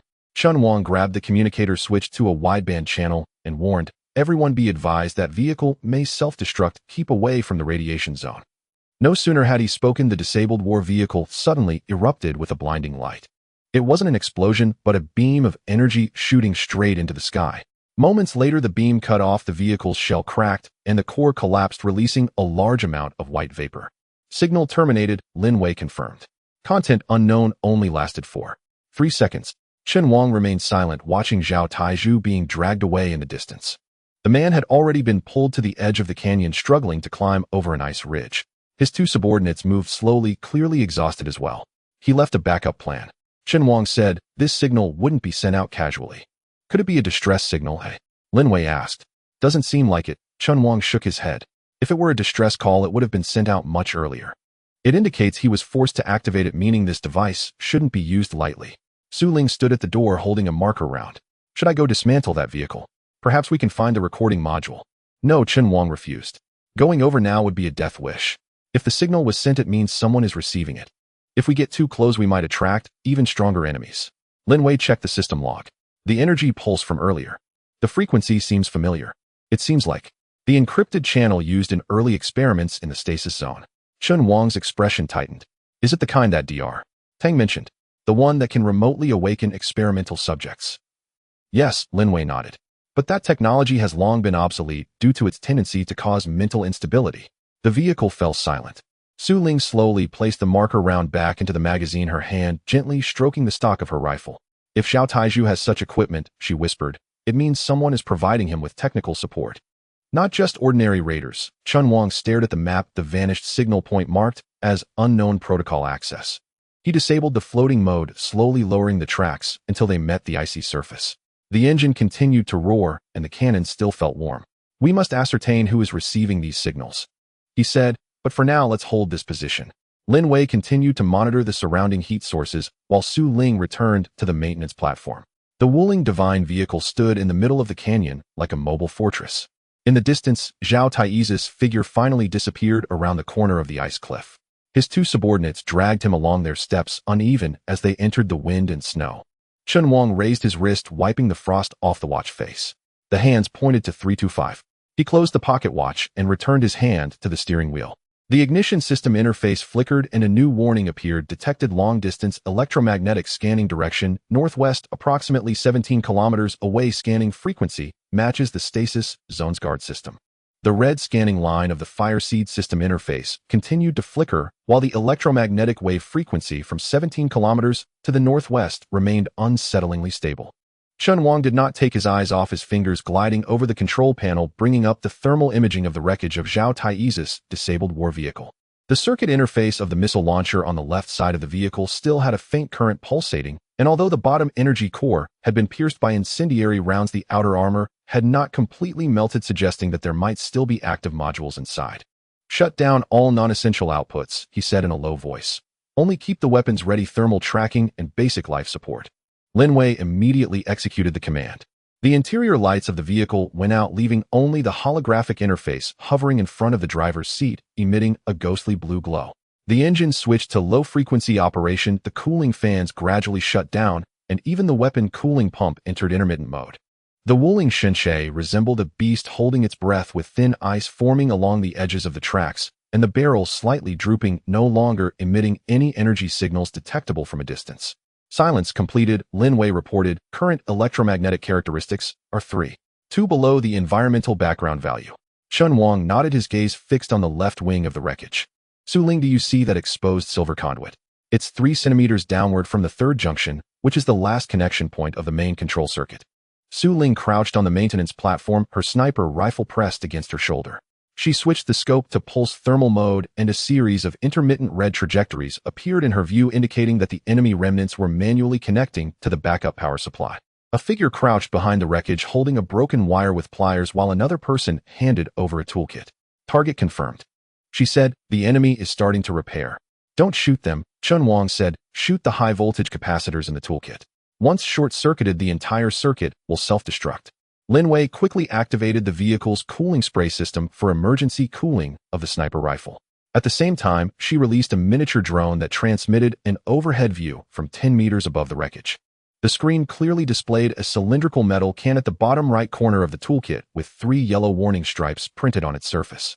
The capacitor's location has been marked. Lin Wei lightly tapped the screen, estimated completion of wiring in 2 minutes. Su Ling adjusted her breathing rhythm, her finger resting on the trigger. The wind and snow battered the barrel, visibility continued to decrease. She adjusted the ballistic compensation value based on the angle provided by the drone, setting the shooting delay to 0. 3 seconds to counter the bullet's drift while crossing the wind area. The enemy soldier crouching on the ground reached for the toolkit, his movements slow and cautious. Just as his fingertips touched the zipper, the gunfire erupted. The bullet penetrated through the wind and snow, accurately hitting the capacitor's casing. The internal electrolyte vaporized instantly, the canister exploded, and high-voltage current surged back along the still disconnected circuit. Sparks erupted along the conduit, igniting the control box of the launcher and triggering 3 small explosions in succession. The entire long-range firepower system fell into complete paralysis.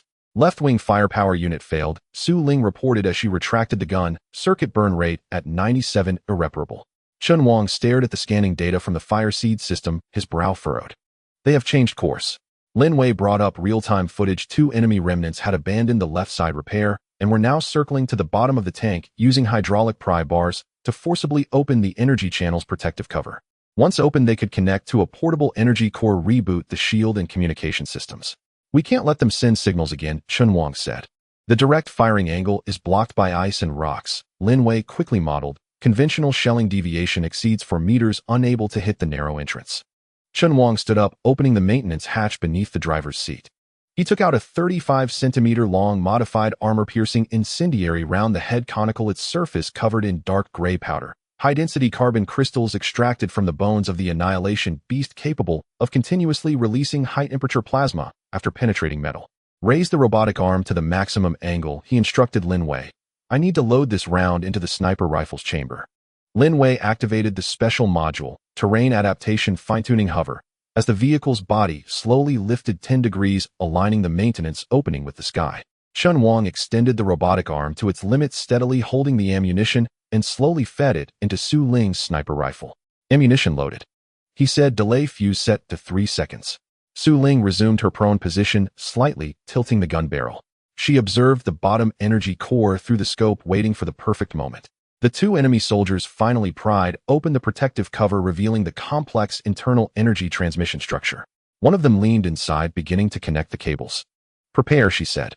Just as the person inserted the interface fully, Su Ling pulled the trigger. The bullet skidded across the slanted ice surface for several meters, leveraging the momentum to penetrate into the open energy channel. 3 seconds later, a dull explosion resonated from within. Crimson flames spurted out from the gaps, and then it collapsed. The entire vehicle trembled violently, the bottom armor twisted and deformed, and the core structure was completely destroyed. Energy reading zeroed out. Lin Wei synchronized the scan, all subsystems offline. That vehicle will no longer move. A brief silence fell within the vehicle. Su Ling detached the gun barrel, beginning to wipe the internal components. Lin Wei continued monitoring the surrounding electromagnetic environment, her finger hovering over the shield activation key. Chen Wang remained seated in the driver's seat, gripping the steering wheel tightly, his gaze fixed on the moving heat source points on the fire seed system map. In the distance, several faint signals were retreating from the canyon, moving slowly, their trajectories scattered. It should be the remnants withdrawing. But he did not relax. They weren't just repairing the vehicle, Chen Wang suddenly said. Lin Wei looked up. What do you mean? When they were connecting the wires, their movements were too orderly. Chen Wang pointed to the playback footage. Every step had a fixed sequence, as if they were executing a preset program rather than doing emergency repairs. Su Ling paused her work, looking at the screen. Moreover, Chen Wang continued, the explosion location of that capacitor should have triggered the automatic circuit protection. But it didn't. This indicates that their equipment is not original parts, but specially modified ones designed to allow the system to continue transmitting signals even under overload. Lin Wei's expression changed slightly. Are you saying they deliberately let us sabotage it while they had already transmitted everything? Not necessarily everything transmitted. Chen Wang's voice dropped lower. It could also be that they've hidden the signal within a passive component, activating it only when we get close. Just as he finished speaking, the fire seed system alarmed again. Detected low-frequency resonance signal source inside the wreckage, frequency 14. 7 Hz, matching the early experimental awakening protocol of the stagnation zone. Lin Wei immediately pulled up the spectrum analysis chart, her fingers sliding swiftly. This is not an active transmission. It's some kind of passive reflection mechanism. It only rebounds encrypted data packets when specific frequency scanning waves pass through. Like a beacon, Su Ling asked. More accurately, like a trap. Chen Wang stood up, grabbing the toolbox. It's not meant to send signals, but to lure people in. Whoever approaches will inadvertently trigger its response. Lin Wei suddenly realized something. So now, have we already become the signal source? Chen Wang did not answer. He stared at the direction of the wreckage, slowly putting on his cold-resistant gloves. Turn the main cannon toward that pile of scrap metal, he said. Charge to 60, do not fire, remain in standby mode. What are you going to do? Lin Wei asked. If someone is waiting to see who will touch it. Chen Wang opened the car door and stepped out. Then let me be that bait. The wind and snow battered against his face, the work attire quickly frosting over. He walked step by step toward the wreckage, deliberately increasing the weight of his steps to let the vibrations transmit through the ice layer. The wrench in his hand hung at his side, his knuckles turning pale from the cold. As he was 15 meters away from the wreckage, the fire seed system suddenly trembled. Signal strength increased by 300. External scanning frequency is approaching. The fire seed system interface shook violently, and the alarm of signal strength increased by 300. External scanning frequency approaching had yet to fade as Chen Wang took his third step. His work boots stepped on the edge of the icy wreckage, producing a dull metallic echo. The wrench flipped once between his fingers, striking the twisted armor plate heavily, maintaining a steady rhythm, as if a technician was performing routine maintenance. On the car's holographic interface, the red dot in the northwest suddenly expanded. Lin Wei's pupils constricted. The energy readings are abnormal. This isn't a detection wave, it's a precursor to fusion. Before her words could finish, the ground trembled violently. A dark red beam tore through the wind and snow from behind the ice ridge, accurately hitting the fuel tank atop the wreckage. A roar erupted and the shockwave expanded in a circular manner, sending Chen Wang flying. He rolled in the air, his back crashing against the broken vehicle frame, yet his right hand still tightly gripped the wrench. The Wuling Divine car automatically activated the shield module, and a translucent energy field unfolded in a thousandth of a second, absorbing the residual force of the explosion. The shockwave grazed the edge of the shield, and spiderweb-like cracks instantly appeared on the left wing armor, with the cooling pump emitting a sharp overload sound. Shield energy level decreased to 68. Lin Wei's hands rapidly slid across the control panel. The left wing's cooling channel is blocked and power output is restricted.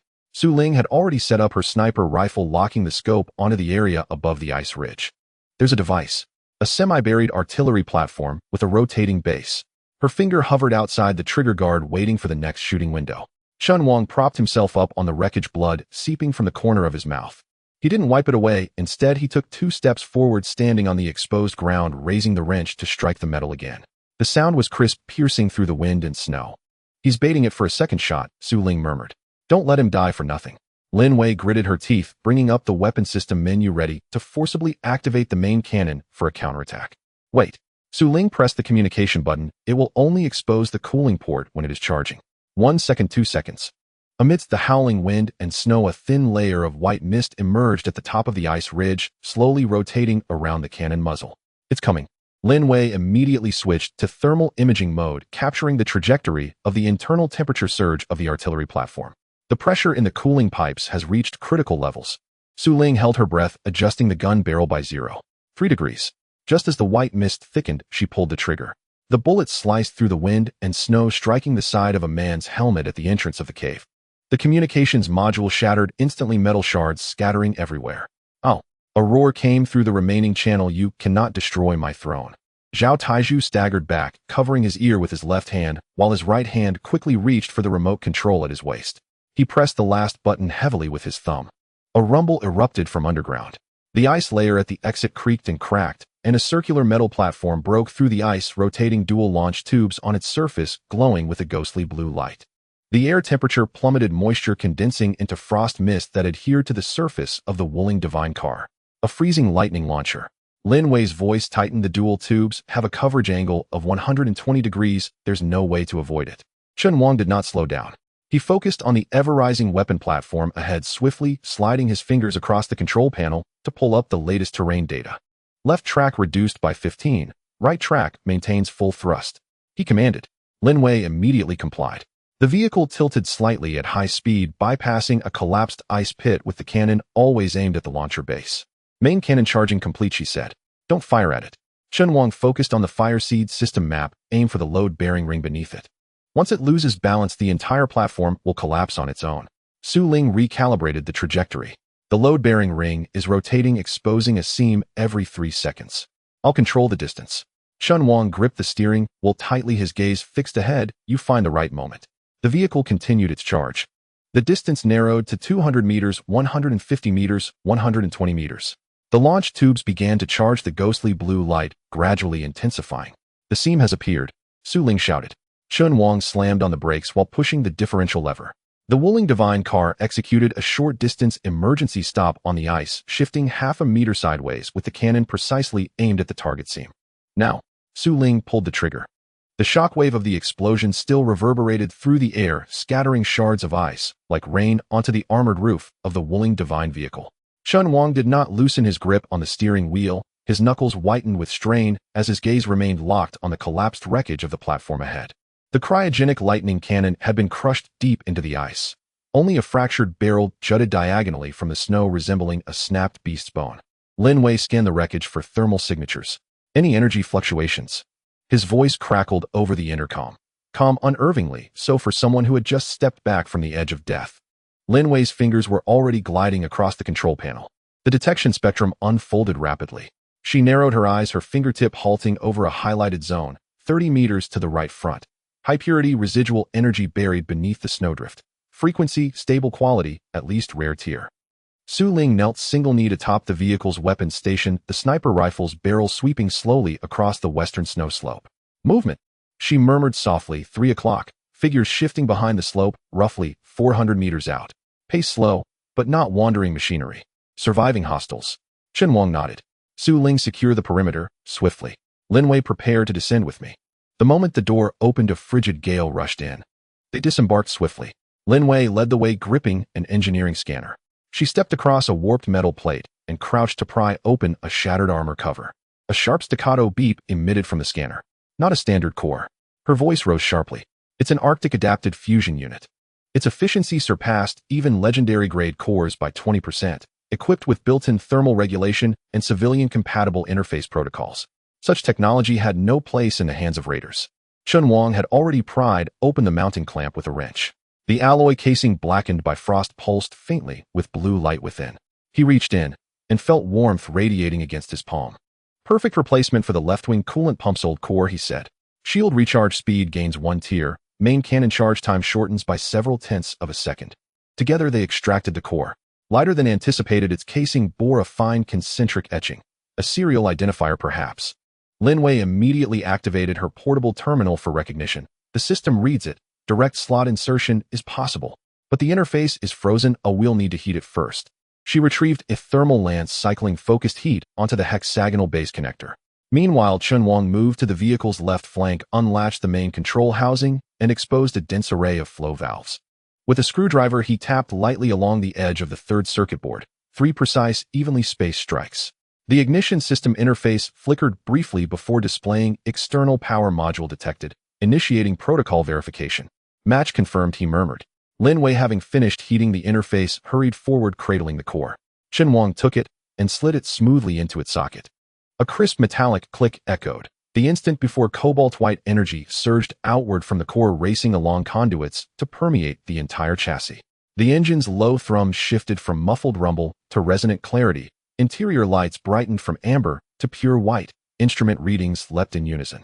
A holographic prompt flashed. High-quality power core, detected system-wide efficiency, enhanced propulsion output, 40 shield recharge speed, 55 weapon targeting response time 0. 3 seconds. Lin Wei watched the cascading data stream and couldn't suppress a laugh. Our current output rivals early-generation main battle tanks. Chen Wang didn't smile. He slid back into the driver's seat, gripped the wheel tightly, and stomped the accelerator. Treads ground through splintered ice. The vehicle lunged forward with unprecedented thrust, as if awakened anew. Feels like a different machine, he grinned, then sobered instantly. But the fight isn't over. Su Ling dropped from the roof and retracted her rifle into its bay. 2 targets neutralized westward. Light infantry, no long-range comms equipment, she reported, sealing the hatch. That blast was too loud. Word will spread soon enough. Let them know. Chen Wang released the throttle, his gaze fixed beyond the blizzard's veil. The Wuling Divine vehicle just got harder to crack. Lin Wei was logging the core's serial number into the database when her brow furrowed. This numbering format doesn't match civilian production standards. I cross-referenced it. It closely mirrors Northern Empire Logistics Depot registry conventions. Imperial issue hardware. Su Ling leaned against the seat edge. Where did Zhao Taizhu get this? Irrelevant. Chen Wang kept his eyes on the ignition system's map interface. What matters is they deployed it. We reclaim it. This core belongs to us now.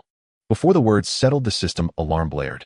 Remote signal scan detected origin northeast, distance unknown, intensity rising steadily. All 3 looked up simultaneously.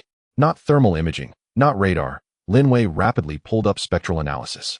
Directed electromagnetic pulse scanning, narrowband frequency, targeting high-energy signatures. We're being baited. Because of the power surge during core ignition? Su Ling asked. Possibly. Chen Wang replied without shifting his gaze. Or because we destroyed their subterranean weapons platform. Either way, we're now the target. He adjusted the control lever, redistributing power. The shield module entered standby. The main cannon's charge bar began its slow, deliberate ascent. Test the new specs, he said. Lin Wei switched main cannon lock mode to manual priority. Already done. Her finger hovered above the confirmation key. Shall we conduct a test shot? No, Chen Wang shook his head. Conserve the charge. Save it for when it truly counts. Su Ling had already verified ammunition stock and secured her sniper rifle in its mount. Glancing out the window at the thickening snow layers, she noted wind velocity increasing, visibility dropping. To our advantage, Chen Wang said. They'll have to rely on signals to find us. As long as we don't fire, we remain hidden. Lin Wei suddenly raised her hand. Wait, the ignition system just intercepted an encrypted fragment from that earlier scan. It's a partial code residue. Store it, Chen Wang ordered. Have Dr. Tang analyze it later. He lifted his wrist, glancing at the copper pocket watch his father had left him. Its glass face was cracked, but the hand still turned steadily. His thumb traced the engraving beneath the dial, "Come home alive." Outside, the blizzard intensified. The Wuling divine vehicle rested motionless at the battlefield's heart, treads half buried in ice armor, scarred and gouged, yet unbowed. Interior lighting held steady, the engine's hum resonated like a steady heartbeat. Lin Wei completed the final data sync and looked up at Chen Wang. Systems nominal. Core temperature stable. All modules responding within specification. Good.